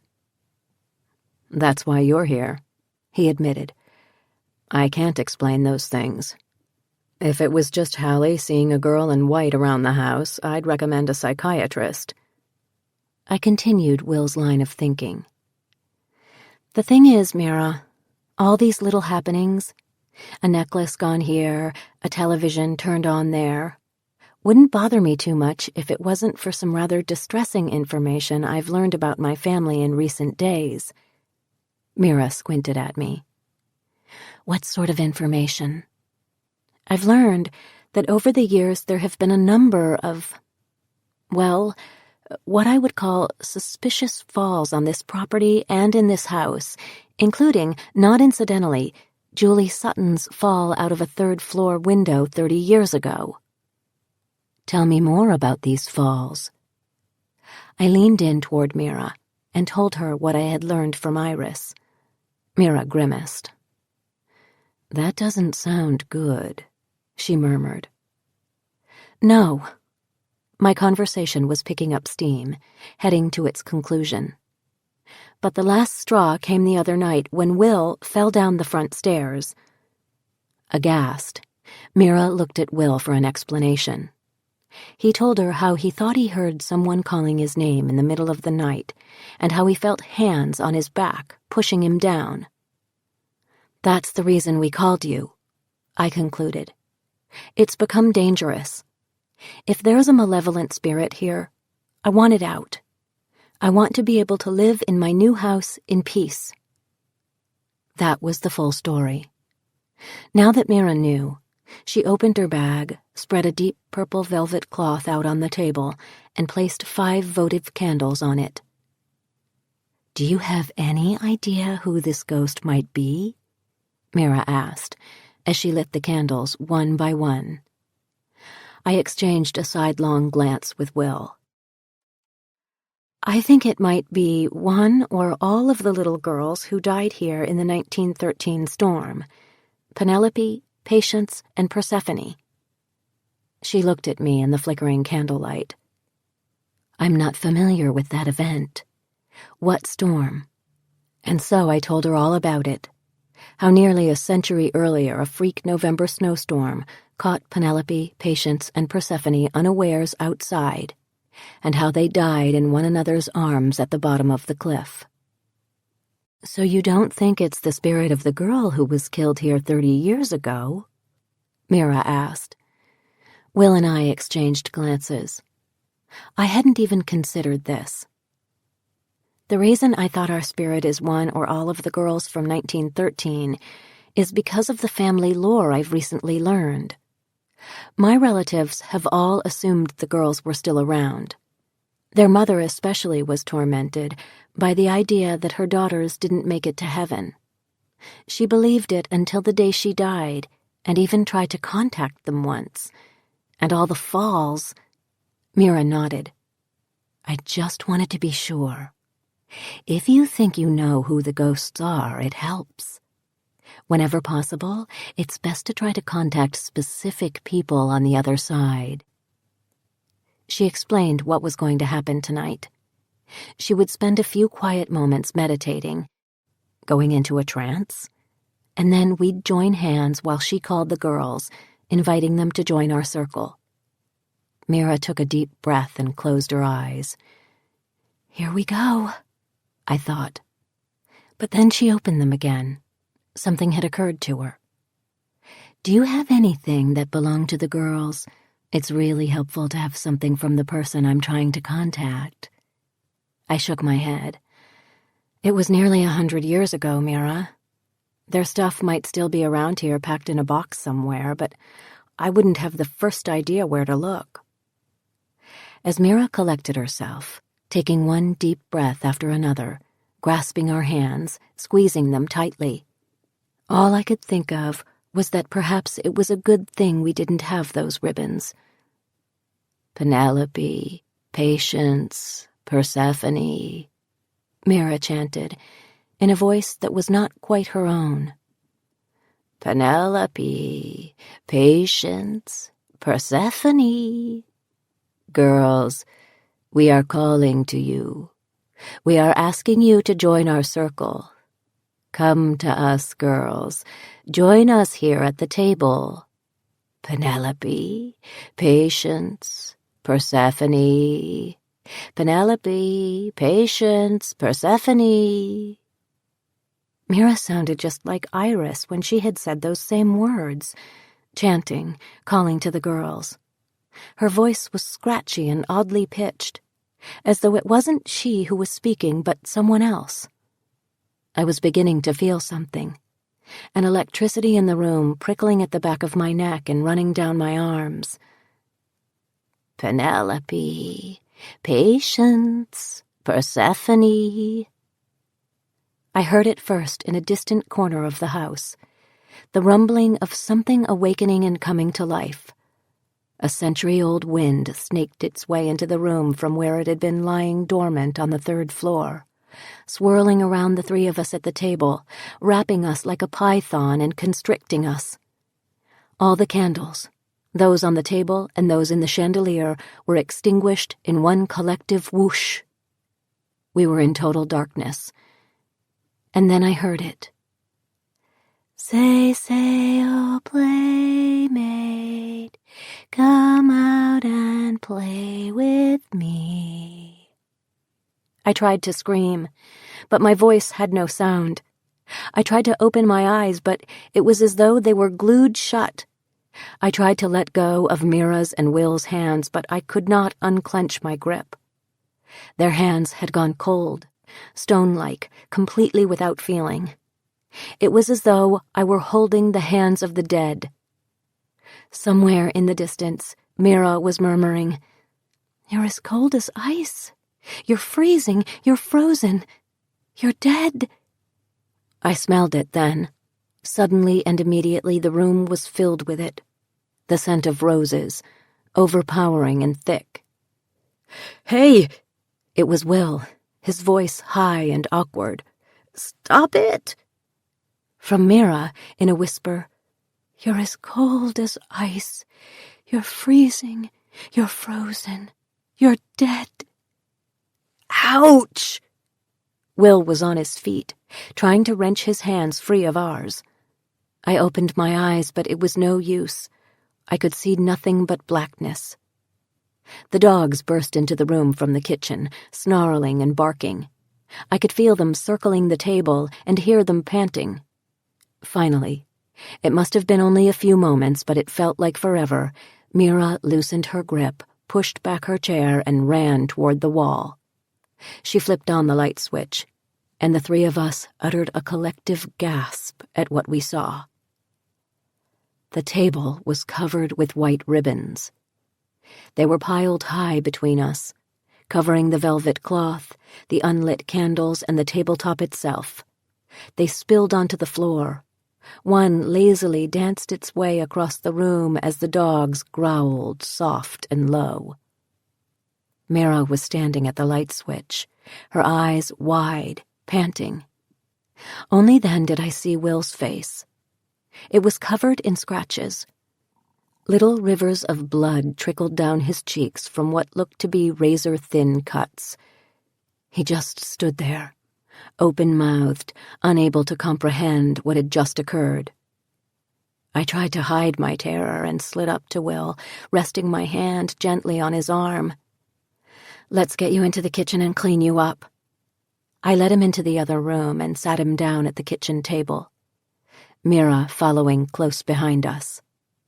I grabbed a clean dish towel out of a drawer and wet it down before gently and softly dabbing the blood from Will's face. He was looking at me with the eyes of a frightened little boy.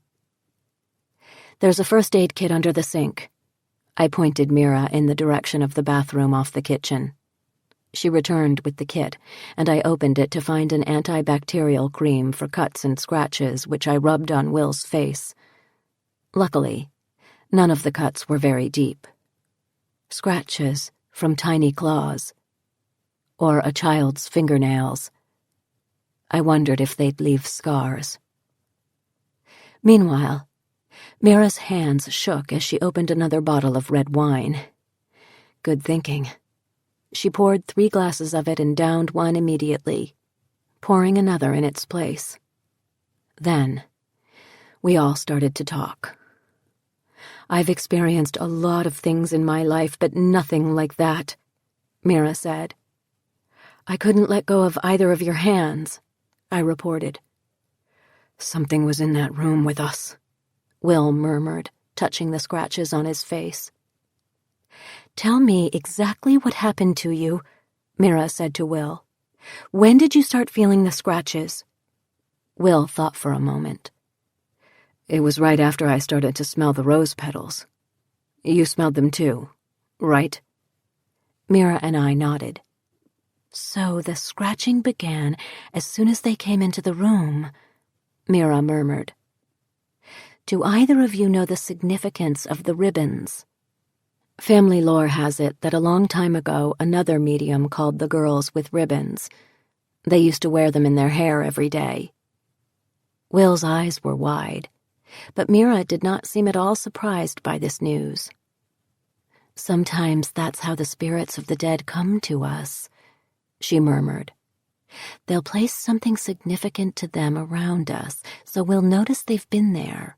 It's quite common, actually. Sometimes it's a butterfly hovering close by for an unusually long period of time. One woman I know sees an eagle perched on a tree outside her window and knows it's her dead son sending a message of protection.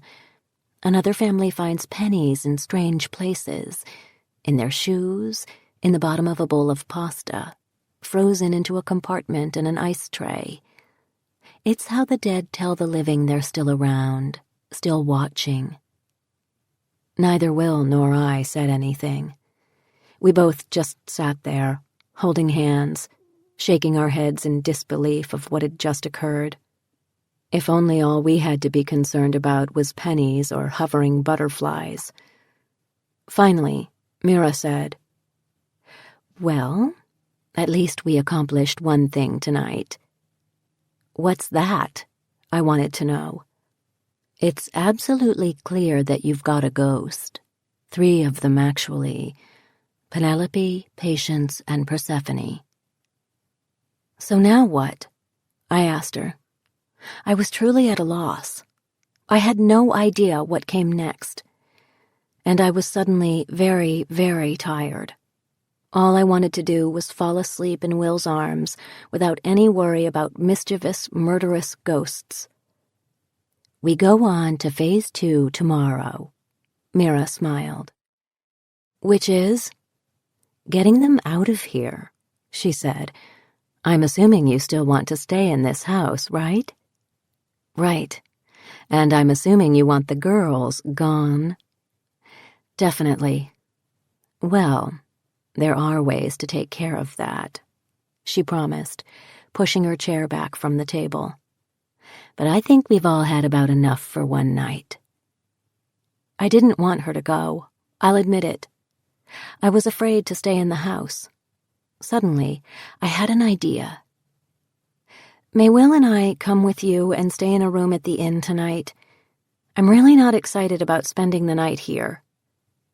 "You can have your old room," Mira smiled, patting my hand. "We could go to my house, you know," Will offered as he dabbed at his face. I shook my head. "You live clear on the other side of the island, and Mira's just down the road. Plus, Tundra and Tika won't fit in your buggy, and I'm not leaving them here alone." I turned to Mira. "We can take them to your place, right?" She nodded quickly. "I don't usually allow pets, but I can make an exception tonight for these girls." And that's how the 3 of us came to leave my house together that night. In retrospect, I see it was a mistake. Hindsight can be particularly cruel when one goes down a wrong road. Perhaps if Will and I had braved the night in that place, faced the girls head on, we would have been spared what happened the next day. On the other hand, I don't have any way of knowing what might have befallen us if we had decided to spend the night in the house after those spirits had been called, awakened, and stirred up. Who knows what manner of horror we might have experienced. Part 3. Chapter 30. "You're not going back there alone," Will said to me over breakfast at Mira's the next day. When we arrived at the inn after a damp, rainy ride in Mira's carriage, we simply fell into bed and into a deep sleep, dogs curled up at our feet, not awakening until midday. I didn't even have a change of clothes with me, so I thought I'd head back to Hill House in the light of day and pack a few things. "It's daytime," I said stupidly. "Nothing's going to happen to me. And anyway, I've been living there for 2 weeks now. If they wanted to do anything beyond tease me, they'd have had plenty of opportunities. I'm not afraid now. I was last night, but I'm not afraid now. I'm really not." How afraid did that sound? Mira had run into town for some groceries, so she couldn't dissuade me, and Will wasn't convinced by my bravado. He was shaking his head, and only then did it occur to me. The scratches on his face were all but gone. I could barely make out their faint trails on his cheeks. It was as though they too were phantoms or figments conjured up by Mira's call to the dead, dissolving with the light of day. "I just wish you'd come into town with me," he muttered, knowing he wasn't going to win this battle. "It's a beautiful day," I told him, as though that meant anything whatsoever in the context of what we were discussing. But it was true. It was one of those rare late fall days, just as you're preparing for the onslaught of snow and chill and cold, that surprises you with a burst of summer. A day of respite and reprieve from the harsh weather that will certainly be descending in very short order. "Here's what I'll do," I began by way of compromise. "I'll pack some things for us, just in case we decide to stay here at Mira's again tonight. I'll clean up all the debris from the seance, and then I'll take a picnic lunch outside and wait for you. And I'll keep the dogs by my side the whole time. How's that?" The sky was a deep, cloudless blue, and the temperature must have been climbing into the 60s. Not a heat wave, but in late November on this island, quite an unusual occurrence. I leaned against Will as we walked toward my house, the dogs running in long circles around us. "You know what didn't occur to me until just now?" I said. "Iris. She'll be there. I won't be alone." Will smiled. "A small comfort. Like she can do anything if the ghosts try to push you down the stairs. But it's something anyway." He kissed me as he veered into the barn to hitch up Belle, who had spent the night in a stall vacated by my mother's horses. I ran up the steps, took a deep breath, and opened the back door. Iris was already here. The glasses were washed and put away, chairs neatly pushed under the table. I pushed open the door to the dining room and found her, broom and dustpan in hand, sweeping up the ribbons. The scent of roses was still overpowering. She gave me a sharp look. "What happened here?" Suddenly, I felt like a small child caught in the act of doing something wrong, something forbidden. Had we?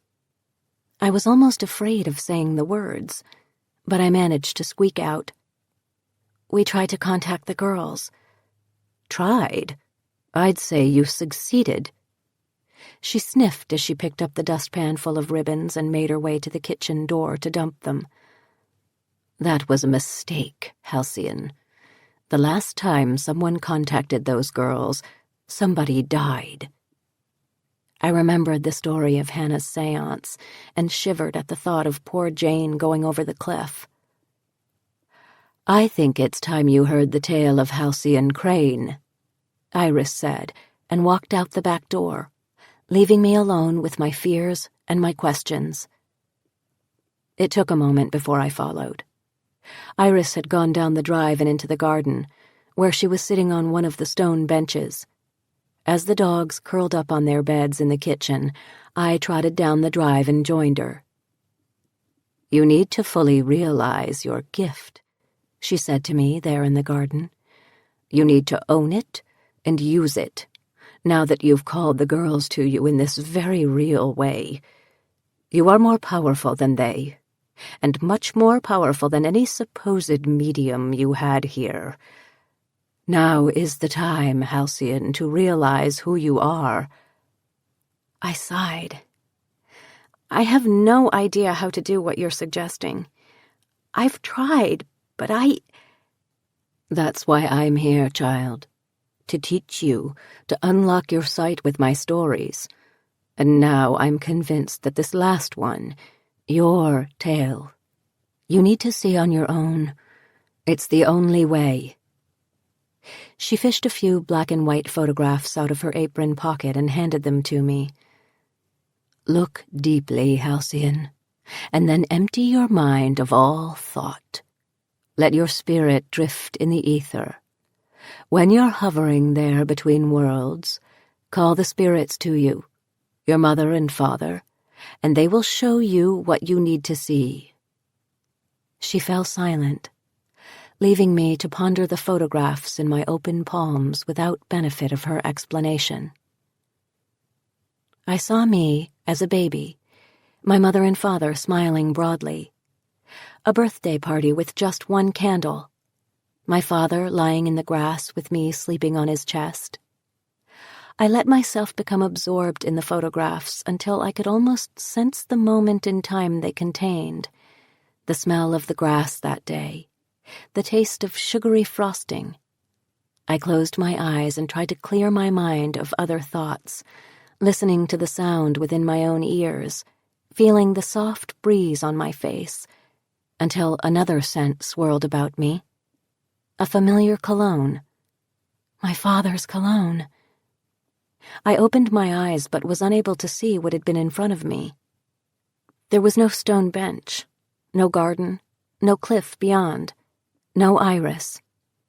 Only my dad, younger than I, sitting in a room in Hill House that I took to be his study. He was staring out the window absently, running a hand through his hair. How full it looked back then. My mother, obviously pregnant, swept into the study wearing a long purple dress and dangly earrings, and kissed him on the forehead. "Money's not the issue, Madeline, you know that." My father sighed. "I'm just worried about what kind of father I'm going to make. Am I ready for this? Are we?" Madeline laughed, a musical trill that sounded familiar and sweet. "Nobody's ever ready to have a child, silly. They come into our lives when they're ready." Noah looked into his wife's eyes and collapsed in the face of her optimism. "I guess you're right. This baby's coming, whether we feel ready or not." That scene dissolved into thin wisps of smoke taken aloft on the breeze, to be instantly replaced with the image of me, wriggling in my bassinet, my father leaning over me, beaming. "Let her sleep, Noah." My mother smiled at him and led him out of the room. I saw another image then. My mother, her long auburn hair pulled back in a scarf, was sitting at the desk in her bedroom suite, squinting and scowling at a group of photographs she had laid out in long rows. I watched her gather them up in a hurry and shove them into a file when my father came into the room. "I'm worried about Halcyon," he said to her. "What else is new?" My mother rose from her desk and took him in her arms. "You've got to be the most doting father on this planet. What is it this time, my love?" "Madeline, I know we've talked about this before, but you really have to listen to me this time. I've been trying to tell you, honey, our little girl is blind." "Blind?" My father went on. "She never makes eye contact with anyone, not even you. She doesn't react to toys or faces or animals. You've got to face it, honey. We need to take her to a doctor." His earnest, pleading words sent a familiar chill up my spine. I watched a curly-haired toddler, unsteady on her feet, turn and walk directly into a wall. But that image didn't jibe with the next one that floated in front of my eyes.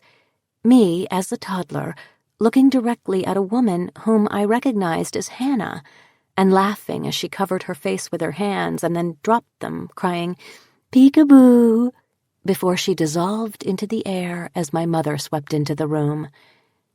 Image after image flickered into view then, like a slideshow. Me talking and laughing and playing with Hannah and Simeon and Amelia. I wasn't seeing what was in front of me, but I was seeing beyond the veil into the world of the dead. Noah tried again one afternoon. "Madeline, I think we might have another problem with Hallie. I know it sounds crazy, but I heard her talking to your mother today, and it's not the first time." Madeline laughed. "That's ridiculous. She has an imaginary friend. That's all there is to it." But I could hear what my mother was thinking. She herself had spent her childhood talking to a dead twin, so to her, this was normal behavior. How can she talk about pretty white ribbons and that brown furry teddy bear and the red leaves in the garden when she's blind? Noah wanted to know. "Honey, don't question it," Madeline told him. turning him around and rubbing his shoulders. "This house has a way of doing strange things to people. Don't worry about it. My dad didn't talk until he was 5 years old. And look at him now." Another image materialized. Will as a boy, with me in the garden, right where I was now sitting. He was chasing me around one of the benches, and suddenly I stopped, turned, looked directly at him, and leaped on him. I knew I was seeing the first moment of my own sight. Will's was the first face, other than a ghost's, I had ever seen. A warmth overtook me and I laughed, watching my young self lying on top of Will, tickling him mercilessly. I grinned, thinking of the night before.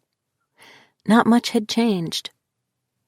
"I can't believe it," Noah murmured tearfully to Madeline as he held me tightly in his arms. "It's just like my father and his speech," Madeline whispered over my shoulder.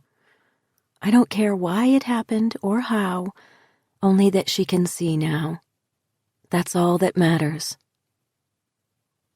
As I learned from the next vision, I had not lost my ability to see beyond the veil, and I saw how frazzled my dad was becoming with my mother's constant denials that nothing out of the ordinary was happening.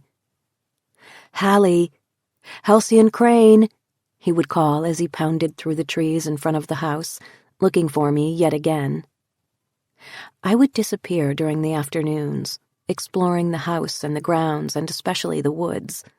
More often than not, he'd find me lazing in the grass, watching the sailboats come and go in the harbor, or brushing the horses with my grandfather, or playing in the shade of one of the great oak trees that stood near the cliff.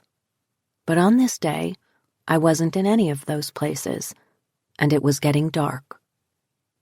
Noah's breath started to catch in his throat as he ran through the grounds, calling my name, the exposed roots and gnarled branches clawing at his shirt and his hair.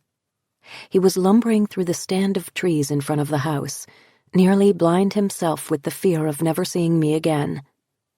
"Hallie!" His voice was shrill, frantic. "Here, Papa," came my voice from within the trees. Noah stopped and looked around wildly, but he couldn't see me. "Not there. I'm over here." Suddenly, a rustling in the bushes. "Boo!" I cried, leaping onto my father's legs and holding on tight. Beads of sweat had begun to dot my father's forehead. He bent down and scooped me up, holding me close to his heart. I saw that I had been perilously close, 3 or 4 steps from the edge of the cliff. He held me tight. I could smell the baby shampoo in my hair, mixed with wildflowers and lavender and water and night. "What's the matter, Daddy?" Noah put me down and knelt beside me, face to face. "You know the rule about the cliff." I squirmed and shrugged. "I was just playing." "I don't care, young lady. You've been told never to play by the cliff alone." I looked at him with innocence in my eyes. "But I wasn't alone." Noah shook his head and sighed, confusion and dread apparent on his face. "Who was with you?" "My friends," I explained. "We were playing hide and seek." A dark shadow crept over my father's face.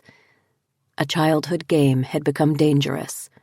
It had led me to the cliff edge.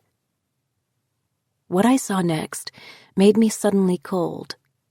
Me on the bluff with 3 ghostly playmates. The girls. We were sitting across from one another, playing patty cake and singing, "Say, say, oh playmate, come out and play with me, and bring your dollies 3, climb up my apple tree."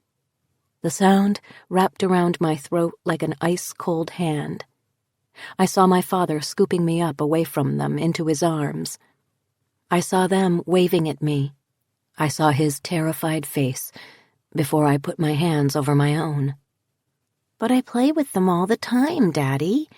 And other people, too. Grandma and great-grandmother especially. Grandma fell and lost a baby." My stomach began to tighten, and I was having trouble breathing. This is it, I thought to myself. I'm about to learn everything now. I had an overwhelming urge to get up and run from that bench, to shake the vision from my eyes, because I knew what I was going to see next. My repressed memories of the day Julie Sutton died.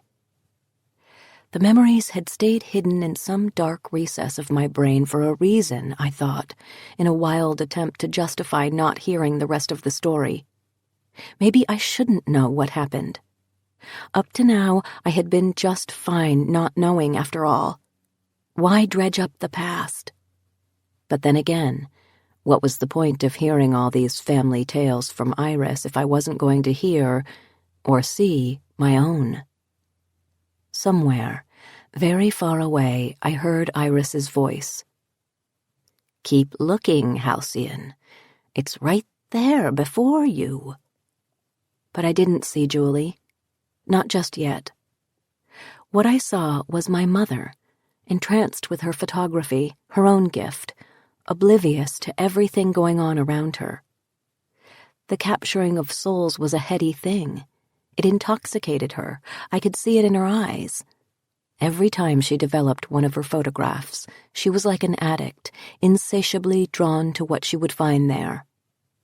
I saw it clearly. This gift, this obsession, left very little time for other things, like husbands and children. That's why she didn't see I was in danger. And I knew then this part of the tale was cautionary. I made a mental note to remember that I, too, risked addiction. I needed to keep my eyes on what was really important. So what if she's having visits from previous occupants of this house? My mother said to Noah, waving off his fears. They're my relatives, for heaven's sake. Maddie, I think we should leave the island, he pleaded. Let's get away from here. Are you kidding? She spat back at him. Leave my father here alone? No, Noah, absolutely not. I saw more arguments then. Doors slamming, tears from both of them. This is a wonderful place to grow up, Madeline told her husband. Hallie has friends and a great school and a whole island to explore without cars to run her over. You've got a fine job, and I can do my work from here. These are my roots, and they're Hallie's roots. You can't seriously want to take her away from all of that because you think she sees ghosts. She said that last bit with a kind of sarcastic venom that Noah had never before heard from his wife, and I saw the defeated look on his face. Nobody was leaving the island. Desperate, grieving, and fascinated, he whispered into my ear that he'd protect me as best he could, promising to watch me with a hawk's keen eye. Then the scene shifted, and I saw somebody new on the island shopping for groceries. She followed my father and me out of the store and touched him on the sleeve. He turned and saw a young woman. She looked into his eyes and said conspiratorially, I can see that your daughter has quite a gift. I could almost hear Noah's heart beating. He took a deep breath and whispered, What do you mean, a gift? The sight. I have it too. He grabbed the young woman's arm and hustled her over to a quiet corner of the street. Listen, I don't know who you are or how you know what you know, but I really need to talk to you, he said to her. Now, I saw the woman's face clearer than before. Mira? It couldn't be. And yet there she was, her face younger and brighter than I knew it to be, but plain as day. I watched my father meet Mira for a clandestine dinner on the mainland that evening. Of course, they couldn't be seen together on the island. Word would get back to my mother in a flash. So they picked an out-of-the-way restaurant not far from the ferry dock. He told Mira everything. How I didn't see until I was 3 years old, but was constantly talking about visual things and people and animals. How I regained my sight in an instant one day. How I was immersed in stories of my ancestors' pasts. How I had always played with imaginary friends, but now those games were turning dangerous. What does your wife say? Mira asked him shyly. She discounts it. All of it. She is totally in denial and says I'm insane to be worried. I've tried everything to make her understand, but she won't listen. She won't. His words trailed off into a sigh. I watched as a coy grin appeared on Mira's face and knew she was very glad to hear this. I saw images of the two of them meeting again and again, intimate dinners and rendezvous at out-of-the-way hotels. They had had an affair? I felt sick. All those times she had been so friendly toward me, so helpful, she had never once said anything about this. Then I saw Julie Sutton's parents drop her off at the house for the afternoon. My father found us playing in a third-floor room, sitting on the floor with a tea party spread out before us. I was pouring imaginary tea from a pot and chattering away to Julie and to the stuffed bears I had positioned as the other guests. You girls are playing so happily up here, honey. He smiled at me, relieved to find me immersed in a normal child's activity, a tea party with a real live friend, and went on his way down the stairs. But then came screaming, high-pitched, horrible screams. My father flew back into the room and found me, scratches bleeding all over my face, locked in a struggle with, to him, what was an unseen foe. But I could see exactly who it was. I saw myself screaming, holding my arms in front of me to fend off a girl in a white dress. Patience. But her face was not the face I had come to know. It had morphed into a grotesque, worm-eaten skeleton, its flesh paper-thin and flaking. Her eyes were gone, only empty black holes remained, and she was yelling, "We weren't invited to this party! You didn't invite us to this party!" Julie was crying and cowering in the corner, and then Persephone was upon her, scratching and pushing her, tearing at her dress, and finally putting her tiny hands around Julie's throat. Seeing all this, I was stunned into a sort of stupor. I couldn't shake the images from my mind, and I couldn't move. The images held me captive even though I wanted to get up from that bench and run more than I had ever wanted anything in my life. This scene now before me was what my mind had locked away. I kept screaming and fighting against this unseen enemy. Unseen by my father, that is. I knocked over lamps and tore bedding off beds. I fell and tumbled and screamed. My father was just standing there, paralyzed with shock, I assumed, until one of them, Penelope, knocked into his legs and he felt, with certainty, her presence there. He dove into the fray and tried to grab whatever it was that was torturing me. In doing so, he turned Penelope's wrath against him. She flew at him, scratching his face and biting and tearing his shirt. He could not see her, but I was seeing it all, until he was backed into the wall near the open window. I couldn't catch my breath. There I was again, on top of a roller coaster, about to plunge toward the ground whether I wanted to or not. In the confusion, with me fighting off Patience and my dad fighting off Penelope, Persephone saw her opportunity and took it, pushing Julie out of the open window. I ran to the window and watched her fall. She locked eyes with me as she tumbled all the way to the ground, mouthing my name. The last thing I saw was her terrified face before her skull hit a rock, making a sickening, cracking sound. My father didn't see exactly what happened. He looked out the window and saw, to his horror, the body of Julie Sutton lying on the ground. And then he saw me leaning out of the window, staring at her body. "Oh my God," I murmured to myself. He thought I did it. Noah flew through the house, down the stairs and outside, stopping only when he reached Julie. I watched from the window as he attempted CPR, but it was useless. She was dead. He called the police and the Suttons. "It was the girls," I whispered. "They killed Julie, but my father thought it was me. That's why we left the island." The vision swirled into view again. My mother was away when it happened, so my dad asked Mira to come to the house that evening. She did, and he told her everything that had occurred during the day. By that time, of course, the whole island knew there had been a death at the Hill House. And Mira hatched the plan for escape, leaving the island. Within Noah's panic, she saw a clear road leading to what she wanted, so she took it. "I'm going to take the blame, Mira," I heard my father say. "Just so long as none of this touches Hallie." Mira shook her head. "Your daughter is in grave danger," she told him slyly. "I can feel it. This is not the end of the matter. You need to get her out of here. With you in prison, who is going to watch over Hallie? Your wife?" Noah sat down hard on one of the kitchen chairs, defeated.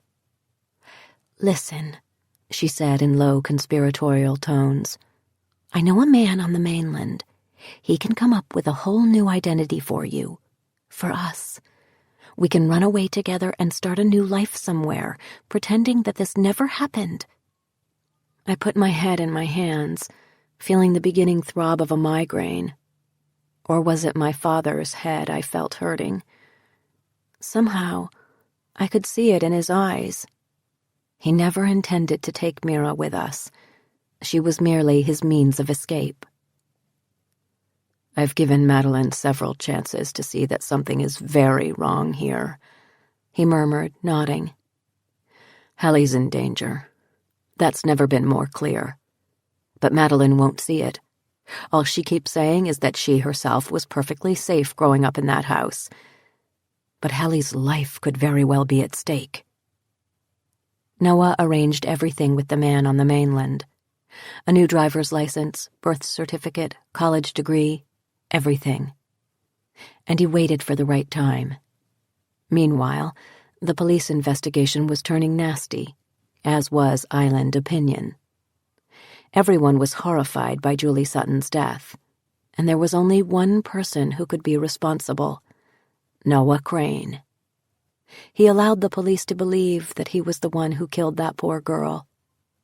Never once did the harsh eye of blame come to rest on me. I saw my father and Mira cooking up an escape plan. She would tow a fishing boat to the designated site. She would find our overturned kayak, thus making everyone think we had died. Noah would send for her later, when he reached our destination. Still, he waited and wondered. Was leaving really the right thing to do? The last straw came the day Madeline showed him the latest photo she had taken of me, swinging in the backyard. Noah saw it loud and clear, his mute daughter calling out from the vellum, "Help me!" That was it for my father. He tried one last time. "Can you not see she is in danger here? Can you not see that, Madeline?" But she was as blind as I had been during my first years of life. It was time to go.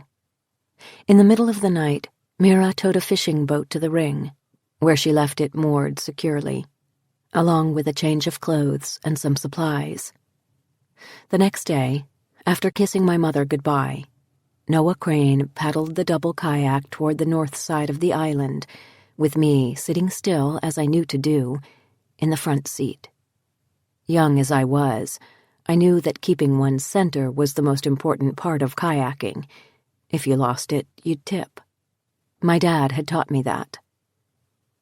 Noah knew we were just minutes away from death, a death he had carefully planned. He was paddling toward a remote part of the island that could not be seen from shore, a spot that few people frequented. It was a tricky thing, dying. The calm weather that was perfect for kayaking on this great lake called many people to the water. It was difficult to find the solitude he needed.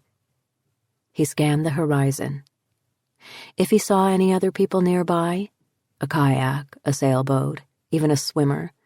He would have to abort the plan and try another day. My dad's face was stern and determined. He was so close. The plan seemed to be falling into place perfectly.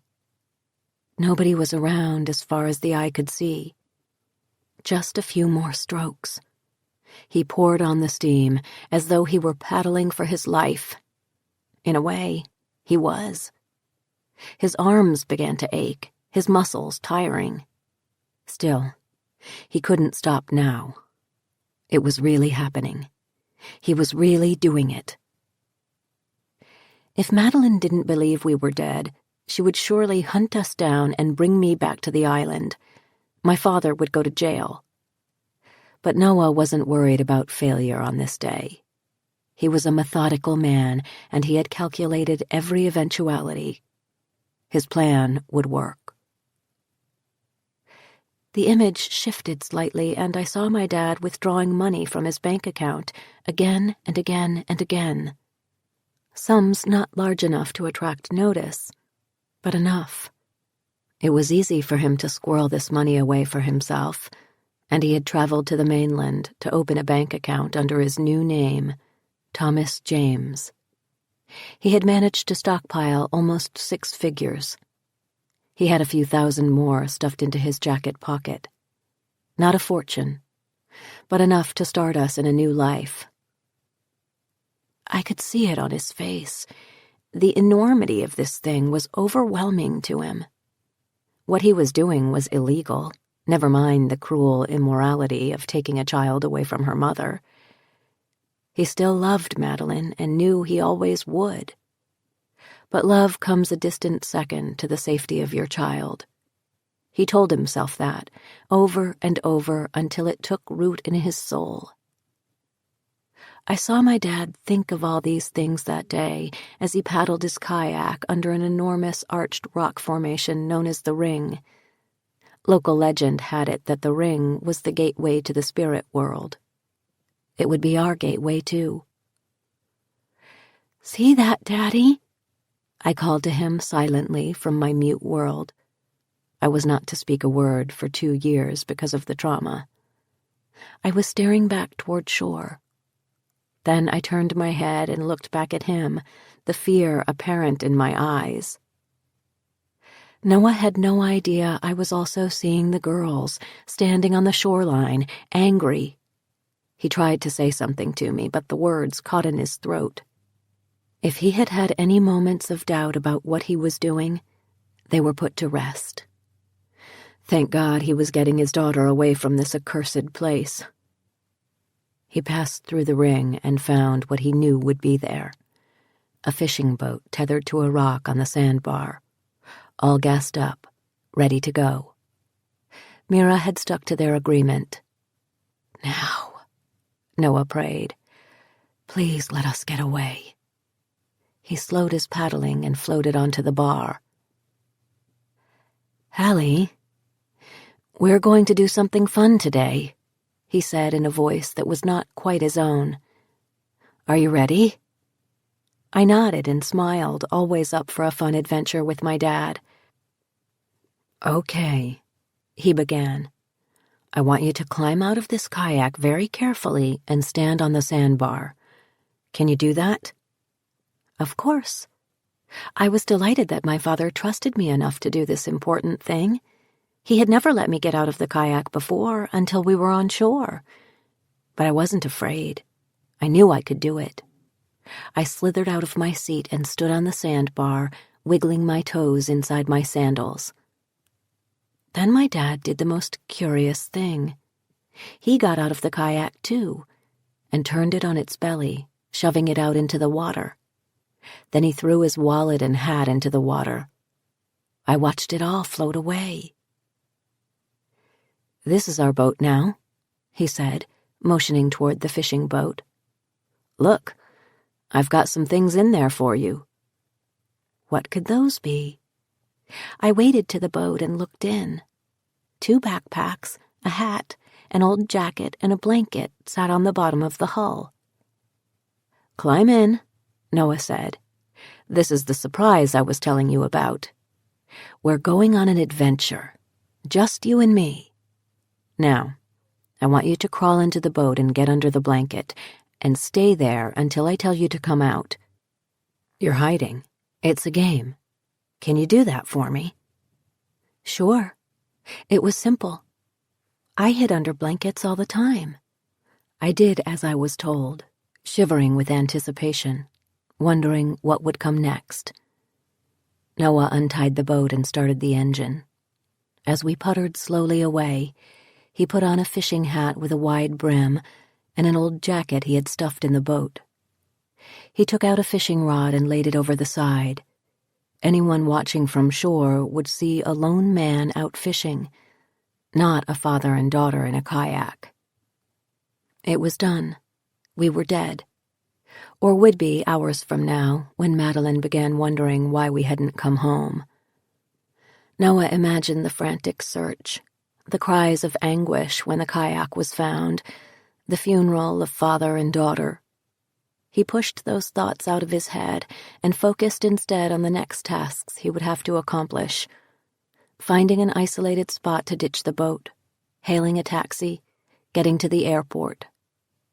I saw all this swirling around my father's head like an ethereal to-do list. Thomas James was glad his daughter was obediently huddling under the blanket, so she couldn't see the tears in his eyes as he steered the boat toward the opposite shore. This vision blurred, and I heard crying, a baby's cry, and knew the tale wasn't over. I saw Mira holding an infant. Was this my father's child?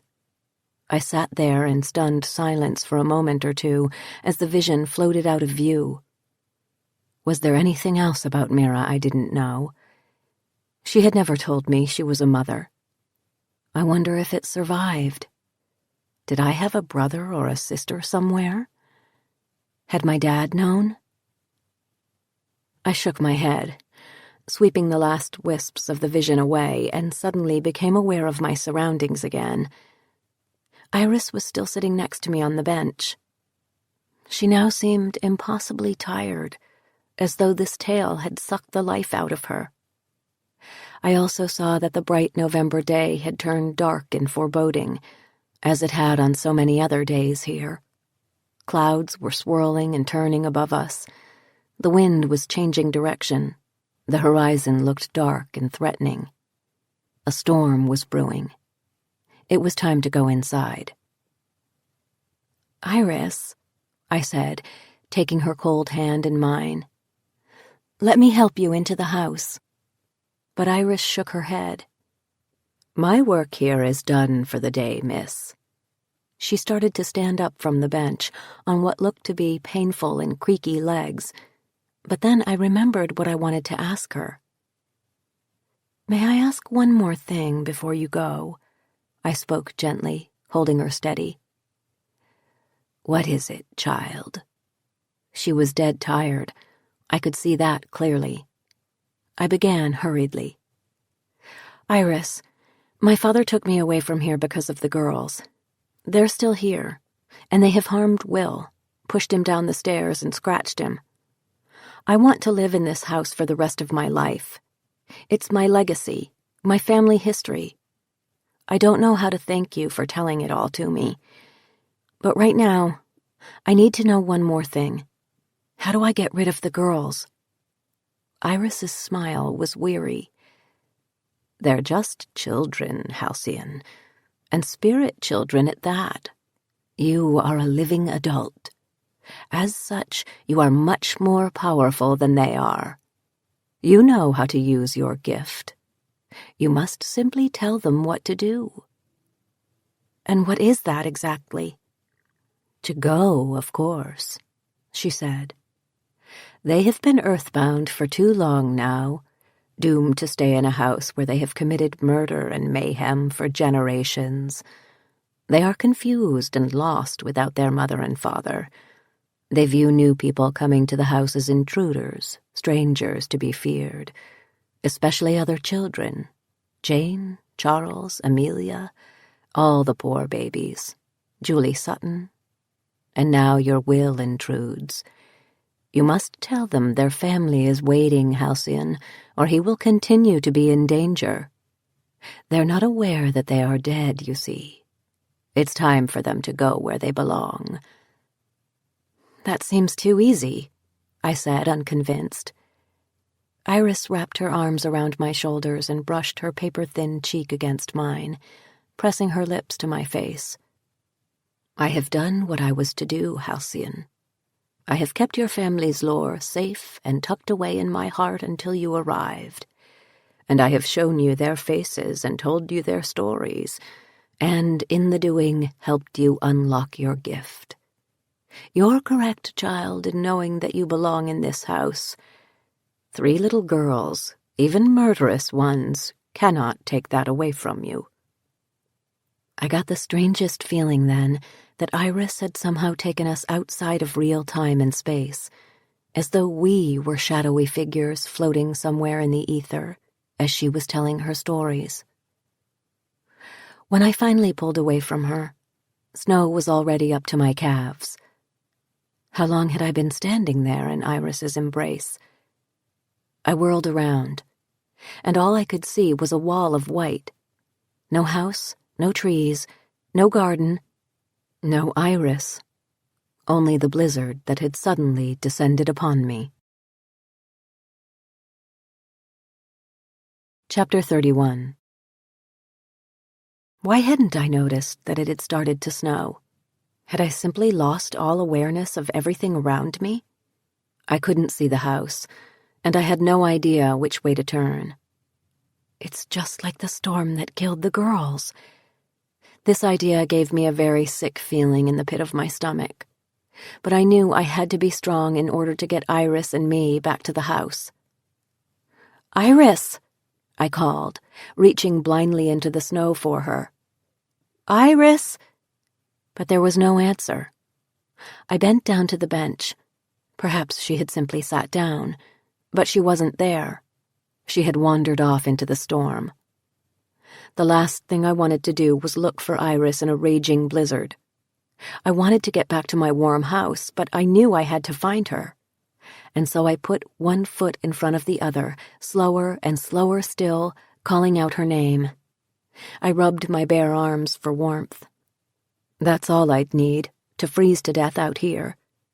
Then I'd be another of Iris's strange family tales. But who would she tell? The last hill, me, would be gone.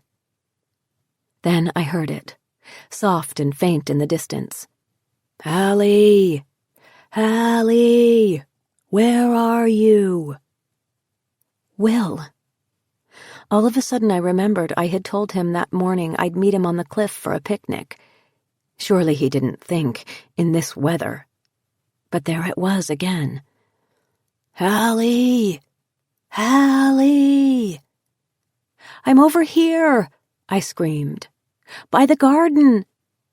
"Hallie!" But his voice was getting fainter and fainter. He was going the wrong way. I started running toward the sound of his voice, stopping only when I remembered that there was an actual cliff somewhere nearby. "Will!" I called out, and then, remembering, "Iris!" I had 2 people to find in this storm. But I heard no response from either of them. I could see nothing but whiteness swirling in the air before me. I had no idea where I was and no idea how to get back to the house. I was lost. "Will!" I tried again.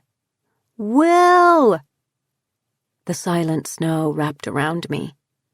Panic was setting in as the whiteness descended around me, piling up at a very rapid rate. Now it was nearly to my knees, and I was having great difficulty moving around.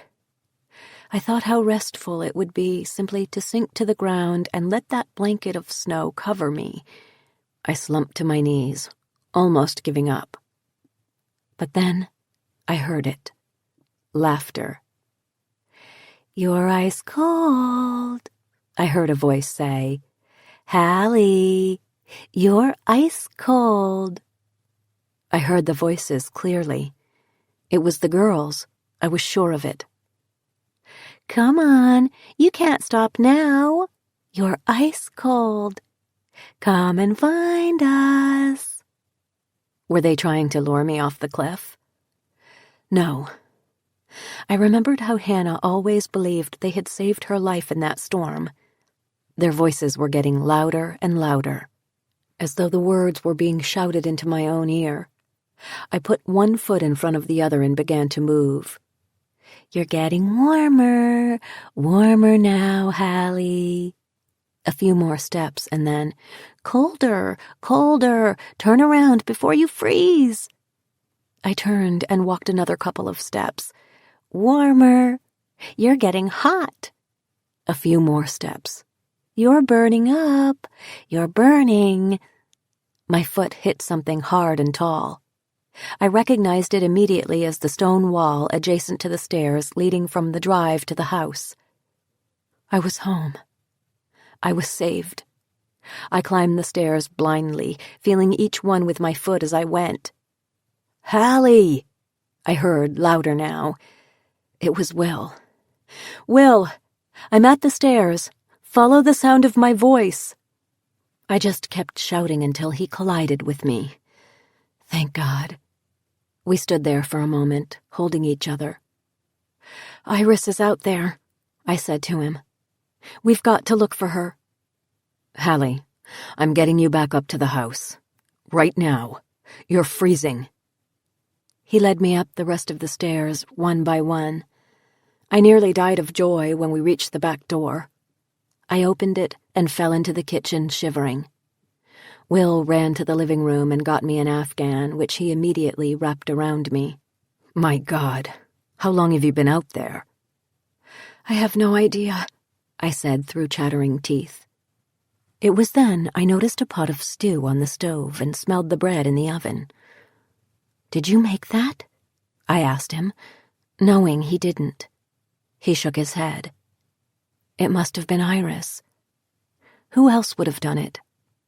Somehow she got back into the house after the storm. What other explanation could there be?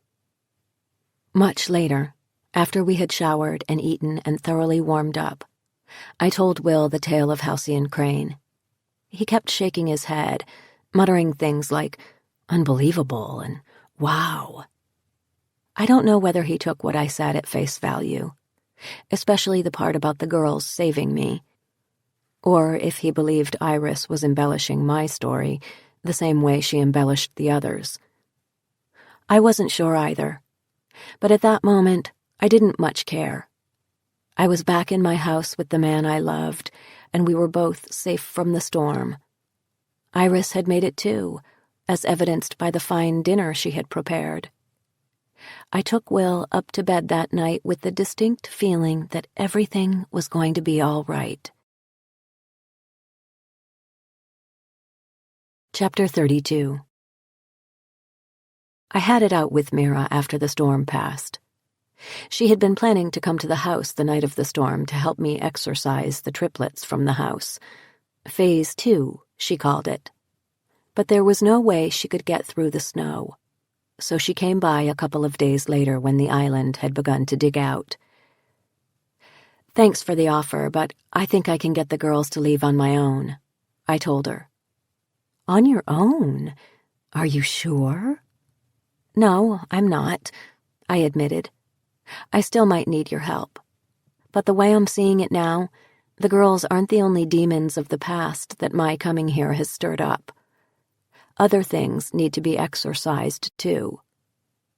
Mira seemed worried. I'm not sure what you mean. So I confronted her with what I knew. She tried to deny it, sputtering and posturing and pretending that she was the wronged one. How could I possibly think such a thing? But I stood firm, and she basically collapsed under the weight of the truth. I'm sorry, Hallie, she said finally, after pulling out a chair from the kitchen table and sitting down hard. I looked for you and your father for years. The man who I put in touch with him for new identity papers disappeared around the same time, so I couldn't get your location or new name from him. It was impossible to find you. And then I realized Noah didn't want me to.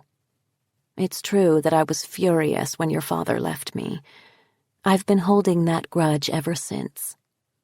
But I really felt as though I was helping him back then. He needed to get you out of here. Why didn't you tell me? She made a face. I'm not exactly excited about anyone else finding out. I don't know the statute of limitations, but I might be charged with accessory to murder, or whatever they charge people with for helping murderers. Oddly enough, I felt for her. I don't know if it was pity or empathy or something else, but seeing the way she was so resigned, I just couldn't hate Mira. She was right. She had helped my dad, her selfish motives notwithstanding, and in doing so she had probably saved my life. Right then and there, I forgave her. But what about the child, Mira? Did you have my father's child? At this, Mira's face went white. Who told you that? The source is not important, I said to her. I just want to know if it's true. No more lies, Mira. I've lived half a life based on lies. I want the truth now, once and for all. She shook her head. I've kept this secret for 30 years, Hallie. Nobody on this island knows who his father is. His. So you do have a child. A son, then. Mira looked at me and smiled. I thought you knew I had a son. Everyone here on the island knows him. He runs the coffee shop. I sat there, open-mouthed. Finally, I managed to say, Jonah? Are you kidding me? Jonah is your son? My dad's son? She nodded in confirmation. I could hardly believe what she was saying. My thoughts were racing. Jonah was my half-brother? That would explain why he felt so familiar, so like my dad in so many ways. He has known who his father was for some time, Mira told me. In fact, what he's been going through the past couple of weeks isn't so different from what you went through. He thought his father was dead all these years. That's what I had told him. And now he finds out that he was alive and living just north of Seattle until just before you arrived. When you think about it, it's exactly what you went through after learning about your mother. Not exactly, I said to her. He had you to come to for answers. And when he did, I told him the truth. I looked for your and his father for years. I tried everything I knew to find him, but he had disappeared into thin air. Jonah was angry with me at first, sure, but I think he realizes I was just as much a victim as he was. A painful thought occurred to me. Mira, I said carefully, did my dad know about the pregnancy before he left here with me? Did he leave you knowing you were carrying his child? She shook her head. Even I didn't know it then. If I had, you can be sure I would have told him. I loved your dad, Hallie. I wanted to spend the rest of my life with him. My mind continued to swim. So this is what Jonah had wanted to tell me. I thought back to our evening at the wine bar, and now it made perfect sense why he had asked so many questions about my growing up years. He was trying to learn about the life that might have been his, and about the man who was his father. I sighed and looked at Mira, with a mixture of confusion, defeat, and regret. What a tangled web this is, I said to her. She smiled a weak smile. Do you have anything to drink? Stronger than tea, I mean. And so we opened up a bottle of wine and sat together drinking it, talking about what was and what might have been. We both saw that nobody, not my mother, not my father, not Mira, not me, and certainly not Jonah, was to blame for any of it. The affair notwithstanding, everyone had acted with the best of intentions, and this was simply how it had turned out.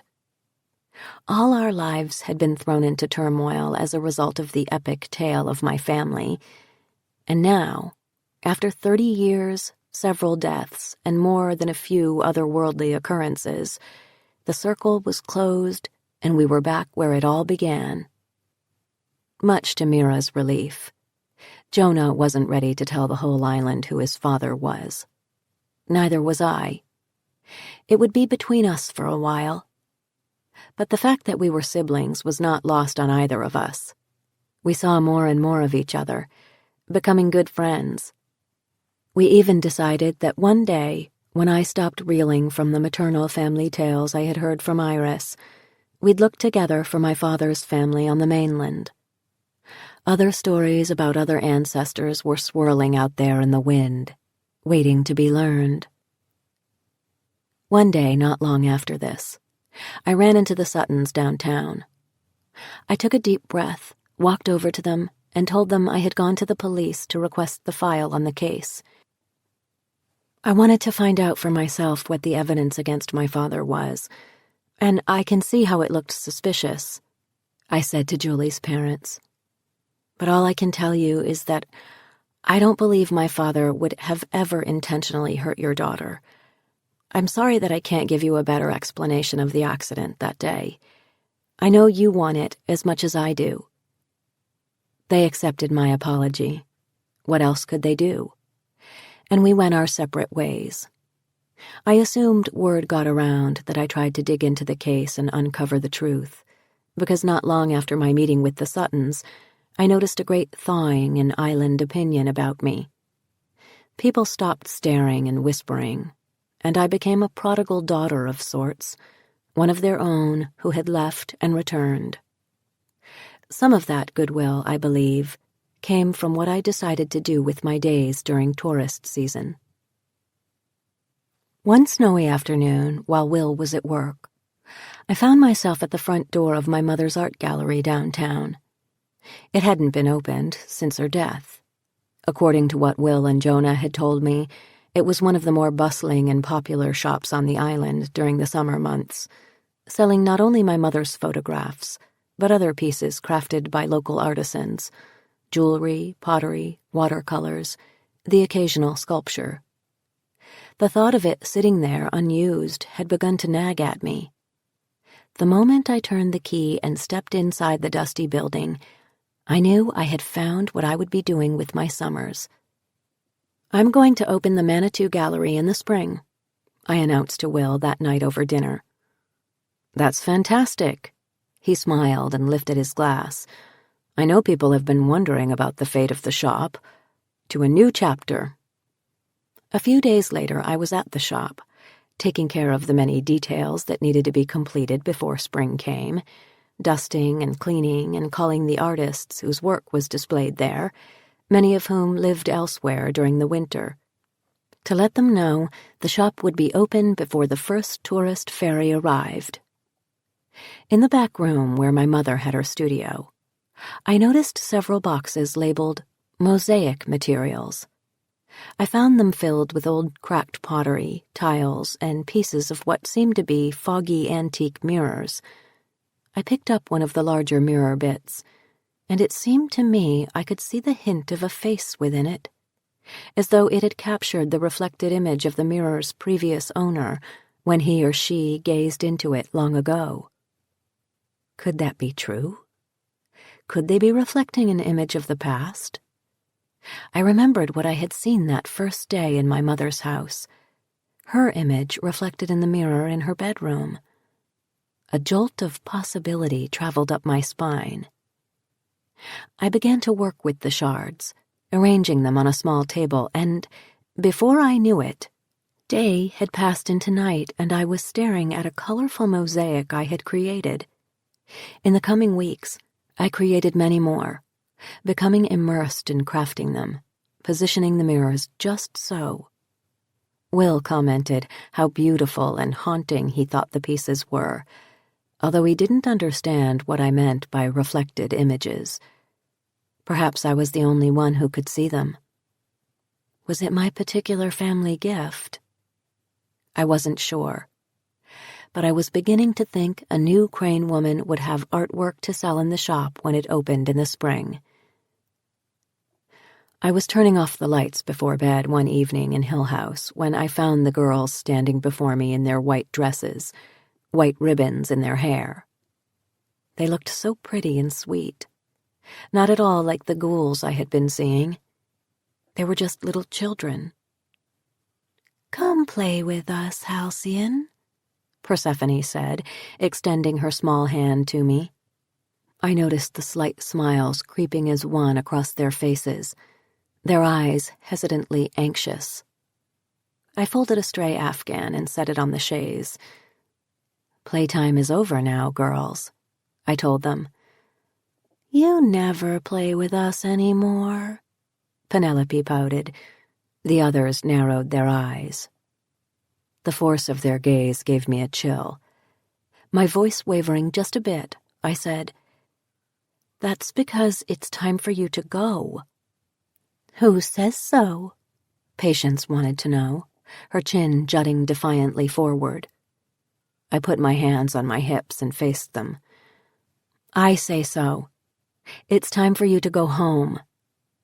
The girls smiled then, eerie, ice-cold smiles. "But we are home." Patience grinned as the three of them dissipated into the air like wisps of smoke swirling around me. And then I felt it. The poking and prodding and pinching of unseen fingers. On my face, my arms, my legs, my hair. 3 pairs of hands on the small of my back, pushing me forward. I stumbled to my knees. "Stop it!" I screamed into the empty room, covering my face with my hands. And just like that, their assault ended. The air in the room began to seem lighter and fresher, as it is after a spring rain. I stood up. Could they be gone as easily as that?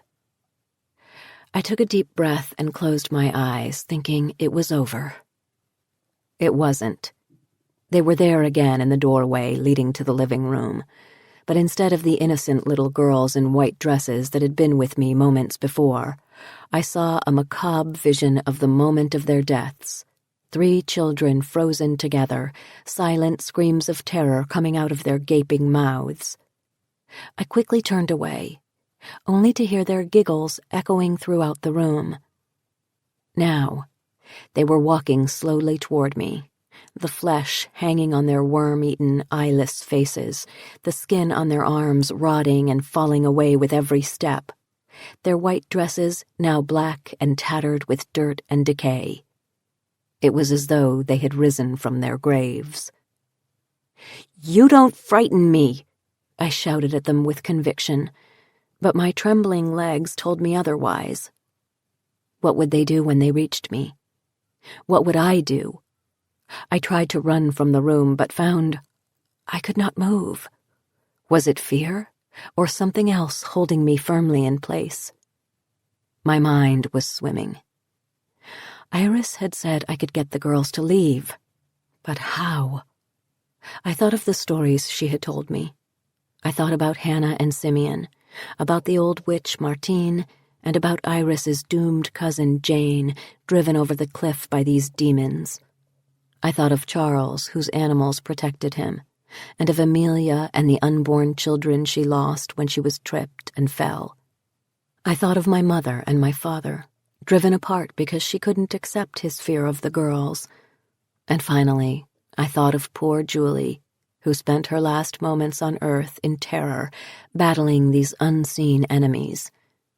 I'm not sure where it came from, but I had an idea.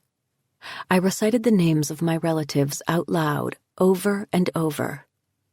Hannah, Simeon, Charles, Amelia, Madeline, Noah, as though the names themselves were incantations, or prayers.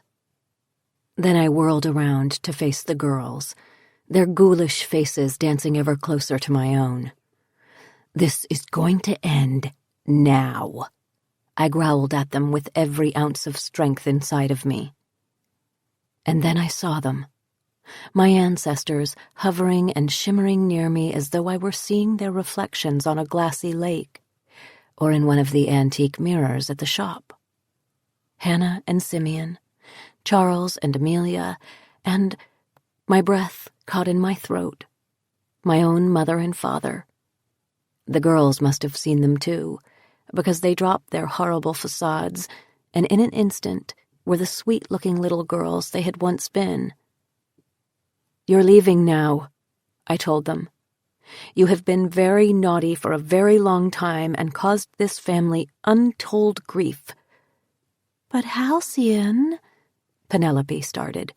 "But nothing," I told her, pointing toward our ancestors. "Look, your parents are waiting for you." As I spoke, Hannah and Simeon had their arms outstretched. "Come, girls," Hannah called to her daughters. "It's time to come inside. It's getting cold out there." "Mama!" Penelope cried as the three girls ran to their parents. "Where have you been?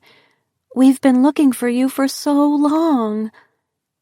And then all of them were gone, dissipated into the air like fog when the sun shines. It was truly over. Chapter 33. When spring came, I found myself wandering with the dogs on the other side of the island, ending up at the old cemetery. I decided to tidy the graves of my relatives, pulling weeds, dusting off headstones, talking to all of them, visiting, telling them my news. Will and I were happily in love. Maybe there would soon be a new generation of the family whose stories would intertwine with theirs. Later that night, I had the strangest dream. I was back in the cemetery among the graves of my hill ancestors. I noticed the gravestone of Iris's cousin, Jane Malone.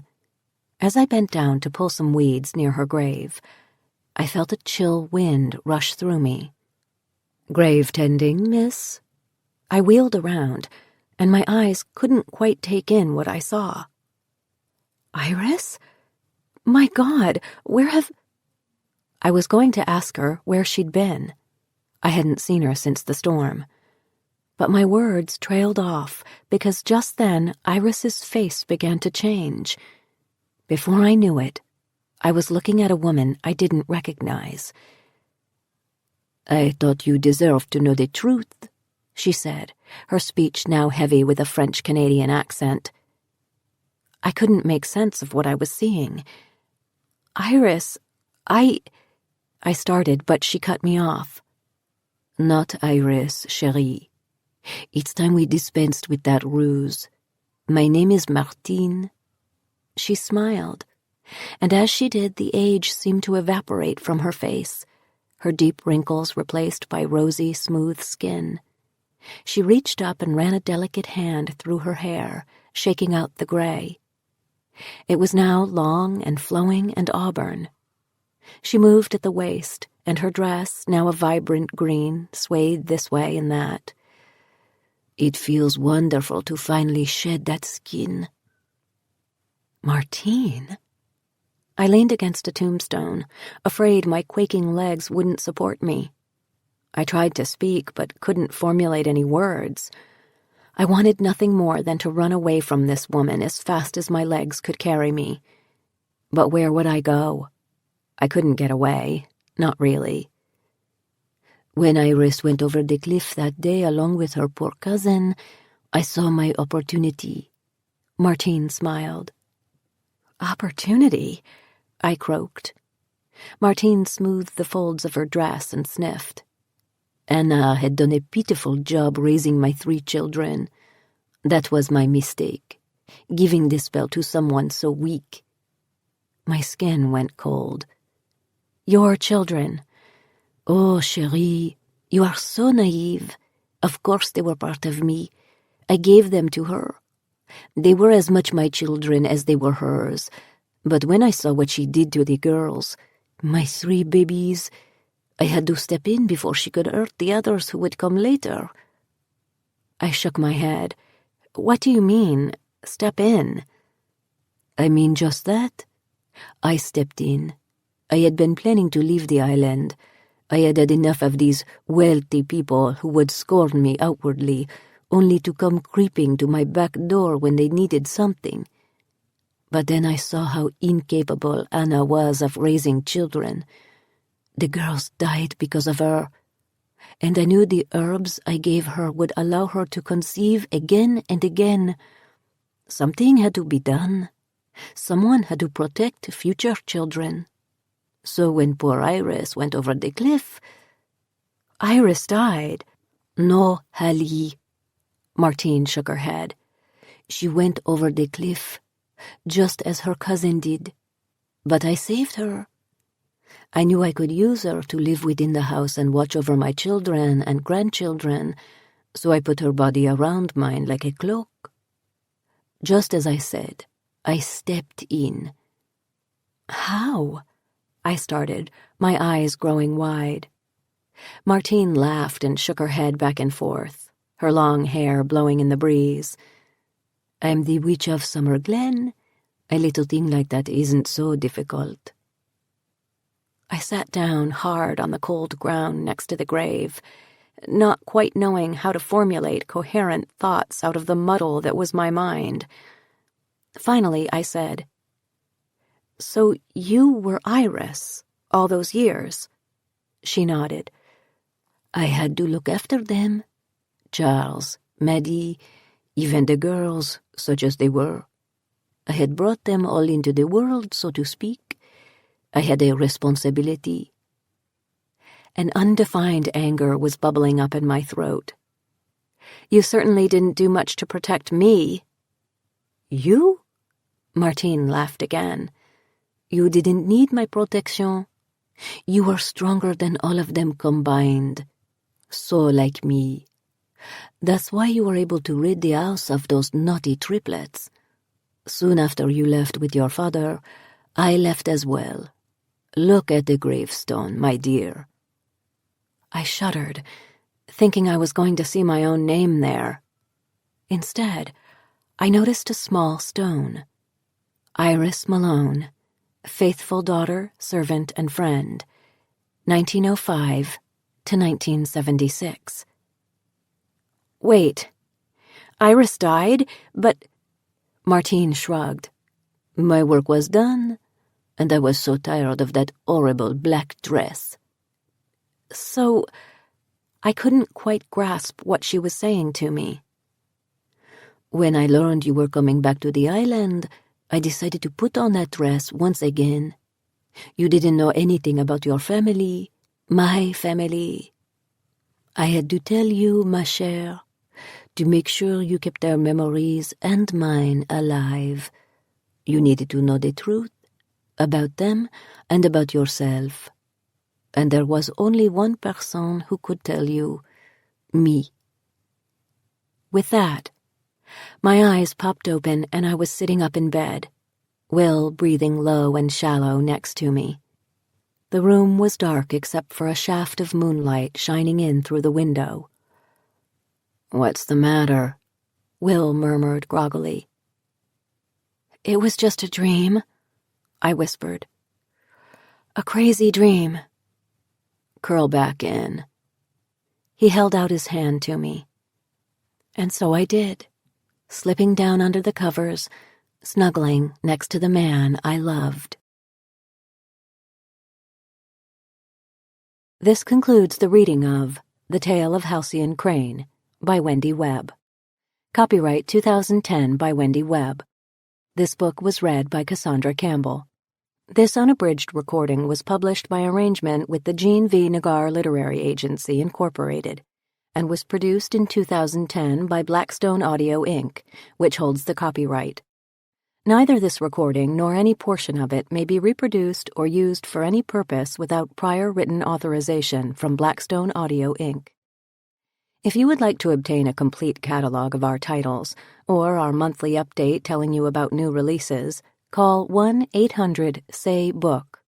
That's 1-800-729-2665. or visit our website at www.blackstoneaudio.com. Thank you.